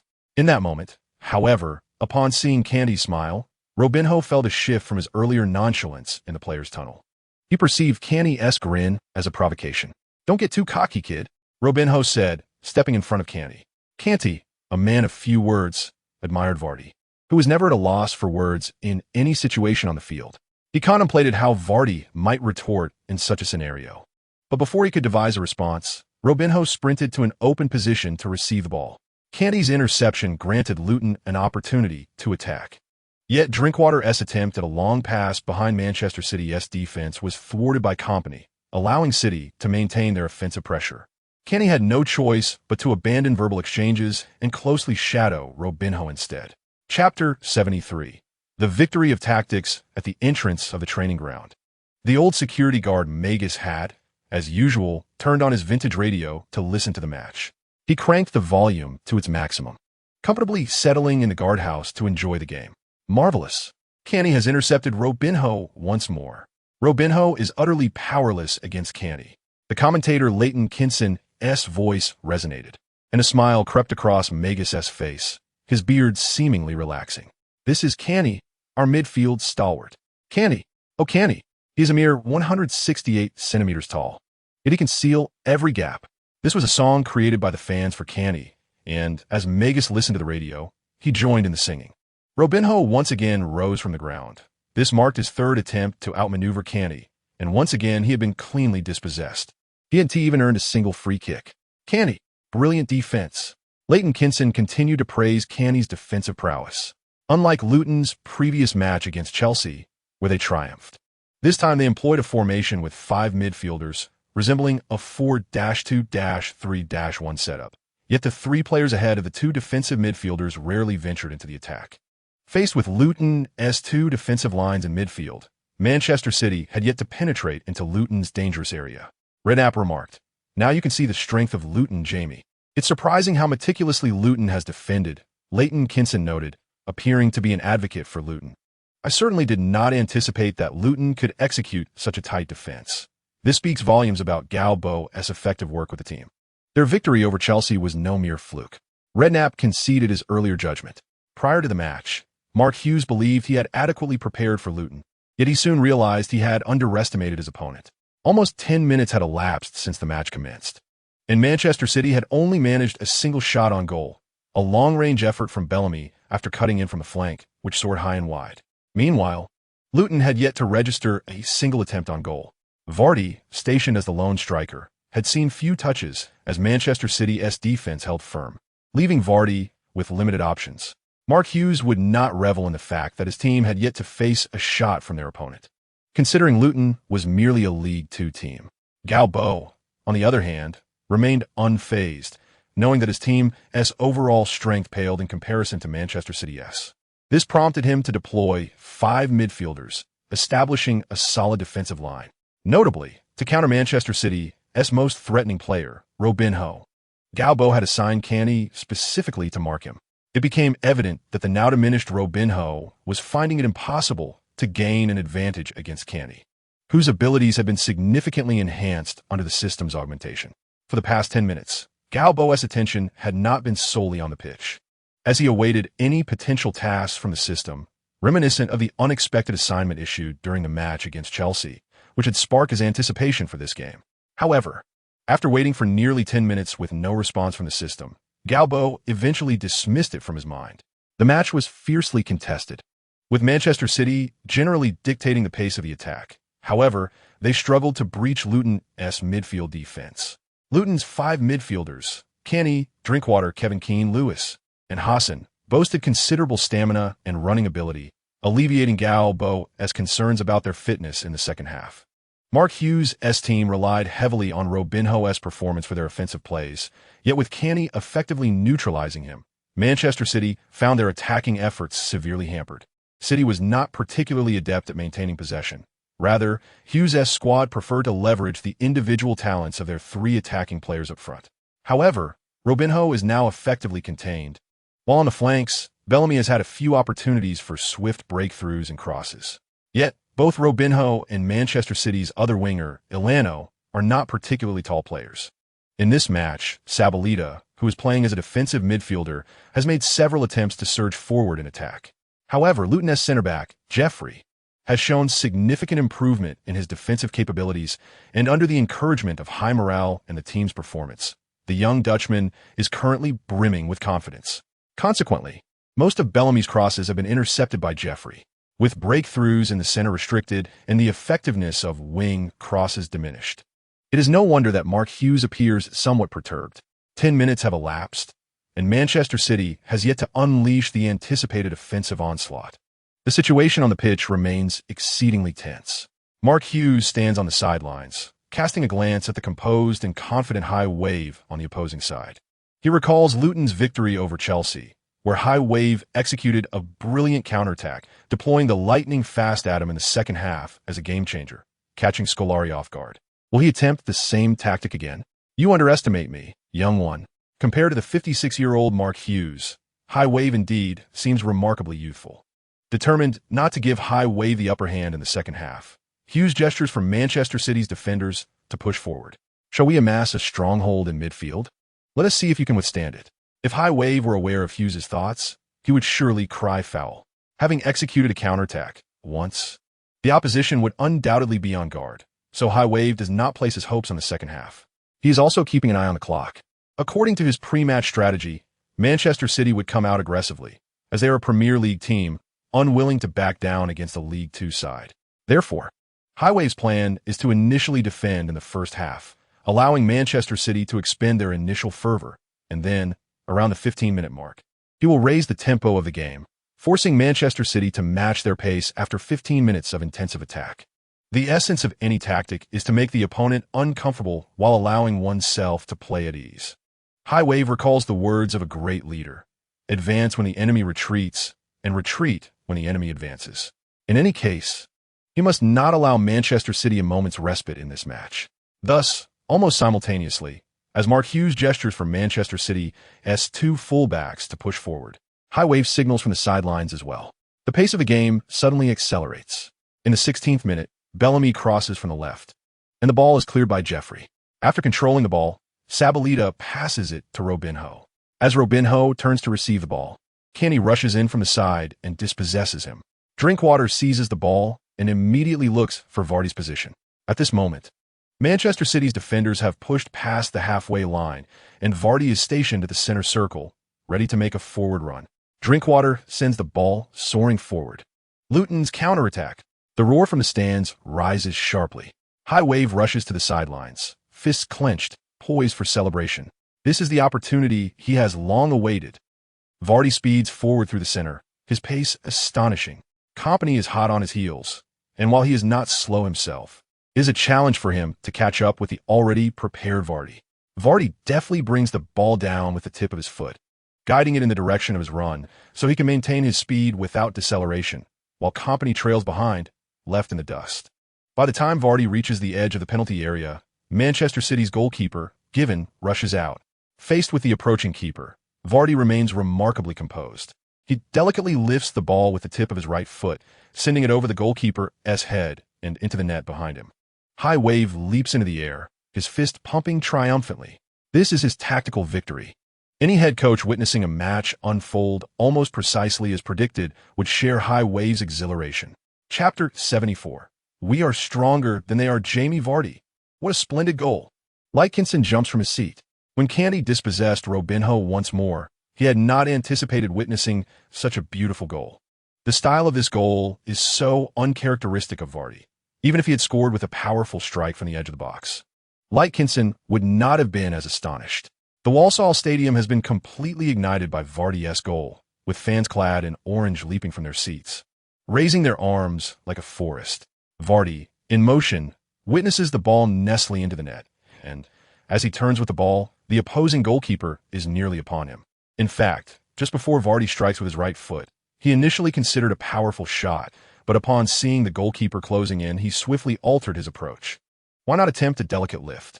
Thus, as Vardy flicks the ball upwards, he watches it soar over the goalkeeper's head, knowing it's in. What a goal! 1-0. Far away in China, He Hongfa shares the same excitement. No one expected Luton to score first. If they can eliminate Manchester City, they will advance to the quarter-finals of the FA Cup. This is an immense encouragement for a small team from League Two. They are the biggest dark horse in this season's FA Cup. Manchester City's players are likely taken aback, not expecting to concede so early in the first half. Despite Luton fielding 5 defensive midfielders, seemingly adopting a defensive stance, it was this scant opportunity in the first half that Jamie Vardy capitalized on to score. What a magnificent goal! It could very well compete for the best goal of this round in the FA Cup, featuring a precise long-pass counterattack, an elegant touch, unparalleled impact, and a seemingly effortless lift. Redknapp has completely shed his earlier skepticism about Luton, now transformed into a fan of the team. Perhaps the player Manchester City should pursue is not Kaka, but rather Jamie Vardy, Lightkinson quips. To his surprise, Redknapp ponders this carefully. In my view, for Manchester City, Jamie Vardy might indeed be more suitable than Kaka. He is a natural-born striker, with a keen sense of positioning, tireless movement, and formidable impact against the opponent's defense. Lightkinson chuckles, recognizing it as a jest. He does not genuinely believe Vardy surpasses Kaka. Following their goal, Luton's confidence has surged, their morale soaring. While Manchester City appears somewhat stunned, Lightkinson is correct. Manchester City is indeed bewildered. They did not anticipate conceding a goal so soon in the first half, especially one as beautifully crafted as this, indicative of tactical design. Vardy's positioning, Drinkwater's long pass, and Vardy's composed finish showcase his prowess. This is not a team to be easily dispatched. This goal has disrupted the balance on the field, slightly tilting the scales of victory in Luton's favor. The goal ignited the Luton players' fervor. Their pressing became increasingly aggressive, and their movements more diligent, as though their stamina were boundless. Gao Bo was acutely aware of Manchester City's formidable lineup on paper. Yet football is not merely a contest of monetary worth. Should Luton engage in an open attacking exchange with Manchester City, they might find themselves utterly vanquished. With the likes of Bellamy and Robinho, both exceptional in skill and speed, Luton's defense would be left vulnerable. In terms of player capability, Luton undeniably falls short of Manchester City. However, Luton boasts several talented individuals, with Canny being the most pivotal. Under the enhancement of his cards, Canny has emerged as a trump card for Gao Bo, showcasing unrivaled coverage in midfield, relentless running, and top-notch interception skills. Thus, Gao Bo pragmatically adopted a strategy typical of weaker teams facing stronger opponents, fortifying defense and awaiting counterattacks. With 5 defensive midfielders and Canny's exceptional interception prowess, Gao Bo felt confident in thwarting Manchester City's advances. Canny effectively neutralized Robinho, while Bellamy was closely marked, leaving Manchester City's most threatening attackers with scant opportunities. What emboldened him to deploy a lone striker was Vardy's remarkable impact. This future Premier League Golden Boot winner possesses inexhaustible energy, capable of relentless running throughout the match, continuously pressuring Manchester City's defense. In midfield confrontations, confronted by Luton's robust defense and tireless efforts, Manchester City quickly found themselves on the back foot. Although the City attempted several long passes, they were consistently repelled by Luton's 2 central defenders, with Robinho proving ineffective in aerial challenges. Observing the match's dynamics, Mark Hughes began contemplating substitutions for the second half. With only 20 minutes into the first half, it was premature for changes. Hughes decided to wait, hoping Robinho could deliver a moment of brilliance. However, instead of witnessing a Manchester City goal, he was met with a concession. In the 38th minute, after steadfastly defending. Luton launched a high press. Manchester City's players faltered. In the forward area, Zabaleta was dispossessed by Drinkwater, who promptly surged forward and unleashed a long-range shot. The Manchester City goalkeeper, Given, fumbled the save. Amidst the thunderous cheers, Vardy dashed into the penalty area like a cheetah, striking the ball fiercely into the net. 2-0. It was nothing short of astonishing. Manchester City was being dismantled by Luton. Vardy had scored twice. Gao Bo leaped from the sidelines, arms raised high, as did the 10,000 Luton fans in the stands, who echoed his exuberance. This was Luton's second goal, and they were riding a wave of momentum. Manchester City, on the road, found themselves unexpectedly battered in the first half. Was this lower league team poised to stage yet another underdog triumph? They now had a strong chance of advancing to the FA Cup quarterfinals. The voice of Lightkinson resonated through television screens as viewers applauded Luton's performance. Save for the Manchester City supporters. Gao Bo excitedly embraced John, with Linson joining the celebration. See, they only fielded 11 players, while we are a cohesive unit. Gao Bo extended his hand, illustrating that while they were 5 fingers apart, they were a tightly clenched fist. Gao Bo declared, "We are superior to them." His conviction resonated. While Mark Hughes relied on the individual capabilities of his star players, he overlooked the essence of teamwork. Even at Robinho's peak, challenging a solid defense alone proved daunting. The struggles of Manchester City this season were intricately linked to their tactical approach. Hughes was overly enamored with the individual brilliance of his stars. Of course, this does not imply that players should lack autonomy. Gao Bo encouraged his attacking players to express their creativity and imagination on the field, recognizing that sometimes a moment of genius could resolve myriad challenges, much like Vardy's exquisite chip. However, for stars to thrive, the team must create the space necessary for their brilliance to manifest. Hughes evidently failed to grasp this, perhaps blinded by the staggering transfer fees. Gao Bo remained unfazed, clenching his fist, reiterating, "We are undeniably stronger than that Manchester lot." Chapter 75. Contrarian strategy. Football has never been a genteel sport. Thus, even the sole female presence on the coaching staff, Haruko Sakuragi, was not taken aback by Gao Bo's expletives. Such is the nature of football. When hormones surge, no one retains their gentlemanly demeanor. Mark Hughes wore a grim expression, having lost the commanding presence of a coach presiding over a team with a €100 million transfer budget. With the first half not yet concluded, his team was already 2 goals down. What dignity can a loser claim? Television cameras captured Hughes' dejection, evident to all. Right under his nose, Luton players reveled in celebration. Vardy raised his fist to the stands, and the cheers of over 10,000 fans crescendoed. The team anthem resonated, albeit lacking in melodic sophistication. But when sung by a crowd of thousands at Kenilworth Road, Luton supporters brimmed with pride. What of Manchester City? What of the Premier League? We are Luton. We are immensely strong. We are imbued with confidence. Oh, they say Manchester City wants to sign Adam White, believing money can buy every player. Yet it cannot purchase victory. This is our advisory to the Arab team. Luton's fans spontaneously composed a song, deriding Manchester City. Gao Bo, from the sidelines, found amusement in their creativity, remarking to Linson, "These English fans are truly talented." Linson chuckled, recalling how, while watching matches on television, he often wondered how English fans sang so many songs. Now he understood it was all improvised. What adjustments do you think Hughes will make in the second half? Gao Bo mused, stroking his chin. Perhaps he'll introduce a target man for long balls. Their bench includes Caicedo and Chidozie Evans, both robust strikers with significant impact. Linson had thoroughly analyzed Manchester City during this time. Gao Bo nodded in agreement. If Manchester City opted for long balls in the second half, how would Luton respond? He began contemplating the forthcoming challenges. Indeed, Mark Hughes was contemplating adjustments for the second half, as the first half had unfolded as it would. With the match now in its 40th minute, Manchester City found themselves eager to attack, yet lacking the means, simultaneously apprehensive about Luton's potential counterattacks.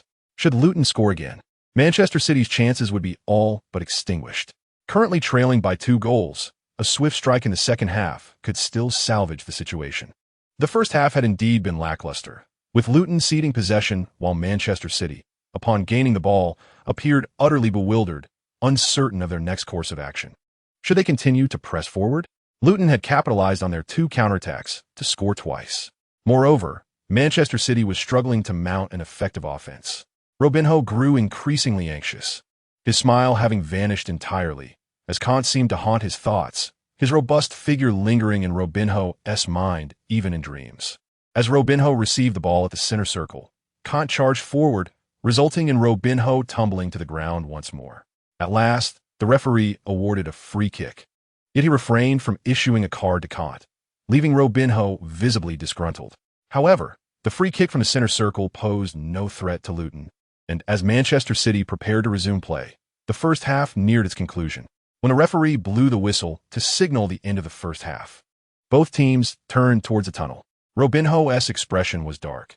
He had been thoroughly stifled by Kant throughout the half, struggling to comprehend how this seemingly diminutive Frenchman could be so formidable, a veritable insurmountable obstacle in his mind. "Stop following me. The first half is over," Robinho exclaimed, exasperated, upon noticing Kant still at his side. Kant, puzzled, scratched his head and pointed towards the players' tunnel. Indeed, the match had concluded, and Luton's players would also traverse this passage to their dressing room.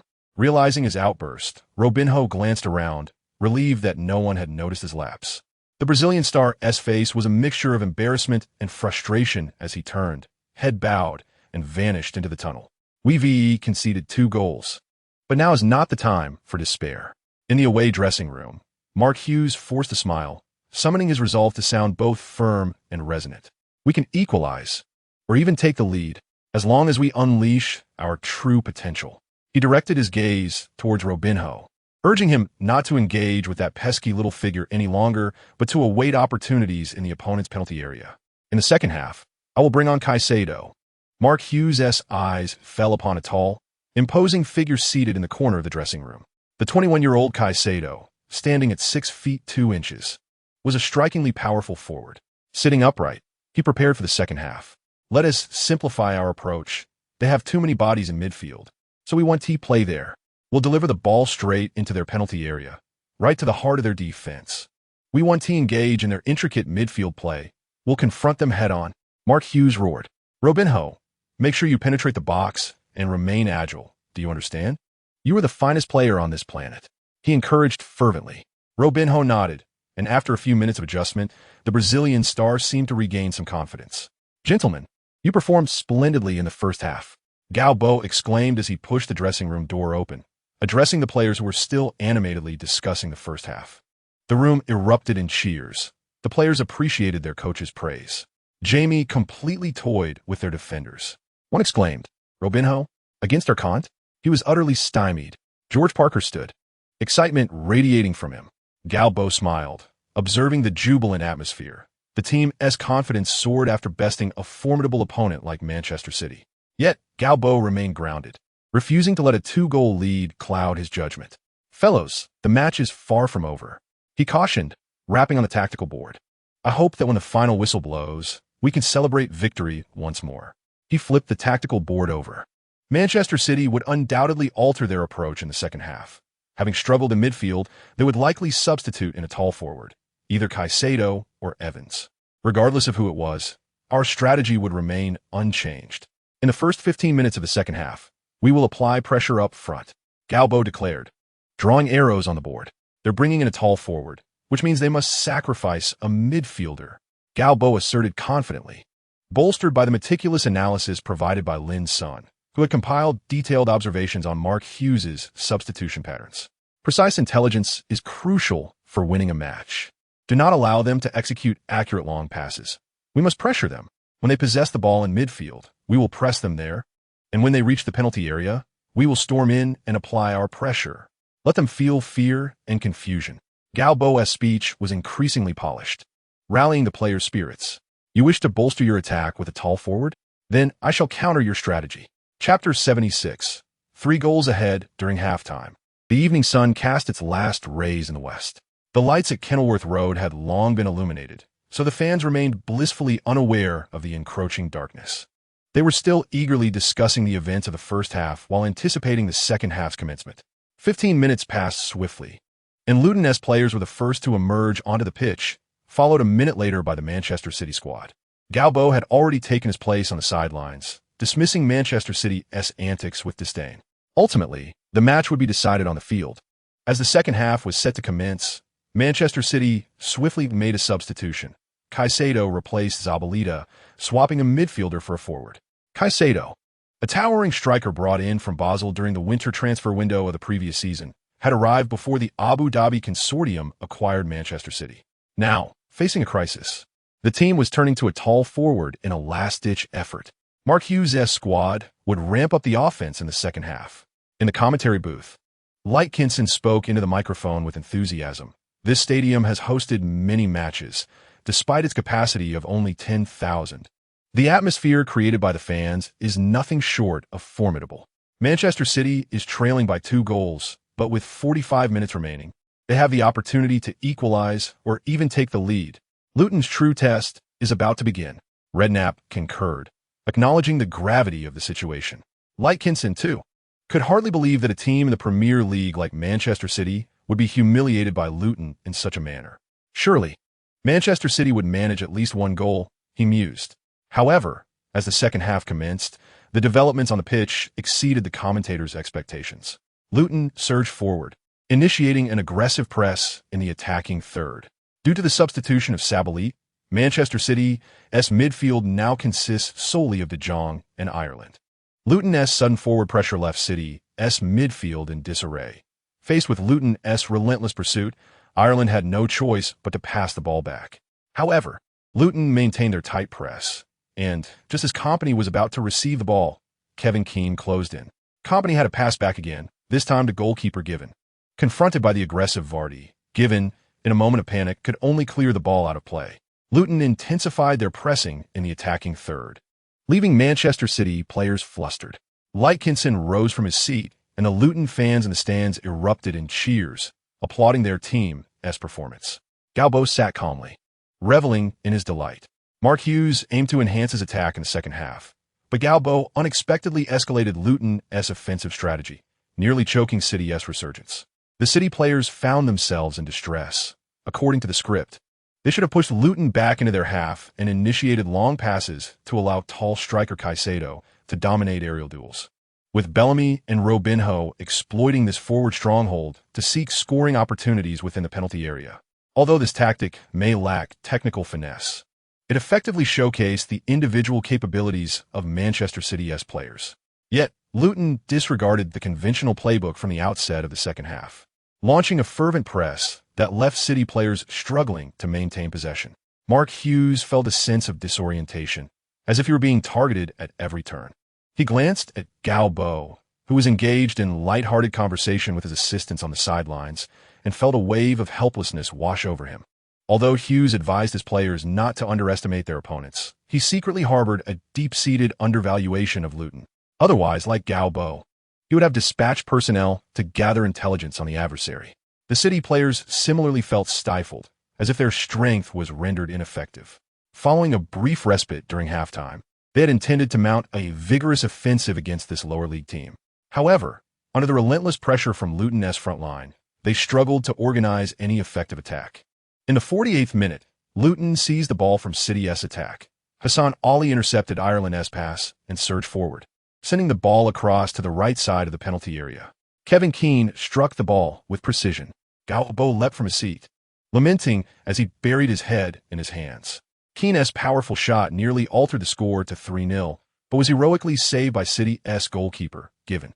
After expressing his disappointment, Gao Bo promptly applauded his team's attacking effort. Hughes felt his heart race. At that moment, Manchester City found themselves in a significantly passive position. Oh, Kevin Keane, what a pity. His fierce strike from the right side of the penalty area almost allowed Luton to extend their lead.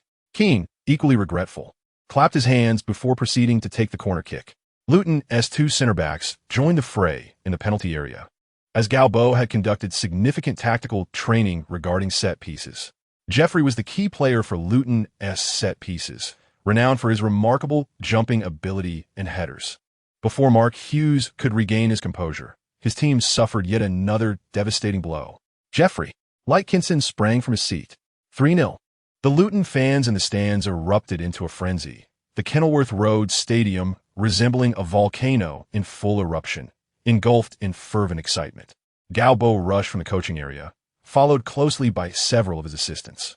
"We've got this, right, Gao?" exclaimed John, in his 50s, exuberant as a child, embracing Gao Bo and shouting in his ear. "Damn it, you almost choked me to death, John." Gao Bo struggled to free himself from John's nearly suffocating grip. "Of course, we've got this," Gao Bo asserted confidently. With a 3-0 lead, how could a comeback be possible? The stands resonated with jubilant song. Oh, we have a coach from China, more handsome than anyone. He can lead us to defeat all opponents. His name is Gao Bo. Oh, we all love him." Luton fans' impromptu chant echoed once more. Gao Bo stood at the sidelines, surveying the multitude of arms and scarves swaying in the stands. The resounding cheers from the Luton fans reverberated in his ears, creating a harmonious buzz in his mind. I absolutely adore this sound. In this moment, Gao Bo's passion for his role as head coach surged within him, relishing the adulation that belonged solely to him. The Luton players on the field celebrated exuberantly, with Jeffrey, the goal scorer, buried under a pile of teammates. This was the goal that would secure victory. Chapter 77. Targeted strategies. The cheers continued to resonate above Kenilworth Road, as Luton players, buoyed by their home crowd, surged with confidence. Surrounded by supportive fans, every move they made was met with a thunderous roar. Indeed, in such an atmosphere, Luton players were filled with fighting spirit.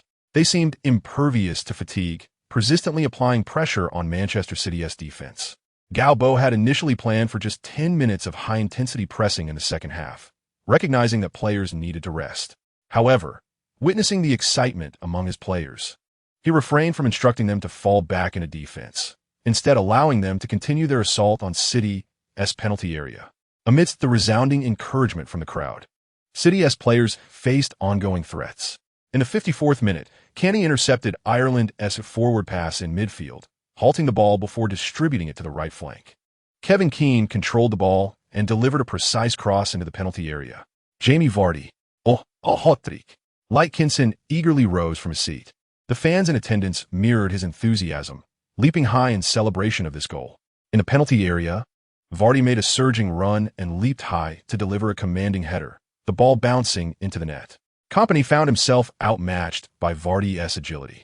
Although Kompany would later become the cornerstone of City's defense, he was still a relatively young center-back, lacking the experience and maturity that would define his peak years.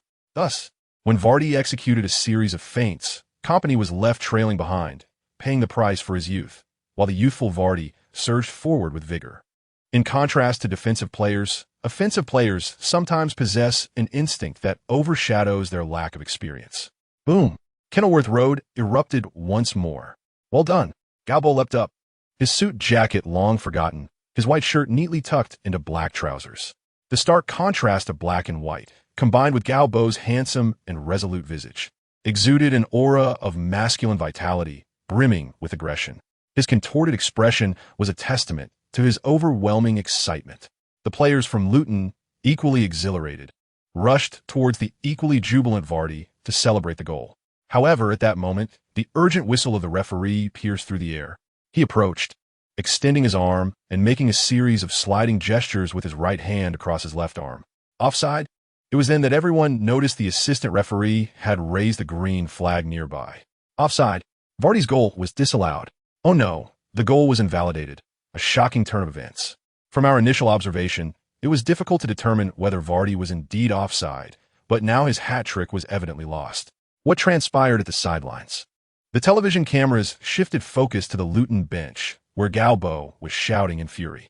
"How could that possibly be offside, you scoundrel?"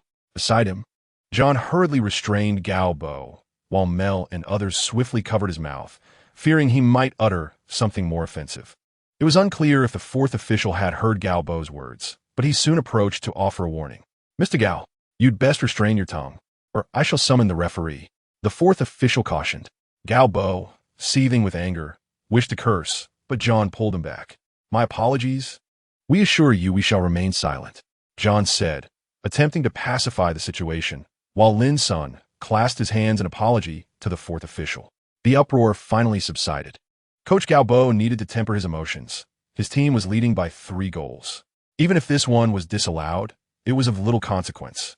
Their chances of victory remained high, as long as they maintained their defensive posture in the forthcoming minutes. Given Manchester City's current form, A miraculous comeback seemed unlikely. From afar in China, he Hong Fa reminded them, though Gao Bo could not hear his words. "Look, how could that be offside?" Gao Bo complained from the bench, pointing at the large screen on the field. The screen replayed Luton's recent attack, showing that at the moment Kevin Keane made the cross, Vardy's position was nearly parallel to Manchester City's last defender, Kompany. This was a marginal offside decision, so subtle that even in slow motion it was difficult to discern. Such a call truly tested the assistant referee's judgment. Meanwhile, the commentators remained neutral, while the fans in the stands were unconcerned with such nuances, erupting in boos. Vardy, bewildered by the decision, gestured towards the assistant referee with open palms. However, he was quickly pulled away by his teammates. After all, with the goal disallowed, receiving a yellow card for dissent would be unwise. At least we are still leading, he thought. On the sidelines, Mark Hughes sighed in relief. Had that goal counted, making the score 4-0, his position as Manchester City's coach would be untenable, given the substantial transfer fees spent this season. Losing to a team from the lower division could well seal his fate. The only way to salvage Hughes' job was to continue attacking, even in defeat. The scoreline should not be too embarrassing, lest it be difficult to explain to the Arab owners. Players on the Manchester City bench wore expressions of dejection, some staring blankly into space, lost in thought. Khedira Evans sat in contemplation on the bench, a 20-year-old forward pondering his future at Manchester City. With the Abu Dhabi Consortium's acquisition of the club, it was foreseeable that the next summer transfer window would see significant player acquisitions, and players like him, who were already on the fringes, would likely be among those to be released. Most players on the bench found it hard to escape such a fate, leading to a general indifference towards the match. With the next season looming, it was inevitable they would adopt a one-day-at-a-time mentality. Khedira. The dazed Khedira Evans finally snapped back to reality, noticing the furious face of Mark Hughes not far away. "Boss," the young Evans exclaimed, quickly standing up. Hughes, clearly exerting great effort to suppress his anger, called Evans over. "You're going on." Evans's eyes lit up, and he hurriedly donned his training kit. Racing to the sidelines to warm up, Evans was set to enter, and Hughes continued to substitute in another forward. The commentator, Lightkinson, quickly noted Evans warming up at the sidelines. Gao Bo, observing calmly, returned to his seat. Substituting a forward? Hughes is going all out. Gao Bo decided to hold back for the moment, keen to see which player Hughes would replace with Evans before formulating a counter strategy. Evans completed his warm-up swiftly on the sidelines. He entered the field, replacing the center back Onyaha. Lightkinson admired Hughes' bold move. Hughes truly has guts. He replaced the center back with a center forward, leaving Manchester City with 5 forwards on the pitch. A faint smile crept across Gao Bo's lips. Hughes was clearly out of options, resorting to piling on forwards in a desperate gamble. However, this left Manchester City's defense wide open for Luton to exploit. Adam. From Luton's bench, all players were focused intently. Upon hearing the coach call his name, Adam White dashed out from the bench. Gao Bo was making a tactical adjustment, bringing on the hero from the previous round who had eliminated Chelsea, Adam White. The stands erupted in cheers, thanks to the media. Adam's stature in the hearts of the fans remained high. He was indeed a prodigious talent emerging from Luton's youth academy. Gao Bo was set to introduce a forward specifically to target the increasingly frail defense of the opposition. Chapter 78. Inflicting a humiliating defeat on the opponent. Just as Evans entered the field, Adam White finished warming up and stood at the substitution zone to be checked by the 4th official. Adam White was about to enter. The television broadcast quickly shifted to Mark Hughes, Manchester City's coach, who had recently been linked with many players, including Adam White. Hughes had praised Adam's performance against Chelsea, holding him in high regard. He is a talent comparable to Rooney, Hughes publicly stated to the media. Of course, he had a follow-up remark. It is irresponsible for such a talented player to be coached in the lower division by a coach from China. This particular comment irked Gao Bo greatly. What did he mean by being coached by a Chinese coach being irresponsible? Gao Bo glanced at Mark Hughes, who was not far from him, feeling a sense of triumph. It must feel rather unpleasant to be defeated by an irresponsible Chinese coach, wouldn't it, Hughes? Adam White has recently garnered considerable attention, thanks to Mark Hughes. At present, Adam White stands as the most renowned player in the Luton squad, even eclipsing the fame of the team's primary striker, Vardy. It is noteworthy that Vardy, at the tender age of 21, is also an undeniable English talent of great promise. As pointed out by Lightkinson, his playing style is distinctly English. Redknapp evidently holds Vardy in high regard, and it is likely that Adam White will replace him on the pitch. Lightkinson concurred with Redknapp's assessment, with Luton leading by 3 goals. Adam's presence on the sidelines suggests a probable substitution in the forward position. Following the conventional strategy, Coach Gao Bo would not typically alter the midfield or defense. However, when the 4th official raised the substitution board, everyone was taken aback. Coach Gao Bo replaced Kevin Keane. The commentary from Hong was equally astonished, questioning whether this was a signal to bolster the attack. Lightkinson chuckled, well aware of the tension between the two coaches. Mark Hughes appeared grim. He perceived this as an affront. In his view, it was indeed a humiliation. With a 3-goal lead and Hughes opting to substitute a forward, one would expect a defensive reinforcement. Yet, Gao Bo chose this moment to switch to a dual striker formation. What else could it be but an insult? Clearly, Coach Gao Bo was dissatisfied with the scoreline of 3-0. Redknapp remarked, Kevin Keane, wearing the number 10 jersey, had anticipated that he would not complete the match, having discussed it with Gao Bo prior to kickoff. After recently recovering from injury, the medical team, led by Haruko Sakuragi, had expressed concerns that playing the entire match could exacerbate his condition. Thus, this substitution was premeditated, certainly not a deliberate slight against Mark Hughes. However, Gao Bo did not feel the need to explain. If it was deemed humiliating, so be it. In the world of football, victors reign supreme while the vanquished are left in disgrace, and Gao Bo would not pity Hughes for his team's misfortunes. Kevin Keane removed the captain's armband and raised his hands, applauding the surrounding stands. The crowd responded with enthusiastic applause for their valiant captain.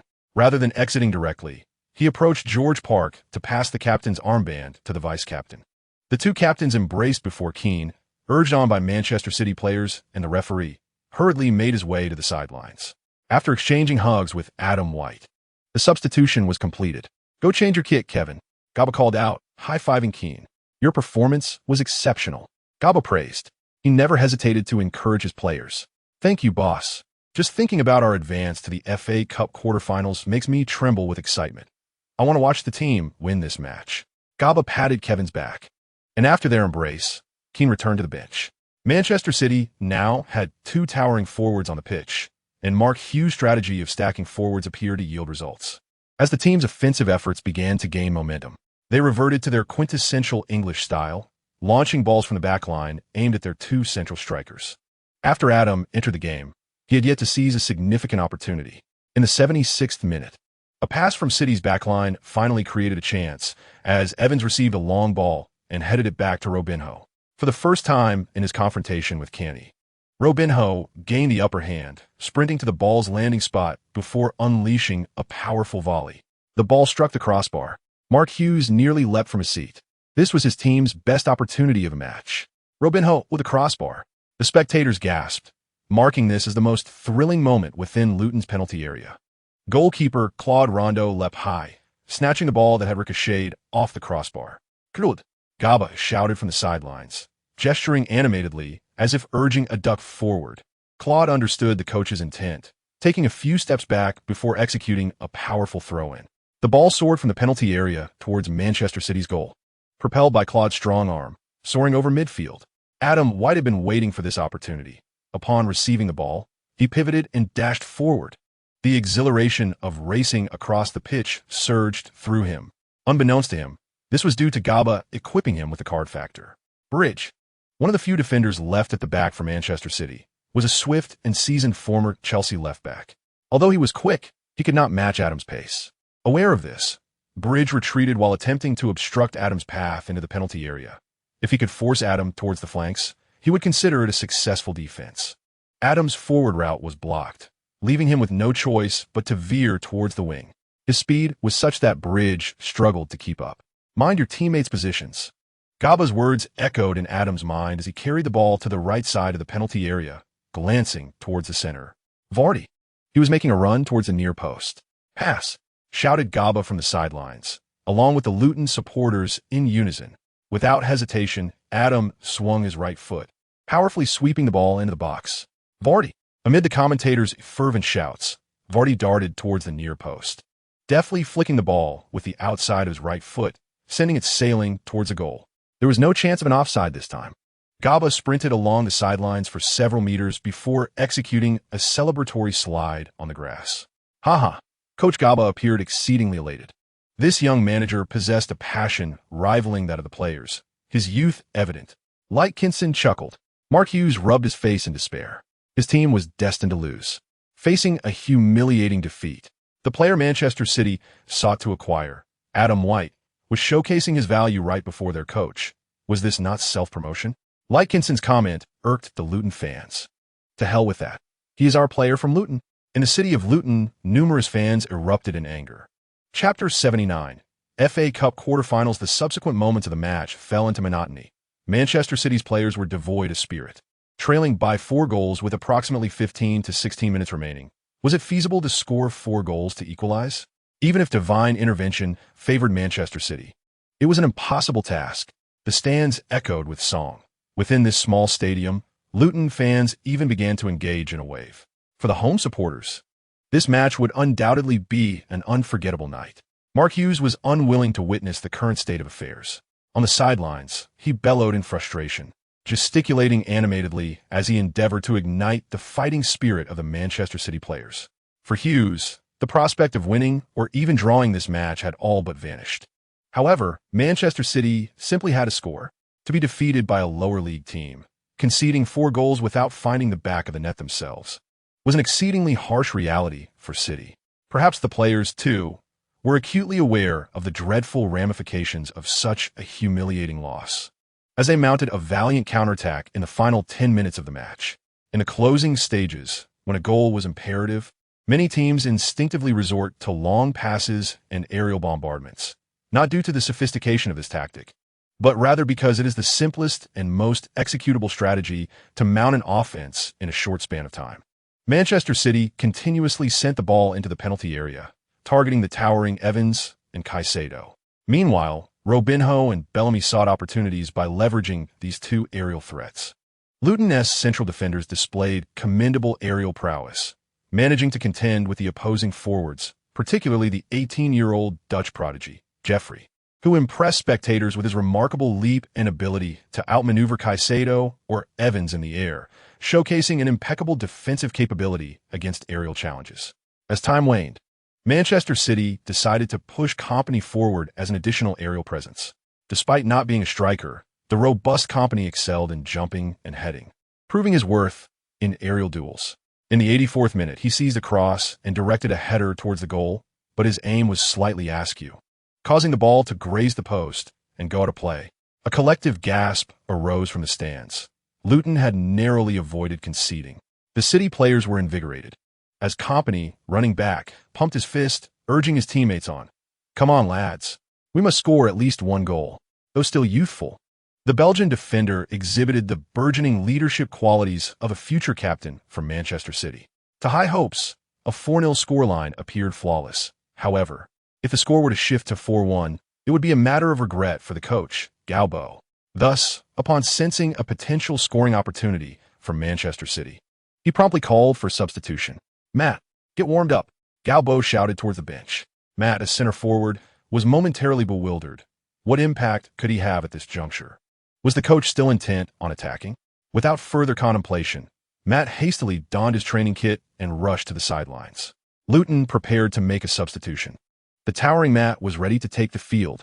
Even with a 4-goal lead, Gao Bo opted to introduce another center forward. Was he not satisfied with a 4-0 margin? This was truly the mark of a madcap coach, remarked Lightkinson. In fact, Gao Bo's assistants shared the same sentiment, as John cast a puzzled glance at him.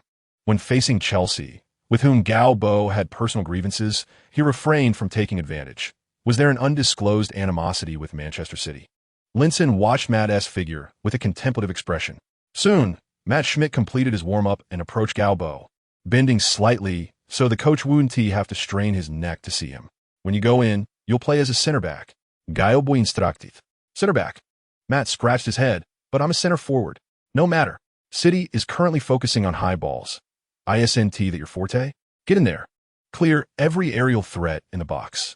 Gao Bo clapped Matt on the shoulder, exuding confidence in his abilities. Matt felt a surge of confidence. Indeed, despite being a center forward, he was adept in the air, and his height made him an ideal candidate for defending aerial threats. Shortly thereafter, Matt stood at the sidelines, set to replace Vardy, who departed to a raucous ovation from the 10,000-strong crowd, having been instrumental in the team's performance. Luton completed the substitution without much fanfare. One center forward replaced another. A mere positional swap. In such circumstances, Gao Bo may have simply sought to delay time while providing some players with opportunities. Mark Hughes did not find Gao Bo's substitution particularly perplexing, especially after witnessing City's previous onslaught, which had ignited hopes of a goal. Luton made their change, with Matt Schmidt taking the place of Jamie Vardy, a straightforward positional swap. Lightkinson, having just spoken, suddenly felt something was amiss. Matt Schmidt is standing in a center-back position? Indeed, upon entering the pitch, Matt positioned himself not far from Luton's two original center-backs. Utilizing a center forward as a center-back was a rather inventive strategy from coach Gao Bo, Lightkinson mused. Matt excelled in heading, and Gao Bo likely intended for him to leverage his height and aerial skills in defense. As anticipated by Redknapp, when City once again launched high balls, the effectiveness diminished. Standing at 6 feet 6 inches, Matt, alongside Luton's formidable center-backs, significantly hindered City's forwards and company in aerial duels. The ensuing match was lively. However, Manchester City failed to generate any substantial threats. In stoppage time, with 3 minutes remaining, Jeffrey once again cleared the ball, followed by Canny launching it downfield. The referee blew the final whistle. Luton had pulled off an upset, triumphing over Manchester City and making history by advancing to the quarterfinals of the FA Cup.